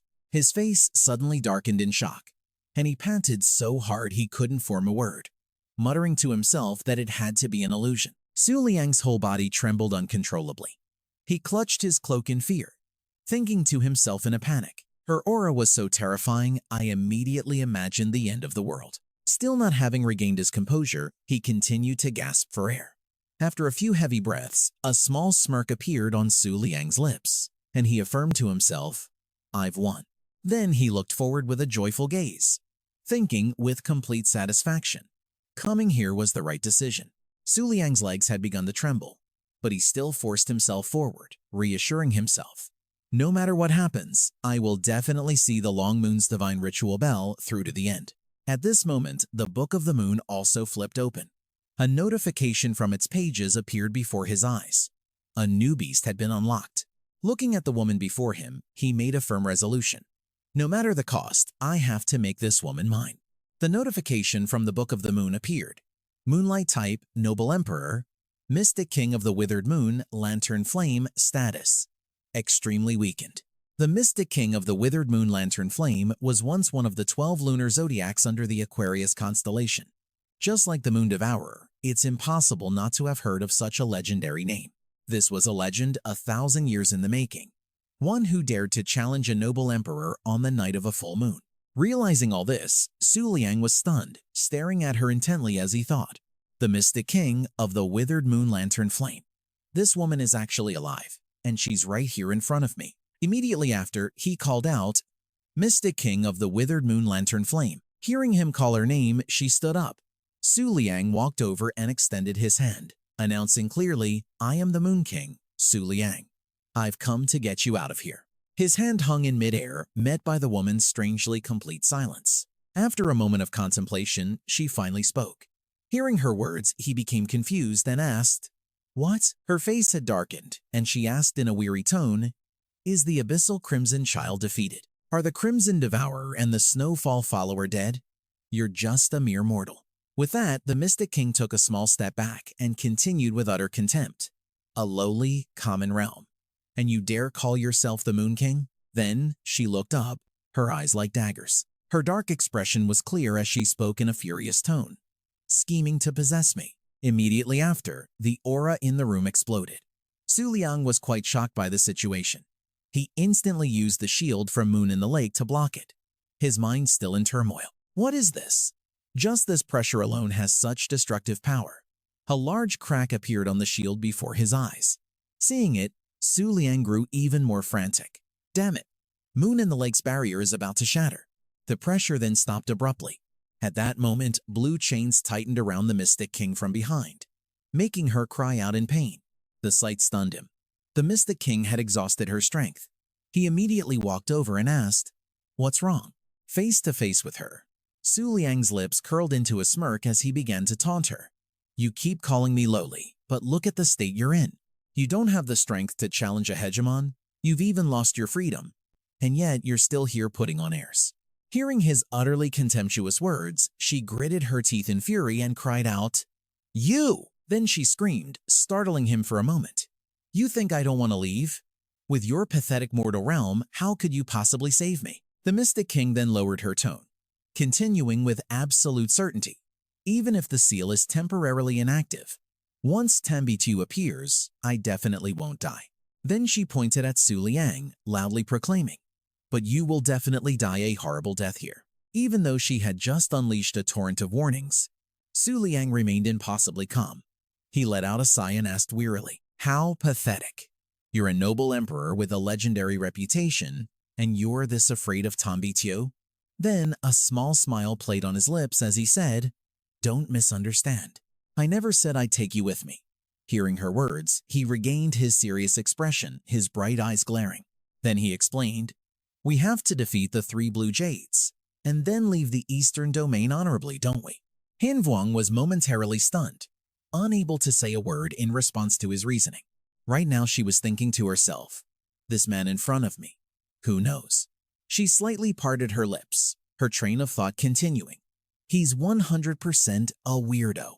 Hin Vuong raised her hands to cover her body, filled with fear as she concluded that Tan Luang was a complete idiot. Tan Luang extended a hand toward Hin Vuong with a gentle look in his eyes. She looked at him with a clearly stunned expression, her lips parting as if to speak, but she hesitated. Seeing Hin Vuong anxiously hugging herself and backing away, Tan Long asked in bewilderment, "What are you doing?" She replied bluntly, "I'm afraid your stupidity is contagious." He could only sigh in defeat, reassuring himself, "Forget it. It's not like I expected words to accomplish anything anyway." Tan Luang pondered as he slowly bent down and sat right next to her. After all, there was still plenty of time. This was the perfect opportunity to use this chance to reach the 5-star realm. She silently watched Tan Luang cultivate for a long time, speculating again, to be able to withstand my oppressive aura and get this far, he's definitely not some useless ordinary guy. Hin Vuong rested her chin on her hand, her gaze distant as her mind drifted into unspoken thoughts. As if lost in my own power, the fools, the weak, the cowards. I've met so many over the years. Old memories suddenly flooded back. That young man from long ago had also reached his hand out to her, exactly like this moment. The dream of meeting the ice people in the outside world and the things that were forgotten. That man. Hin Vuong innocently took that hand, just like in a fairy tale, beautiful and dreamlike, enough to become the beginning of a legend. Unfortunately, any exception to the rule was nipped in the bud. She sat silently beside the boy's body, not crying, not speaking, just a painful silence. With their level of talent, they simply couldn't make me unleash my power. From that incident, Hin Vuong carried a psychological scar, gradually withdrawing into herself, no longer holding any hope of leaving this place. Therefore, I made this cave be enveloped by my oppressive aura. She fell silent. But then a faint glimmer of light, like a hope that hadn't completely died, flickered in the depths of her eyes. Perhaps. At that moment, Tan Luang's entire body radiated a golden energy, making her silently acknowledge, With this level of talent, he's actually a little interesting. So Hin Vuong asked with renewed interest, "Little brat, what power do you belong to and which emperor is backing you?" Tan Luong coldly replied, "The Twin Moon Sect." She asked further, curious, "Never heard of it. Who founded it?" A few seconds later, Hin Vuong scoffed, speaking mockingly. However, the last Moon King was already at the 5-star level while still in his mother's womb. "By the way, you still haven't answered me. Who is the emperor behind the Twin Moon Sect?" He couldn't hide his annoyance, cursing internally. Why does she talk so much? Has being locked up for so long driven her insane? But he had no choice but to answer. "The one behind the Twin Moon Sect is me. I am not only the Moon King but also the representative of the Northern Domain, the Nguyen Then Te. If what you say is true, then even if you're trapped here, you should know what happened in the Northern Domain half a month ago, right?" Hin Vuong actually listened intently. She only had to see the Ho Trung Nan, and with just one look, Hin Vuong recognized the Bak Vuk Vuong Jia Chi Jioi. This truly is the token to unlock the Nguyen Then Te. As Tan Luong spoke, Song Noyet was telepathically communicating with Hin Vuong. "You said the last Moon King was already a 5-star in his mother's womb." He slowly stood up, not forgetting to add, "That sounds really over the top, but that person." Tan Luong looked at Hin Vuong, his expression solemn. Wasn't a natural-born overlord beast tamer, was he? He unleashed his potential. His whole body lit up, and a swarm of glowing butterflies flew around him like a dance of newly awakened power. He continued, "Even if the emperor behind the Twin Moon Sect is Kung Nan Ma, I am actually the master of the Golden Butterfly Palace." She unconsciously raised her hand to shield her face as a blinding light swept past. He slowly approached. "My enemies are Kung Phi Tho and Thap Nguyet Thuk. I will surpass the previous generation of Moon Kings and win the final victory for the Moon Clan at the Nguyet Then Te." Once again, Tan Luong steadfastly held out his hand, his voice full of sincerity. "As it happens, I have something for the Ice Queen. Declaring war on the Eastern Domain isn't impossible, as long as you join us." And just as their hands were about to touch, an invisible barrier suddenly appeared, knocking her back to her original position. Restrained by icy chains, Hin Vuong lowered her head in despair, muttering, "I see it now. So what if you have the power of an overlord? You, a 4-star beast tamer, how could you possibly break through the Eastern Domain's defenses? Even if you form a pact with me, I can't manifest myself." Tan Luong was contemplative, listening in silence. She let out a faint, bitter laugh, her lifeless eyes seemingly devoid of any hope.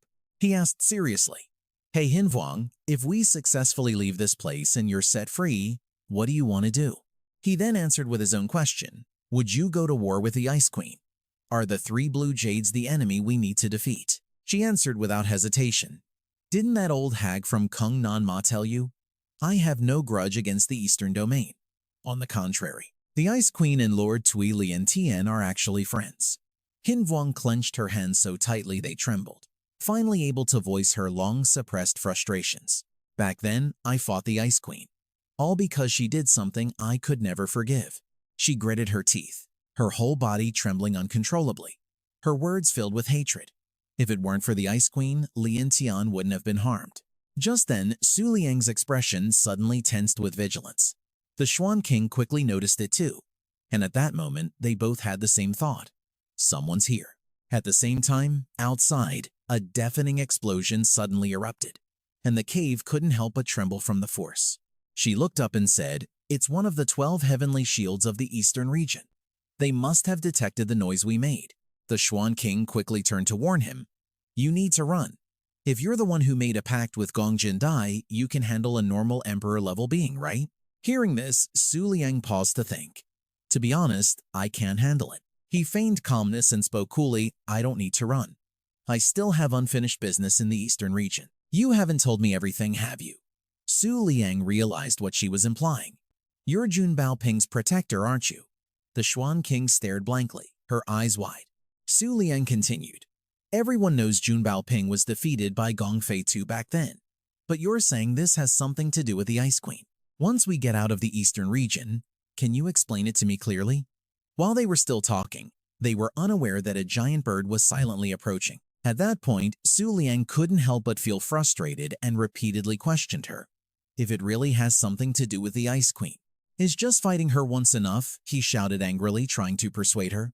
Why don't we wait until we get out of here and defeat her fair and square one more time? The moment the bird's talons touched the ground, they created a pressure that cracked the earth and rock apart. Su Liang looked back in astonishment. At the same time, the system immediately announced, "New beast unlocked." The number of illuminated illustrations has increased. It was identified as an Emperor-level sky system beast. Delay Xiao, one of the 12 heavenly shields of the eastern region and one of the 3 Jade Xiaos, who serves directly under the Ice Phoenix that had just appeared. He rapidly fired off his questions. Lady Fireform King. Who is this human? Why is he here? Don't tell me you're trying to run away again. I'm afraid the Ice Queen won't be as merciful this time as she was before. The Xuan King hesitated, not answering. Delay reminded her in a stern voice, and don't forget Lady Gong Baoping's orders. You are strictly forbidden from seeking revenge on Gong Fei too. Not letting the creature finish its rambling, he boldly stepped in front of it and said with decisive sarcasm, "You're just an outsider to the sky system. What right do you have to interfere in our sky system's affairs? If Jun Baoping won't allow it, then I, on behalf of Gong Jindi, will. That person's traitor, Gong Fei too, must be defeated." Hearing this, Delay snarled, "What did you just say?" Su Liang was losing his patience. Without hesitation, he grabbed her. "Fireform King, what are you hesitating for?" Then he lifted the Xuan King up and questioned her fiercely. "Are you just going to ignore the fact that Gong Fei Tu betrayed and killed Gong Baoping?" She turned and looked at Su Liang timidly. His voice was no longer calm. "And what about the Ice Queen's disgusting, wicked heart? Don't you want revenge? So useless, so weak? Just sign the contract, and I'll find a way to make you manifest." Suddenly, a stream of blue light and power was summoned. Delay roared in fury. "After this, I don't give a damn about Gong Fei Tu, the 10-month eclipse, the 3 Jade Xiaos, or the Ice Queen." He angrily spread his massive wings, and thick waves of mist swirled around him. He declared this boastfully, and then a colossal wave of power descended from the sky straight into the cave, carrying a force that seemed capable of crushing everything. At that moment, the 3 ice people they had met earlier, who were wandering the area, were also utterly terrified by the loud noise. The girl wondered in confusion, what's happening? Is it coming from within the Ice Moon sky system? Meanwhile, the cave where Su Liang was had also suffered heavy damage. The ground and the cave walls were severely cracked. Delay took the full brunt of the destructive pressure and was sent flying. He skidded a long way before slamming into the edge of a rock. When the dust settled, Su Liang's figure was standing behind him. He was surrounded by a giant vortex of white, smoke-like spiritual energy, formed by the aftershock of the recent attack. This was also the moment he successfully broke through to a higher level, the 5-star realm. The beast control panel immediately appeared, updating with all the important information. Origin light system, low grade, stubborn fairy. Status, sealed due to low realm level. The host cannot summon the entire Origin light system. Mid-grade, Jade Fan asks the waning moon.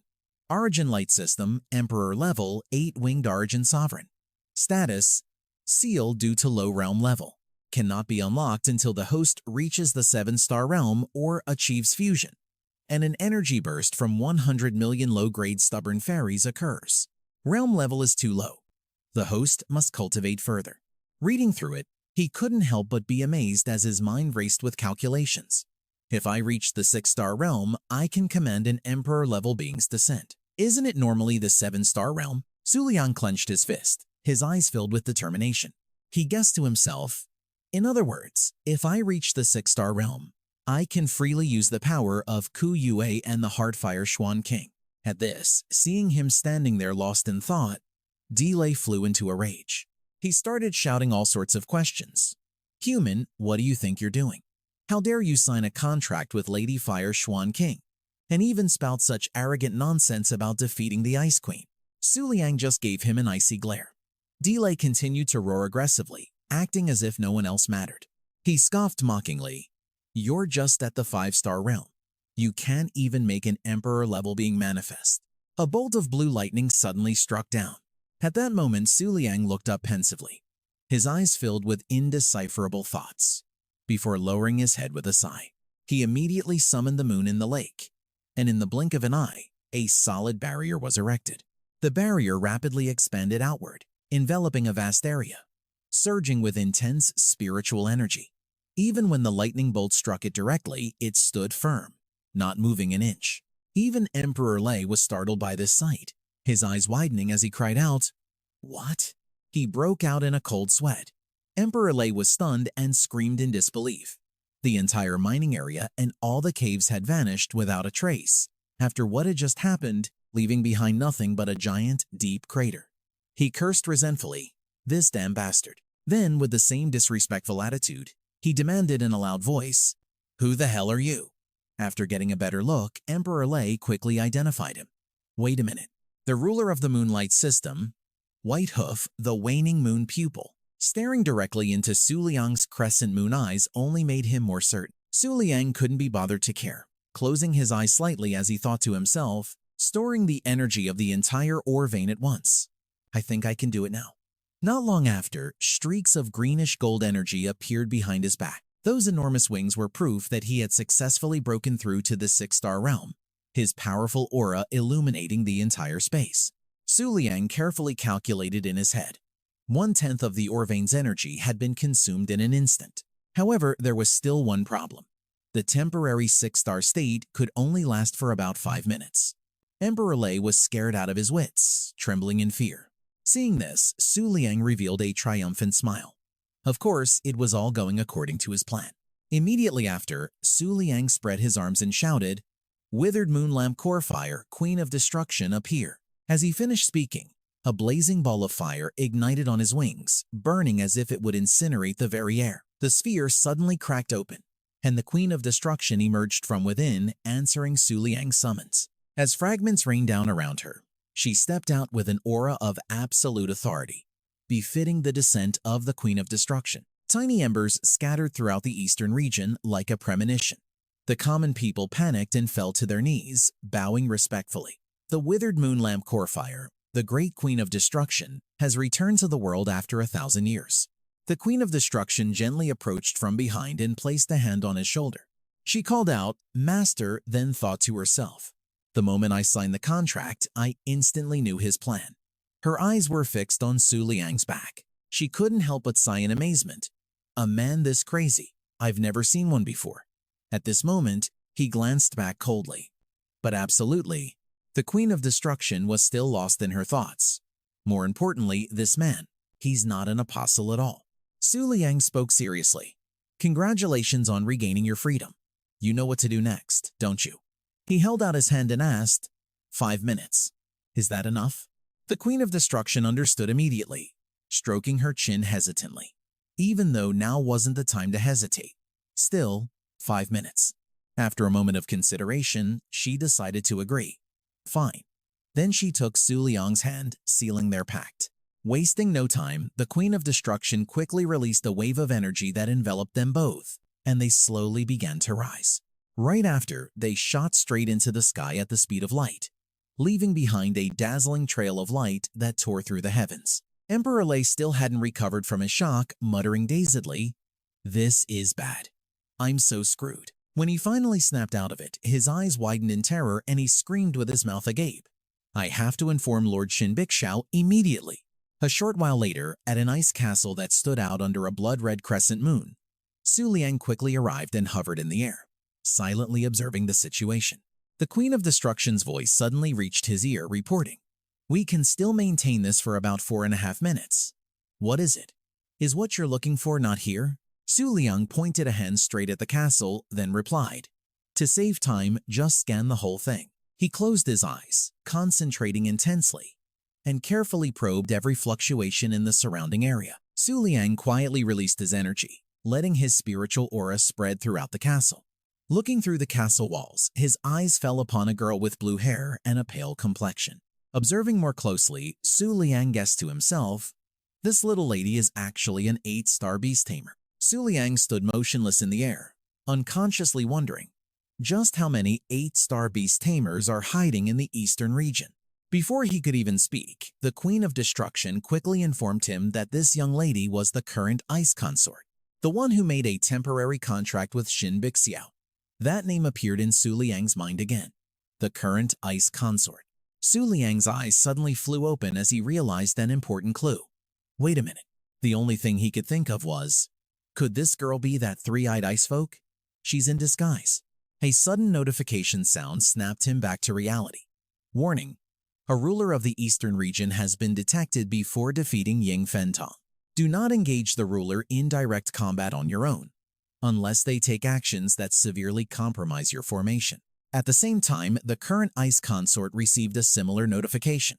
A ruler of the eastern region has been detected before the pact was broken. Do not engage the ruler in direct combat on your own, unless they take actions that severely compromise your formation. Then she immediately understood and cried out, "So that's it? It was you, Moon King. Are you trying to start a war?" Instantly, a deafening shrill sound echoed out. The current ice consort quickly covered her ears. "You stupid pighead, let me the hell out of here. I've been storing power for half a minute. Aren't you supposed to be an 8-star beast tamer?"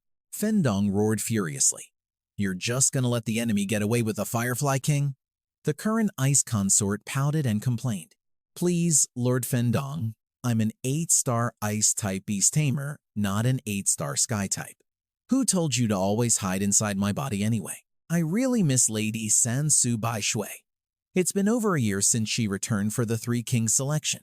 I wonder when she'll be back." Hearing his long sigh, Fendong flew into a rage and yelled, "Stop your whining, you useless thing!" With that, she rubbed her chin, lost in thought. Coincidentally, both Pianyi Jinghong and San Fendong were silently assessing the situation and came to a conclusion. "For the current ice consort's power to summon me, I'm afraid it would take at least 3 minutes." Meanwhile, both sides remained on high alert. Over here, Su Liang furrowed his brow slightly, looking around. He scanned every nook and cranny until he noticed a stream of dark energy seeping out from a hidden corner. Su Liang's eyes widened as he thought to himself, "Found it." Inside the cluttered room, a purple mirror sat prominently right in the center. After observing it carefully for a long time, Su Liang couldn't help but feel puzzled, thinking, I don't know why the enemy would still want to summon San Bi Xiao Ye. While the current ice consort was shivering uncontrollably from the biting cold, he quickly anticipated the situation. "But once I touch the Ice Queen's treasure, the power restriction on my original body will be lifted. The battle will begin in just a few seconds." Su Liang quietly summoned the Firefly King. As soon as he finished, she reported, "I can still maintain this for about 4 more minutes. The condition is that we don't run into any obstacles." He raised his hand forward and reassured her softly, "It's fine. As long as we get out of the eastern domain, we'll be okay." Su Liang shouted decisively, "Moon in the pit." It instantly appeared and sent a shimmering wave across the mirror. As Moon in the pit gradually faded away, the item inside the mirror was also gone. Mission successful. Su Liang and the Firefly King didn't linger and quickly made their escape, leaving the current ice consort to scream in shock, "What's going on?" After realizing what had happened, she freaked out and started cursing furiously. Fendong thought resentfully, "Since it's come to this, I won't let you get away so easily. The sun is about to rise anyway. We'll meet again soon, Moon King." Meanwhile, Su Liang and the Firefly King were urgently speeding away at the speed of light. Watching the moon slowly fade from the sky, she spoke uneasily, "The night is almost over." Getting no reply, the Firefly King asked doubtfully, "Su Liang, are you listening?" But there was still no answer. He was staring intently at the orb in his hand, lost in thought. Something's not right. With his keen senses, Su Liang immediately noticed something strange and slowly began to analyze it. Chen Xingyan Yue's sword sheath is the weapon of the beast Qi Xuan Shuanghua, but this black orb is completely dead. I can't feel any life force from it anymore. Without much thought, he decisively called out, "Moon's Insight." In less than a second, information appeared. Component of Shang Xuan Yue Shuanghua detected. The blade. Upon receiving the next piece of information, Su Liang's eyes widened as he read carefully. Reminder: the sword of Shang Xuan Yue Shuanghua. It is composed of 4 parts: the black blade, the purple core, the blue soul, and the golden hilt. One must possess the hilt to awaken Shuanghua. The names of all the component holders were clearly displayed on the screen.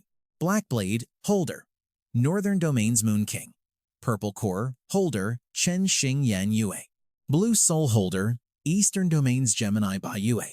The very next second, the color drained from Su Liang's face. His lip twitched as he thought to himself, "Whoa, hold on. Chen Xingyan Yue never said Shuanghua had 4 parts. Su Liang held his forehead, trying to process it all. Besides, how could the Ice Queen from ancient times not understand the secrets of Qi Xuan?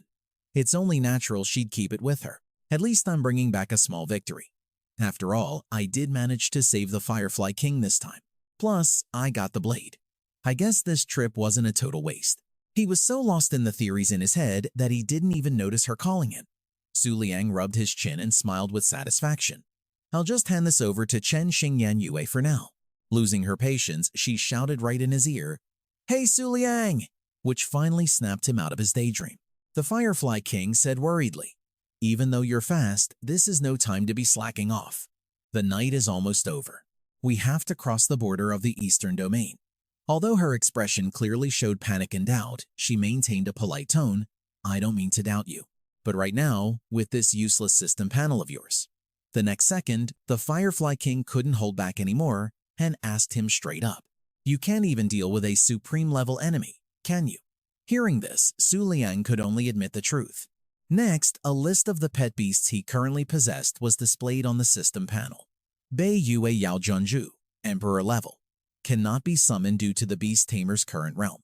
Wu Yue Zhangshin Huo Ying Wang, Emperor level, can only be summoned upon reaching the 6-star realm. Hu Zhang Acupoint, summonable at intermediate level. Jade Rabbit, Crescent Moon Physique. Su Liang glanced at the Xuan King and realized what was happening. He thought to himself, after the contract and the resonance, "It seems she can now see the information on my control panel. The 5-minute time limit is up. I forced myself to 6-star, so I'll be knocked back down to 5-star. The Darkfire King can't manifest. There's really nothing else I can do." She was extremely skeptical and blurted out, "A Jade Rabbit? What the hell is that? Didn't you say you possessed a beast with a crescent moon physique?" Su Liang gave a sheepish smile and reluctantly explained, "It means it can't use its powers unless it's a full moon." The Xuan King stood frozen in the spatial world, her expression a mixture of shock and disbelief. She then mumbled, "A crescent moon physique? That can't be right." Her tone dropped, tinged with regret. "That's right. It can't fight if it's not a full moon night." The Swan King gently bent down, staring intently at the Jade Rabbit. If it had been that day, a full moon night. Seeing the adorable rabbit sleeping soundly, she said softly, "Come to think of it, this one has a branch bloodline of the moon concubine." Standing behind her, Su Liang couldn't hide his regret and added, "Except its divine power is flawed." She unconsciously repeated, "Flawed?" The Xuan King shot to her feet, retorting fiercely, "Nonsense. How can a crescent moon physique be flawed?" Her expression was dead serious as she declared firmly, "The crescent moon physique is the most perfect of all. It's the masterpiece of the moonlight." The sky was suddenly filled with swirling pink clouds that spread out like watercolor paint. Both of them sensed the change at the same time. After a moment of shock, they exclaimed in surprise, "What is this?" In the blink of an eye, the entire sky was enveloped in a brilliant peachy pink hue. The commoners below looked up at the sky and fell to their knees in terror. A shocked girl cried out, "It's the Sanbi sign! Fen Tong has appeared!" Delicate cherry blossom petals danced in the wind, filling the air with an ethereal beauty. Su Liang was suddenly frozen in midair, utterly bewildered. A few seconds later, Su Liang's face hardened, his gaze fixed intensely ahead. Opposite him was Fen Tong with giant, vibrant butterfly wings. She declared decisively, "Give up. It's been 3 days now." Fen Tong's eyes were cold and indifferent as she spoke with veiled meaning. "You two should know full well the consequences of doing this." Although he'd expected to be intercepted, Su Liang was still extremely tense. He pressed his lips together, thinking, "I can't believe it. What kind of speed is this?" Facing Fen Tong, his mind was on high alert. He told himself, "Forget reaching the eastern region's border. From now on, I won't be able to move even a single step forward." Just then she commanded coldly, "Return what belongs to Lady Ice Queen, and then come with me for interrogation." Hearing this, Su Liang just stared at her silently without a word. A harsh warning suddenly rang out, "Fen Tong, in your dreams." The moment he heard it, Su Liang froze and whipped his head around. Even Fen Tong couldn't hide her surprise. In the next second, spiritual flames began to gather, swirling into a protective circle in front of Su Liang. The Xuan King appeared, giving her opponent an icy glare. Her face was emotionless, but her every word was filled with absolute resolve. I may die in battle here, but I will never go back. The Rabbit Palace's seal is about to be broken, and I must destroy that thing with my own hands. Fen Tong frowned slightly, then lowered her voice, trying to persuade her. If anyone can understand me, it should be you. Not letting the Xuan King finish, Fen Tong closed her eyes slightly and calmly analyzed. Huo Ying, you're still being so stubborn, aren't you? Isn't the Ice Queen participating in the Moon God ritual this time to get revenge for the Aquarius Palace? You just need to wait patiently for the ritual to end. The Xuan King fell silent, a hint of deep thought flickering in her eyes that she couldn't hide. Without beating around the bush, Fen Tong declared bluntly, as if certain of the outcome, your eastern region will defeat the Flying Rabbit Palace and the 10 lunar eclipses. By then, everything. Fen Tong reminded her with extreme seriousness. But before that happens, I absolutely will not allow you to go get yourself killed. She grew agitated, her frustration turning to anger as she questioned her relentlessly. If you can't even defeat us, how do you expect to reach the Flying Rabbit Palace and stand defiantly before Bai Yu Heng? The Xuan King hesitated. It seemed she was starting to waver. At this point, Su Liang couldn't take it anymore and decisively slapped Fen Tong's hand away. That's enough, Fen Tong shouted. He didn't hesitate to retort bluntly. Defeating the Flying Rabbit Palace is our business. Su Liang continued in the same tone. I don't know what happened between you two before, but… He glared at Fen Tong. Without holding back, he warned her to her face, go on and get back to where you came from. Otherwise, watch out or we'll kill both you and the Ice Queen. Hearing this, the Xuan King was stunned and blurted out. Are you crazy? Fen Tong seethed, grinding her teeth. You, livid. She refused to back down and sneered loudly. You're just an apostle of the pathetic little Moonlight faction. Fen Tong's arguments flowed continuously, confident and unyielding. After the moon's radiance shattered, all that's left is a single miracle during the 12 full moon nights. The Moonlight faction is already in decline. This moon god ritual must be your last hurrah. With that, she looked like she'd lost her mind as she pointed right in his face, then yelled scornfully, only 3 seconds left, and you still dare to speak to me with such arrogance. In an instant, Fen Tong suddenly froze, completely stunned.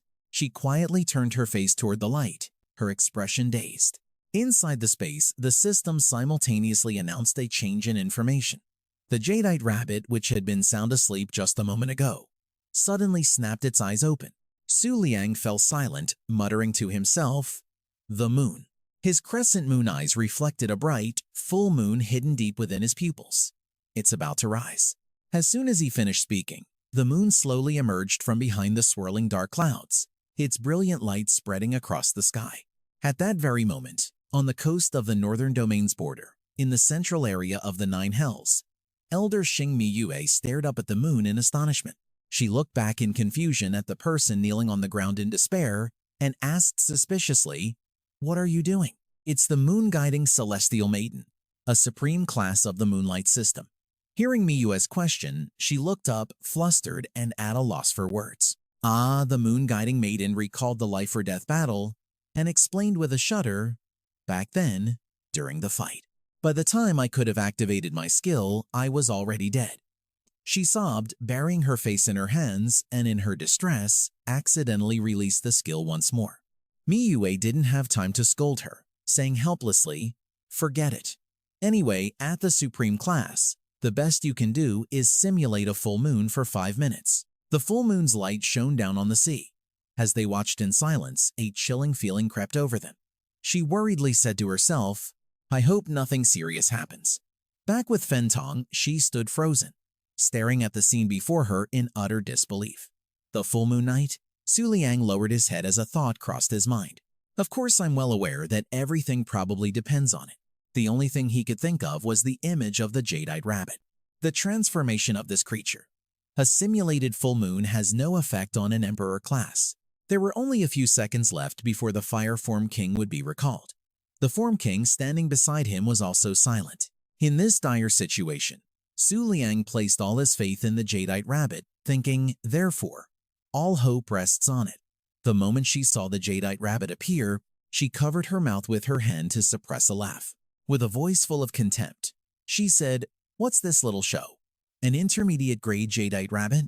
Receiving no response from her opponent, Fen Tong grew even more smug. But she didn't forget to add another taunt, King of Humans. Is this the power that gives you the confidence to spout such nonsense? She pointed a hand toward the moon, stating bluntly, "You think I can't see through the cheap tricks of your supreme class beasts? This little stunt only lasts for 5 minutes, and it has absolutely no effect." He paid no attention to Fen Tong's mockery and turned away, focusing only on his beloved pet. Su Liang asked softly, "My previous 1-star realm must have held you back from using your full power, right?" He didn't stop there, continuing to confide, "But I know that the limits of the waning moon body have long surpassed that." The Jadeite rabbit listened obediently until the end. The very next second, Su Liang pointed directly at Fen Tong and ordered in a sharp voice, "You see that noble emperor class before you?" Within 10 seconds. Then he decisively summoned again. The moon soul bug, having received the summons, appeared without hesitation. In a flash, countless veins of ore materialized in front of the Jadeite rabbit. Witnessing this, the Form King's eyes widened in amazement as he thought, "Moonlight system ore veins."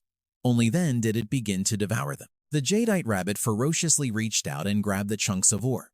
It then brutally shoved handful after handful into its mouth, chewing ravenously like a maniac. Fen Tong was frozen on the spot, her face a mask of utter shock. A question mark popped into her head. It gnawed on the ore like a madman, oblivious to its surroundings, as the sound of the command echoing in its ears drove it into a frenzy. Its eyes glowed an uncontrollable red. "You are my only trump card right now. Get stronger. Evolve." Su Liang shouted, "Now live up to my expectations." The Jadeite rabbit continued to swallow chunk after chunk of ore, showing no signs of stopping. Su Liang silently watched its frenzied state, a thoughtful expression on his face. With both the fading moon and the deep star hazy moon under contract, he calculated grimly, his face tense. "But for now, I'm temporarily at the 6-star realm, even close to 7-star. Under a full moon, can I defeat an emperor class?" His gaze swept over the 2 girls who were still hesitating, fighting an internal battle, not yet making a move on their opponent. Su Liang easily guessed the reason behind it. Even if Fen Tong's side kept delaying, refusing to act, it was likely due to their old friendship. In this critical situation, he thought anxiously, but the Fire Form King will vanish in just a few more seconds. At that moment, the Form King's eyes held a tinge of sadness. His voice also carried a barely hidden doubt, the full moon. Why does it always happen at this moment? Is this the guidance of the moonlight? She began to reminisce again, Lord Xuan Tian. Did you foresee this day all those years ago? It's not about luck, power, realm, excellence, that it was all a matter of course from the moment of birth. Because I believe with all my heart that a miracle will happen. The bright moon hung in the night sky, growing ever more brilliant, but it offered no answers. The Form King then turned to ask the question that was on his mind. "Su Liang, I have one last question. Why didn't you accept the Grand Princess's recruitment offer before?" Su Liang answered without hesitation, "No reason. That guy called my entire team worthless trash, so I cussed him out. My flying rabbit is definitely not some defective item. And besides, you once said yourself, isn't the waning moon physique supposed to be useless?" The jade-tailed rabbit was engrossed in gnawing on the mineral vein, completely ignoring its surroundings. When speaking of his goal, his voice hardened. "One day, I will grind the Flying Rabbit Palace and the 10 Moon Eclipse under my heel and show them what true regret feels like." Feeling the determination in his heart, Xuan Wang was stunned into silence. As if she'd finally understood, her lips trembled slightly as she slowly voiced her agreement. "That's right. You're right." Filled with resentment, Xuan Wang clenched her arm so tightly it trembled, asserting with conviction, "The waning moon physique is not useless." She screamed emotionally, releasing her pent-up feelings. "The East Witch." Words that seemed impossible to utter rang out crystal clear, causing Su Liang's eyes to widen in shock. As soon as he collected himself, he hurriedly asked, "Wait, what did you just say?" The panic was still evident on his face. The image of a figure emerged in his mind, and he couldn't stop shaking. One of the 7 wonders of the world, the guardian of the Aquarius Palace, the East Witch Lian Tian. She has a waning moon physique? Su Liang quickly realized something. Wait a minute. Then I understand how the Flying Rabbit Palace was able to defeat the Aquarius Palace. He had finally found the answer to the long-standing mystery. Because that day was not a full moon night. The waning moon physique has no combat power. Xuan Wang, with her head lowered, was still mumbling in a daze. Yes. On a full moon night, Lady Shui Lian Tian would never have lost. I've always believed that. She was tormenting herself again, blaming herself for everything. But I can't defeat the Sun faction on my own. I hate how powerless and weak I am. After a long moment, Xuan Wang gathered her courage to ask her master, Su Liang, if the day comes, will you let me? Before she could finish, he agreed without hesitation, as if placing his absolute trust in Xuan Wang. Receiving his answer, she could feel his faith in her. The corners of her lips curved into a gentle smile. Immediately after, Xuan Wang stepped forward gently, her arms open. She gave Su Liang a hug, a gesture of her gratitude. He didn't resist, just stood there silently as her figure began to fade under the moonlight. Su Liang looked softly at Xuan Wang, the rapid turn of events leaving him completely stunned.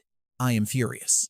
With those words, she instantly activated her technique, causing the wings on her back to spread to their full extent. They were still embracing when Xuan Wang whispered something in his ear. Before her decisive battle with the Flying Rabbit Palace, Lady Shui Lian Tian separated her life force from her crystal nucleus. Su Liang's eyes shot open in unconcealed surprise, his mind racing. What? She continued to whisper, revealing, if you recondense the crystal nucleus, all the essence of the waning moon physique, it will be possible. Her words hung in the air as the fateful moment arrived. He quickly calmed himself and pulled himself together. He thought to himself, with Xuan Wang gone, I've returned to the 5-star realm. Xuan Wang made a contract with me. If I die, she'll also suffer severe damage. Connecting the dots, Su Liang quickly deduced. This is probably why Fen Tong is hesitating to attack. Su Liang's gaze fell on Fen Tong's frowning, hesitant face. He told himself, but that moment of hesitation is all I need. Without a second thought, he decisively shouted, Moon Soul Bell. In that instant, a flash of astonishment appeared in Fen Tong's eyes. Su Liang gave a smug smile, knowing he was right. That's it. This was the treasure Xuan Wang had guarded. It once belonged to the moon-crowned throne of the Aquarius Palace. Amidst the mineral veins, the throne stood out in the center, with a purple gem embedded in its frame. The life crystal nucleus that the Aquarius Palace had separated was right here. The purple gem, set within a web of light, was the sigil of the Aquarius Palace, emitting an ancient and mystical aura. Understanding the intention, it quickly used its long ears to lift the throne. Then, without hesitation, it tilted its head back, shoved the entire throne into its wide-open mouth, and began chomping on it like a delicious snack. Fen Tong was so agitated she screamed, "What are you doing? Stop it! Stop right now!" Su Liang casually replied with a triumphant look on his face. With a contemptuous smile, he said, "Stop? How could I possibly stop now?" His eyes narrowed as he declared with a growl, "This is a miracle created by the waning moon physique." The jade-tailed rabbit was now beginning its transformation. Witnessing what just happened, Fen Tong was scared out of her wits and became much more wary.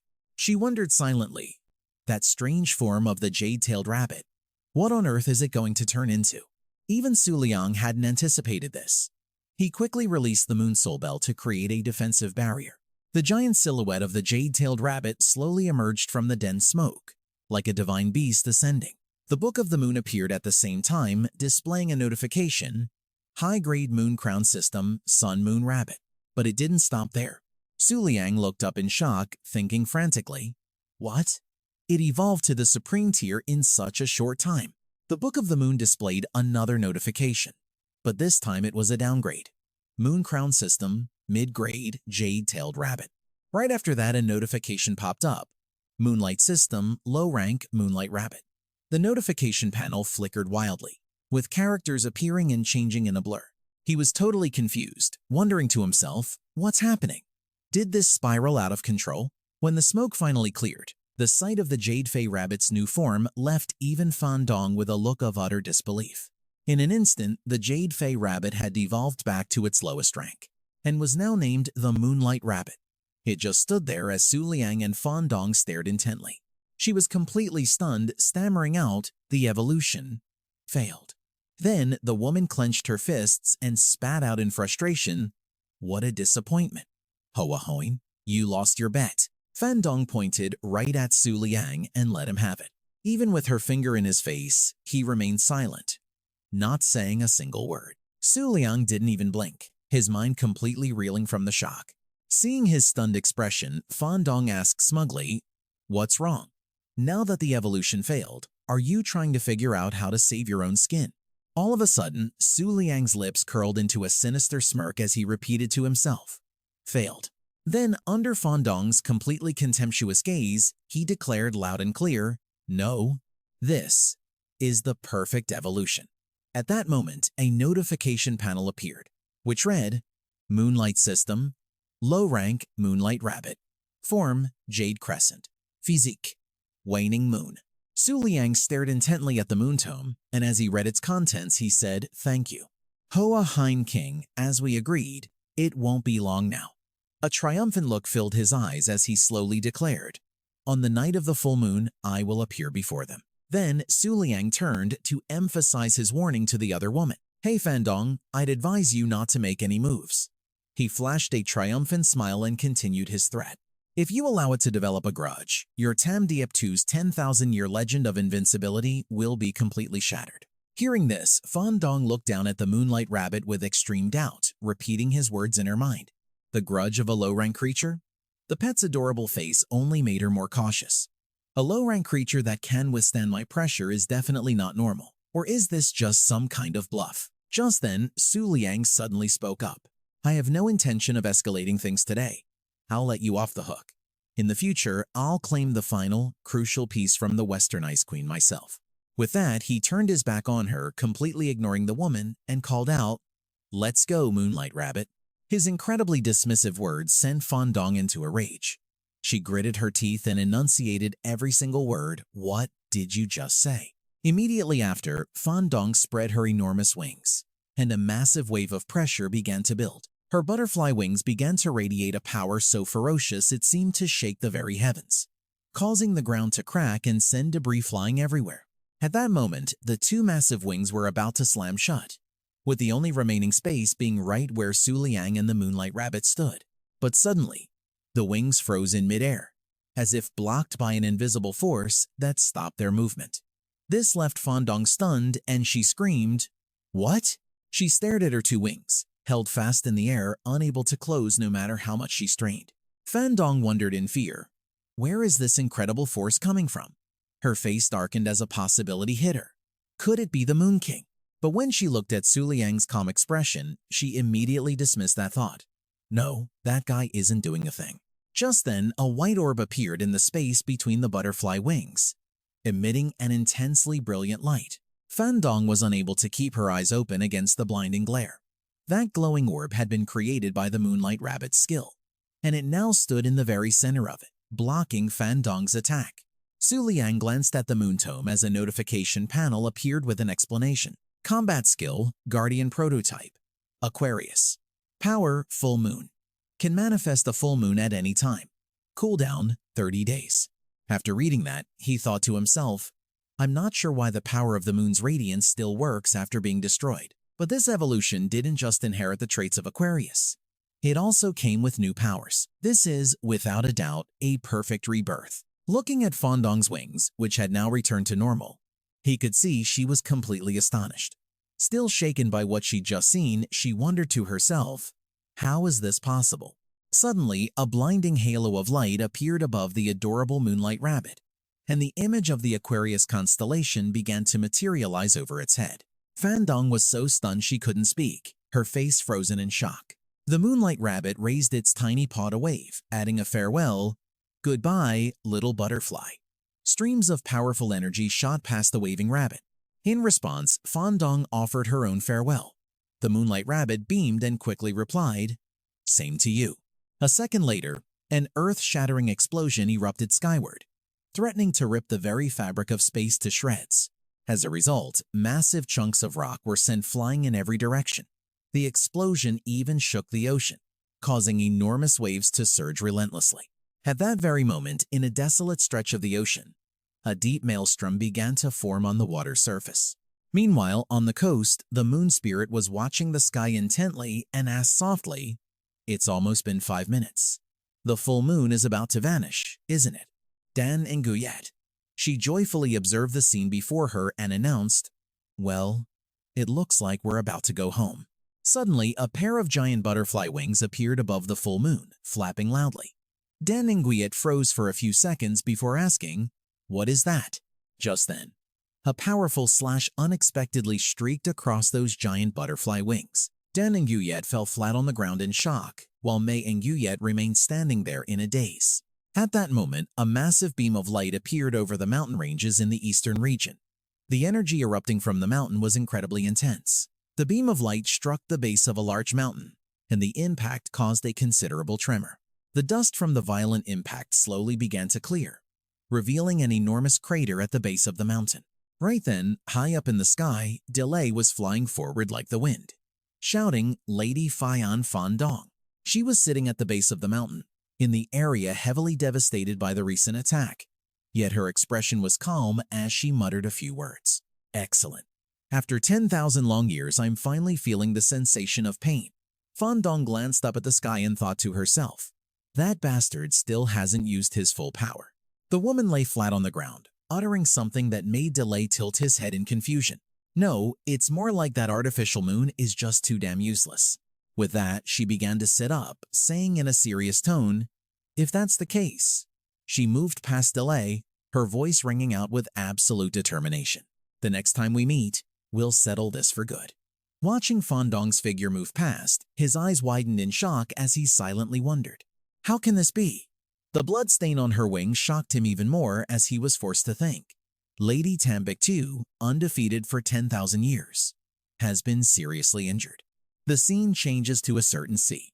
A strange figure was now gliding across the sky, and waves rippled with every pass of its wings. Next to that sea was the southern region, a place lush with skyscrapers and interspersed with trees. Suddenly, a massive explosion erupted in the peaceful space, as if a meteor had just fallen from the sky. People were walking on the streets. At the giant ancient tree inside the southern region, the small figure of Su Liang was sitting right at its base. The dust still hadn't settled from the recent impact. He hugged the moonlight rabbit tightly, gritting his teeth and thinking, "What a shame. The moon-guiding heavenly maiden's full moon night is over. So the Yue Soul Palace has reached its limit, right?" Looking at the peacefully sleeping rabbit in his arms, he couldn't help but sigh. I never expected that the moonlight rabbit, after evolving, could actually fight against Fian Fan Dong. Not to mention the full moon was a fake. Then Su Liang looked forward with a determined gaze, his resolve clear in every thought. "If that's how it is, next time I'll have to use my full strength to settle the score with Tambik too." Just then, a pair of slender legs approached. That person quickly spoke, slightly surprising Su Liang, long time no see. Turns out the voice belonged to the great emperor Huan Yua, who was looking at him with a very joyful expression. Seeing this, Su Liang just thought to himself, "This welcoming ceremony is pretty over the top." Not long after, she led him away. A truly majestic scene appeared, with dozens of strange plant species surrounding the skyscrapers. While Su Liang was still stunned by the view, Huan Yua began her introduction. "First time in the southern region, right? This is a world surrounded by countless giant plants." She glanced upwards with a look of immense pride and continued her introduction. "Because the Peach Garden is one of the 7 great wonders that exist here, along with the renowned plant sanctuary Vo Dao Hoen.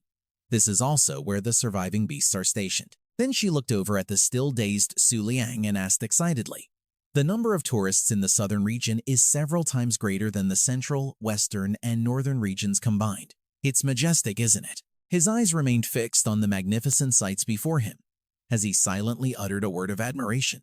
"This is unbelievable." The two continued to walk around the southern region, and at that moment, Su Liang was thinking, "However, it seems that despite our 3-year pact, we don't get along at all." The prying eyes of the people around them only added to his unease, and the fact that they were now strolling together was even more unbelievable. After walking a bit further, she looked straight at the bewildered Su Liang and dropped some bombshell news. The Great Moon King and Gemini Bai Yuang of the western region have both arrived in the southern region at the same time.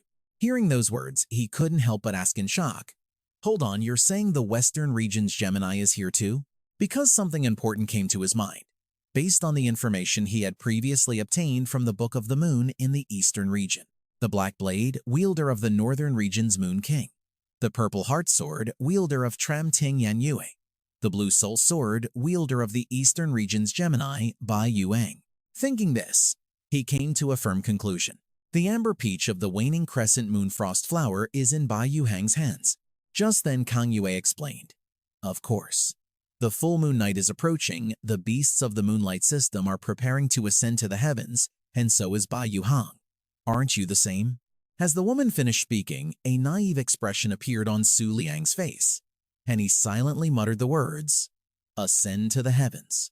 Then he put on a very wary expression, calculating in his mind, that's not right. She just kept going on, and Su Liang still had a huge question, but what exactly is the sky climb? With that thought, he shyly scratched his head and pretended to speak as if he knew. Right, the sky climb. Then he covered his mouth, mumbling incoherently. The sky climb, yeah. Seeing his incredibly obvious act, Kang Yue could barely hold back her laughter. Then she burst out laughing and said a few things to put Su Liang at ease. The Moon King is busy with work. It's normal not to know about these trivial pastimes in the southern domain, but, as she spoke, Kang Yue pointed into the distance and enthusiastically suggested to him, "Since you're here, would you like to experience it?" Su Liang was a bit embarrassed. He gently raised his hand to scratch his head, hesitating, unable to form a sentence. When Kang Yue led him to the place, he couldn't help but widen his eyes in amazement at the sight before him. In the heart of the bustling city was a colossal pink plant pillar that soared into the sky. Each branch curved and twisted like soft silk ribbons. This was the sacred site of the southern domain, the heavenly peach spiral. Atop each branch were long winding staircases. Seeing the magnificent scene before him, Su Liang couldn't hide his astonishment and asked, "This is the sky climb. The speed isn't even as fast as mountain climbing. So why would 8-star beast tamers happily participate?" Kang Yue began to explain to him. The flower spiral you see is the entrance to the sacred site, the heavenly peach spiral, which is 10,000 meters high. To this day, no one has ever managed to climb to the very top. While intently staring at the twisting ribbons before him, Su Liang had to turn his head back and ask, "No one has ever reached the top?" She also looked ahead, happily replying to him, "That's right. The highest record is 9,999 meters. No one has ever set foot at the 10,000-meter mark. And as time goes on, the sky climb will only become more difficult, because since no one has ever reached the top before, it's likely no one will in the future either." This information only made Su Liang more bewildered. He asked with great curiosity, "Why?" Kang Yue quickly explained that it was because each meter of the heavenly peach spiral represents the ranking of Lord Taoyuan towards all living creatures in the world. Their auras will form a pressure for those who follow. The higher you climb, the greater the pressure and resistance will be.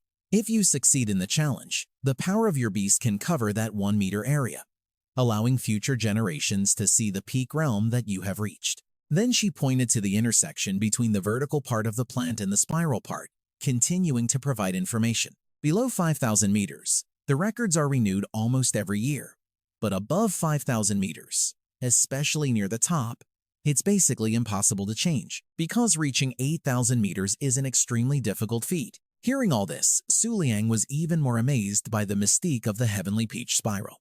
Just as he was feeling bewildered, Kang Yue suddenly pointed forward and called out, "Look over there." A ranking board was placed right at the foot of the heavenly peach spiral. It read, "Rank 1 is the Cloud Sea's first-generation Cloud Princess at 9,999 meters. Rank 2, the Western Domain's first-generation Lian Yan at 9,998 meters. 3, the anonymous Liao Su Huan at 9,996 meters. 4, the anonymous Heavenly Maiden at 9,422 meters. 5, the Eastern Domain's Nan Shi, the Great Ice Consort at 9,361 meters. 6, the former Moon King of Taiyin at 9,300 meters. 7, the Silkworm King, Elect Yu, Queen Mother at 8,999 meters. 8, the Southern Domain's Great Emperor Kang Yue at 8,999 meters. 9, the Western Domain's Gemini Bai Yue Xing at 8,200 meters. Then she added more information. This list only displays 9 ranks. Only those in the top spots will have their beasts' names immortalized, displaying their might to the world. Su Liang was a bit stunned when he noticed The previous Moon King was ranked 6th, and what's more, then he looked at the woman standing next to him, thinking in utter confusion. Great Emperor Kang Yue, hailed as the strongest of this era, yet she's only ranked 8th. As if she could read Su Liang's mind, she immediately spoke up to explain, "There's no need to be surprised. I'm quite satisfied with my current rank. After all, the top 6 are all 9-star beast tamers known as demigods. Besides, Bai Yuexing's record was set 2 years ago. Perhaps she's here this time just to set a new one."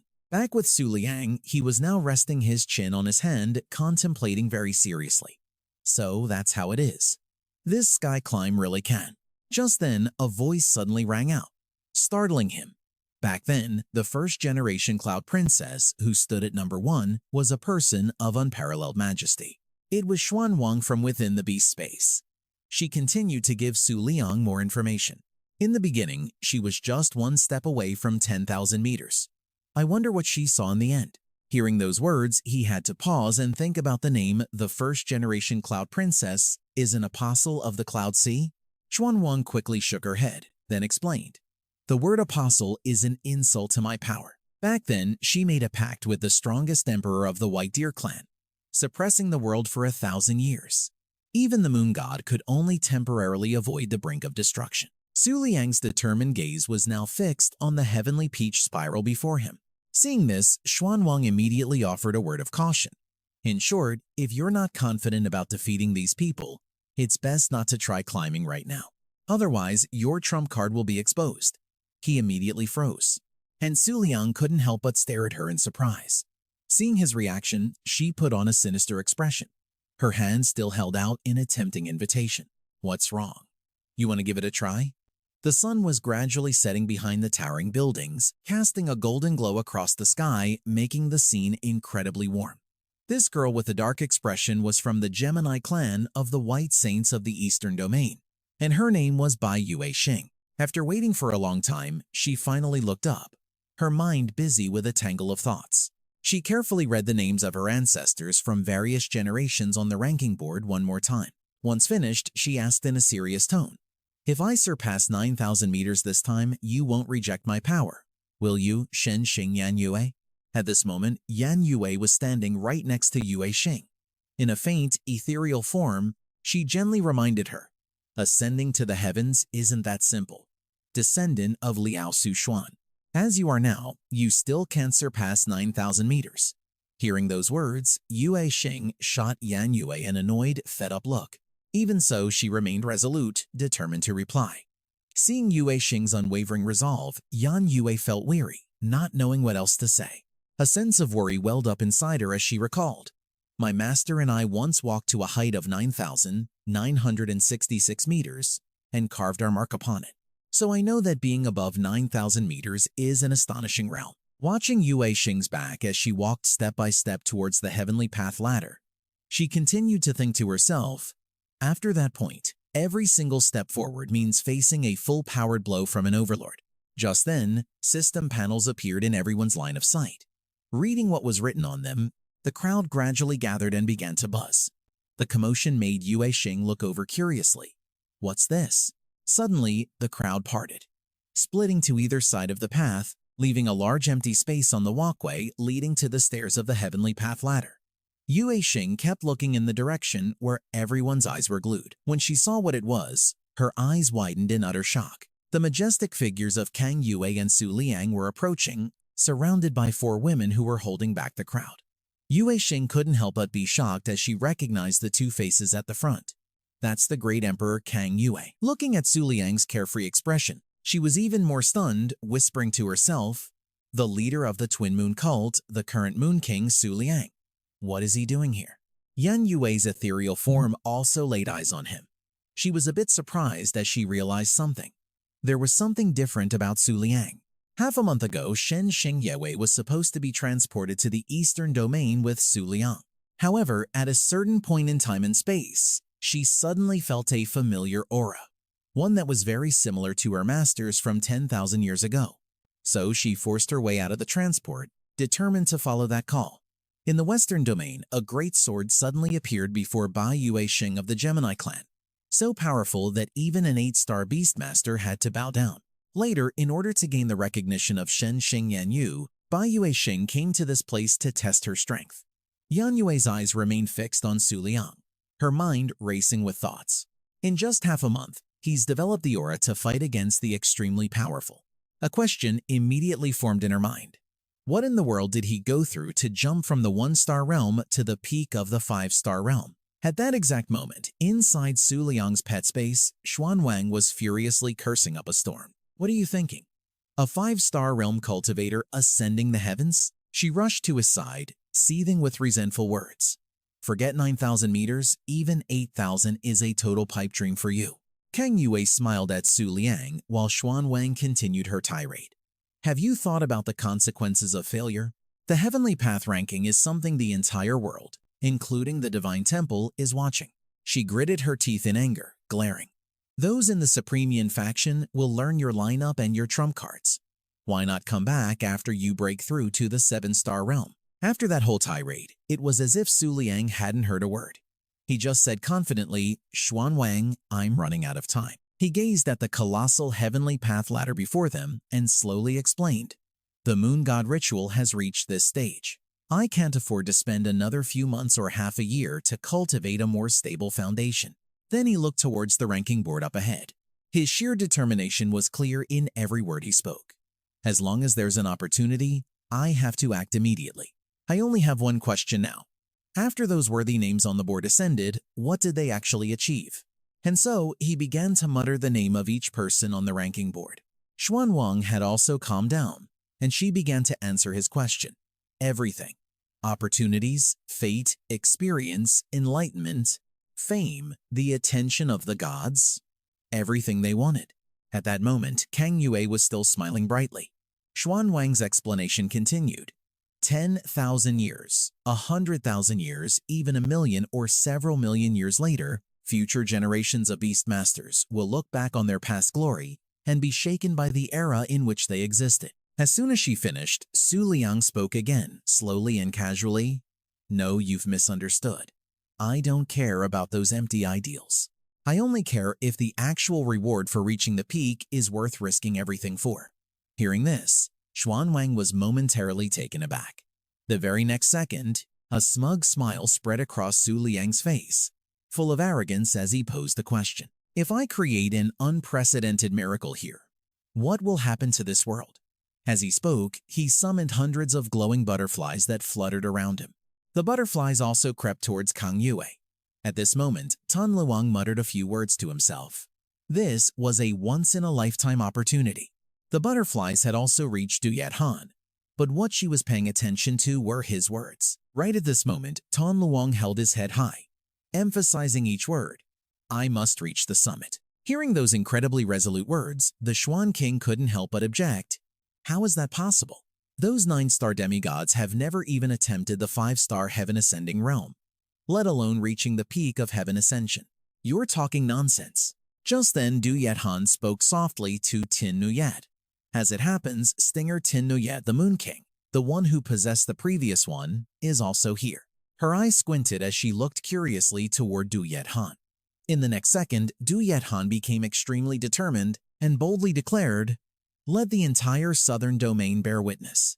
After a period of waiting, the sunset finally gave way to the shining full moon. The reporters started snapping pictures right at the foot of Tian Tao Huan while a crowd of people bustled around. At that moment, the host had arrived, microphone in hand. She excitedly announced, Hey, Choo Choo here, live from the scene of the heaven ascending race that the whole world is watching. Tan Luang and Du Yet Han were standing on either side of the stairs. Their eyes locked on each other. In the MC's words, between Bak Du Yet Han and the Moon King, who is the strongest beast tamer of this era? The live camera switched to Kang Yue. The number of viewers had reached 1 million, with the announcer declaring, this time, it's possible someone will surpass the Great Emperor Kang Yue. Both Tan Luang and Du Yet Han stared intently at their opponent, their eyes blazing with a fierce will to win. Just then, the Xuan King worriedly asked one last time, Tan Luang, do you really want to ascend to heaven? He remained steadfast in his reply, yes. I'm certain I will complete the difficulty level of this event. Looking at the stairs stretching endlessly into the sky, he silently made an assessment. However, I have a vague feeling that something is waiting for me at the top, as if I was destined to come here. I have a strong feeling that I will overcome everything here. To be more precise, it's not just a feeling. Then Tan Luang spoke with steely resolve. But as soon as I saw that list, I knew I had to do it. The Xuan King was a bit taken aback by his fierce determination, and so she finally gave in, letting out a weary sigh and replying, "All right then, I'll raise some hell with you." Then she thought to herself, the reason I follow this man, deep down in my heart, wasn't I also hoping for this ridiculous miracle? At that moment, Tan Luang stepped onto the first stair. With just one step, he was already a meter away from the starting point. Suddenly, strange auras began to swirl from the ground below. Tan Luang continued to press forward, with invisible forces at his back. Everyone had to step back. A scared girl cried out, "It's a good thing Holy Lord Kang Yue set up a defense in time." The violent auras relentlessly wrapped around Tan Luang. He quietly wondered, it's already supreme tier right from the start? Despite that, his feet continued to move forward as he silently made an assessment. Makes sense. After all, there's a world of difference between a high tier and a supreme tier beast. The full moon was suddenly reflected in Tan Luang's pupils, a thought running through his mind. If they used the aura of high-tier beasts for the challenge, anyone could take a few steps. Ascending to heaven would be like taking a walk in the park. On Du Yethan's side, she had already covered some distance. She glanced behind her, silently observing her opponent's position. When she saw Tan Luang still slowly climbing the steps far behind, Du Yethan looked annoyed, whipped her head back around, and continued to climb resentfully. Just then, the Xuan King informed Tan Luang, "It seems that Bak Du Yethan is very concerned about you. She keeps turning her head to look at you." But he was completely indifferent, replying to her in a very cold tone, "Pay her no mind. My goal this time is to reach the summit, not to compare myself with anyone." Hearing that, she muttered in disgust, "What a cold-hearted man." In a corner below Tian Tao Huan, someone's voice spoke up. Are we just going to watch the Moon King ascend to heaven like this?" That voice belonged to Queen Xuanwu, ranked 7th in the charts. She then continued to ask, "What if he surpasses the previous Moon King?" A very harsh voice replied to her, "What does that have to do with us? How many times do I have to say it? The Moon King and the Moonlight Rabbit. Those two scumbags have absolutely no connection to us." The 3-moon eclipse. The shadow of a beast with rabbit-like ears appeared. It told Xuanwu, "If your rank is surpassed by the current Moon King, then that's your own disgrace." Then it smirked, uttering some very sinister words. "But what if the Moon King fails to pass 8,999 meters? That would prove he hasn't fully mastered the power of a hegemon. When that time comes, it'll be our turn. He is the obstacle that Lady Moon God must eliminate." Hearing those words, Xuanwu was initially stunned, her jaw on the floor, completely speechless. Then Xuanwu clenched her trembling fist, thinking furiously, "I can't believe I was once so mediocre, and yet, back then, the 3-moon eclipse suddenly chose me to be an apostle." Then she raised her fist, making a vow to herself. "Today, I will absolutely make my mark in history." A person in a black cloak with red line details appeared right behind Xuanwu. Then that person looked up, following Su Liang's back as he ascended step by step. He silently made his guess. Thu Hoako Vo Thuong Min Da. Luke Niet Uhan, one after another. Suddenly, he smirked, dead sure of his judgment. If he doesn't possess the ruler's power, he won't be able to surpass the 8,999-meter mark. That's when the full moon will disappear and the miracle will end. By now, Su Liang had climbed quite a distance, and the light filtering from the moon was also closer to him. At the same time, Du Yethan's foot suddenly stomped down hard. She had reached the intersection between 3,000 meters and 3,001 meters, and a colossal wave of lunar pressure washed over her. She had to raise her hands in front of her face to keep her balance and let out a terrified gasp. After that, Du Yethan stood her ground to conserve energy, silently concluding that this area was close to the tolerable limit for summoning beast pets. Then she glanced back, a thought suddenly occurring to her. Speaking of which, where did he, the Moon King, get to? All of a sudden, the devil on her shoulder popped up, making her shyly whip her head back around. Didn't I already decide not to pay attention to him anymore? He didn't even bother to look at me. Looking back like this is so damn embarrassing. Just then, the angel on Du Yet Han's shoulder appeared and vehemently objected. But what if he's faster? I'm just so curious. And so the angel and devil on her shoulders had a fierce internal struggle. Just one peek, just one peek. No, don't look, don't look. After a life-or-death battle, the angel Du Yet Han won gloriously and proudly held up a sign with the word decided on it. And so Du Yet Han slowly turned her head back. Suddenly, her eyes flew wide open in absolute shock at the sight. What? Su Liang was still slowly making his way up, one step at a time. This shocked her even more. He, the Moon King, has only climbed about 1,000 meters. Down below, a girl exclaimed in disappointment. So slow. Another girl chimed in, it's not that bad. His expression is still relaxed. I just don't know why he's taking his sweet time. The first girl asked, but if Bak Du Yet Han reaches 8,999 meters first, doesn't that mean he won't even make it onto the leaderboard? The person next to her quickly replied, that's right. Maybe the Moon King has his own plan. Right at that moment, Su Liang reached the intersection between levels. He didn't rush ahead but stopped as if waiting for something. In the beast pet space, he asked wearily, Hu Trong Ngo yet? Are you done yet? It turned out the reason he was going so slow was because on every single level, the moon fox had been throwing a tantrum, refusing to leave. It insisted on absorbing nearly all the lunar pressure on each level before it would even budge. After absorbing the lunar pressure at the resting point, it shut its eyes tightly. Then, it slowly opened its mouth and deliberately spoke two words, evolve. Su Liang was utterly shocked by those words. Watching Hu Trong Nyet gradually unleash its power, he asked in astonishment, wait, the moon fox can still evolve? He then seriously considered the fact that as a high-level beast pet, it shouldn't have been defeated in a single blow by Trom Tin Yem Guyet. If it evolves again, what will it become? He then looked at the sky-high tree branch and rejoiced internally. If absorbing a massive amount of lunar pressure is the condition for evolution, then this heavenly island ring is the ultimate training paradise. A full moon reappeared in Su Liang's pupils as he smirked at the passing thought. And later on, there'll be plenty of emperor-level lunar pressure too. Some people below couldn't help but question his actions, asking, what's going on? How can he still be smiling? A woman from the Twin Moon cult was also anxiously crying out, Lord Cultmaster. She covered her eyes with her sweaty, clasped hands. Full of fear, she said, if you lose to Bak Du Yet Han here, the honor and prestige of the Twin Moon cult will suffer a fatal blow. At that very moment, Bak Defi Nu Yet Bao, who was sitting upon the clouds, also took notice of Su Liang's heavenly ascent. She watched intently, offering no comment. Not long after, Diet Han's steps became majestic and powerful, with two blades crossed over her head. A multicolored moon seemed to emphasize her presence. Lunar system, Emperor level, Chao Hoa Long Nyet.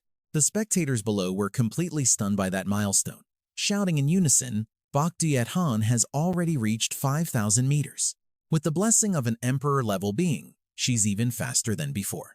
As for the woman from the Twin Moon cult, she collapsed in despair. Then everyone turned their gazes to Su Liang, constantly speculating the Moon King has only climbed 3,000 meters. Even so, he continued to press forward. His own thoughts mirrored theirs.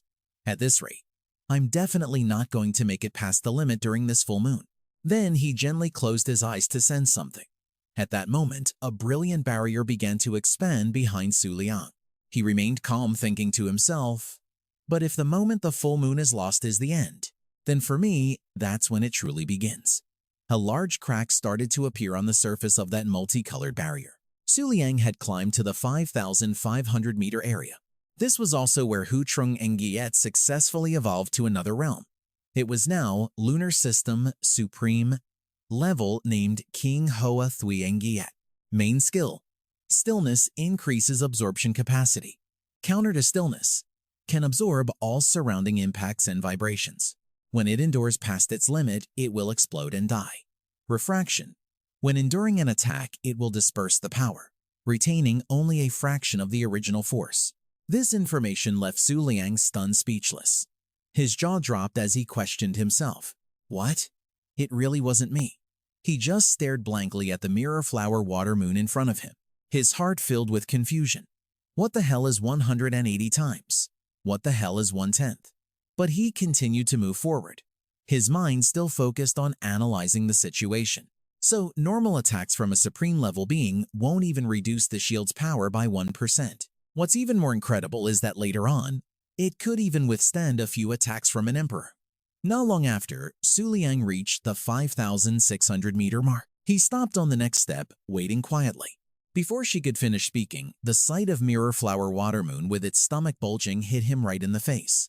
He followed up with a question, his expression stunned. More?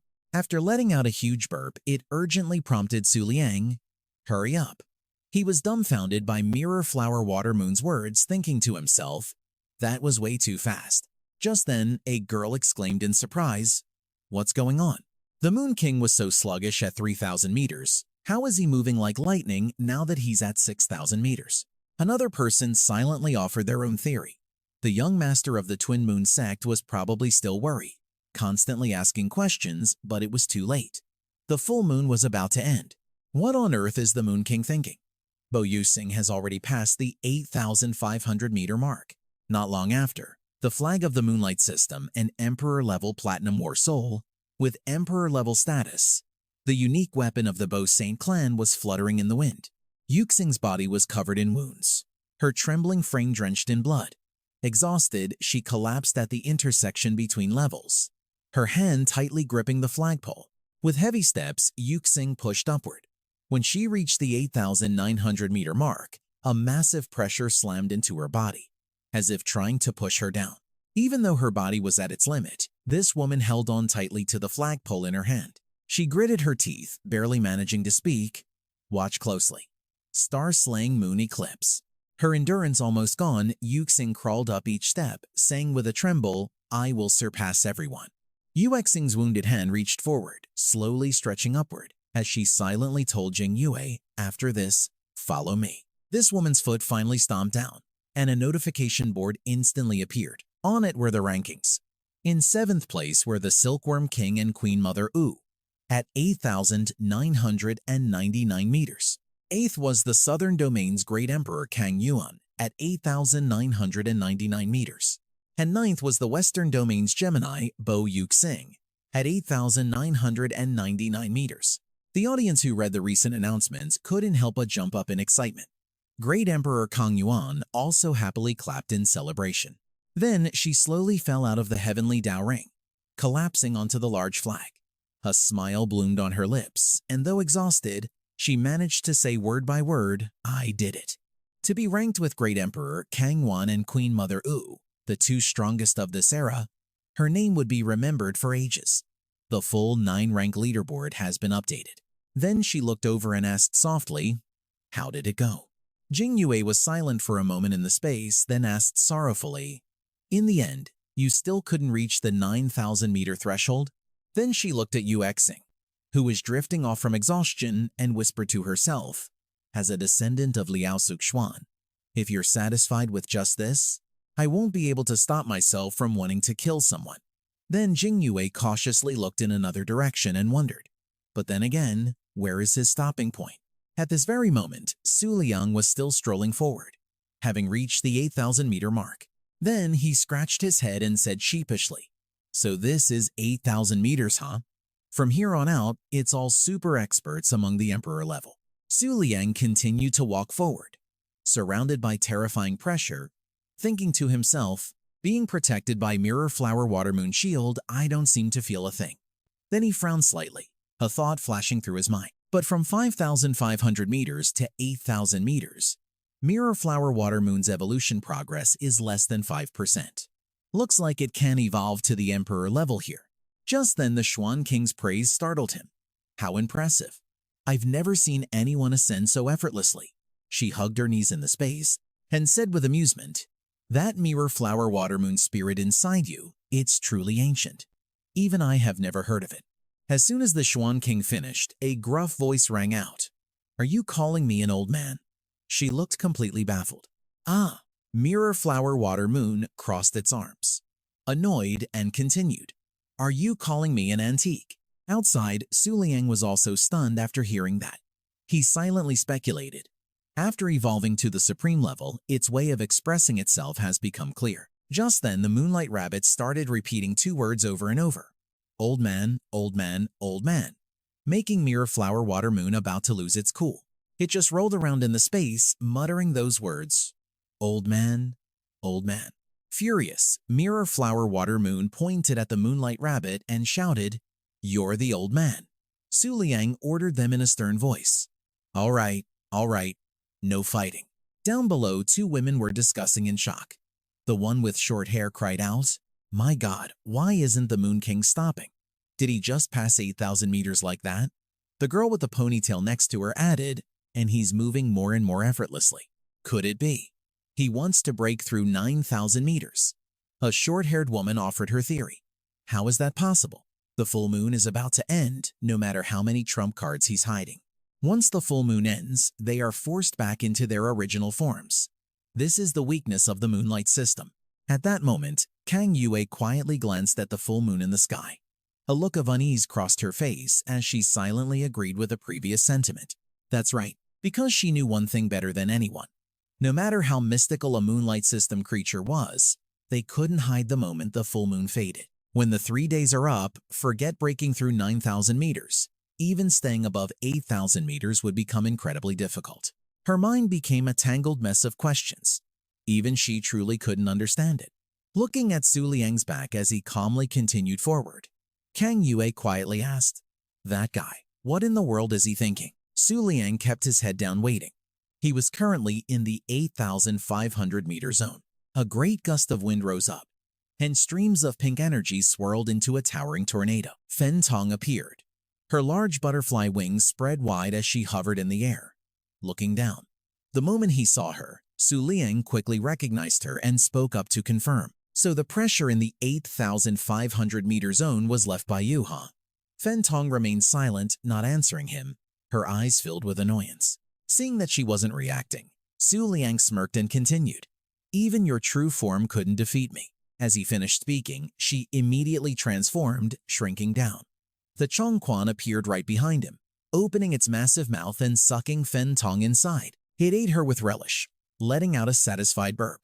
Then it faded into nothingness, leaving behind a few wisps of energy. Su Liang now looked around frantically for something. He looked up at the full moon high above without saying a word. The moonlight in the sky was shining down below. Suddenly, its light went out, and it blended into the night sky and vanished. Then, a long staircase was revealed, leading to a strange place. Looking at it, Su Liang remained silent.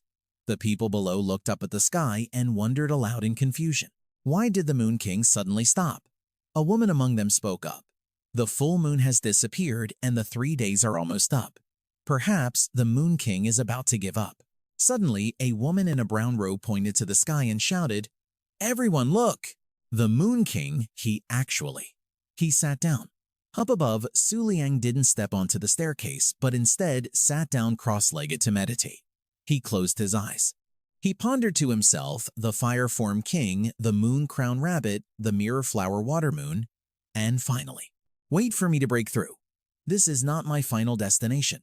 As he finished his thoughts, the moonlight in the sky above continued to shine brilliantly. After waiting a while, the gray-haired woman exclaimed in confusion, "The 3 days are almost up. Has he really given up?" Another person next to her added, "The legend of the invincible Moon King? Is this really how it's going to end?"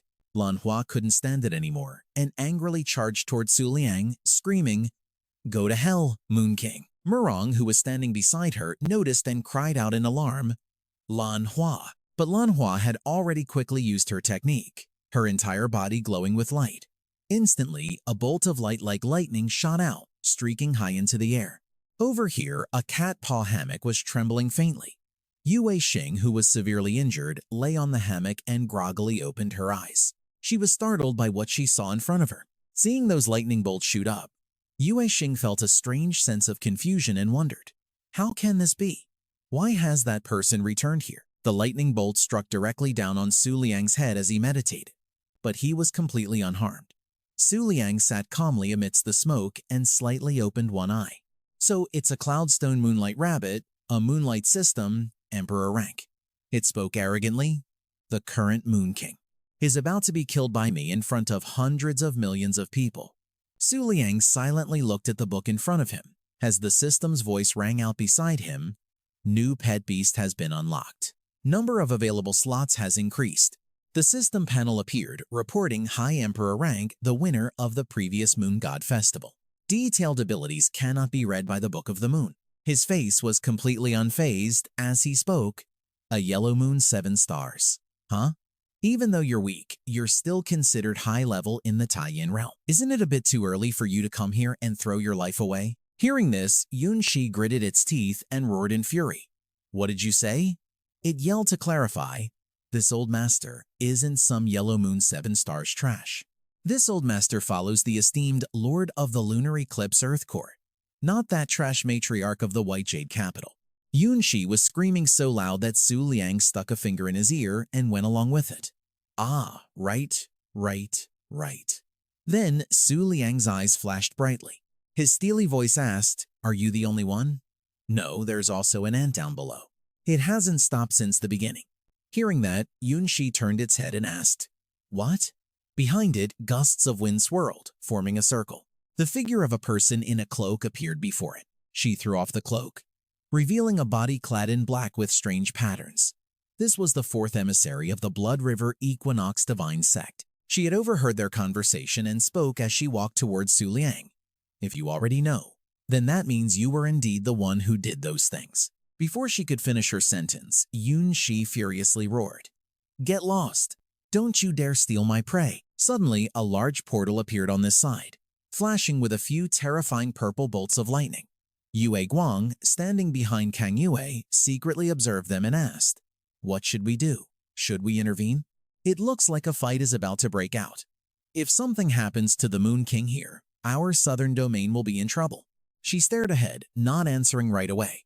Then she closed her eyes, thinking for a few seconds. Finally, she spoke. "Let's just wait and see. He hasn't asked for help yet, which means he still has the situation under control." High above Su Liang, bolts of purple lightning flashed continuously. A question suddenly popped into Kang Yue's mind. Could it be that he's being so slow on purpose? Maybe his goal from the start was to lure out his enemies, not to ascend to the heavens. Up above, Xiao He slowly emerged from a cloud of hazy smoke. She spoke up, reminding him, "The full moon has said, whether you're the Moon King or a human, the outcome will be the same. My patience has its limits." After hearing that, Su Liang suddenly burst out laughing. He roared with laughter, much to the confusion of the other two. They both looked shocked, having no idea why Su Liang was laughing so hard. He pushed himself to his feet, a smirk playing on his lips as he asked, "You two ants actually dare to stand here and fight me for this?" In just a split second, the smile on Su Liang's face vanished. His face filled with killing intent as he roared, "You two useless mutts, get the hell out of my sight in the next 10 seconds. Yunshi and Xiao, he stood there staring intently at Su Liang. Yunshi was just as furious, screaming, "How dare you!" He immediately used Cloud Star, and bolts of heavenly lightning rained down from above. A barrage of them struck Su Liang, who was sitting cross-legged in meditation, his figure lighting up right in the center. The people down below were terrified by the sound of the lightning and screamed in fear. A bead of sweat trickled down Yue Guang's face as he thought to himself, "If a move like that hit the ground, I'm afraid half the creatures in the southern domain would be wiped out." The Moon King. From within the smoke, a hazy dark figure slowly appeared. Seeing this, he was stunned. Not believing his own eyes, he screamed, "What?" Above Su Liang's head, the system panel displayed Mirror Flower Water Moon Shield at 95%. He smirked and reminded them 9 seconds left. Yunshi was momentarily speechless. He growled menacingly, "You." Behind him, Xiao He was just as shocked. Her eyes filled with rage as she thought, "This is insane. How can a mere human body withstand a direct hit from an emperor-level being?" She rushed forward and proposed to Yunshi, "Let's team up for now. We can't waste any more time. There's someone from the Moon Sect wearing the Flying Moon Robe who could save the Moon King at any moment. If that happens, all of this will have been for nothing." But he shot her down, retorting, "I told you to get lost. Didn't you hear me?" As he spoke, Yunshi pointed at the seated Su Liang. As the beast tamer, Frosty Moonlight, he's the one who made it this far. How could he possibly back down now? Elsewhere, Bai Shi was secretly watching Su Liang's battle through a magic orb. Yunshi smirked slyly and said, if he's willing to stop at 8,500 meters and be rescued in humiliation. Compared to just killing him right here, I'd much rather see that interesting little show. After hearing that, Xiaohei silently nodded to herself. He's right. If the Moon King backs down here, the fate awaiting him won't be much better than death. Her gaze shifted to Su Liang, but she said nothing, merely lowering her head. Xiao, he was certain.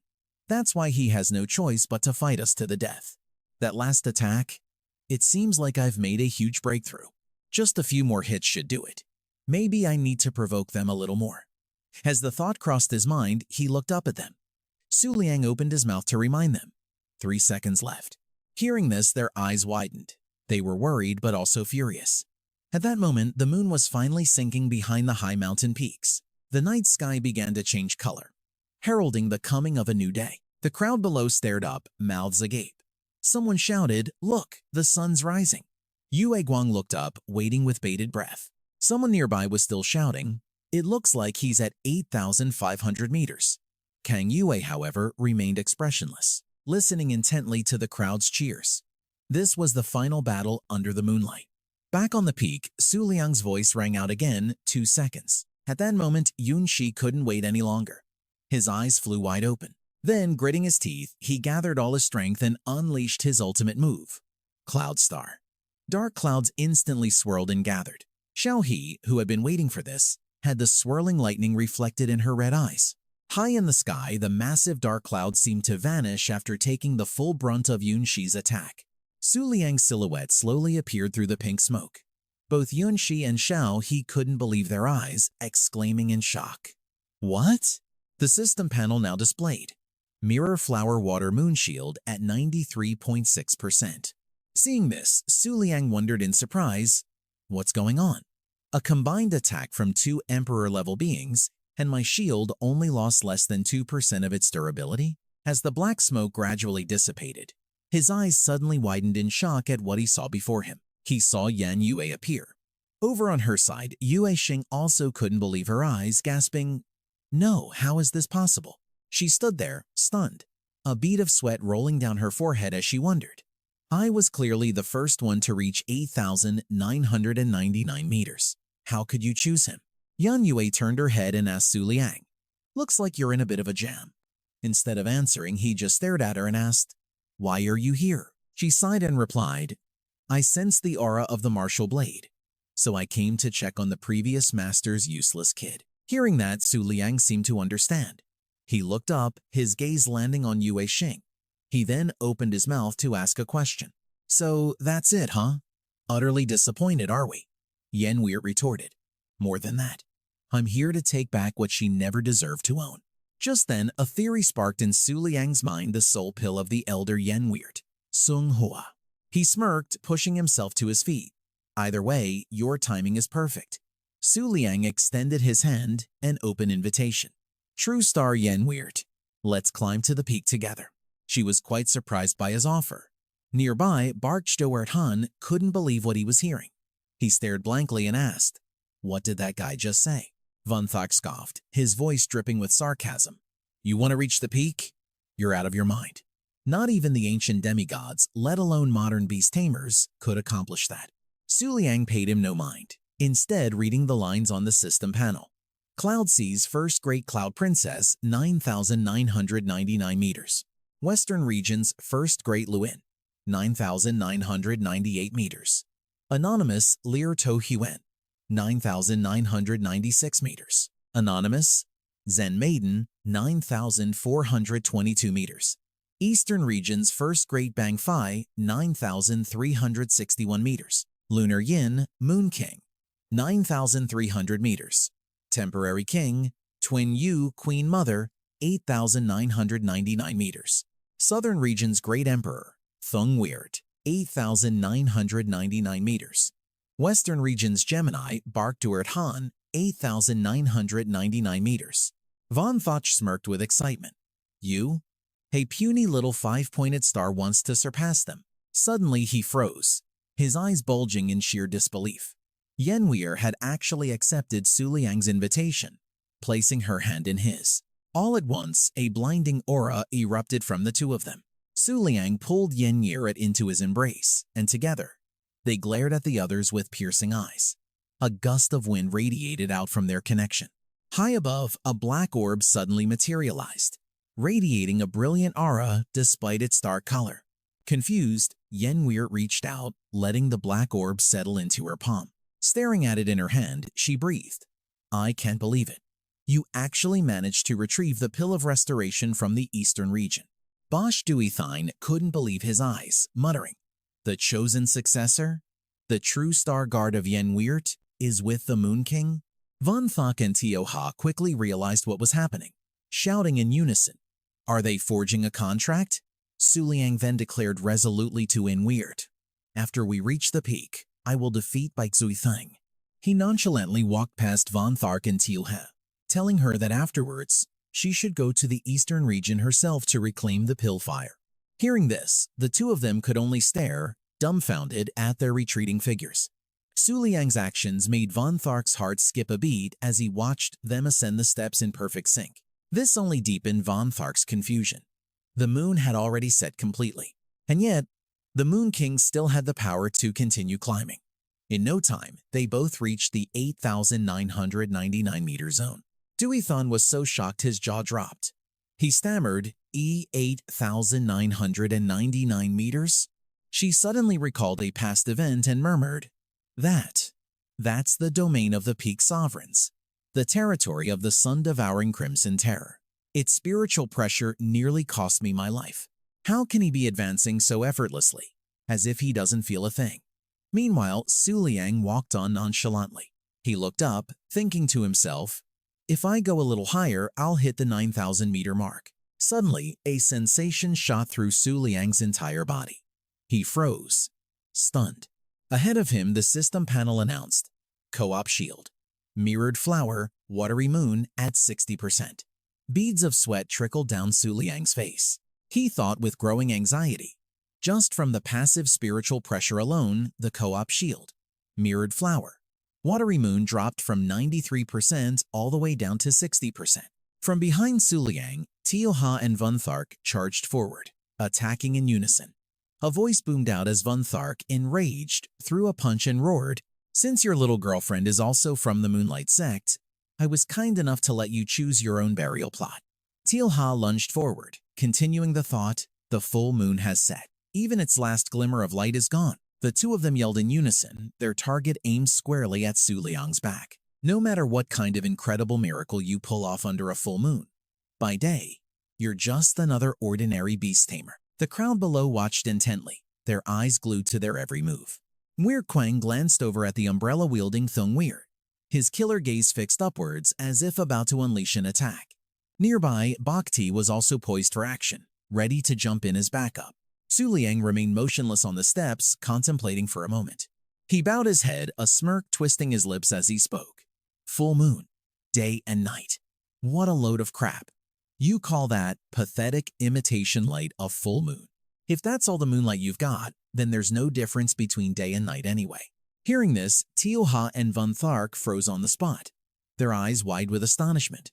The crowd below was equally stunned, with hundreds of masters hanging on Su Liang's every word as he preached. Let's be real. All of you have been wrong from the very start. Your ideologies, your concepts, your entire perception, it's all fundamentally flawed. The onlookers were gobsmacked. He then posed the question as if to awaken them all. Who decided that once the moon sets, it cannot rise again? That once a full moon wanes, it can't be restored to its former glory? Even Thung Weird was taken aback, as the hundreds of masters hung on his every syllable. So what if I decide to make the moon rise again? Bhakti, who was poised to strike, froze mid-action, listening intently. And what if I decide to make the moon wane? He continued, his lips curling into a scornful smirk. You're just a bunch of noisy ants scurrying around in front of me. Su Liang's voice boomed, his eyes filled with derision as he looked down upon the crowd. Open your eyes and witness the true moon. The moon from 10,000 years ago. Suddenly, a swarm of golden butterflies materialized all around him. Thungweir recognized them instantly, the umbrella in his hand dipping slightly. In just a few fleeting moments, the sky plunged into darkness. The surrounding air grew eerily still, and a thick fog rolled in. The people below had no idea what was going on, shouting loudly. Why did the sky suddenly go dark? Strange screams echoed. What is that thing? That moon began to glow, causing the tide to rise rapidly. Its light illuminated Thungweird's face as she gaped in realization.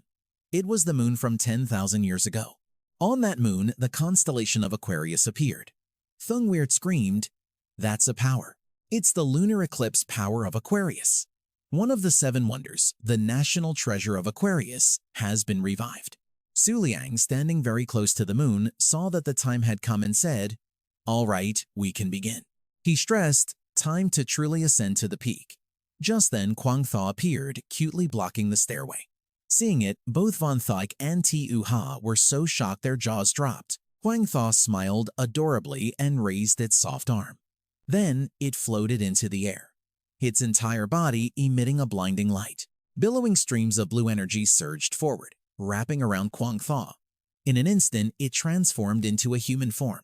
Jade green eyes slowly opened, revealing pristine white fins and a fluffy tail. Atop her white hair were 2 long rabbit ears that looked like lightning bolts. Quang Thaw had transformed into a young woman. She cast a sharp gaze upward, then looked down at her own fluffy hands. Then her jade green eyes slowly turned this way.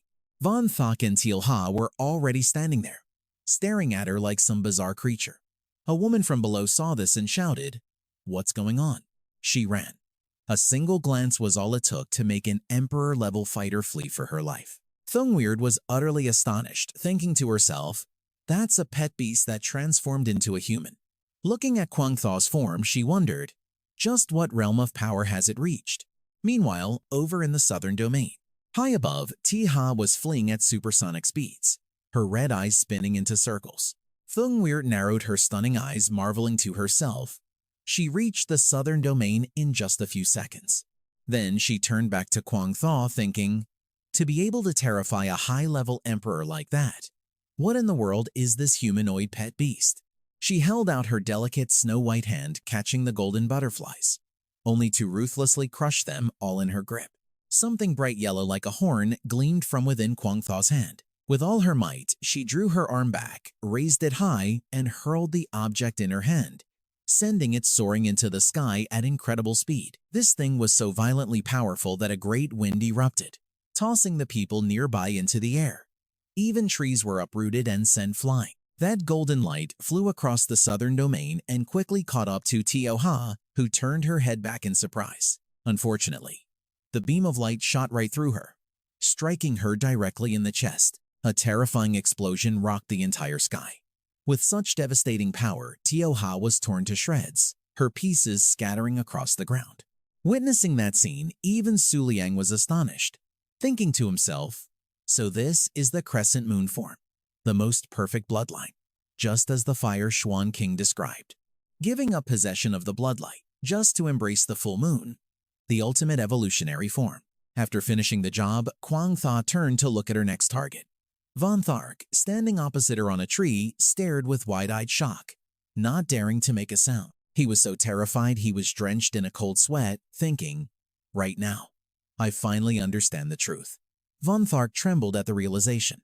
The moment the thought crossed his mind, Quang Thaw's figure vanished under the bright moonlight. In just a few short seconds, she appeared right in front of Von Thark with her fist cocked back. Just as the punch was about to connect, Von Thark's eyes widened as he thought, I'm going to die. Suddenly, a golden light shot through them from a distance, causing Von Thark to vanish in the blink of an eye. That light shot straight up into the sky, causing the dark clouds to swirl together. It was so powerful that it pierced through the city's barrier. The people below began to scream in terror. On the barrier was the original form of Von Thark.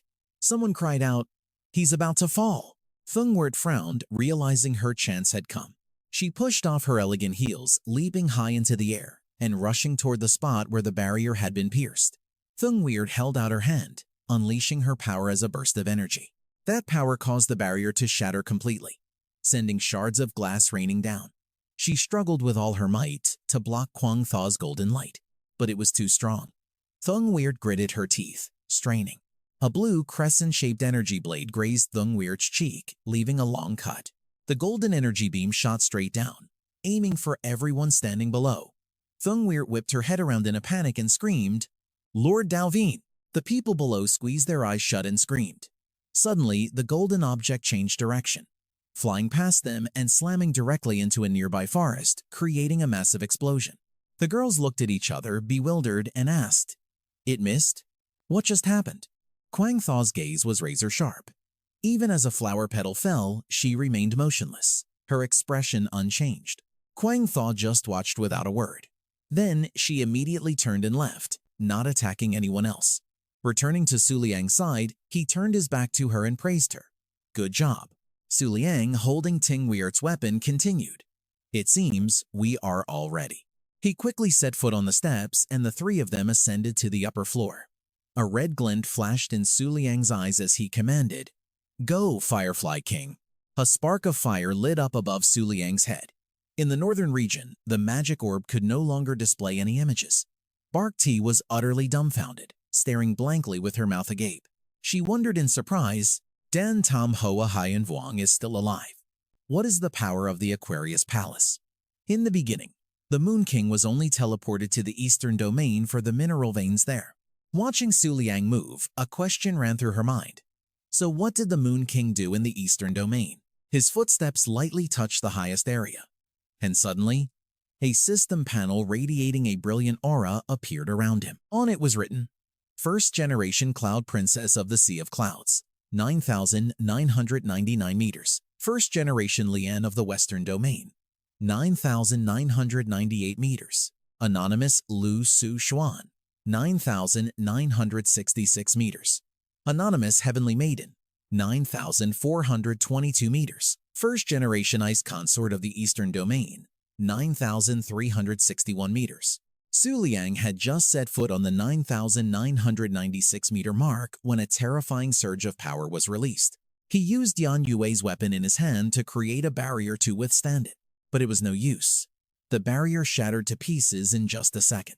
Su Liang was knocked back several meters, and he let out a cold snort. A red flame mark glowed above Su Liang's head.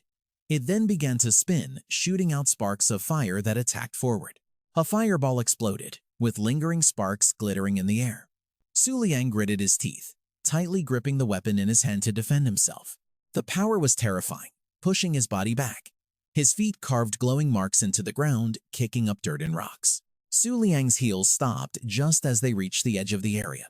The ground was scarred with deep grooves from the friction of him bracing against that power. His eyes fell on the system panel, which read, "Moon, King of the Half-Moon Sect, 9,000 meters. Queen Mother Yu of the 8 Desolations Dynasty, 9,198 meters. Great Emperor Kang Yue of the 9 Nether Underworld, 9,198 meters." The crowd below was so shocked, their jaws dropped, shouting, "Is this for real? The Moon King has reached the domain of the overlords." A woman watched, captivated, and yelled out, "I want to join the Twin Moon cult right now. Moon King, I want to be your dog." Yue Chung sat on the ground, unable to believe his eyes. Someone screamed, "So from the very beginning, the Moon King never gave a damn about Bo Chung." Noticing he wasn't being pushed back anymore, Su Liang stood silent for a few seconds.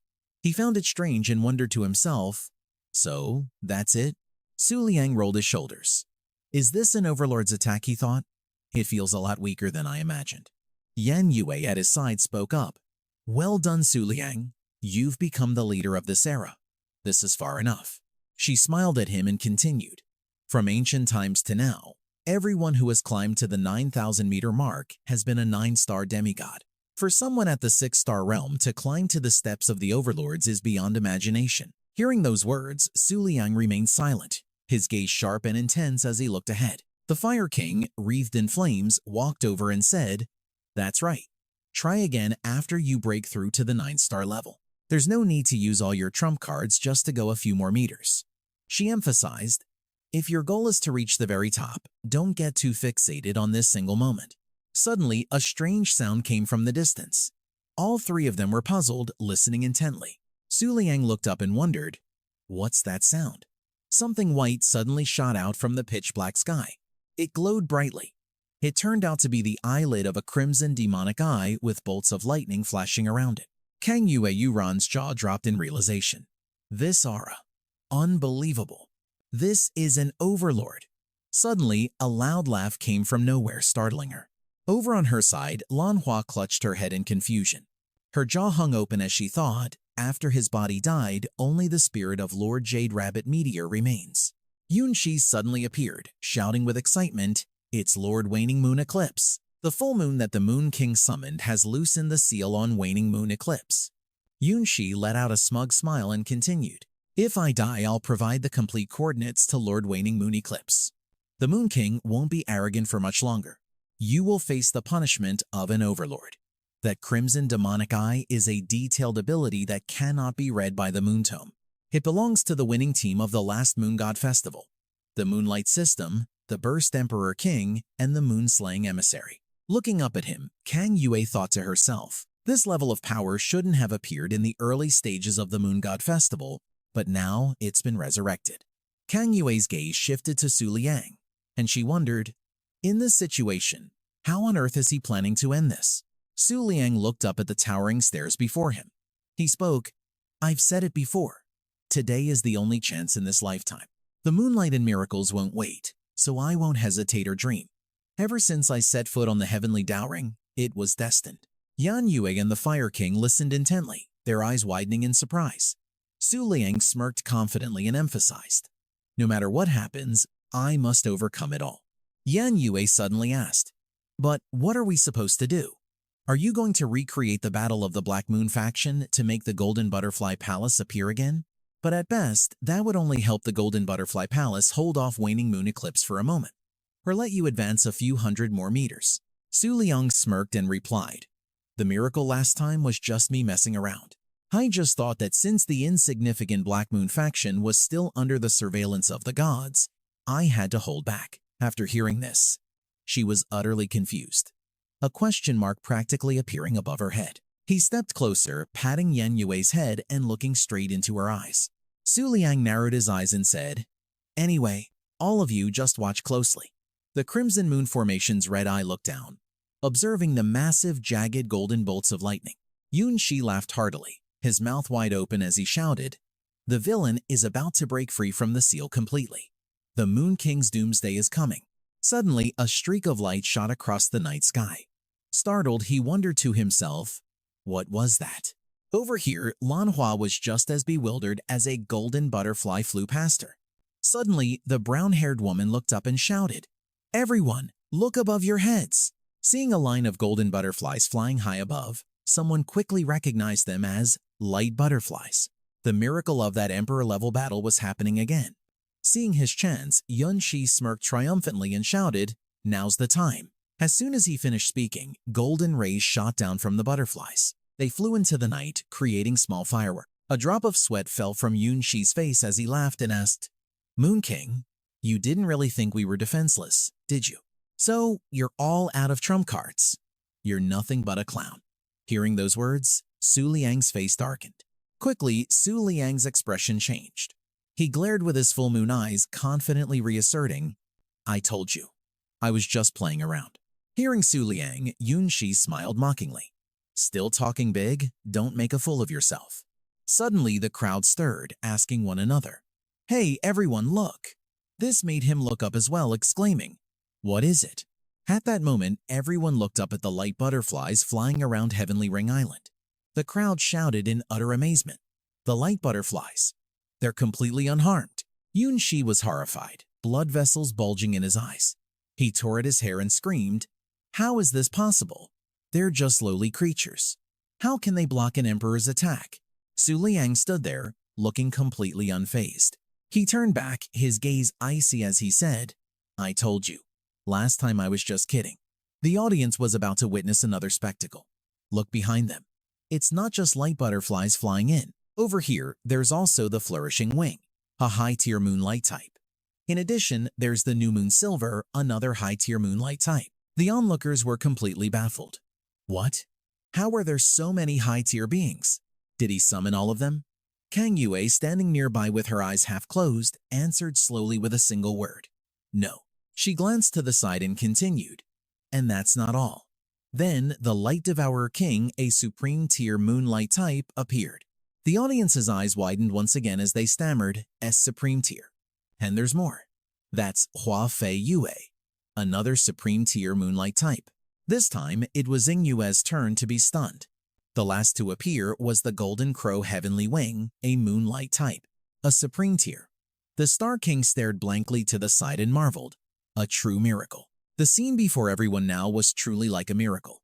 Heavenly Ring Island seemed to come alive, with the eye of a conqueror on one side and the ancient full moon on the other. Su Liang spread his arms, smiling confidently as he declared, "It's not enough. I want to reach the very top. This power isn't enough." He issued a challenge. "Come on." Hearing this, Yunxi froze and blurted out, "What? Is he saying there's more?" Manhwa stood on the side, looking up and stammering. He said. She reached out her hand as if to feel it, her voice trembling slightly. "There's more." It was the appearance of the ephemeral Silver Dream, a moonlight type. Emperor tier, a high-level emperor. An onlooker's eyes bulged as they exclaimed, "It's the ephemeral Silver Dream, the original form of the Twin Moon Sect's headquarters, Heavenly Talisman Island. Is this very being? I can't believe I'm seeing its true form in my lifetime." Witnessing this, Bai Ti also became dazed, unable to believe her eyes. Then she smiled and remarked, "When the Twin Moon Sect was first founded, I invited him, but he turned me down." Yunxi realized his position, smiled bitterly, and said dejectedly, "It's over. I'm the real clown here." He stood there. Suddenly, the giant eye in the sky also froze, taken aback by the continuous surprises. Su Liang paid it no mind, standing there with a confident smile. Then he turned and walked on, resolute and decisive. "Let's go, don't pay any mind to that thing in the sky." Su Liang continued, "I need to use your power for something more meaningful." And so the golden butterflies began to gather together. Then they formed a pair of giant wings on his back. With a gentle flap of the wings, Su Liang vanished from the steps in an instant. At that moment, only a speck of light flashed in the air. Through the live broadcast screen, people also noticed this and began to wonder aloud. The Moon King suddenly disappeared. Where did he go? Right after that, his feet reappeared. The viewers stared up, their voices faltering, "No way." Kang Yue's expression was almost identical. She was utterly speechless. Bai Ti was also left gaping, her eyes wide with shock. The screen then flashed with a blinding light. The ranking announcement appeared. Sea of Clouds first, Generation Cloud Princess, 9,999 meters. Western Region's First Generation Lover, 9,998 meters. Anonymous Lu Su Xuan, 9,996 meters. Anonymous Heavenly Maiden, 9,422 meters. Eastern Region's First Generation Peng Fei, 9,361 meters. Grand Yin Immortal Moon King, 9,300 meters. Moon Shadow Moon King, 9,299 meters. Seeing Su Liang calmly advance to 6th place, the crowd roared in unison. 9,299 meters. He stood there muttering, "Just one last step to surpass this era. Let's go." But just then, the image of a moon appeared in Su Liang's eyes, and he froze for a moment. System prompt. A new special physique from the Moonlight system has been detected. The Sacred Moon Physique. The Determined Moon Physique, Absolute Moon Physique, and Heavy Moon Physique have all been acquired and are in use. Details on the Absolute Moon Physique. The user can only form contracts with Moonlight-type beasts for their entire life. But in exchange, they possess a miraculous compatibility with Moonlight and can even gain the favor of monarchs. The Heavy Moon Physique's prerequisite is possessing a divine bloodline, which allows for its free control. Finally, a notification appeared. After unlocking all the special physiques of the Moonlight system, the host may choose to inherit one of them. After reading the information, Su Liang exclaimed in shock, "The Absolute Moon Physique?" Then he turned around and asked, "Who has the Absolute Moon Physique?" Among these light butterflies, one of them has the Absolute Moon Physique. Su Liang's words startled Huan Yua and Xing Wang. He paused for a moment, thinking to himself, something's not right. At the same time, he summoned the Book of the Moon, which began to glow in his hand. Su Liang aimed it behind him, where the group of moonlight beasts were. A notification immediately popped up. Special Physique detected. Absolute Moon Physique has been activated. He realized with a jolt that he himself was the one with the Absolute Moon Physique. Inside the heavenly Dao Ring space, Su Liang was doubled over, howling with laughter. The onlookers immediately wondered, what's suddenly wrong with the Moon King? Moonlight and Huan Yua also looked up with puzzled expressions. He covered his face and mumbled, so in the end, this is the reason. He looked towards the moon and said slowly, from the moment I was born, the moonlight has gathered to me. With that, Su Liang flicked his robes behind him. With the reflection of the moon in his eyes and a confident smile, he said, let's go. Since you all have chosen me, he declared coldly, I have a duty to lead you to the pinnacle of this era. The moment he finished speaking, he and the group of moonlight beasts continued their ascent up the stairs. Just then, the heavenly Tao ring suddenly trembled, and an immense pressure descended from above. The crowd below trembled, crying out with questions and worry. But Su Liang's steps didn't falter, each one carrying the sheer will to reach the apex of his life. He had now reached the 9,300-meter mark. Before him was another moon, shining with a blinding light. Mysterious golden auras immediately began radiating from it. Su Liang raised a hand to shield his face, squeezing his eyes shut and letting out a small cry. Then he opened his eyes, a bit confused. Before Su Liang now was a silhouette, a massive rabbit, with a small figure on its shoulder. The rabbit was Fu Shu Bai Yu Qing, the guardian of the 8th palace among the 12, the Flying Rabbit Palace. And the person sitting on its shoulder was the true form of Taing, the former Moon King. She hid a dangerous smile behind her darkened face. Su Liang's eyes flashed as he noticed something was off. He thought to himself with a hint of worry, this sudden powerful burst of killing intent. Over on the other side, Huan Yua and Xingwang were also glaring at it, seething with killing intent. Xingwang gritted his teeth, recognizing the large rabbit, the 8th palace of the primal moon brilliance.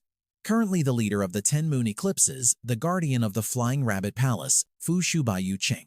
Huan Yua also frowned, staring without blinking, his displeasure clear on his face. The former Moon King, with her lovely face, gave them a faint cold smile. Meanwhile, Yu Qing moved slightly, raising its arm. It closed its eyes and aimed its hand straight at Su Liang. At that moment, a thin film appeared at its fingertip, creating ripples like the surface of water. By the time Su Liang realized what was happening, Yu Qing's giant arm had already passed through the film and was right in front of his face.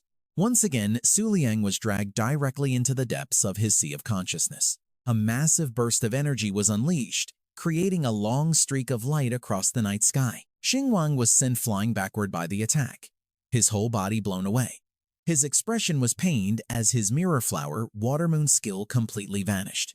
On the other side, Xingwang also cried out, raising a hand to defend himself. But he too was sent flying, his fiery barrier shattering. That single attack from Yu Qing had caused immense destruction on the moon. Su Liang's eyes widened once more. The full moons within them had now become waning crescents. The golden aura dissipated, and he fell back unconsciously. Su Liang's feet slipped to the edge of the platform, his body about to go into a freefall. Huan Yua was utterly shocked to see this, as was Bai Zi, who held the orb in his hand. The people below cried out, the Moon King is falling. Can it be? He failed? Could he pull off a miracle? They seemed to think that 9,300 meters was the limit of this era. Meanwhile, as Su Liang was still in freefall, mocking voices continued to ring out. What a disappointment. He suddenly spoke up. In the end, this is all the Moon King and the Flying Rabbit Palace amount to. Hearing this, Bai Zi was once again left speechless with astonishment. Su Liang opened his eyes and looked up, stating confidently, which means the Moon God Festival of that era was nothing special either. In midair, golden wings suddenly appeared on his back. The people below reached out their hands to catch the falling golden dust with looks of pure amazement. Huan Yua gasped. What appeared before everyone was the second palace of the moon brilliance, the guardian of the Golden Butterfly Palace, Lord Bai Yao Yue. She stammered in disbelief. This isn't an illusion anymore. It's almost solidified into a real entity. Those wings now carried Su Liang upward to continue his journey climbing the tower. The former Moon King, still sitting on Yu Qing's shoulder, watched this unfold with a look of confusion. At that moment, he had returned to the platform. Su Liang looked over and said with a smile, I deliberately wanted to experience the so-called strongest of the previous generation, but it turned out to be just a pathetic illusion, completely useless. The smile on the Qian Yuezhi King's face vanished, and her eyes sank slightly. He sneered provocatively, if you want to stop me, then come face me in your physical form. The moment he finished speaking, a golden vortex appeared right where Su Liang was standing. It swept past Yu Qing and the Qian Yuezhi king, causing that shadowy figure to gradually dissipate. Just like that, the illusion of this floor's gatekeeper shattered. He left them in his wake as the live screen flashed with an announcement for everyone to see. The information was crystal clear. 6th place, Yue Yao Yuezhi king, 9,301 meters. 7th place, Tai Yin Qian Yuezhi king, 9,300 meters. In the starry night sky where the shattered moon reigned, a halo appeared as if to applaud this milestone. Kang Yue was now completely frozen in shock by Su Liang's power. In the distant northern domain, Bai Ti wore an equally astonished expression. The representative from the eastern domain was also utterly shocked. Back on the heavenly Dao ring, Su Liang continued his ascent, escorted by the Golden Crow heavenly wings. Behind him, Xingwang and Jing Yue looked at each other, speechless. Xingwang thought to herself, "At this moment, perhaps the entire Moon Crown world has felt it." Jing Yue mused silently. Although for the overlords, this position isn't the limit of the Feitu Palace. It is indeed the limit for the Qian Yuezhi king as a demigod and an apostle, but his advance was like a declaration. This means that the status of the Yuezhi king has truly been shaken. She reminded him, "You must understand that at this peak, you will have to face this kind of existence." An image of Qian Yue appeared. After all, she and the Feitu Palace were among the 10 great branch kings 2,000 years ago. Xingwang added, "But in the era of monsters from 10,000 years ago, she would have just been a gatekeeper at the peak of the overlords." Shen Yue's gaze continued to follow him, blood vessels appearing within it. As Su Liang ascended, he suddenly stopped. His face darkened. "I've been wanting to say this for a while." He then turned to look back at it, his voice filled with annoyance. "This thing is a bit noisy." Hearing this, Bai Yi immediately understood without needing another word. Its wings began to vibrate and glow, preparing to activate. From its wings, numerous images of small moons surrounded by a golden hue appeared, and a deep humming sound echoed. The eyes on its wings awakened instantly. Shen Yue immediately began to crack, on the verge of shattering. The sound and movement from Bai Yi created an immense pressure, forcing the onlookers to cover their ears and scream in pain. An announcement appeared, warning, "Moon God Festival, initial phase." Ignoring the warning, he roared furiously, "Shut up!" Su Liang confidently beat his chest and declared, "I am the current Yuezhi king, the master of the Book of the Moon." He stood there, the moon at his back, uttering arrogant, challenging words. "Who can punish me? Who is worthy of punishing me? Who has the right to punish me?" Shen Yue officially shattered into fine dust, as golden lights rained down from the sky. A moment later, it vanished completely, leaving only faint dark clouds behind. Soon after, the dark clouds also dispersed, leaving Su Liang standing there stretching and sighing in relief. "Ah, that's much better." He looked up and remarked, "Next up, just a few hundred more meters to go." Then, Su Liang took out his pet beast control panel and observed it intently. Moon Crown System, Emperor Rank, Bai Yi Yue Junzu. Status, sealed. Current realm is too low. The host must cultivate to the 7-star realm to unseal it. Moon Crown System, low rank, Guang Dai. Current realm is too low. The host cannot summon the entire swarm. On the night of a full moon, 3 billion can be summoned simultaneously. At other times, the summoning limit is 1 billion. Moon Crown System, low rank, Yu Fei Tu Yu Jian Qing. Moon Crown System, high rank, Shen Yi. Moon Crown System, high rank, Xin Yuezhi Yin. The supreme rank is Jinghua Shui Yue. Moonlight System, supreme rank, Zhen Xingyan Yue. Moonlight System Emperor rank, Ku Yue Dan Xin Huo Xuan Wang. Moonlight System, Emperor rank, Fu Shang Yin Meng.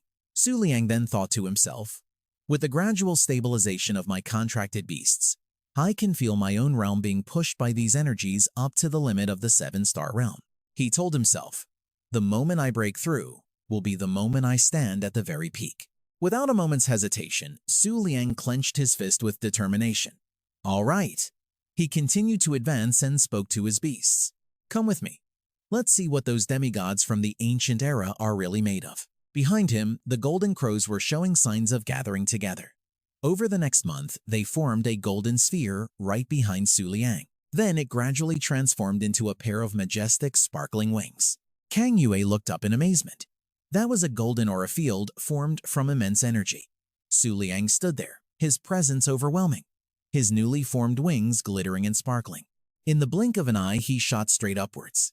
The spectators were all stunned. What just happened? He was a complete blur, so fast. Reaching the next floor, he began to slow down, and his wings gradually dissipated. Then, Su Liang set foot on the 9,361-meter mark.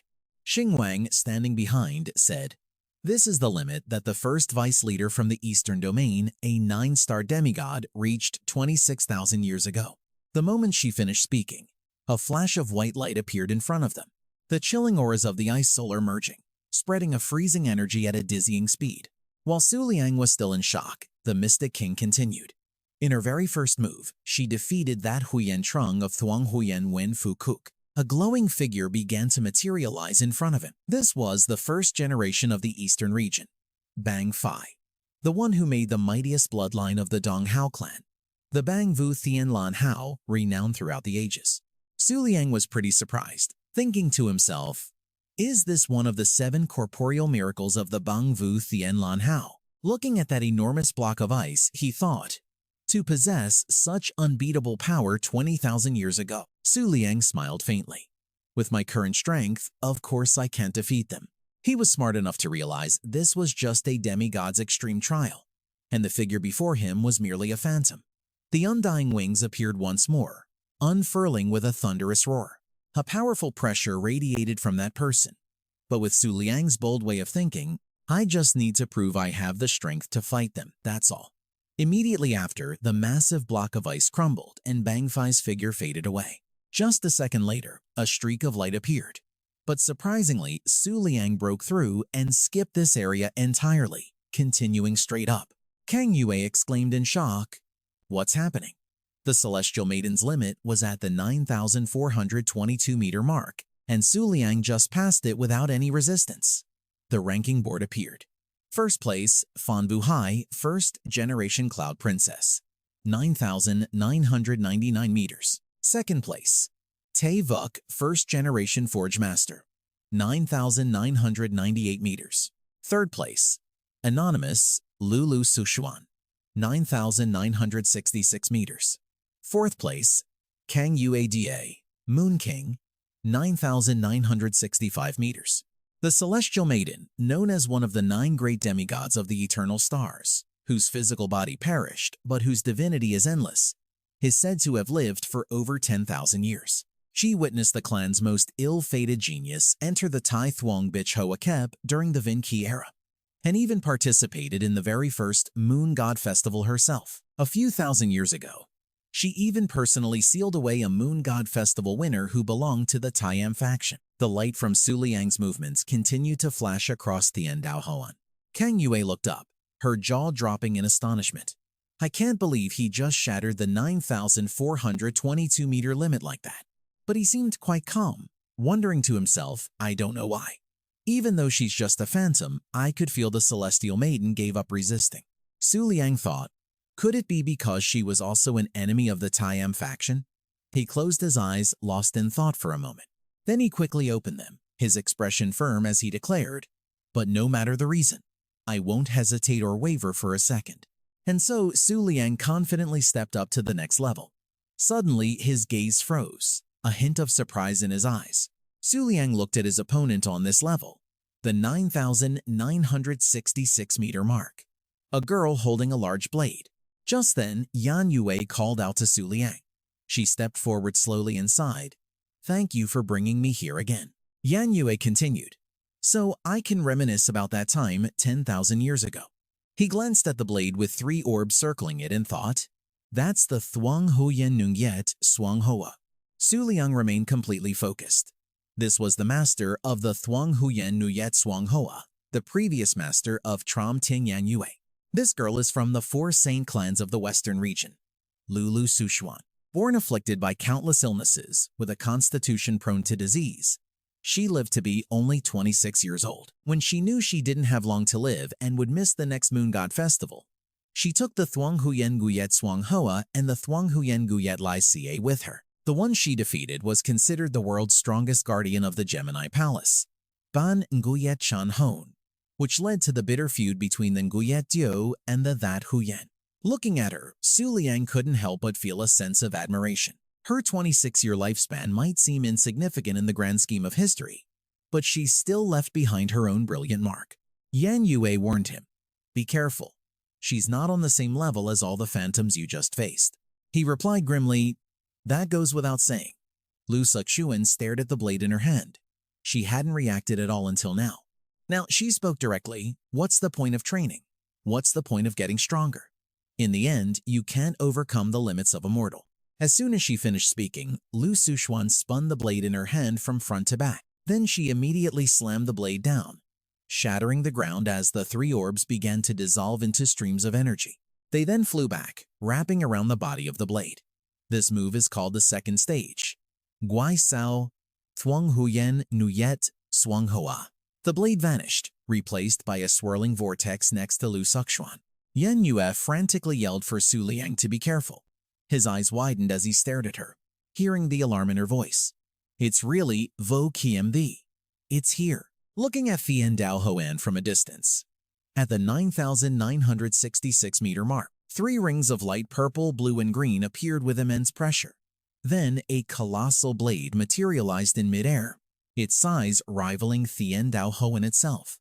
Su Liang's body was sliced in half, showing signs of fading away. He collapsed to the ground face down as blood sprayed everywhere. Kang Yue was once again struck with terror. When Bhakti saw it, she was thunderstruck. Yan Yue was also frozen for 5 seconds, utterly speechless. Then she suddenly flinched when she heard Su Liang's voice. "So that's how it is." He slowly got to his feet, mumbling, "So this is the true Gui Kim." The golden wings materialized on his back again. As Su Liang explained, it was thanks to the energy generated as his many contracts were being fulfilled. He stood there, wiping blood from the corner of his mouth, and announced confidently. Meanwhile, the shadow of the Azure Great Saber was slowly fading away. Su Liang let out a sigh of relief and remarked, "Thank you. I'll remember this." Su Xuan had her eyes tightly shut. Then she opened them and focused her gaze on him. Just like that, Su Xuan's figure gradually faded away. Su Liang thought to himself, the Phantom and Nanju shouldn't have been able to actually harm reality, but the Golden Butterfly Palace was damaged. He had a hunch. It seemed the goddess Nanzu had only sensed a faint aura and stopped right there, not advancing any further. Su Liang wiped the sweat from his brow, feeling relieved. That was close. Then he gave the order to the eight-winged, "Let's go," to the Golden Butterfly Palace. The ranking screen appeared once again. First place, Fen Wuxi, first-generation Cloud Princess at 9,999 meters. Second place, Western Region, first-generation Lover, at 9,998 meters. Third place, Yu Yao Moon King, at 9,997 meters. A streak of light shot straight up the heavenly Dao Ring. Su Liang stopped at the 9,997-meter mark. He looked around thinking to himself, speaking of the temporary 7-star breakthrough, my absolute moon constitution's resonance has also grown stronger. Su Liang vaguely sensed a few hidden auras, which seemed to be from slumbering moonlight overlords scattered across the world. His eyes were closed as he told himself, but for now, the most important thing is the summit. Then, looking up, he reminded himself, this is truly the final leg of the journey. A spectator pointed at the screen, telling the others, hey look, the board's updated again. At that moment, the new Moon King, Su Liang, had risen to third place with 9,997 meters. Someone else said excitedly, 9,998 meters. Just a little more and the Moon King will run into her. The person next to him asked, her? She turned back and replied, are you stupid? Of course, I'm talking about the one whose beauty is so surreal she was chosen by one of the 7 great wonders. The wedding dress. At that moment, high up on the ring, Su Liang's eyes widened in utter astonishment. Before him stood a girl in a wedding dress, who for hundreds of thousands of years has held the title of the most beautiful woman of all time, the first-generation lover. It is said she was so beautiful that even the gods were driven mad by her. I really wish I could have seen her with my own eyes. Clouds. But now, as Su Liang was captivated by her gaze, An invisible connection made his face flush red and his tightly clenched fists tremble slightly. After that, the two of them just stood there, silently looking at each other. Su Liang wondered, "What's happening? Why does it feel like my blood is boiling?" Gazing at that face and chest, he thought, beauty like this shouldn't even exist. Even Senwei's beauty can't compare to a fraction of hers. No wonder the lover title was only passed down for one generation. After the first generation lover wore it, the wedding dress probably couldn't see anyone else as worthy. She and the descendants of the four Sing clans of the western region are like the bright moon in the sky, absolutely flawless. It seems only someone like that could catch the eye of the wedding dress. His body felt inexplicably entranced, as if his soul was being drawn out. Sparks of golden lightning began to appear on the eight-winged's wings. A voice echoed urgently in his mind, "Su Liang." The Xing King shouted worriedly, "Su Liang!" She screamed in his face, "Snap out of it!" Huan Yua blocked his path, while the Xuan King warned, "Don't be charmed. Your situation is extremely dangerous right now. From the moment you stepped into this area, you've been within her attack range." Surrounding the first-generation lover in her wedding dress were the dark phantoms of some beast clan. Su Liang realized this too and blurted out, "Who are those people?" "They are the patriarchs of the Donghu clan and the Heidi clan, as well as the progenitors of the four Sing clans of the western region. On top of that, there's the patriarch of the Bolu clan, and even a few former kings of the moon." Su Liang muttered to himself, "I see. Anyone mesmerized by the lover's beauty will have their powers controlled by her." He finally understood why the eight-winged and the moon monarchs lost control and went berserk earlier. This is the truth behind the wedding dress. One of the seven great wonders. Prison of the endless crimson sky. Su Liang smiled wryly. What a nasty combination. His face now showed a hint of confidence. But once you break free from her control, those phantoms are just an illusion. This seemed to take the wedding dress by surprise. As for Su Liang, he stood there, satisfied. After all, following his 7-star breakthrough, he was now truly at the 9-star demigod level. Streaks of lightning from the eight-winged rained down relentlessly. The golden lightning directly struck the dark phantoms, causing them to vanish quickly. A moment later, only the first-generation lover in her wedding dress remained standing there. She gave a slight, rather satisfied smile. Immediately after, Su Liang remained calm as the wedding dress faded away. Suddenly, a voice echoed in his head, "You, the demigod who has appeared after 500,000 years. We will meet soon." Those words startled Su Liang. He couldn't believe what he had just heard. No way. A mere afterimage. Actually has consciousness and can speak to me. Su Liang wondered. Not only does she know I've reached the demigod level, but she also said we'd meet again soon. What is going on? And so, he stared upwards, his eyes wide with confusion. But Su Liang quickly put it out of his mind. No. This isn't the time to think about this. He looked up at the steps to the next level, no matter what the truth may be. At that moment, the system announced his current position. Rank 1, Cloud Mist C, First Generation Cloud Princess, 9,999 meters. Rank 2, Western Regions, First Generation Lover, 9,998 meters. Su Liang was certain that nothing could stop him from reaching the top. He closed his eyes, let out a sharp breath, and then continued step by step. Su Liang silently climbed the final steps before the summit. Each footstep was filled with his thoughts and aspirations. Just then, a series of crackling sounds echoed, making him freeze in place. Su Liang stopped, but the crackling noises continued. His body felt as if it were floating in midair. This was the 9,999-meter level. He remained highly focused, telling himself, "This is the Cloud Mist Sea."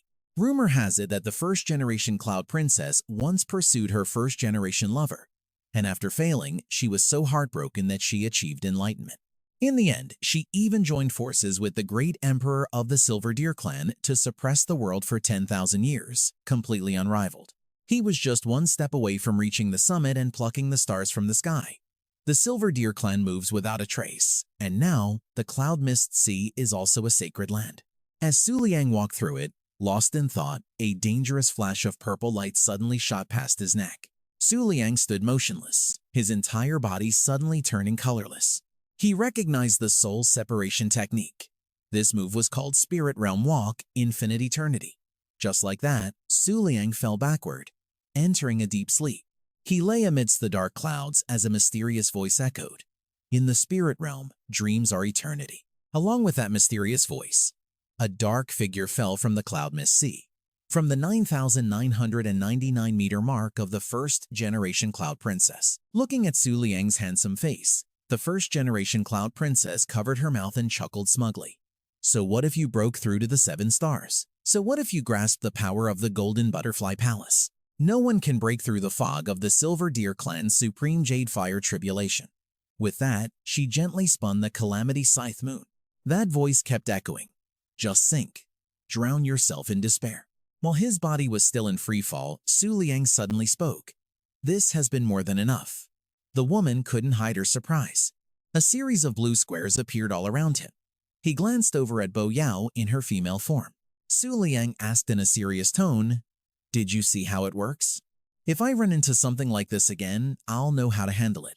Bo Yao whispered softly in his ear, "Man, you're a real handful." She continued, "I never imagined that after sleeping for 10,000 years, someone like this would appear in the Silver Deer Clan." Bo Yao's voice grew heavy. Infinite eternity, mist realm walk. He saw right through it completely. She playfully puffed a breath of air. "Through these eyes, I can see that one of those 2 little ones is already done for, huh?" Her actions left him speechless as he thought to himself. Her hobbies are so damn weird. Who the hell whispers in someone's ear like this when they're talking?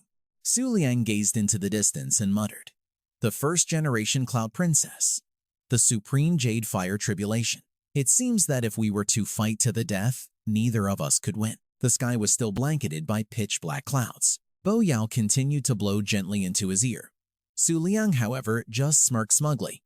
"If my pet energy runs out, you can be the first to re-enter a combat state." Su Liang declared boldly. "But me? As the owner of the Miracle of the Scythe Moon, facing someone on the same level as you, how could I possibly be at a disadvantage?" Just then, a circular shape appeared in the sky. It was a gleaming gold, with a deep indentation on its surface. The first-generation Cloud Princess silently listened to his every word.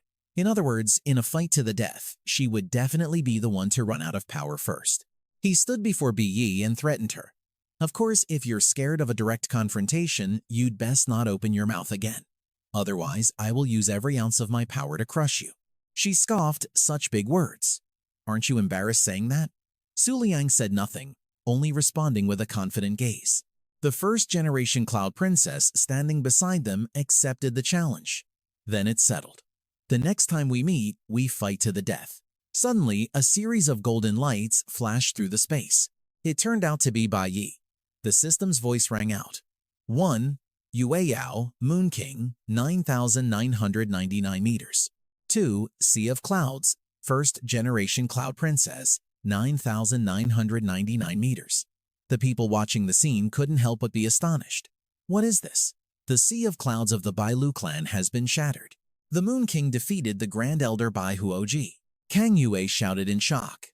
Has he surpassed the era from 10,000 years ago? Bai Ti covered her mouth and said hesitantly, "He just needs to take a few more steps." Su Liang remained deep in thought, knowing he could see the same view that the first-generation Cloud Princess saw. He looked at the seemingly endless flight of stairs before him and thought, "Even if I fail, I'll still become famous throughout the world and rule this era with ease." Su Liang fixed his eyes on the growing tree trunk, wondering, "But what if I succeed? Will this world change in any way?" He lowered his head slightly, reminding himself, the time spent walking this path is getting longer and longer. Suddenly, Su Liang's eyes shot wide open as he realized, no, that's not right. He looked at the 2 shadows ahead and analyzed everything. It wasn't the era that created the first-generation Cloud Princess and her first lover, but they who joined forces to create this era. My dream isn't to turn back time and compete with them in their prime, Su Liang stated firmly, and I won't regret it because they are merely after-images. He clenched his fist and thought, what happened to me 10,000 years ago doesn't matter. The present is what I'm focused on. Everyone will be shocked and amazed by me. Su Liang didn't hesitate. Stepping forward with his thoughts, he yelled out, I am the Moon King of this generation. In an instant, Su Liang began to step through the barrier gate. As he entered, his eyes widened in utter astonishment. He stood alone in a stark white space that looked completely unfamiliar. Suddenly, a voice rang out, catching Su Liang's attention. Oh, Another one's here? Several brown strings appeared before his eyes, along with an arrogant tone. A Yueyao? How rare. The last time a little Yueyao brat came here was 1,000,000 years ago. It formed into a puppet and announced, "However, the time has not yet come. It will take at least another 30 years to gather all 9 beast tamers here." The puppet continued, "You are not qualified right now.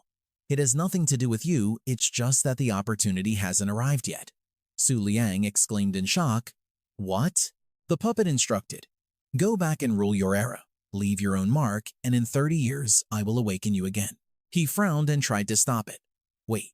Su Liang wanted to say something, but it had already flown away. His body was suddenly sucked back into the barrier gate.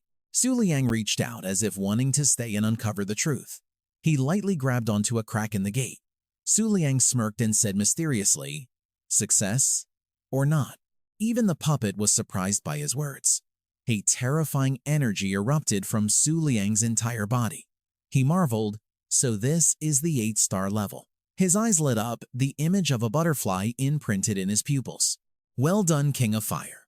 Su Liang walked forward, surrounded by mystical green spiritual energy, and exclaimed, "This feels amazing." He stretched and mumbled, "Although to me, this is only at the 3-star level in the eyes of the world. This is an entity that has completely surpassed a 9-star demigod." Su Liang pursed his lips, thinking, has the ultimate moon physique truly been perfected? The marks of Virgo, Gemini, and Pavo are already deeply engraved in my mind. The puppet, stunned, wondered to itself, how can a realm far beyond a 9-star demigod appear in this era? According to the predictions, the next era was supposed to be filled with heroes. It stared at the terrifying spiritual power emanating from him with curiosity. At the same time, down below, tree branches began to sprout, reaching for the brilliant golden circle in the sky. The people had to shield their eyes and shout, "Damn it, I'm going blind. What the hell is going on? This light is too bright, I can't see a thing." Kang Yue, with cherry blossom petals in her pupils, was also taken aback. She looked at the golden gate before her, filled with worry. "Su Liang, what in the world did you see? What is happening behind that door?" The puppet asked in a daze. "How did you do that?" Su Liang maintained his dangerous smile. He heard a voice echoing in his ear, "Hey, hurry up." The Punishment King writhed, enduring the spiritual energy inside her as she screamed, "I'm about to explode." Her whole body swelled up like a balloon as she whined, "Well, I did absorb the energy of the entire eastern region's ore veins. I guess I'm about to burst from being too full." Su Liang felt sorry for her. "Even so, I have to rely on these last embers of yours to temporarily break through to 8 stars. You've worked hard." He faced the puppet and ordered, "Get out of my way. I'm going through and I don't have time to wait another 30 years. It was stunned by Su Liang's next words, surpassing a demigod. "Isn't that the entry ticket to this place?" With that, he strode forward quickly. Su Liang walked right through the puppet, threatening, "In this era, I'm the one who decides who is qualified." He threatened in a low voice, "And besides, you're nothing more than a remnant consciousness of the continent. So you can stop pretending to be some kind of god." Hearing this, it was left speechless, not knowing what to do. The puppet immediately followed behind Su Liang's retreating figure. He walked alone through the silent space. Before long, Su Liang's figure gradually vanished. A moment later, he opened his eyes wide. Su Liang looked around, confused. That climb to the top was exhausting. The world doesn't seem to have changed at all. But the system announced Registrant Su Liang. Affiliation, Yueyao. Realm, 6-star. Trait, Ultimate Moon Physic. Skill 1.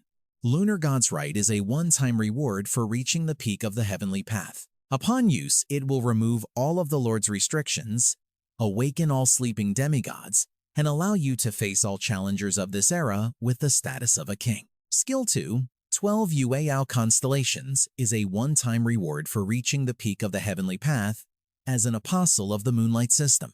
Upon use, it will cause the Pavilion and Aquarius constellations of the 12 Yueyao constellations to appear. He looked at the system panel and muttered, "I've suddenly got 2 new skills." Su Liang contemplated. The first power offers no direct benefit to me. Once used, the entire world will be turned upside down. He exclaimed with some excitement, "But the second skill, that's a real reward for me." Su Liang looked at the 2 maps before him and told himself, As long as I'm in these two holy lands, I won't lose to anyone. Finally, he let out a tired sigh. Su Liang held out his palm and said hesitantly, "But now is not the time." He looked at his palm, thinking, "I've returned from 8-star back to 6-star.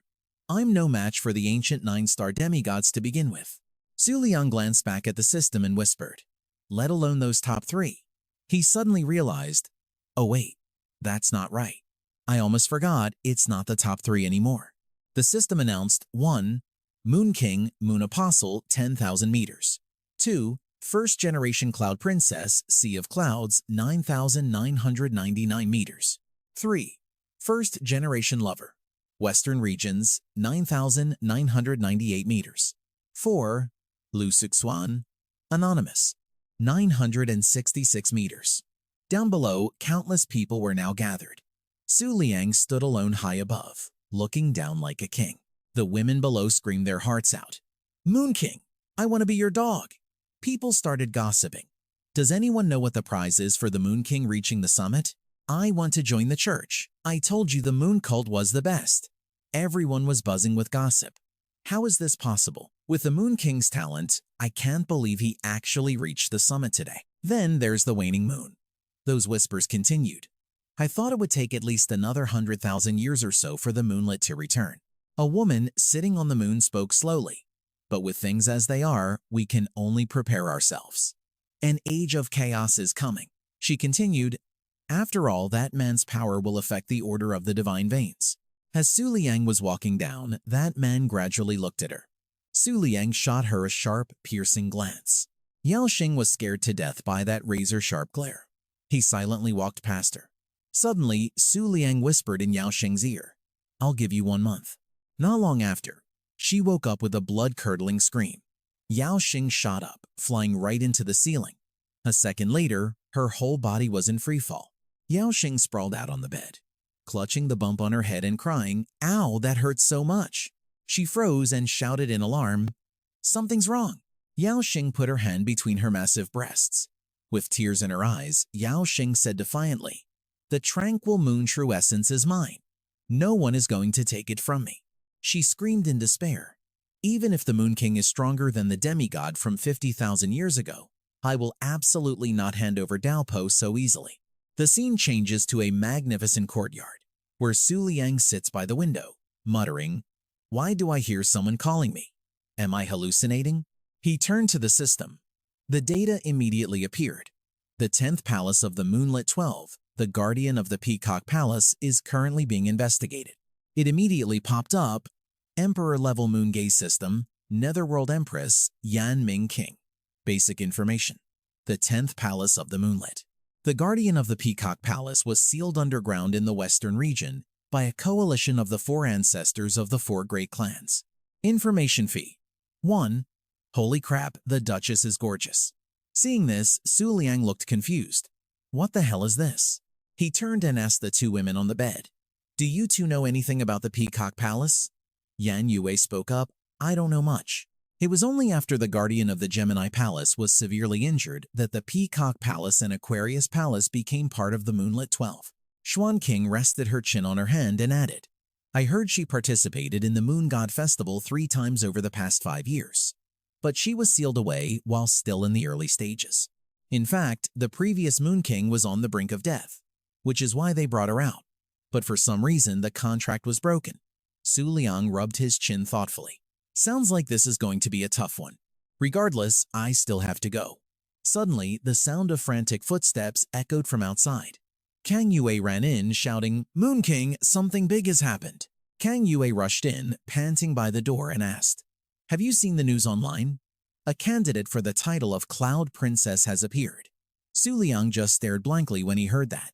She held up 3 fingers and yelled, "Not just 1, but 3 of them.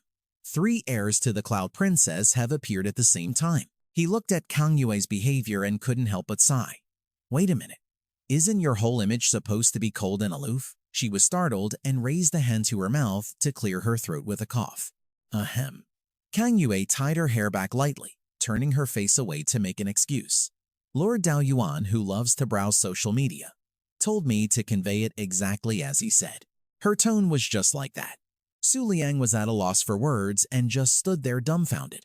After a moment, he frowned, feigning indifference, and said, "Fine, so the Cloud Princess gave birth to 3 people.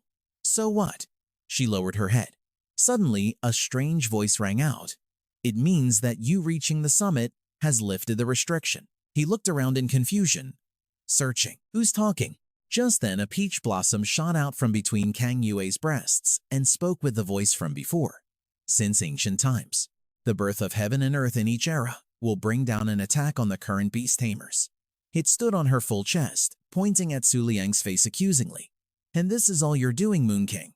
His mouth twitched as he pointed a shaky finger at the peach blossom. "Wait a sec, that." And that exaggerated tone from before. "You're Tao Yuan." Tao Yuan, the peach blossom spirit, is one of the 7 wonders that appeared earliest and is from the oldest era.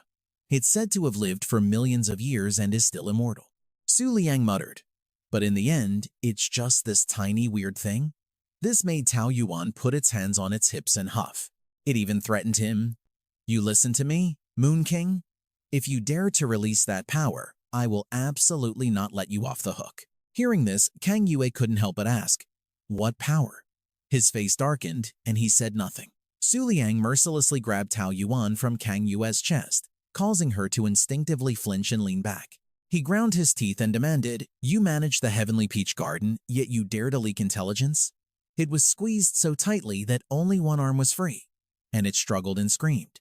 "All right, I'll stop talking. Just let me go. Help, I can't breathe. Tao, save me." Tao Yuan struggled to lift its head and lamented. "Look carefully out the window. There are so many plants in the southern region, and they are all so kind and lovely.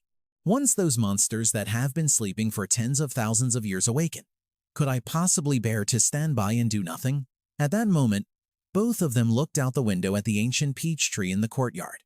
It tried its best to persuade him, "I manage the Heavenly Peach Garden because I love peace and dislike killing." Su Liang fell into deep thought. On the other hand, the southern region has always had very few wars, which is why its science, technology, and tourism industries have flourished. Suddenly, he opened his hand, causing Tao Yuan to let out a gasp of relief. "I thought I was a goner." It stood on Su Liang's palm and eagerly proposed, "Let's form an alliance, Moon King." Kang Yue, standing beside them, simply closed her eyes in silence, as if she agreed. He glanced at her, wondering. The Great Emperor Kang Yue isn't reacting either. Could it be they really have no intention of competing in the Moon God Festival? Kang Yue smiled back warmly. She held her palm out and explained, "You don't need to be suspicious. Every year, during the Moon God Festival, we in the southern region always get involved. Since ancient times, the Heavenly Peach Garden of the southern region and the Virgo Palace of the Moonlit have been allies. We even managed the Moon God Festival for 3 consecutive times. It's just that after the Moonlit fell apart and the Virgo Palace disappeared, we lost any intention of helping them." Su Liang frowned, trying to figure it out. The Virgo Palace, the Flower Spirit Palace, a flood of thoughts raced through his mind. "For now, I really don't have a reason to use that power. On the contrary, there's no need for them to be so wary of me." Su Liang thought with some hesitation. "But what if I do?" Seeing he wasn't responding, Kang Yue spoke up. "What's wrong? Still can't decide?" Tao Yuan returned to her chest and suggested, "I've got it. Let's arrange a marriage alliance." It excitedly presented its idea. "Moon King, what do you think of Tao Tao Tao? How about you two get married?" This idea just made him even more confused, and he couldn't help but blurt out, "Huh?" Half a month later, at the border between the western and southern regions, a crimson beam of light shot down into the vast depths of the sea.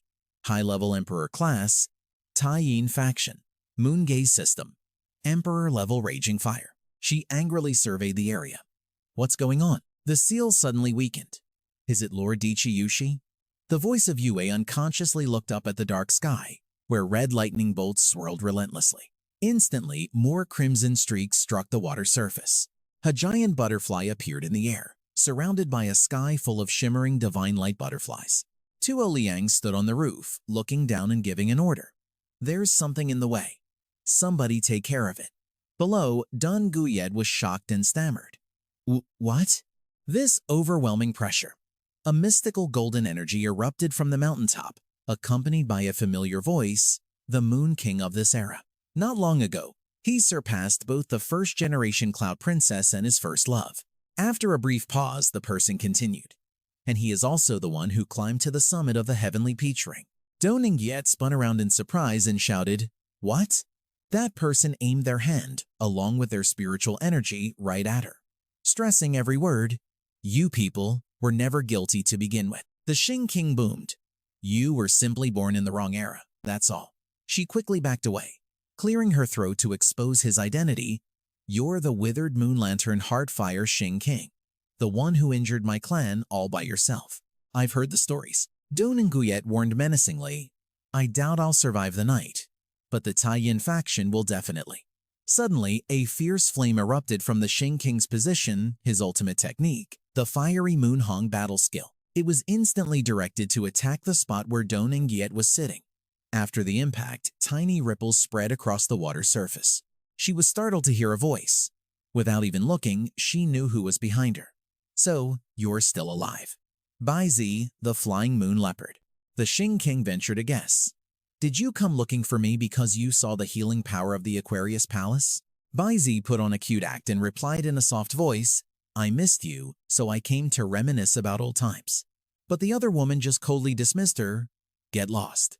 She let out a sigh and said, "All right, fine, still as fierce as ever. In that case, I'll just get straight to the point." Bai Zi probed. The Moon King didn't just come out this time to face Bai Yuexing. He's also here to seal the Peacock Palace within the Tai-Yin King, isn't he? The Shing King glanced to the side and answered hesitantly, "I can't talk about it." She frowned, warning, "Why didn't you remind him how dangerous the Peacock Palace is? That thing. It killed the Moon King during the Moon God ritual that year." The final Moon God ritual was 2,000 years ago. The Huashan Palace withdrew, and at the same time, the Peacock went insane. The Phytho Palace and the Moon King rebelled, while the Sagittarius Palace abstained from voting. The only factions left to fight were Aquarius and Virgo. Bai Zi continued, "In the end, Lord Cui Liantian didn't hand over power to the Phytho Palace. Instead, he agreed to join the 1,000-Year War and entrusted everything to the Female Palace and the Heavenly Maiden." She recounted. From that point on, both the moon and the sun retreated from that era. And as for what happened next, with the Peacock killing the Moon King and falsifying the information in the Moon Scroll at the Moon God ritual, you already know all about that, don't you? Hearing this, the Shing King just silently looked away, avoiding the subject. Before leaving, Bai Zi didn't forget to leave one last sentence, "I hope this time." The other woman remained silent in the face of this advice. The Shing King instantly vanished from the cliff. She quickly gave chase to Su Liang. The Shing King's golden spiritual energy almost touched the butterfly, but she chose to follow his shadow from behind instead. Meanwhile, he was currently listening to an announcement from Kang Yue. "The Western region has officially sent me an invitation, and I'll be heading there soon. The Three Kings Hall and the Sea of Clouds have probably already gotten theirs as well. The candidates for the Cloud Princess are about to make their debut. Be careful not to get caught up in it." He thought to himself, "After I reached the summit of the Heavenly Peach Ring, the restrictions within the Legia martial world must have weakened. That's why the apostles of the Holy Temple have emerged so quickly." Su Liang wondered, if that's the case. He recalled Huan and Gyet's radiant smile and asked himself, then does that mean I'll be able to see Xiaolu soon? The scene changes to the Western region, in a tiny house standing next to a massive circular arena. It's none other than Xiao Hu, sound asleep in her chair. Meanwhile, Duyet Fan stood with her arms crossed, her eyes closed, looking irritated. As if sensing something, she muttered with her eyes half open, "Have you arrived, Moon King? Someone else is here too, and they don't come in peace." Xiao Hu looked up at the sky and said arrogantly, "Don't get careless." That year, when the first-generation Cloud Princess walked out of the Sea of Clouds, she was already at the 8-star realm. At first, no one paid her any attention, but in just a few short months, she defeated 3 Supreme Masters and reached the pinnacle of the mortal world. The little girl yawned widely and said reassuringly, "I believe Lord Hun, she will also lend his full support." Duyet Thon put one hand on her hip and raised the other, changing the subject. "All right, Chief, stop praising the Cloud Princess. I'd rather hear the story of the first-generation Lei Ren." Xiao Hu was at a loss for words and could only sigh, "Oh, you child." Her brow furrowed, and she suddenly uttered 2 words. "They're here." Hearing that, the other girl also glanced behind her. A black, butterfly-shaped shadow instantly appeared in the sky. Its two wings slowly pierced through the cloud cover. In a flash, Ba Yi was facing the two of them. Du Yethan looked up at it, her face filled with worry. Su Liang jumped down, landing on the arena with a taunt. "So this is the place for the duo duel, huh?" Su Liang remarked with admiration. "It's pretty spacious." Her hands clenched into fists, her entire body trembling uncontrollably. From behind, Xiaohu could only watch the two of them. She recalled Du Yethan's bold declaration, "I will never let the Moon King take away the sunken star crescent blade." Now all Xiaohu could do was complain in her head, "This cowardly little brat." The little girl sat on her chair with her legs crossed and got straight to the point. "Moon King, you don't have much time." He listened silently to Xiaohu's words. "The winner may openly take the sunken star crescent blade." The little girl cleared her throat and announced, "The vast majority of the Western region's people are expected to come watch this battle. We hope you will abide by the rules." Su Liang smirked and agreed. "Don't worry, that's a given." Out of nowhere, a stream of gray energy flew toward him. That same energy kept flooding into the arena. A woman's figure with two branches on her head appeared in the hazy smoke.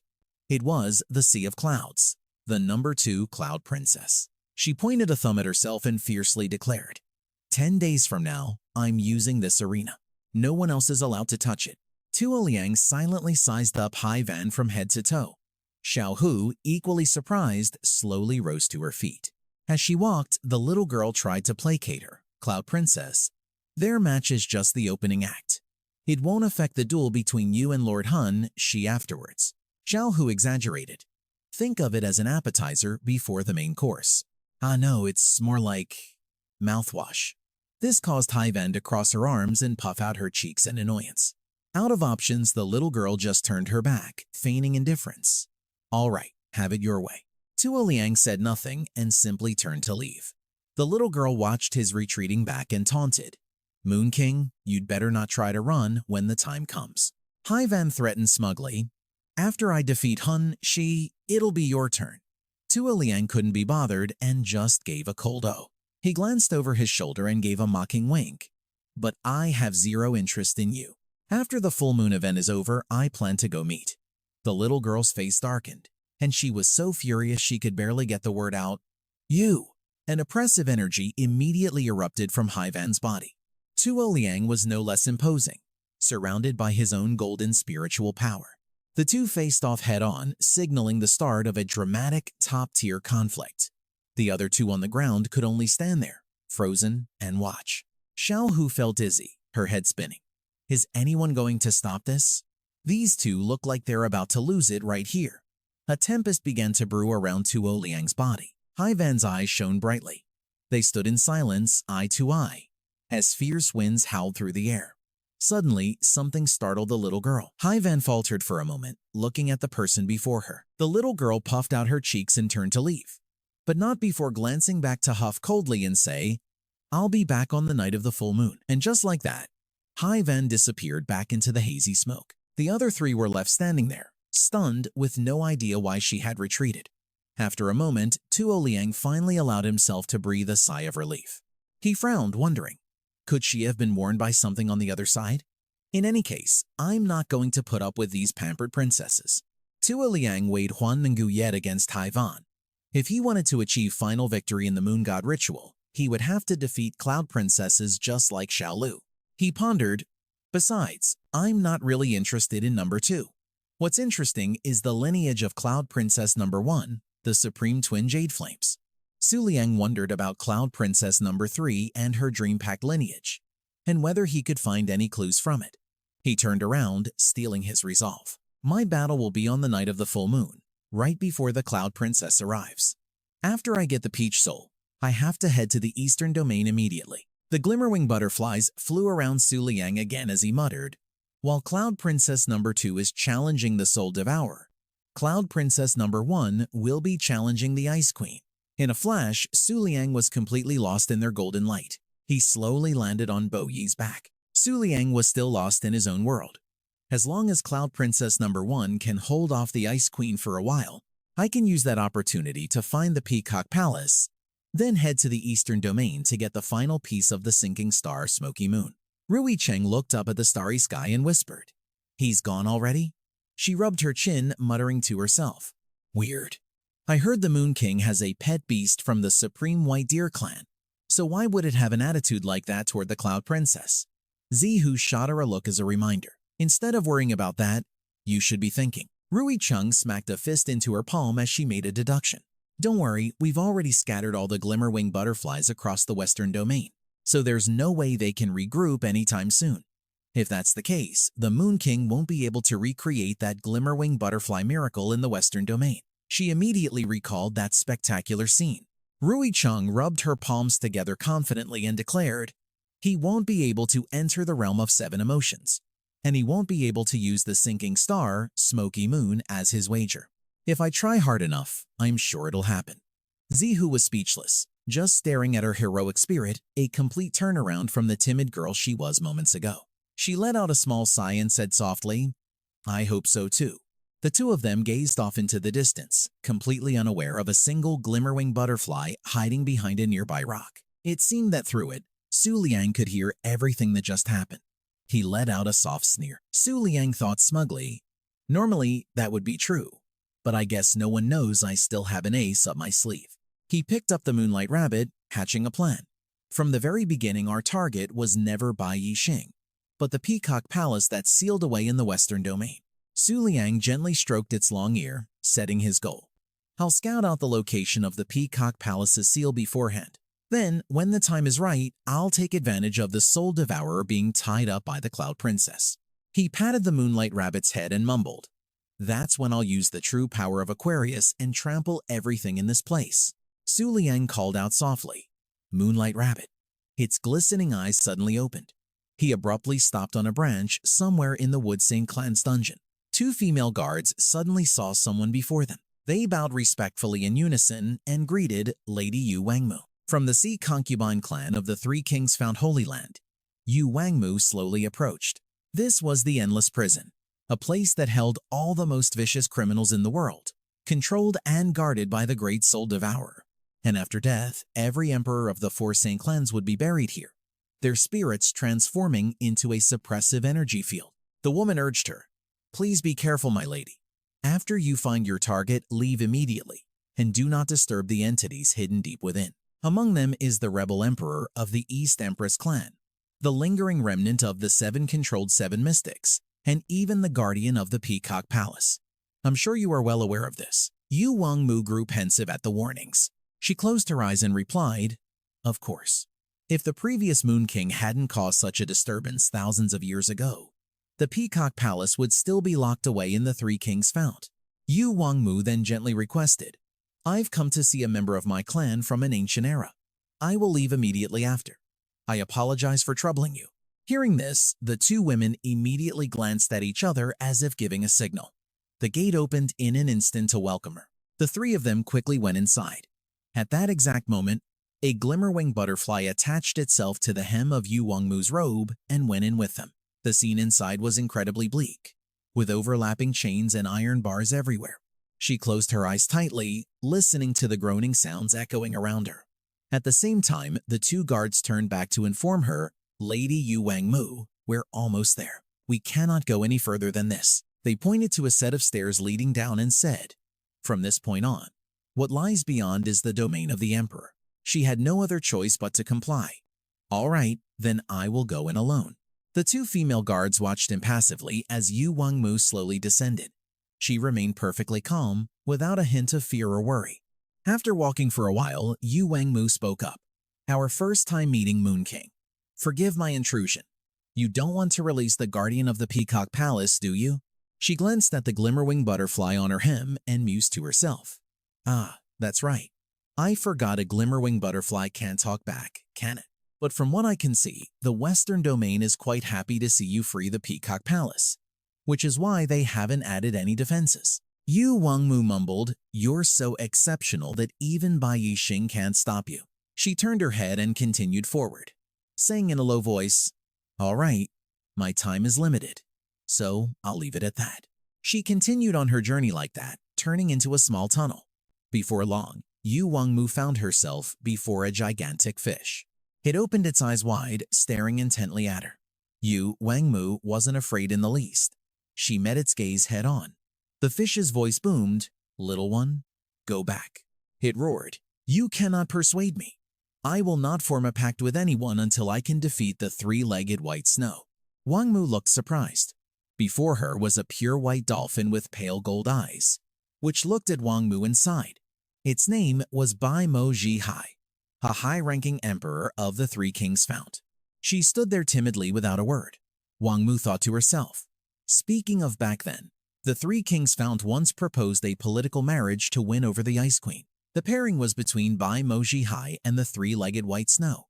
At that time, Bai Mo Ji Hai had a human form with white wings and was dressed entirely in white, wearing a veiled headdress. She pondered, as a high and mighty member of the Sea Concubine clan, Bai Mo Ji Hai believed the three-legged white snow was unworthy. But in the end, she was utterly defeated, leaving the Three Kings Fount in disgrace and wandering to the Western Domain. Wang Mu thought. In reality, the Western Domain never placed any restrictions on her. It seems she imprisoned herself here voluntarily. She clenched the fabric of her dress, mustering all her courage. Wang Mu said loudly, "Lady Bai Mo Ji Hai, I invite you to return. The Sea Concubine clan needs you. Your old friends all miss you very much." Upon hearing this, it became angry. Bai Mo sighed and said, "The apostles of the Sea Concubine clan are as dull as ever. Get out."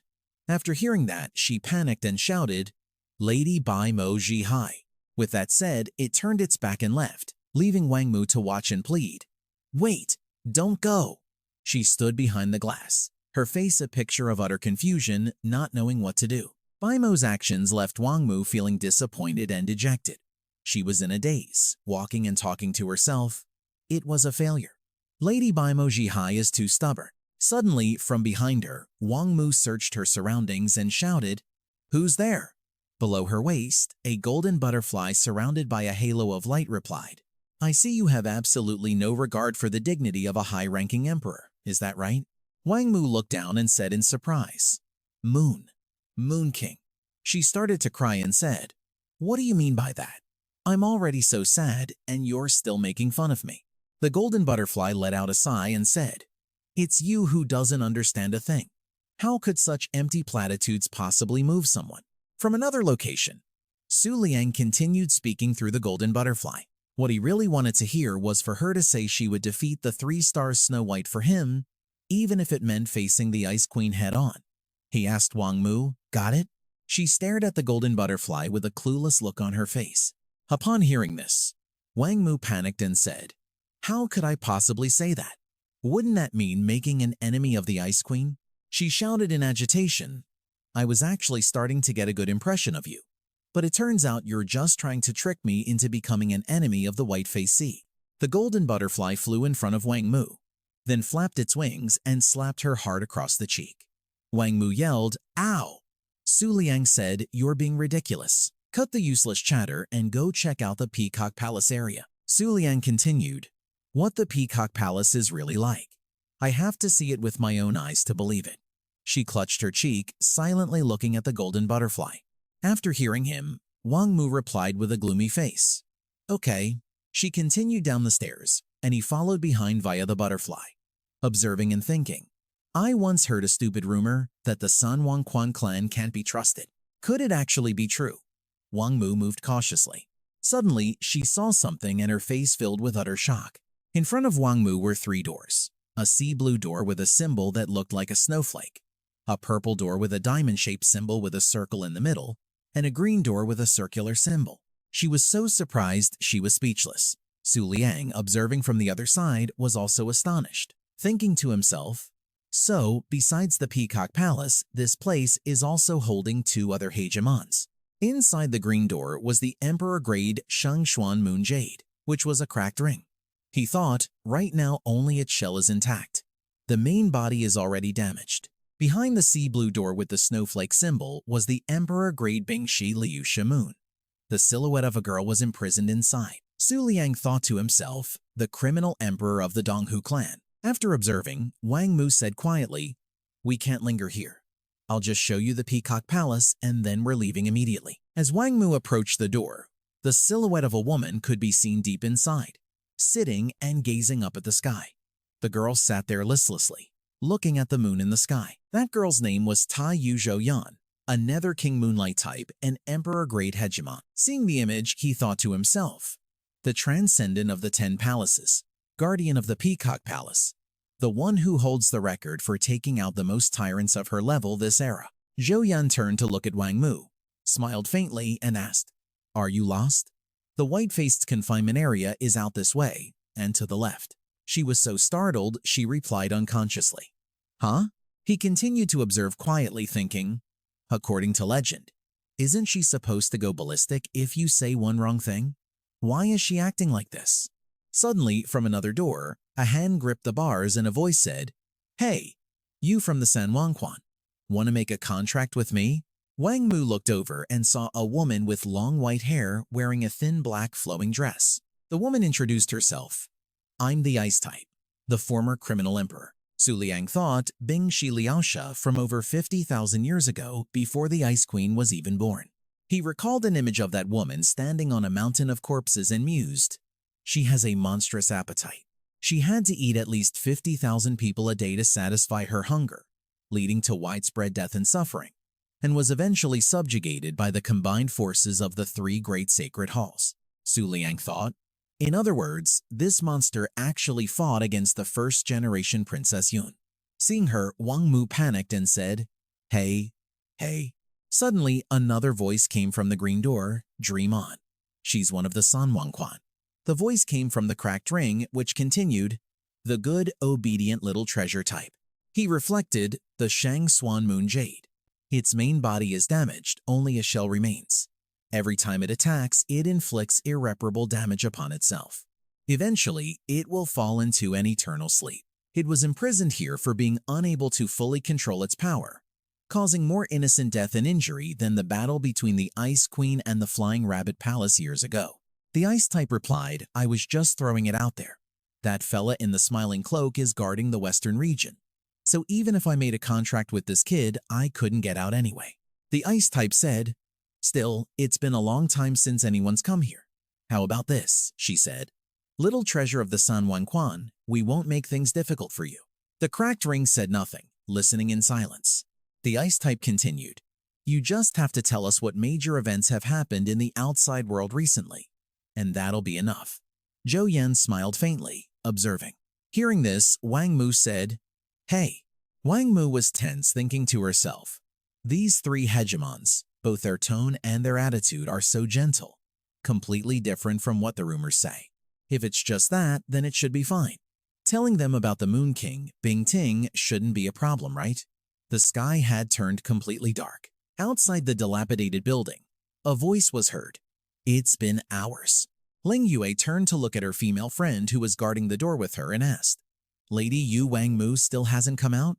The friend pondered and said, "In the past, the girls from the High Key clan would come out crying in less than 5 minutes." Hearing that, she became extremely anxious and said, "Lord Whiteface C. He hasn't been persuaded by Lady Yu Wang Mu, has he?" At that moment, Wang Mu was sitting on a stool, looking towards the 3 doors. She recounted what had happened outside, after they had defeated the Aquarius Palace and the Shangshuan Moon Tianqi of the 7 great miracles in succession. The Flying Rabbit Palace and the last 4 hegemons of Taiyue became the winners of the next Moon God Festival. Wang Mu continued her story. However, the celebration that day was suddenly and completely upended by the Ice Queen. The cracked ring was the same. She continued, "Hundreds of millions of lives were taken, and the 4 remaining 10 lunar eclipses were also severely injured." Zhou Yan also sat quietly, listening. Wang Mu went on, "Finally, the will of the gods appeared and intervened. The Ice Queen was forced to retreat to the eastern region. While the Flying Rabbit Palace and the former Moon King were recuperating, they welcomed the celestial maiden Shang Shang." After finishing her story, she said, "And that's the story concerning the previous Moon God Festival." All 3 of them were silent after hearing it. The cracked ring said, "Good thing my main body was shattered at the time." The Flying Rabbit Palace. The Ice type spoke up loudly. 8 against 1, and they still lost 3. What's so great about that? She shrugged and continued, "At the end of the day, the Moon God Festival is just a boring game of house. Whichever side has more and stronger people wins." The Ice type added, "However, I have met one master who could keep all the factions in check." She gripped the cell bars tightly and said angrily, Tai Shang Biwaji. That person's world of endless and eternal mist was truly impenetrable. Filled with rage, the ice type continued. If I get the chance, I want to fight her one more time. Hearing this, Zhou Yan, who was relaxing on a chair, said, even though she relied on rebellion, she certainly has the talent. The former Moon King is indeed powerful. Otherwise, she couldn't have raised hell in our San Wang Quan and still gotten away completely unscathed. Wang Mu nodded in agreement at that. The golden butterfly flew above her head and a voice came out. Hey, are you still not done chatting? From the other side, Su Liang said in frustration, relay this to them. Tell them to talk about their own pasts. He whined, I'm so bored. Hearing this, Wang Mu replied, okay? She then blurted it out directly. The moment the words left her mouth, the three of them once again fell silent. Wang Mu looked on cluelessly, while Su Liang face-palmed at a complete loss for words. He waved his hand and said, just tell them it was the mysterious entity inside your body, hurry. She quickly obeyed, saying loudly, he says, it was the mysterious entity inside my body. The atmosphere once again fell silent. The cracked ring said, how odd. A hegemon of the High Key clan is curious about our pasts. Zhou Yan's expression darkened as she pondered. She replied, little girl of the San Wang Quan, our stories aren't very interesting. With that, Zhou Yan walked towards the door, saying, you should just continue telling me about what's been happening in the modern era. She passed through the door's bars and asked, the new Divine Moon Festival has already begun, hasn't it? The Queen Mother saw this and let out a shocked, huh? Su Liang was also incredibly surprised by the sight. Zhou Yan walked up to her and continued asking, who is the Moon King of this cycle? Standing before the Queen Mother, she pressed on, which of the Moon Palaces is backing him? Zhou Yan then asked with a smile, has he already ascended the heavenly peach ring? How far has he gotten? Her expression froze as she thought to herself, she's been in prison for 50,000 years. How can she still unleash an aura of this magnitude? She reached out, touched the Queen Mother's face and said, I mean you no harm, nor will I hurt you. Zhou Yan continued, you just need to be a good girl and give me the answers. The bracelet hidden inside the door watched in silence. The ice system did the same, gripping the door and observing quietly. She continued, the Overlord backing the current Moon King, and his ranking on the heavenly peach ring. The Queen Mother tensed up, looking down as she pondered. She mumbled, 10,000. The Queen Mother then looked up and said loudly, half a month ago, the current Moon King reached the 10,000-meter summit. Outside, a strong wind suddenly picked up. Ling Yue and her teammates cried out in surprise, what? What's happening? Inside, it suddenly began to snow. The door of the ice system suddenly pulsed with immense power. Radiating killing intent, she said, is that so? This means someone even more formidable than the first-generation Princess Wen has appeared. That reaction stunned the Queen Mother. Zhou Yan leaned close to the Queen Mother's mouth and asked who it was, startling her into replying, what? Her face filled with excitement, she asked again, who is the guardian behind the current Moon King? The Queen Mother answered, the second palace, the Golden Butterfly Palace, which has been dormant for several 100,000 years. Upon hearing this, Zhou Yan's eyes revealed her astonishment. Suddenly, she opened her mouth wide, revealing sharp teeth, and lunged at her. The Queen Mother cried out in terror, oh! She squeezed her eyes shut, but when nothing happened, the Queen Mother peeked open an eye. She saw Zhou Yan chewing on a butterfly in her mouth and saying, it's nothing, I was just a little hungry. Now where were we? The Queen Mother stammered, Suddenly, a beam of white light shot down from above them. It surprised the Queen Mother, while Zhou Yan was startled and became vigilant. Both of them thought to themselves, it's the soul chariot of the 7 great miracles, the crimson forged demon of the soul-suppressing prison. After the flash of light, a white ribbon appeared. The Umbral Queen Mother's eyes widened and her jaw dropped. Lord Soul Chariot. Su Liang's voice came through the orb. Lady Umbral Queen Mother, this is too dangerous. Please. Hearing this, she grew anxious. Very well.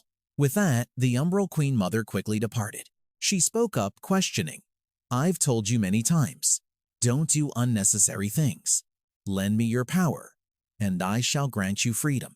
But Shilu Shah disagreed, saying, back when the first-generation lover still existed, it wasn't your turn to speak. So don't get so full of yourself now. A voice from a bracelet then said, "You were talking so big before. How many string puppets did you end up breaking?" Zhou Yan nonchalantly replied, 14 overlords. About 70 to 80% of them. Hearing this, it exclaimed, "The first generation lover is dormant, and it took them hundreds of thousands of years of struggle to gather the overlords. Yet an army of over 70% of them has been wiped out. At your current level, you must still be on the list of the 7 great miracles." "So what's the power level of the 7 great miracles like now?" She immediately said, "You've been severely injured for so many years. You're just getting antsy now because you see someone else reaching the summit, aren't you?" Shi Luxia advised, "If you don't absorb our power soon, your position will be in jeopardy." At that moment, Su Liang's voice was heard. He unleashed his power in a fit of rage, sending shards of pure ice flying toward Shi Luxia. The bracelet next to him was also affected. It vanished, much to Zhou Yan's calm observation. Su Liang panted after the attack, thinking to himself, "Damn it, I really don't want to make an enemy of them or kill them right now. I originally planned to take things slow, but it's all because the Moon King suddenly reached the summit and ruined all my plans. So I'm forced to enter the final battle at my absolute weakest." After a moment, his energy orb disappeared. Zhou Yan was surprised. "Oh my, so he's gone?" She then radiated a dark aura. Zhou Yan suddenly let out a faint smile. At the same time, at the headquarters of the Twin Moon cult, was Tao Tianfu. Su Liang stood, stroking his chin in thought, recalling the image of Zhou Yan. She had been chewing ravenously on the butterfly, saying, "Moon King, you will come before me on the night of the full moon, won't you?" Su Liang thought pensively, "This woman. She sees right through everything. She must have sensed the Soul Chariot's aura approaching, so she acted that way to avoid being discovered. Otherwise, with the Western Domain's vigilance, the Soul Chariot would have definitely figured out it was my vision. More importantly, I fear the peacock already found out from the very beginning." Then, when the Umbral Queen Mother mentioned the Golden Butterfly Palace, she finally confirmed it. "The one behind that phosphor butterfly is the current Moon King." Su Liang suddenly sensed someone approaching and turned around. The Umbral Queen Mother shouted angrily, "Moon King, you were just hiding somewhere far away watching the show, weren't you?" She leaped off her jellyfish, saying, "Do you have any idea how dangerous that was just now? I was almost by that thing." The Umbral Queen Mother moved closer to him, nagging relentlessly. "If Lord Soul Chariot hadn't arrived in time, she would have eaten me instead of that phosphor butterfly. You nearly got me killed." Su Liang's jaw dropped. "Ah." He immediately yelled back, "And whose fault is that? I asked you to relay a message, not to act like a damn tape recorder, you hear me? You spouted all that senseless nonsense. It'd be weird if she didn't get suspicious." The Umbral Queen Mother was stunned by the scolding. Senseless? Her hair practically stood on end. "Now I'm really mad." He frowned and pressed her. "That's right. Now, hurry up and tell me about the Peacock Palace. Why did you say the Western Domain wouldn't care if I released the Peacock Palace? Don't beat around the bush. Explain everything clearly." The Umbral Queen Mother's demeanor turned cold. She quickly explained, "The family can't really refuse others." The Umbral Queen Mother turned her face away and said, "Because according to the analysis of the clan elders, this matter is detrimental to the entire world. Moreover, it will have the greatest impact on you. Of course, Lord Soul Chariot doesn't want to release the Peacock Palace, but it can be done." She continued, "The Peacock Palace's unpredictable behavior is the only factor that can shatter your current invincibility." He asked in a grim voice, "In other words, even if I initiate the contract, I won't be able to control the Peacock Palace and will still have to pay the price for her actions, right?" The Umbral Queen Mother didn't answer. Su Liang's face darkened. "So that's the price." He spoke softly, "You're underestimating it. Compared to the powerful enemy we are about to face, this dangerous variable is truly insignificant. How can I not rescue an overlord of the 12 Moon Palaces when they're sealed away right before my eyes? Even if there's a trap ahead, it's still a part of me that I must confront. Therefore, no matter what, the Peacock Palace must be released on the next full moon." Su Liang suddenly asked, "Speaking of which, couldn't you have just conveyed that clearly?" The Umbral Queen Mother had an expectant look on her face. Praise me, praise me." He shot back with a remark. "That explanation just now didn't have any glaring IQ deficiencies. Does that mean you were acting dumb on purpose before?" Hearing this, she slumped. IQ deficiencies? The Umbral Queen Mother wailed. Moon King, how could you say that to me again? Su Liang suddenly placed a hand on her forehead. He said, I've been training here recently. If I'm in danger on the night of the full moon, you have to save me. Su Liang spoke while ruffling the Umbral Queen Mother's hair, adding, and if you three chosen kings run into trouble later, I'll help you out too. He looked at her with a serious expression. Got it? Seeing this, the Umbral Queen Mother blushed shyly. She shouted back, I get it. And Selection Night is only 10 days away, the battle that will overturn the world.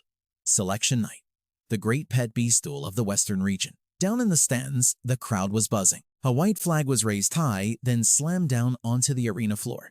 Someone shouted in astonishment, that's the Platinum War banner of Bai Di Xing Qi.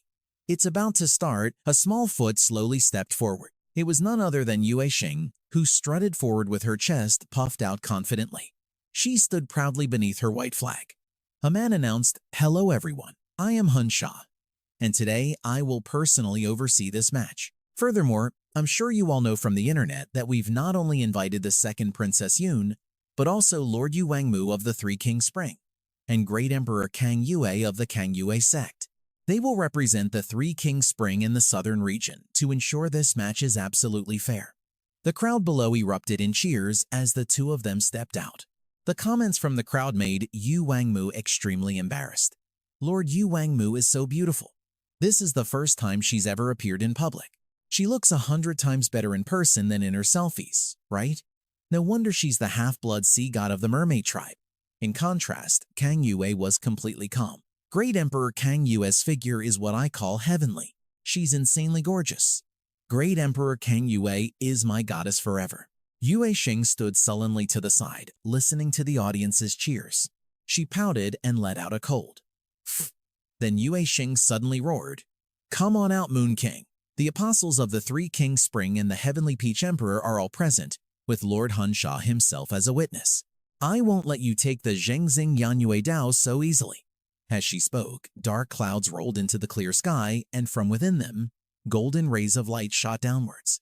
They were all glowing butterflies, an enormous swarm of them shooting down towards the stands. Above, a figure walked down a path created by the butterflies, descending to the arena floor. When he stopped, Su Liang gave a soft snap of his fingers, and the butterflies vanished in an instant. The fangirls in the crowd swooned. No wonder he's the Moon King. He's so handsome. Let's shock these country bumpkins from the western region with a little moonlight. Hearing that, Yue Xing furrowed her brow. Suddenly, a small orb emerged from her chest. It flew out from Yue Xing's body and floated in the air. She presented it to Yu Wangmu and said, this is the blade soul of Huan Yua Shuanghua. Yu Wangmu accepted the orb, her eyes wide. He then slowly walked toward the two of them. The Zhengxing Yanyue appeared in Su Liang's hand. He then offered it to Kang Yue. Su Liang smiled and said, hold on to this for me for a bit. I'll get it back soon enough. He leaned in close and whispered, keep an eye on that girl from the White Deer clan. Don't let her snatch it. Kang Yue gave a fierce grin and replied, all right, I'll be waiting for you. With that said, Su Liang turned and walked away. The people in the stands were completely bewildered. Hey, what's with this vibe? Aren't they supposed to be enemies? Su Liang announced loudly. All right, let's begin. He unleashed a wave of killing intent. The aura was aimed directly at Yue Xing, startling her. She reacted instantly, raising her hand to the sky to use her ultimate technique. Bai Qing Quan. A blue vortex appeared. Someone in the crowd gasped, that's the Bai Qing illusion armor of the Bai Qing clan. Su Liang thought to himself, so that's how it is. In order to keep the Zhengxing Yanye in the western region, she was willing to stoop so low as to sign a contract with Bai Di Xing Sha. What a pity. This one's power is nearly on par with Hong Fen Fei Yinger's.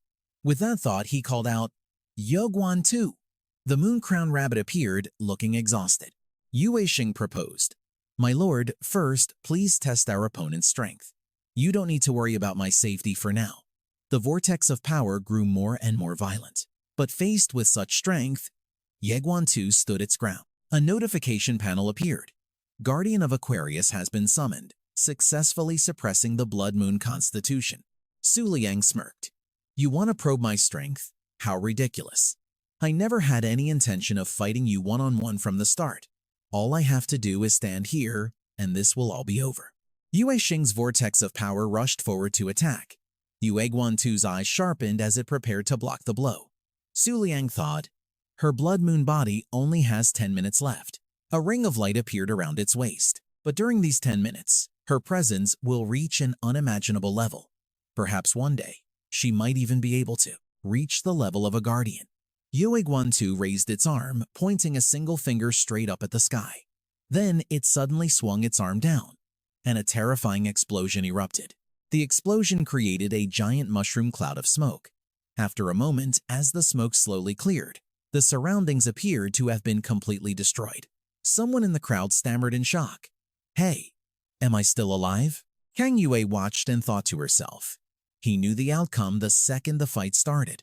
Yu Wangmu's eyes were also wide with disbelief, because this power was completely the strike of a true sovereign. Yue Xing sat there in a daze after the attack. She thought, since ancient times, only the areas where the 7 beast masters have set foot. Yue Xing looked up at a woman in a wedding dress and called out, Lord Hun Sha. So that's it, Lord Hun Sha blocked that attack so that so many of us could survive.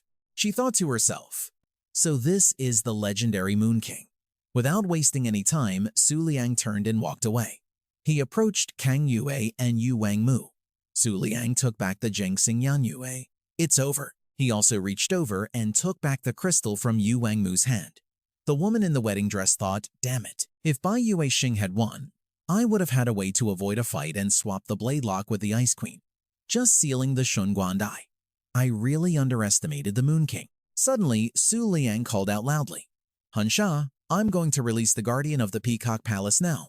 You can choose to ignore me, or you can try to stop me yourself. His gaze was ice cold. That is, if you think you can stop me. The woman in the wedding dress was furious.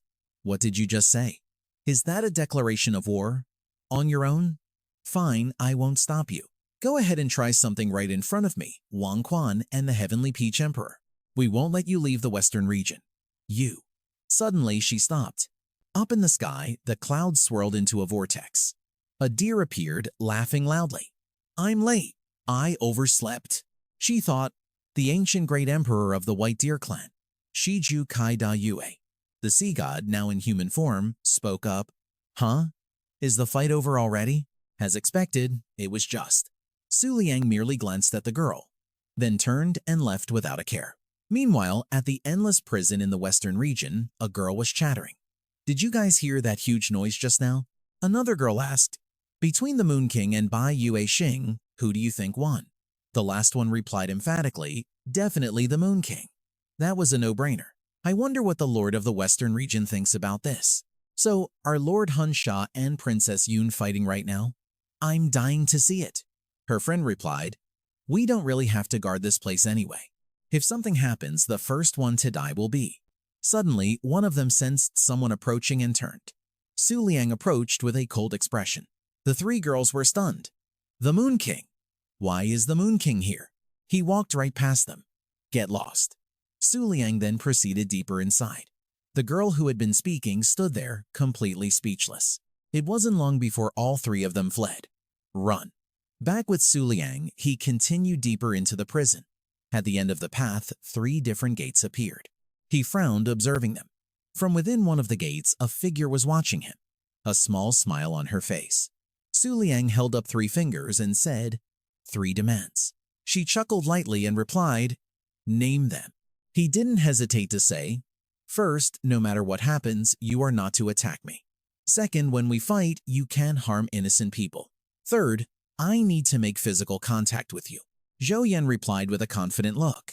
That's simple. She walked to the door and passed through it effortlessly. Zhou Yan took out a sharp feather, then knelt and presented it as an offering. Su Liang reached out to take it, and Zhou Yan couldn't hide her joy. Streaks of light shot into the sky and touched, immediately forming small bursts of fireworks in the night sky. The crowd below looked up, disappointed. Too fast, we couldn't see a thing. Kang Yue just watched quietly. Hai Yun appeared with her symbolic spirit animal, automatically protecting the moon realm. The little girl thought, no matter how terrifying the attack, the moment it touches her, it will all disappear. The Gloom Queen Mother quietly observed the group before her. She secretly sized up the glowing gem between the 4 brides and absolute defense. That gem turned out to be a ring of light that was quickly fading, relying on a defensive network formed by many worshippers. It was like an incredibly sturdy tortoise shell.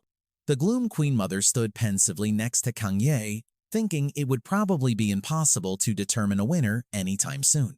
Hai-Yun clicked her tongue in annoyance, while Su Liang braced himself on the ground, coughing nonstop. He clutched his neck, a look of agony on his face as he thought, how could the information from the Book of the Moon be wrong? The brides from a moment ago suddenly turned into skeletons in tattered clothes. The little girl Hai-Yun frowned in anger. What a pain to deal with. Hai-Yun silently watched the ring of light shrink. So it's not her true form that descended, but she's semi-bound to a host in the moon realm? The woman in the white hood thought to herself, this is an old tactic of the White Deer clan. However, it will be quite a challenge for the beast tamer skill level. She sighed, her mind seemingly in turmoil as she looked toward the light. The bright, full moon in the dark night seemed to illuminate her heart. The Moon King's side must be here too. Suddenly, small specks of light appeared around him, catching his attention. The system screen displayed Zhou Yan's information. Grand Marshal Zhou Yan, the Underworld King. System, Moonlight. Level, Emperor. Combat skills, Peacock Palace Guardian Form. Form details, Invisible Curtain, Underworld King's Dance, Opening Act. Su Liang silently assessed her. How should I put this? Although the Peacock Palace's individual combat power is frighteningly strong in terms of combat skills, he read the words on the screen over and over, guessing, it's not comprehensive enough. There's nothing. Su Liang looked at the person at his feet. As the guardian of the head of the 12 palaces, she seems a bit too ordinary. Suddenly, an idea struck him. But this is also a good thing. Maybe this means the Peacock Palace's special abilities won't be a threat to me. The system screen vanished, along with Su Liang's unfinished thoughts. If all she likes is starting fights and causing chaos, maybe she doesn't deserve her legendary reputation. What on earth happened that made the previous Moon King decide to break the contract with the Peacock Palace? Moon King Zhou Yan spoke softly. Has the Moon King made his decision? Su Liang remained silent. He was truly conflicted, but his hand clenched with determination. Things have already come to this. No matter what, I can't back down now. Su Liang said quietly, all right, let's make the contract. The two of them reached out and their hands touched gently. A sudden bolt of lightning flashed between them. Zhou Yan began to emit a powerful light, and Su Liang squinted his eyes in curiosity. A system notification appeared. Obstruction detected in the Book of the Moon. Recovering, the system transmitted the information again, providing details on the newly acquired functions. Form details. Invisible Curtain, Underworld King's Dance, Opening Act, Airfield Shift, Purple Crystal Throne, Opening Act. Phase 2, Reversing the Order of Life. Zhou Yan smirked, a strange smile on her face. Su Liang's eyes widened in surprise as he suddenly realized something. A huge explosion erupted, sending large rocks flying as a powerful light illuminated a section of the sky. Behind the smoke and dust, a large crater had formed. Zhou Yan now stood calmly in the center of it. Su Liang watched Zhou Yan warily as she radiated a strange blue light. This woman has way too many combat skills, and her aura is so powerful. She's a monster. Zhou Yan glided past Su Liang, criticizing him. You're not much better than that little brat from the Flying Rabbit Palace. She added sarcastically, the top-ranked king. Is this all you've got? Su Liang struggled, clutching his throat in agony. This woman and I, our compatibility is completely opposite. It's a miracle I didn't die on the spot. Zhou Yan put a hand on her hip, feigning regret. What a shame. It seems we can't fight together after all. Well then, I guess everyone should just accept their fate. Su Liang's face was drenched in sweat as he suddenly felt something was wrong. No, this isn't right. My 6-star realm is starting to drop. Zhou Yan looked up at the full moon and said, but before I leave, there's one more important thing I need to do. Su Liang used every last bit of his strength to stand up and shout, hold on, you witch! What the hell did you do? Zhou Yan quickly vanished into thin air. Her eyes scanned the area as if searching for something. The full moon continued to shine brightly. She smiled faintly, having seemingly found what she was looking for. The next second, a cunning grin spread across Zhou Yan's face as she said, invisible screen, tear it apart. Hai-Yun and the veiled bride faced each other in the crater from the explosion. The veiled bride muttered, this troublesome little brat? Ha-Yun sneered back at her, says you. Suddenly, the little girl sensed something behind her. The ground behind her suddenly shattered into pieces. The sky turned a shade of purple as Zhou Yan's voice rang out. I just want a place among the 7 wonders. Why is it so difficult? She appeared with a faint smile and said, whether it's Hai Chi, the Ice Queen, the Aquarius Palace, or you, none of you will give me a chance to fight one-on-one. The veiled bride seemed to have anticipated this. She still came. Zhou Yan looked at the veiled bride arrogantly and said, damn it, if you run away again this time, I'll kill everyone here.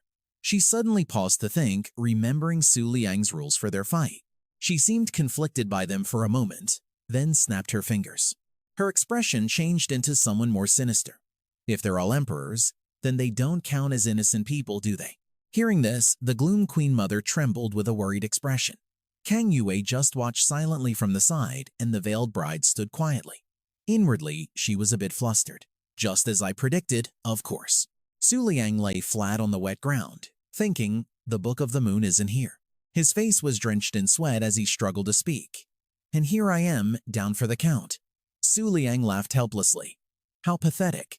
Then he lost consciousness. A dark figure in the distance approached Su Liang. Zhou Yan was still lost in her thoughts, so she's just a shell. Once her energy runs out, she won't be able to resist anymore. She observed the brides in front of her, speculating, I just have to hold out until the Moon King's power is completely drained, and then everything will be over. Suddenly, a voice echoed from behind Zhou Yan. How dare you interfere in my battle? Zhou Yan glanced over. A bolt of lightning struck the little girl, shocking Ha-Yun. A powerful flash of fire erupted from the crater. Ha-Yun was pinned to the ground, wincing in pain. The little girl struggled weakly to her feet as Zhou Yan taunted her. You piece of trash. You haven't even completed the Eternal Moon Realm, so don't stand in front of me. Zhou Yan continued to mock her. It's not like I haven't killed an emperor of the White Deer clan before, but you're the weakest one I've ever met. I have no interest in you at all. Ha-Yun pushed herself up, glaring at Zhou Yan with hatred. She quickly split into another version of herself. The other brides also immediately split, surrounding the magical pool of light. Ha-Yun silently calmed herself down. Don't panic, stay calm and observe. Use my aura to sense this woman's invisibility. The little girl looked up, observing the two forces about to clash. The veiled bride gave Hai Van a subtle signal, the finishing blow. I'm leaving it to you. Hai Van nodded slightly in agreement. The kid began to feel a surge of power enveloping her. Hai Van raised her hand and began to control the source of power. Xiao Yan, with her back turned to Hai Van, was thinking, I was sent flying by that thing in just one hit. The girl resolved to get up, her heart filled with determination. Even if I can't use Vian Hanvu Joy, as long as I can see it, I should still have enough strength to put up a fight. Up above, Xiao Yan quickly attacked with her technique, Kong Tuok Kai Mat. The bride stood frozen as Xiao Yan charged toward them. Streaks of pink light suddenly appeared, flying straight at the brides. They swiftly pierced through the veiled bride's body, giving her no time to react. The veiled bride was struck repeatedly by Xiao Yan's painful attacks. Another massive explosion erupted, and the ground below began to crack. Hai Van stared at the cloud of dust and debris before her. The little girl stood stunned, wondering to herself, an opponent like this, how in the world am I supposed to defeat her? Tan Luang was still lying silently on the ground. His face was now covered in blood, which soaked the front of his shirt. Dong Fash Lu sat, standing to the side, sighed and said. Now he understood why the previous Anguiyechi Wang had to sever the contract back then. On the other side, Xiao Yan's attacks grew more violent as Dong Fash Lu sat explained. Each time the final move is unleashed, the host's life signs will grow weaker. Tan Long slowly raised his hand. His eyes filled with regret as he thought, this is the end, isn't it? Everything was for nothing. A faint pink aura appeared in front of him. Hai Van, sitting on the ground, was breathing heavily and rapidly. The kid thought in terror. That was clearly the attack I wanted. All the brides had now been reduced to dried skeletons. Seeing Xiao Yan's overwhelming power, Hai Van felt her courage waver.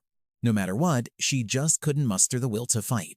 The little girl clenched her fists, her mind in turmoil.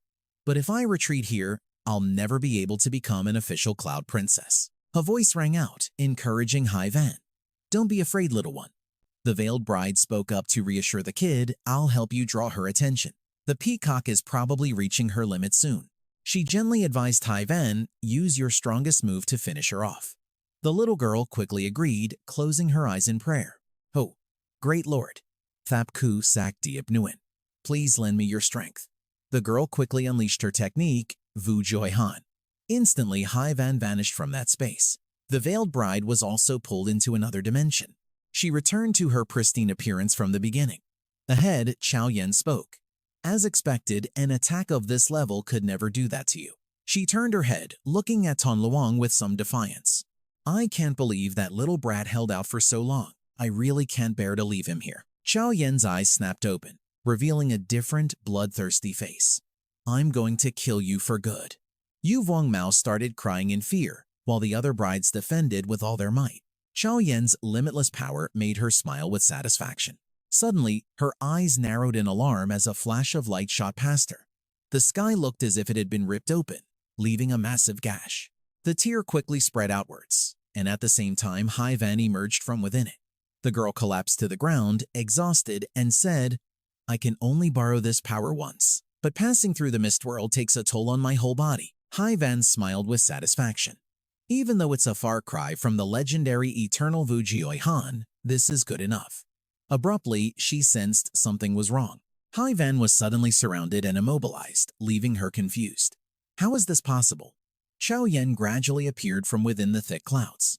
Little brat, a Vu Joy Han of this level. She seemed even more powerful now as she spoke. How could that possibly hurt me? Hai Van's mouth fell open in shock. Can she really block it with armor made of condensed spiritual energy? Chao Yen repeated her earlier words. How many times do you think I fought the Great Emperor of the Backlot clan? She raised her hand, and Hai Van was now bound tight by Chao Yen's power. Even if I stood perfectly still, you couldn't hurt me. Chao Yen clenched her fist, crushing Hai Van below and making the little girl scream in pain. Suddenly, Chao Yen's ropes were torn apart by a mysterious attack. Chao Yen glanced behind her in bewilderment. Kang Yue had intervened to stop her. Stop it, peacock. Chao Yen laughed in contempt. You think you can beat me with just the likes of you? She arrogantly issued a challenge. If that's how it's going to be, then all four of you can come at me at once. The pink cord suddenly snapped. Chao Yen froze, thinking, the source energy? It was cut off. Even Yu Vuong Mao, despite her fear, was confused by her state. What's going on? Why did she suddenly stop? Kang Yue quietly explained. Because the peacock side is no longer transmitting source energy. She thought about Tan Luang's side, wondering, what on earth happened with the Nguyet Chi Vuong? Over there, Tan Luang had flipped over. His blood had long since turned blue. Dong Thak Lu Sat gently reached into his chest pocket and pulled something out. Tan Luang spoke wearily. What are you doing? Lu Sat quickly held up the phone in her hand to explain. I just wanted to see if he recognized an ice system beastmaster, that's all. So many messages, let me see. She looked at Tan Luang's friend list and could only sigh in frustration. Damn it, all this guy's friends are from the moonlight system. So freaking boring. Suddenly, Lu Sat noticed a sound coming from the distance. She tilted her head, puzzled. Tan Luang closed his eyes, relaxing his body, when he suddenly jolted awake. He was now surrounded by blue skies and white clouds. Where is this place? A hand gently touched Tan Luang's cheek. He slowly raised his own hand to feel it. Tan Luang's eyes widened. He seemed to recognize this familiar touch. He shot up shouting, Is that you, Tulak? Tan Luang looked around searching. When did you start seeing me? Was it back at Tiandao Hoan? He looked into the empty space and yelled, Could it be? You've been by my side this whole time? Tan Luang reached his hand forward. Her next words made him pause. The western regions are in chaos. I have to stop it. He quickly agreed. Let's go, with me. Let's go together. A flash of light seemed to cut off the conversation between them. Tan Luang stared at the empty space before him. Suddenly, as if all his strength had vanished, he began to fall backward. Tan Luang lay unconscious amidst the soft white clouds. Tan Luang woke up in his subconscious, thinking, I can feel it. The connection to the peacock has been severed. He started to let go. After all, this isn't the real world anymore. The white clouds from before quickly swirled into a vortex behind Tan Luang. This is the world of mist. His eyes shot open as he came to. Tan Luang sat up with a jolt, startling Lu Sat, who was sitting beside him. Holy crap! The phone fell with the movement, landing right next to Tan Luang's hand. He glanced down at the message displayed on the screen. The content of the just sent message read, I am the Bak Nagyet Chivuang, currently stranded in the endless prison of the Western regions, and I'm about to die. With my last breath, send a Beastmaster quickly. Tan Luang looked helplessly over at Lu Sat, who was looking away. In a probing tone, he said, You two, surely you know that there aren't any 9-star Beastmasters in this era yet, right? Since you want to leave so badly, how about you agree to one of my requests? Lu Sat glanced back at him, listening. She turned around and asked, But then again, how did you sever the connection with the peacock? She stared in shock at what was before her. A glowing golden feather appeared right in front of Tan Luang, much to Lu Sat's surprise. How is that possible? She gasped in surprise. From the White Deer clan, that feather merged with Su Liang, forming giant wings on his back, the legendary Infinite Eternal Feather World Walk. In the skies of the western regions, the moon remained perfectly full. The underworld Queen Mother subtly signaled to Shang Yu. At this moment, everyone present could surely feel it. Zhou Yan seemed to have lost consciousness, her head slumping down in silence. The source of the Peacock Palace's worship power had been severed.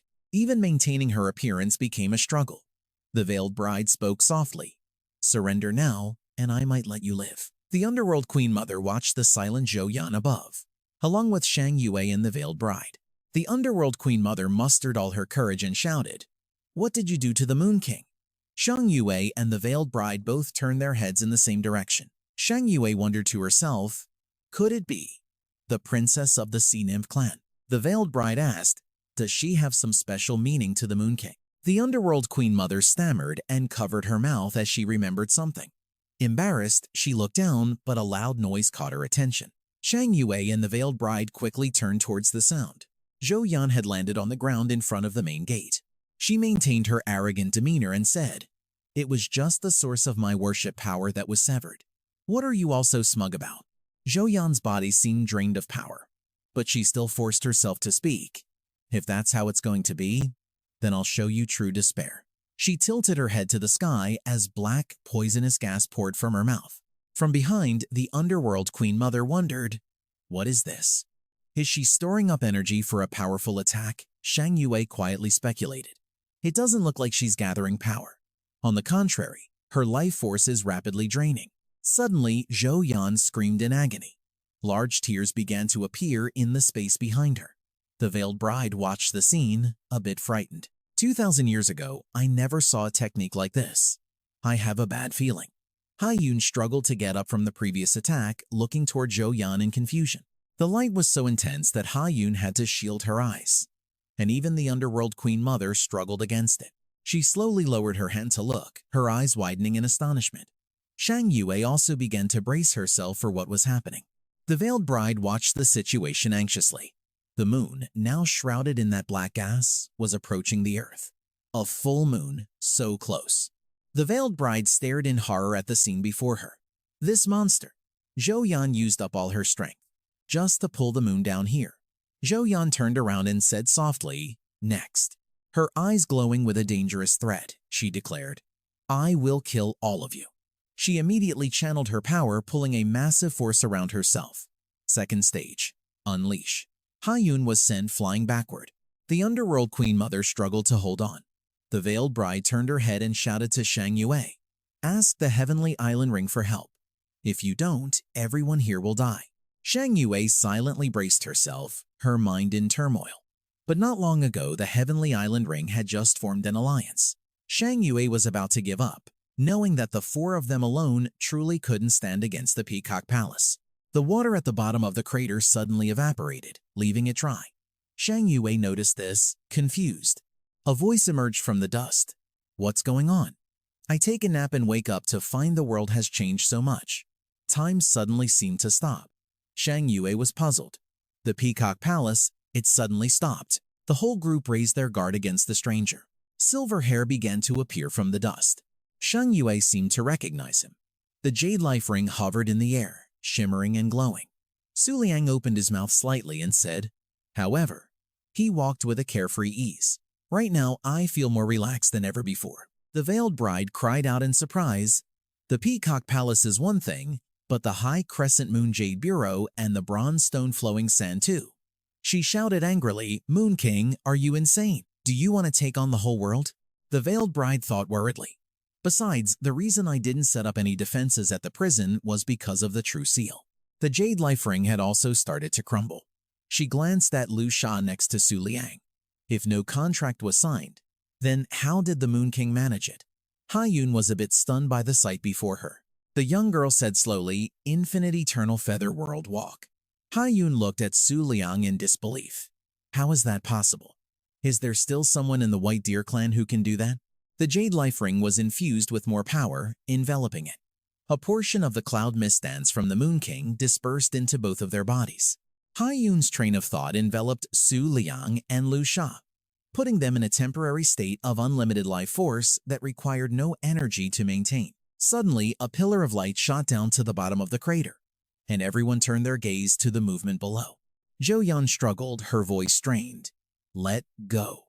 She thrashed violently. "Ag." Zhou looked up towards the moon. She gave a triumphant smile. "White silk flying moon fortress. That guy is here too?" During the teleportation, even I didn't notice. It's possible. Suddenly, Zhou stiffened and fell silent. She collapsed, her face hitting the ground. Su Liang casually walked over to her. Zhou could only lie there, her eyes open in silence. Su Liang crouched down and spoke in a scolding tone. Such a disobedient child. He gently placed a hand on Zhou head and said, "It seems completely taming you will still take some time. Well then, that's enough for today." Zhou could only whisper one word at a time. "Damn! You!" Rings of light immediately appeared among them. The veiled bride saw this and exclaimed in shock, "A teleportation from the white silk flying moon fortress." The veiled bride shouted, pointing, "The three peerless hegemons I've kept hidden for millennia. How can I let you just take them? Attack!" Streaks of light quickly appeared beneath her. A puppet quickly appeared. This was a hegemon puppet born from the Four Saints clan, led by the Western region's queen mother who had sacrificed her own body. A cat-like demi-human quickly appeared. Lover puppet, White Saint. Next was a woman with strange hair. Lover puppet, Black Saint. A girl in a blue outfit immediately followed. The veiled bride rejoiced inwardly. Each of them is close to the power of the peerless hegemons of the past. The Peacock Palace fell at their hands. The group of lover puppets charged forward, all of them aiming for Su Liang.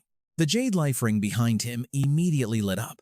A powerful beam of green light shot straight into the sky, causing the lover puppets to hesitate for a moment. In the next instant, the area was wiped clean as if no one had ever been there. Battle skill. Jade Kingdom. The jade life ring cracked slightly. The veiled bride shouted an order. "Stop him now, there's no time left." She pointed directly at the underworld queen mother and said, "You people still owe me a favor." The underworld queen mother glanced at Huan Yua and asked softly, "What favor?"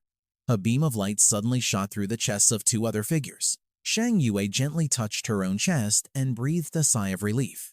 "Oh, so she wasn't talking to us." The sea nymph elites rushed forward in pursuit. DELUSIONAL followed behind and said softly, "We're in her debt, so we have no choice. If you're going to put on a show, you might as well see it through." Lu Sha spoke with a hint of sarcasm. "Although I'd love to fight the sea nymphs or DELUSIONAL, it's no fun if their will is lacking." She held out her hand. The gemstone in it had been shattered for some time. A giant thorny iceberg quickly appeared along with Lu Sha's threat. "Don't waste my time." The veiled bride was quickly surrounded by sharp shards of ice, causing her to collapse to the ground. "Taking on the world, huh? This development doesn't seem too bad." Su Liang turned his head and spoke softly to the veiled bride. At some unknown ore mining outpost in the eastern region, snow fell like a white blanket, covering the entire ground. As the workers strenuously pushed mining carts through the snow, something suddenly caught their attention.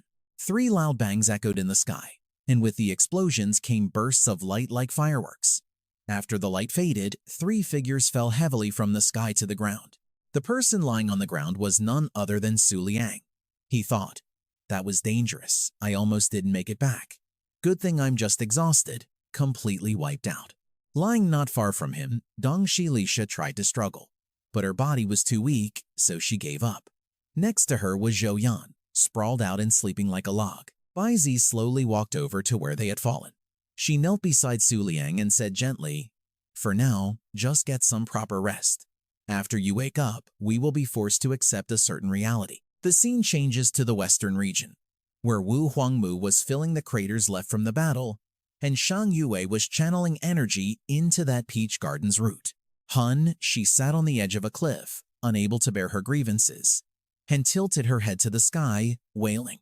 It's all gone. The Moon King is gone, and the treasures I saved for tens of thousands of years have run off too. I don't want to live anymore. In the distance, Xiao Hu and Yue Xing were startled and froze on the spot by her screams of, I can't go on living. Wah! Hun, she sniffled, constantly wiping her tears. Sniffle, sniffle, sniffle. Suddenly, she noticed the sky was no longer dark. The moon had returned to its original form. From afar, the first-generation lover slowly walked towards her. Hun, she was stunned. She said, we made a promise, didn't we? That from now on, you wouldn't cry anymore. And yet, the moment I wake up, I see you bawling your eyes out. You've completely ruined the reputation of the 7 great miracles. Helped up by the first-generation lover Hun, Xi's eyes began to well up with tears again. She burst out crying and threw herself into her mother's arms. Wah! Mom! Mom! I got bullied. Standing far away, Yue Xing heard this and wondered, Mom? Xiao Hu coldly reminded him, don't worry about it. It's just a weird pet name between a couple, nothing strange. But how could that be? What if that's what she really calls her? How could someone from 50,000 years ago appear in this era? The first-generation lover. The scene changes to the sea of fog and clouds. In the dense mist was a white coffin, with a pair of skeletons on its lid. Suddenly, the whole coffin shook and moved. Su Liang groggily opened his eyes. Then his eyes shot wide open in shock as he realized where he was. He was lying on a thick layer of fog with Huan Yua in her beast form beside him. She placed her paw on his face, shaking him gently and said, Su Liang, I didn't expect you to grow up so fast, but you have to be extremely careful. The first-generation Cloud Princess has awakened, and the boundaries of the sea of fog and clouds have become blurred. He grabbed her leg tightly, trying to hold her back. But Huan Yue's figure slowly dissolved into the mist. Her voice still echoed through the fog. Who knows, maybe we'll meet again soon. Su Liang shouted, You, but he couldn't hold on to anything. He jolted awake from the dream, his hand still reaching forward as if to grab Huan Yue. He remembered seeing little Bai Zi in his dream just now. Hearing him wake up, Bai Zi entered the room. She bowed low in greeting. My lord leader, you're awake. Shang Xuan Yue, Yuji, and Dongxi Lisha have been settled in nearby tents to rest. In another room, Dongxi Lisha was sound asleep with a jade bracelet beside her. She began her report. This is the outpost at the Sea of Fog and Clouds in the eastern region. There's almost no one here. Not even the Ice Queen can detect our presence. Su Liang sat up to discuss the situation with her. Bai Zi replied, My lord leader, forgive me for being blunt, but we may have to cancel this operation. Your health is in a critical state. Not only is your beast power completely drained, but your spiritual strength is also depleted, which is extremely serious for a beast tamer. Although an ordinary beast tamer would need 3 to 5 years to recuperate, you would only need half a year. But this time, all we'd be giving up is the plan to steal the saber sheath. He looked at her helplessly and asked, Then what about the first Cloud Princess and the Ice Queen? She didn't answer directly, only saying, Then she cast a spell and a sphere appeared in midair. Su Liang looked at the scene unfolding within the sphere and thought, Wait a minute, this isn't a scene from the eastern region. This is the off-world battlefield. On the off-world battlefield, brilliant flashes of light erupted from impacts, and shattered meteor fragments flew through space. He gasped, So strong. This is on a completely different level from the fight between Hun Shi and the second Cloud Princess. Bai Zi commented, The first Cloud Princess is incredibly powerful. She can even summon her incomplete body. At first, the Cloud Princess was completely overwhelmed. It was only when the Red Sparrow Palace pulled the moon closer that she could barely fight on even ground. After the moon returned to its original position, but now, she trailed off, hesitating to continue. Su Liang replied, Yeah, I know. Based on the current situation, he thought, the concentration of clouds on this planet has become abnormally dense. Because, just as Little Lu said, the first-generation Cloud Princess has awakened. Bai Zi tried to reason with him. So you understand now, don't you? In your current state, you can't interfere. Su Liang disagreed. The final components for Sheng Xuan Yue Shuanghua are just one step away. I refuse to give up like this. Even without the coat, I have to get that saber sheath. He propped up his exhausted body and stood, his eyes filled with determination. She ran after him, calling out worriedly, "My lord leader." He clutched his cloak, thinking, "My beast power is depleted. My spirit is weak. The team is exhausted, and my main battle pets can't even fight." But all of that is just an excuse.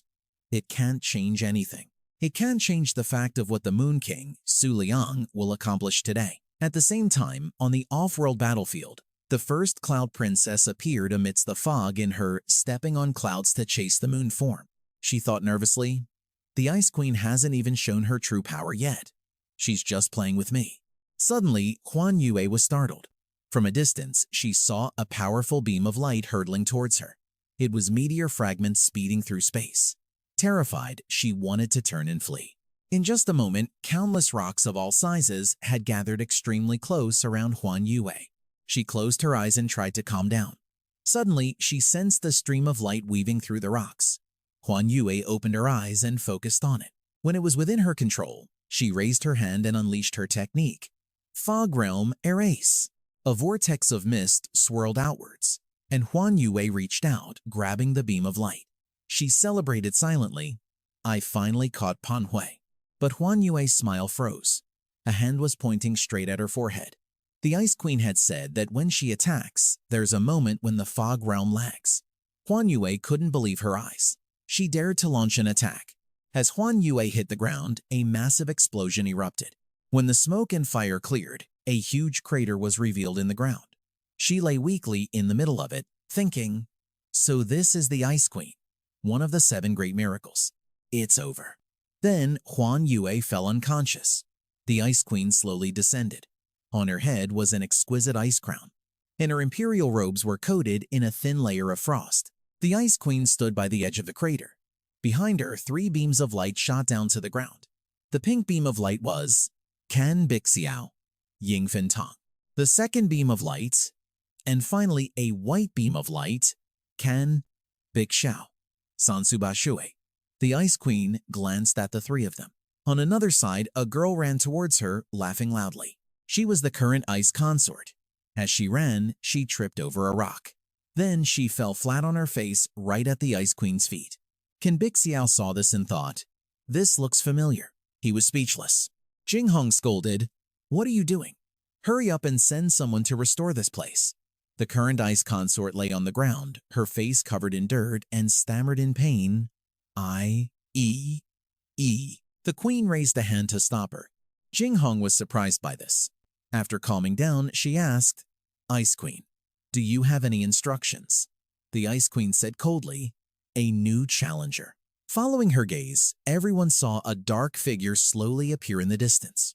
The Ice Queen continued, "He's here." At that moment, the newcomer's figure became clear. It was Su Liang. She thought, "So this is the Sea of Fog's true plan, to awaken an ancient golden rank figure through the sacrifice of 3 peerless masters. But for a 9-star demigod to be allowed to leave the Azure Sanctum, there must be one final crucial condition. I am the one who ascended to the peak of the Heaven's Peach Ring. That much you must know. There is still 1 hour before the full moon vanishes. The Moon King will face the strongest champion of this era with this decrepit body, Ice Feather Chillin Empress." Su Liang gritted his teeth, forcing his exhausted body forward. Before him stood 2 enormous dark figures. One was the Thunder Roar Emperor. System: none. Rank: Emperor. The other shadow belonged to the Ice Sea Dongqing. System: none. Rank: Emperor. He forced himself to walk past them, his entire body enduring immense pressure. The Thunder Roar Emperor watched him and said, "The little punk who ran off a month ago. What are you back for? You got a death wish or something? In the sorry state you're in now, you might as well just give up." Su Liang ignored his words and continued to press forward. The icy Dongqing added, "Who knows, maybe he wants to drop dead in front of the Ice Queen just to play the victim." Standing before the 2 giant birds, Su Liang showed not a trace of fear. He shouted, "Piss off! I'm here to challenge the Ice Queen." Hearing this, they were both stunned, and Su Liang walked past them in silence. The Thunder Roar Emperor and the Icy Dongqing thought, If the Moon King really did ascend to the peak of the Heaven's Peach Ring, then with his status and achievements, he does indeed have the right to fight an all-out battle with the Ice Queen. But is he being serious? He wants to challenge the Ice Queen in this condition? To challenge one of the 7 great miracles, the Ice Feather Qilin Empress, who stands at the very pinnacle of this era? Su Liang said coldly, "Absorb all you want. Whether I'm facing the Peacock Palace, the East Stone Killing Sands, the Jade Pole, or the Soul Chariot, I have no fear." And now the 12 Heaven Shields and Shin Bixiao are here with the Ice Queen. Unlike the afterimages on the Heaven's Peach Ring, these are their true forms. Su Liang called out, "Show me the pinnacle of your evolution, Mirror Flower, Water Moon." Finally, he reached the Ice Queen. Under the immense pressure, Su Liang was panting from exhaustion. Opposite him, the Ice Queen led the formation, with Shin Bixiao behind her. A chilling aura emanated from her body, and the wave of cold air that washed over him forced Su Liang to shield his eyes. Su Liang gritted his teeth, trying to endure. But Bing Feitang couldn't remain as calm as them. She stepped forward and shouted, "Moon King, how dare you?" Jing Hong quickly grabbed her, covering Bing Feitang's mouth to stop her from saying anything reckless. In a flash, everyone vanished. Su Liang said, "1 hour. If you haven't taken my life in 1 hour, you must unconditionally agree to one of my requests." The Ice Queen replied coldly, "Moon King, if you've come here just to humiliate me, then you'd better leave now. Our battle will be over in a single second." He materialized a weapon in his hand. As it fully formed, Su Liang said, "Bring it on. How long this fight lasts is for me to decide." Her crown vibrated once, and then the Ice Queen's entire body vanished into a streak of light. Su Liang closed his eyes, focusing his mind. Snow began to fall. Suddenly, swoosh, a powerful beam of light shot towards him. It caught him completely off guard. The beam of light slammed into Su Liang's body, sending him flying. The blast launched Su Liang off the ground like a shooting star, with just a single attack. On the ground, circles appeared, and she gradually materialized at their center. After dealing with Su Liang, the Ice Queen raised her hand and blew on it gently, as if to say, "Beating you is as easy as breathing." Before her, everything had returned to normal. The Ice Queen said, "It seems the miracle of the moonlight ends here today." Suddenly, she heard Su Liang's voice, "Is that all you've got? Was that really your full power attack?" The Ice Queen glanced up at the moon. There, on the moon's surface, he was standing in the middle of a massive crater, looking back at the Earth. Her previous attack had been so powerful that it had launched his entire body from the Earth all the way to the moon, and it didn't stop there. The blow sent him clean through the moon, only stopping when he collided with a massive asteroid. The impact created an explosion that shattered the asteroid into pieces. Seeing Su Liang was still alive, the Ice Queen thought, "I have never seen an existence like this. In fact, I'd say one has never existed in the entire history of the world. This person defies all cognition and common sense. A completely new kind of emperor." The Ice Queen shot directly towards him, ready to fight. Shin Bixiao, watching them battle from Earth, thought, "Moon King, what in the world is he using to fight back?" Jing Hong thought, "How can he possibly withstand the Ice Queen's attacks in such an exhausted state?" Another massive explosion erupted. After the blast, he gripped his blade tightly and said, "Still 58 minutes left." Su Liang swung the Pillow Star Resting Moon blade forward, thinking. In reality, the Pillow Star Resting Moon is just a shell. Su Liang thought, "I can't face the Ice Queen head-on. My true ultimate fighting power is hidden within my own body."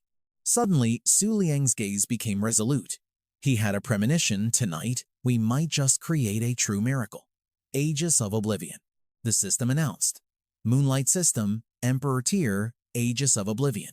State, Submersion. Possesses the ability to absorb all nearby attacks and impacts until its limit is reached. If the limit is exceeded, the user will die from their body exploding. Defense Improvement. Increases personal defense by 5,832,000 times.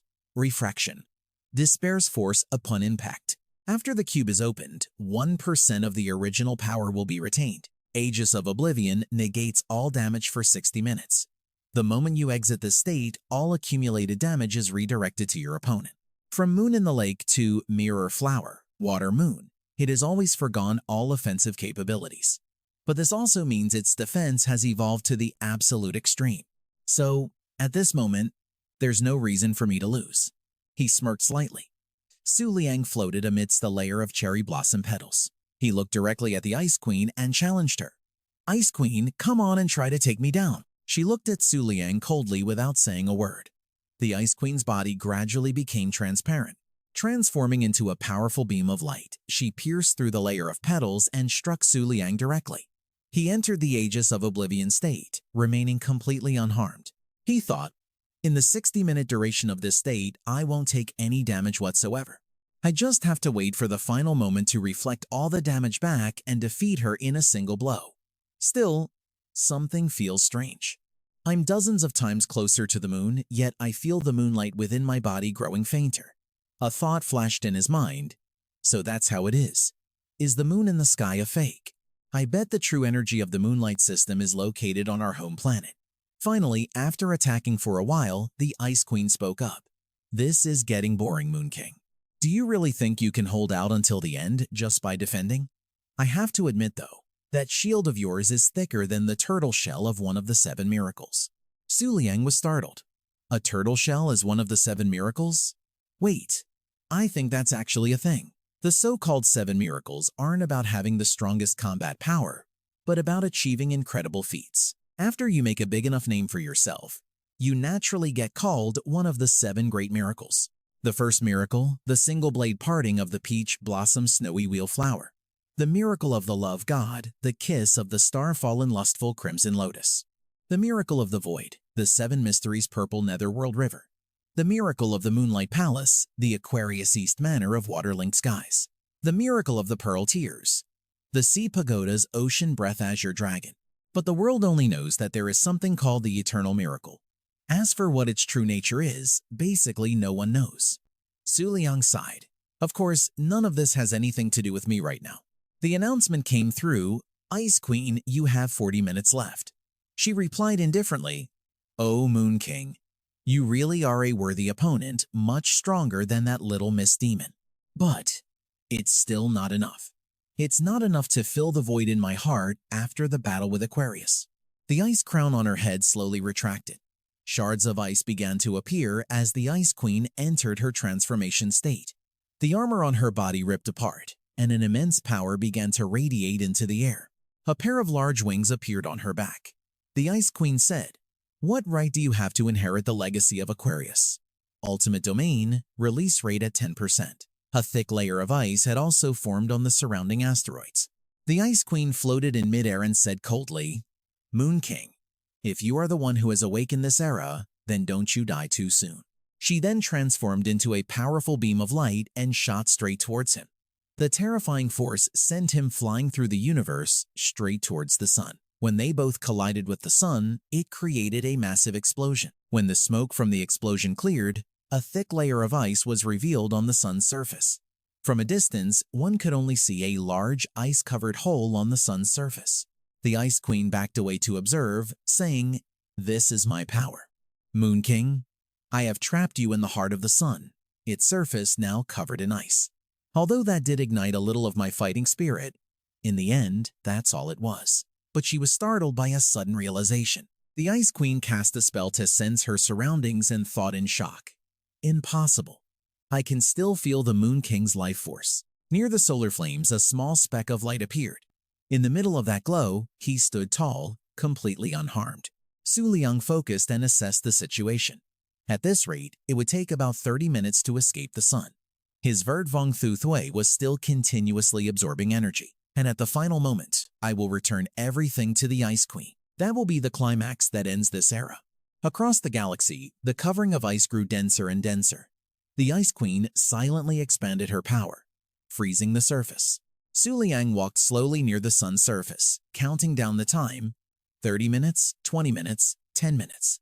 In the final minute, the layer of cherry blossom petals surrounding him grew increasingly dense. Facing Su Liang, the Ice Queen thought, "This man, if what he says is true, he might actually be able to reawaken my will to fight." Raising his blade, ultimate release. He raised the star-slaying crescent moon high, ready for battle. First, I'll fight the Ice Empress. Then I'll absorb the sun's heat for another half hour. Not even I know how terrifying the power of this attack will be. The ice covering the sun began to crack, much to her astonishment. The Ice Queen raised her wings high, preparing to receive the attack. When the time was up, he swung his blade fiercely towards her and yelled, "Here I come, Ice Empress." With a single downward slash, he completed the Vertvong technique. The Ice Empress unleashed a powerful blast of light. Thousands of fragments shot out in all directions, hurtling towards the surrounding planets and creating numerous large craters on their surfaces. Qin Bixiao quickly flew up to dodge the debris. Waving away the dust, Jinghong thought, "Just what level is this battle on?" She looked on in shock as in the distance, a powerful beam of light fell to earth. Su Liang floated amidst the aftermath of Vertvong, completely unharmed. Looking around, he thought, the frozen area is even larger than a dozen planets combined. However, even after finally exiting the Vertvong state, the Vertvong Thu-3 shield still absorbed the attack, and its value only dropped by about 10%. This means, I've won. That was Su Liang's last thought before he slowly collapsed. A pale white hand reached out and caught his back. The Ice Queen caught Su Liang in her arms before he could fall.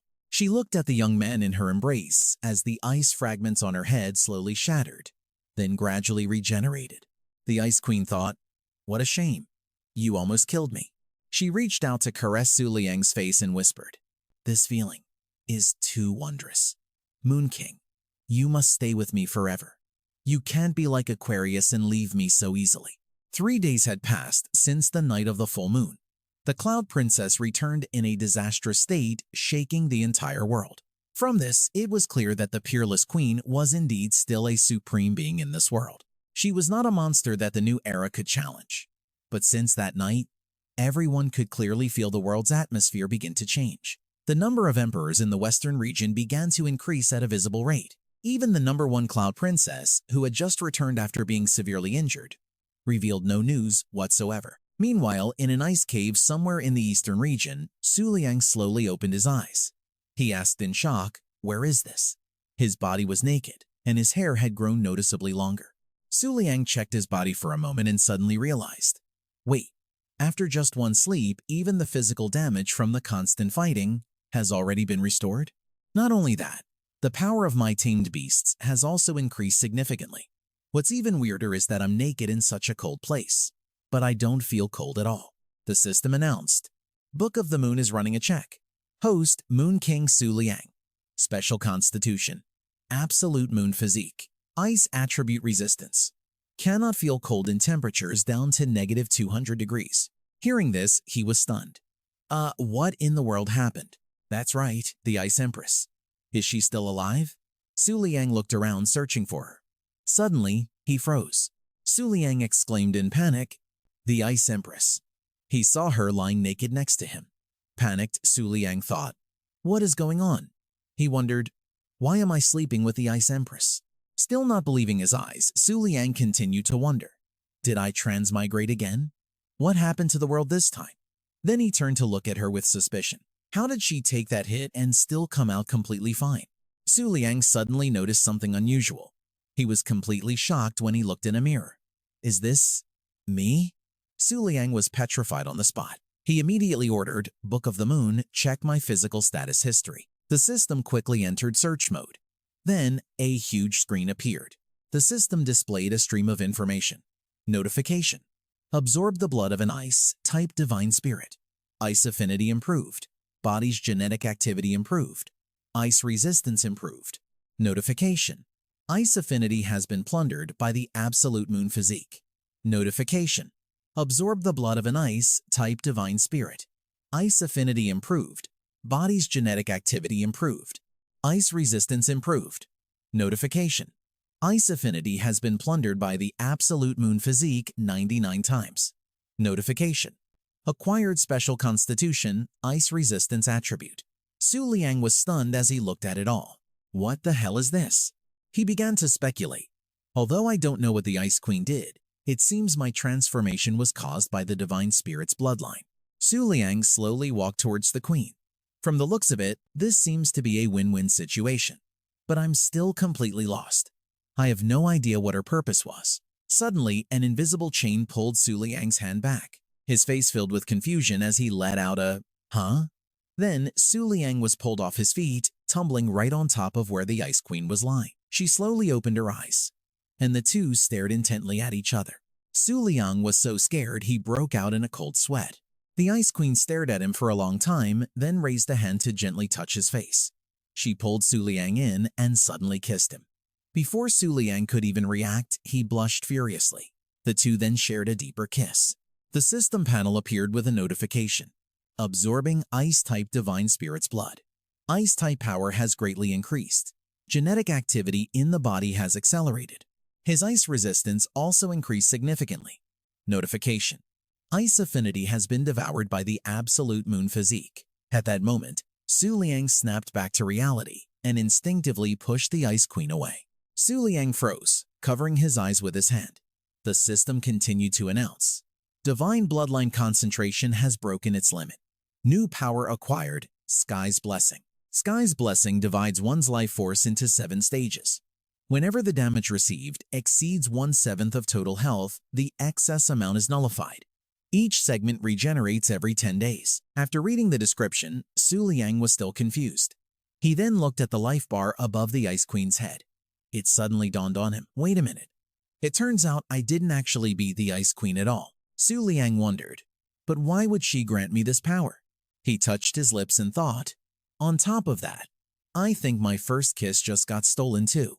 The Ice Queen spoke up, Moon King, don't be alarmed. You are the one who won. She cheerfully said to Su Liang, according to our agreement, you can ask me to do anything you wish. Su Liang didn't hesitate to make his request.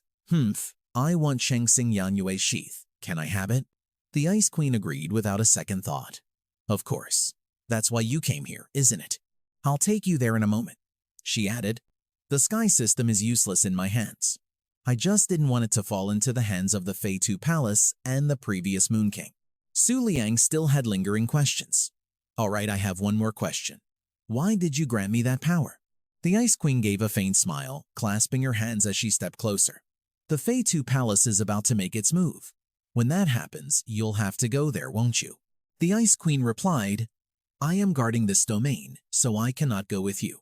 The only thing I can do is try to boost your combat power as much as possible in a short time. She slowly shuffled forward and said hesitantly, it's also because Aquarius saved me on a whim all those years ago. After that, I had to wait for 1,000 years. And finally, you arrived. Su Liang was stunned when he heard her say, your absolute moon physique can purge impurities. No matter how profound my own aura is, it cannot change my attributes. The Ice Queen tried to entice Su Liang. Therefore, I have another ice-type power that I can also grant you, free of charge. She leaned in close. However, I have a small request of my own. Su Liang stammered. What is it? The Ice Queen proposed, I want to leave behind the strongest bloodline in this world. She listed it all out. A tri-hybrid bloodline. Moonlight, ice, and sky. What do you say? Hearing this, Su Liang was absolutely floored. He thought to himself, honestly, even in my fantasies, the only ones I ever think about are Xiaolu and Shengxing Yanyu. Su Liang scratched his head, thinking, but the sky system and the ice system, aren't they worlds apart? Seeing this, the Ice Queen immediately asked, is something wrong? She leaned in and whispered in his ear, surely you know that even if we do that, it won't affect anything, right? Su Liang hesitated. I was just thinking. Su Liang held the Ice Queen and asked, this descendant you speak of, just how powerful would they be? Su Liang wanted to confirm it again. You mentioned a successor. He wavered slightly as he asked, would they be really strong? The Ice Queen smiled again at Su Liang's question. She asked him in return, I wonder, have you ever heard the story of Taishang Bihao Jiezhuo? The Ice Queen recounted, from what I know, 50,000 years ago, Taishang Bihao Jiezhuo produced a bloodline with another, the White Deer Great Emperor. But she continued, there was no news of them ever again. Can you guess why? She pictured a goddess with long horns on her head. The Ice Queen explained, from start to finish, no one has ever seen that being. It must have been sealed away until now for tens of thousands of years, because it was created to end this era once and for all. The true assassin is of the White Deer clan, a mixed blood powerhouse.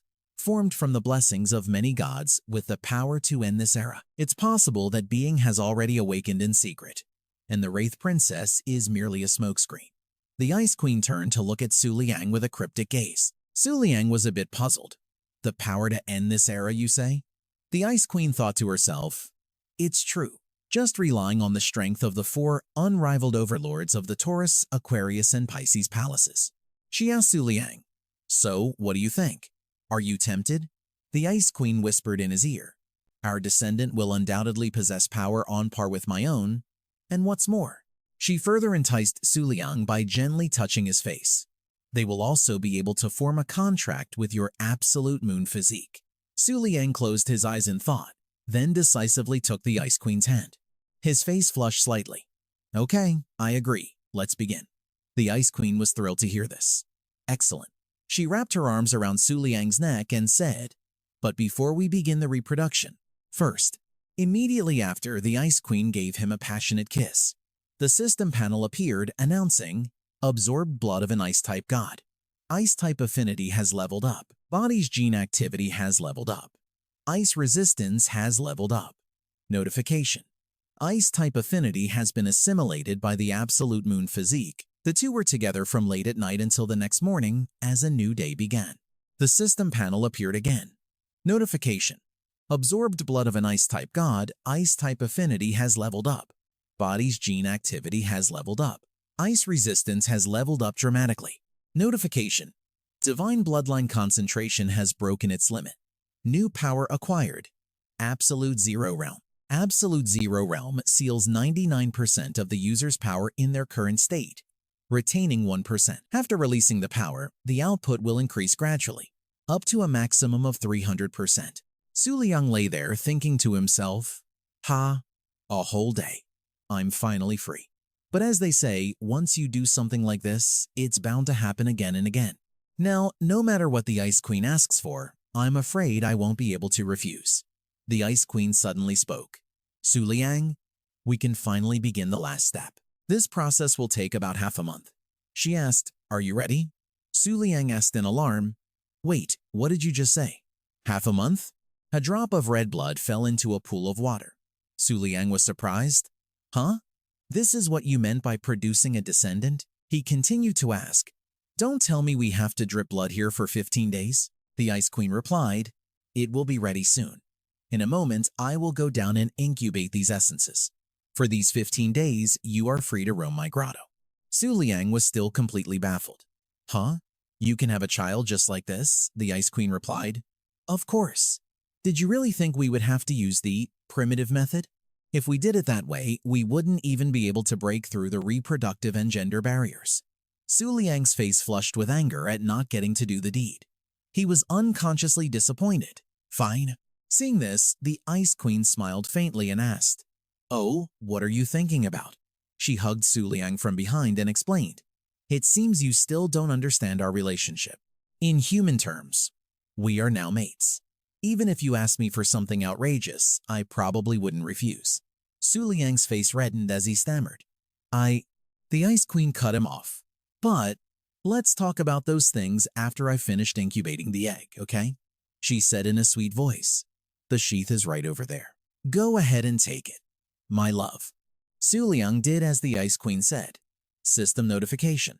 Host. Moon King, Su Liang. Special physique. Absolute moon physique. Ice resistance. Powers. Moon God's Right, 1 use. Central Apex, 1 use. Moon Wing 12 Palaces, 1 use. Sky's Blessing, Absolute Zero Realm. He thought to himself, no matter how you look at it, the gains this time were huge. The Heaven's Water item, the Ice Queen's powers, and more. Suddenly, Su Liang realized something. He'd been looking at it for a while and started getting curious about the Ice Queen's computer. Su Liang sat down at the computer, figuring that since they were partners, it wouldn't hurt to get to know her inner world a little better, right? He accessed the Ice Queen's computer. Su Liang exclaimed in surprise.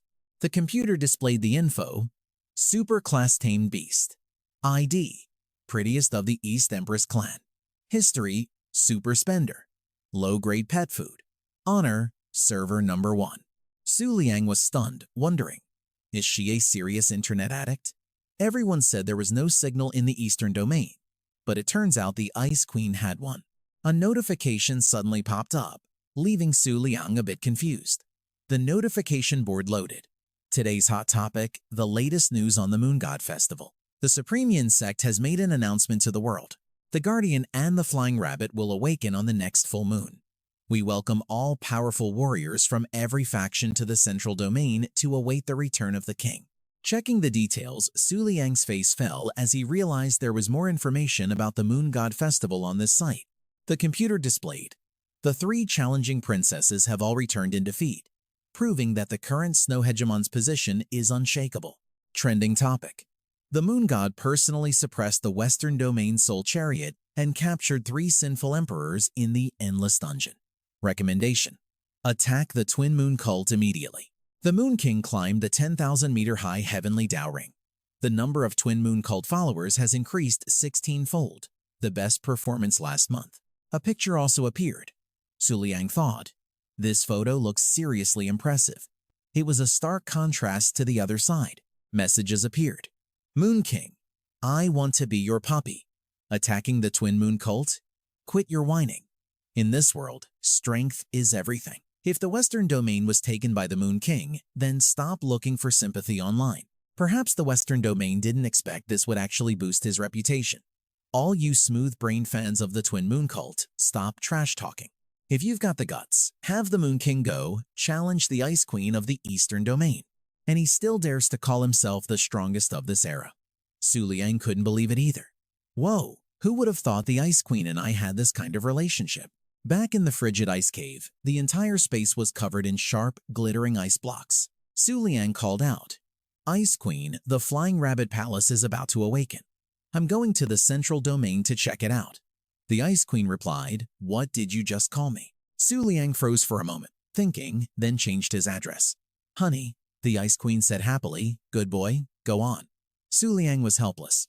Blocks of ice formed a long path, and a dazzling light from outside blinded Su Liang. Then he looked over and saw 4 women kneeling before him. Qin Hong appeared very respectful. Bak Tuyet had a more ferocious look. Fan Dong said nothing and just pushed Bang Fi Duong Dai's head down. Su Liang spoke, let's go kids, come with me to the central domain. At the Cloud Mist Mineral Vein camp in the eastern domain, ice blocks were covered in snow. 3 girls were huddled together, crying their eyes out. Please, miss, don't eat me. I don't taste good at all. Dong Thashlu Sat reassured them. I already said I won't hurt you. I just want to stop you from telling the Ice Queen. Besides, I've never eaten an ice person before. I only considered it because I need to fight that supreme bitch, huh? The 3 of them just kept hugging each other and crying. Dong Thachlu Sat yelled angrily, are you listening to me? Hey! A loud laugh rang out. Luwu Sat turned purple.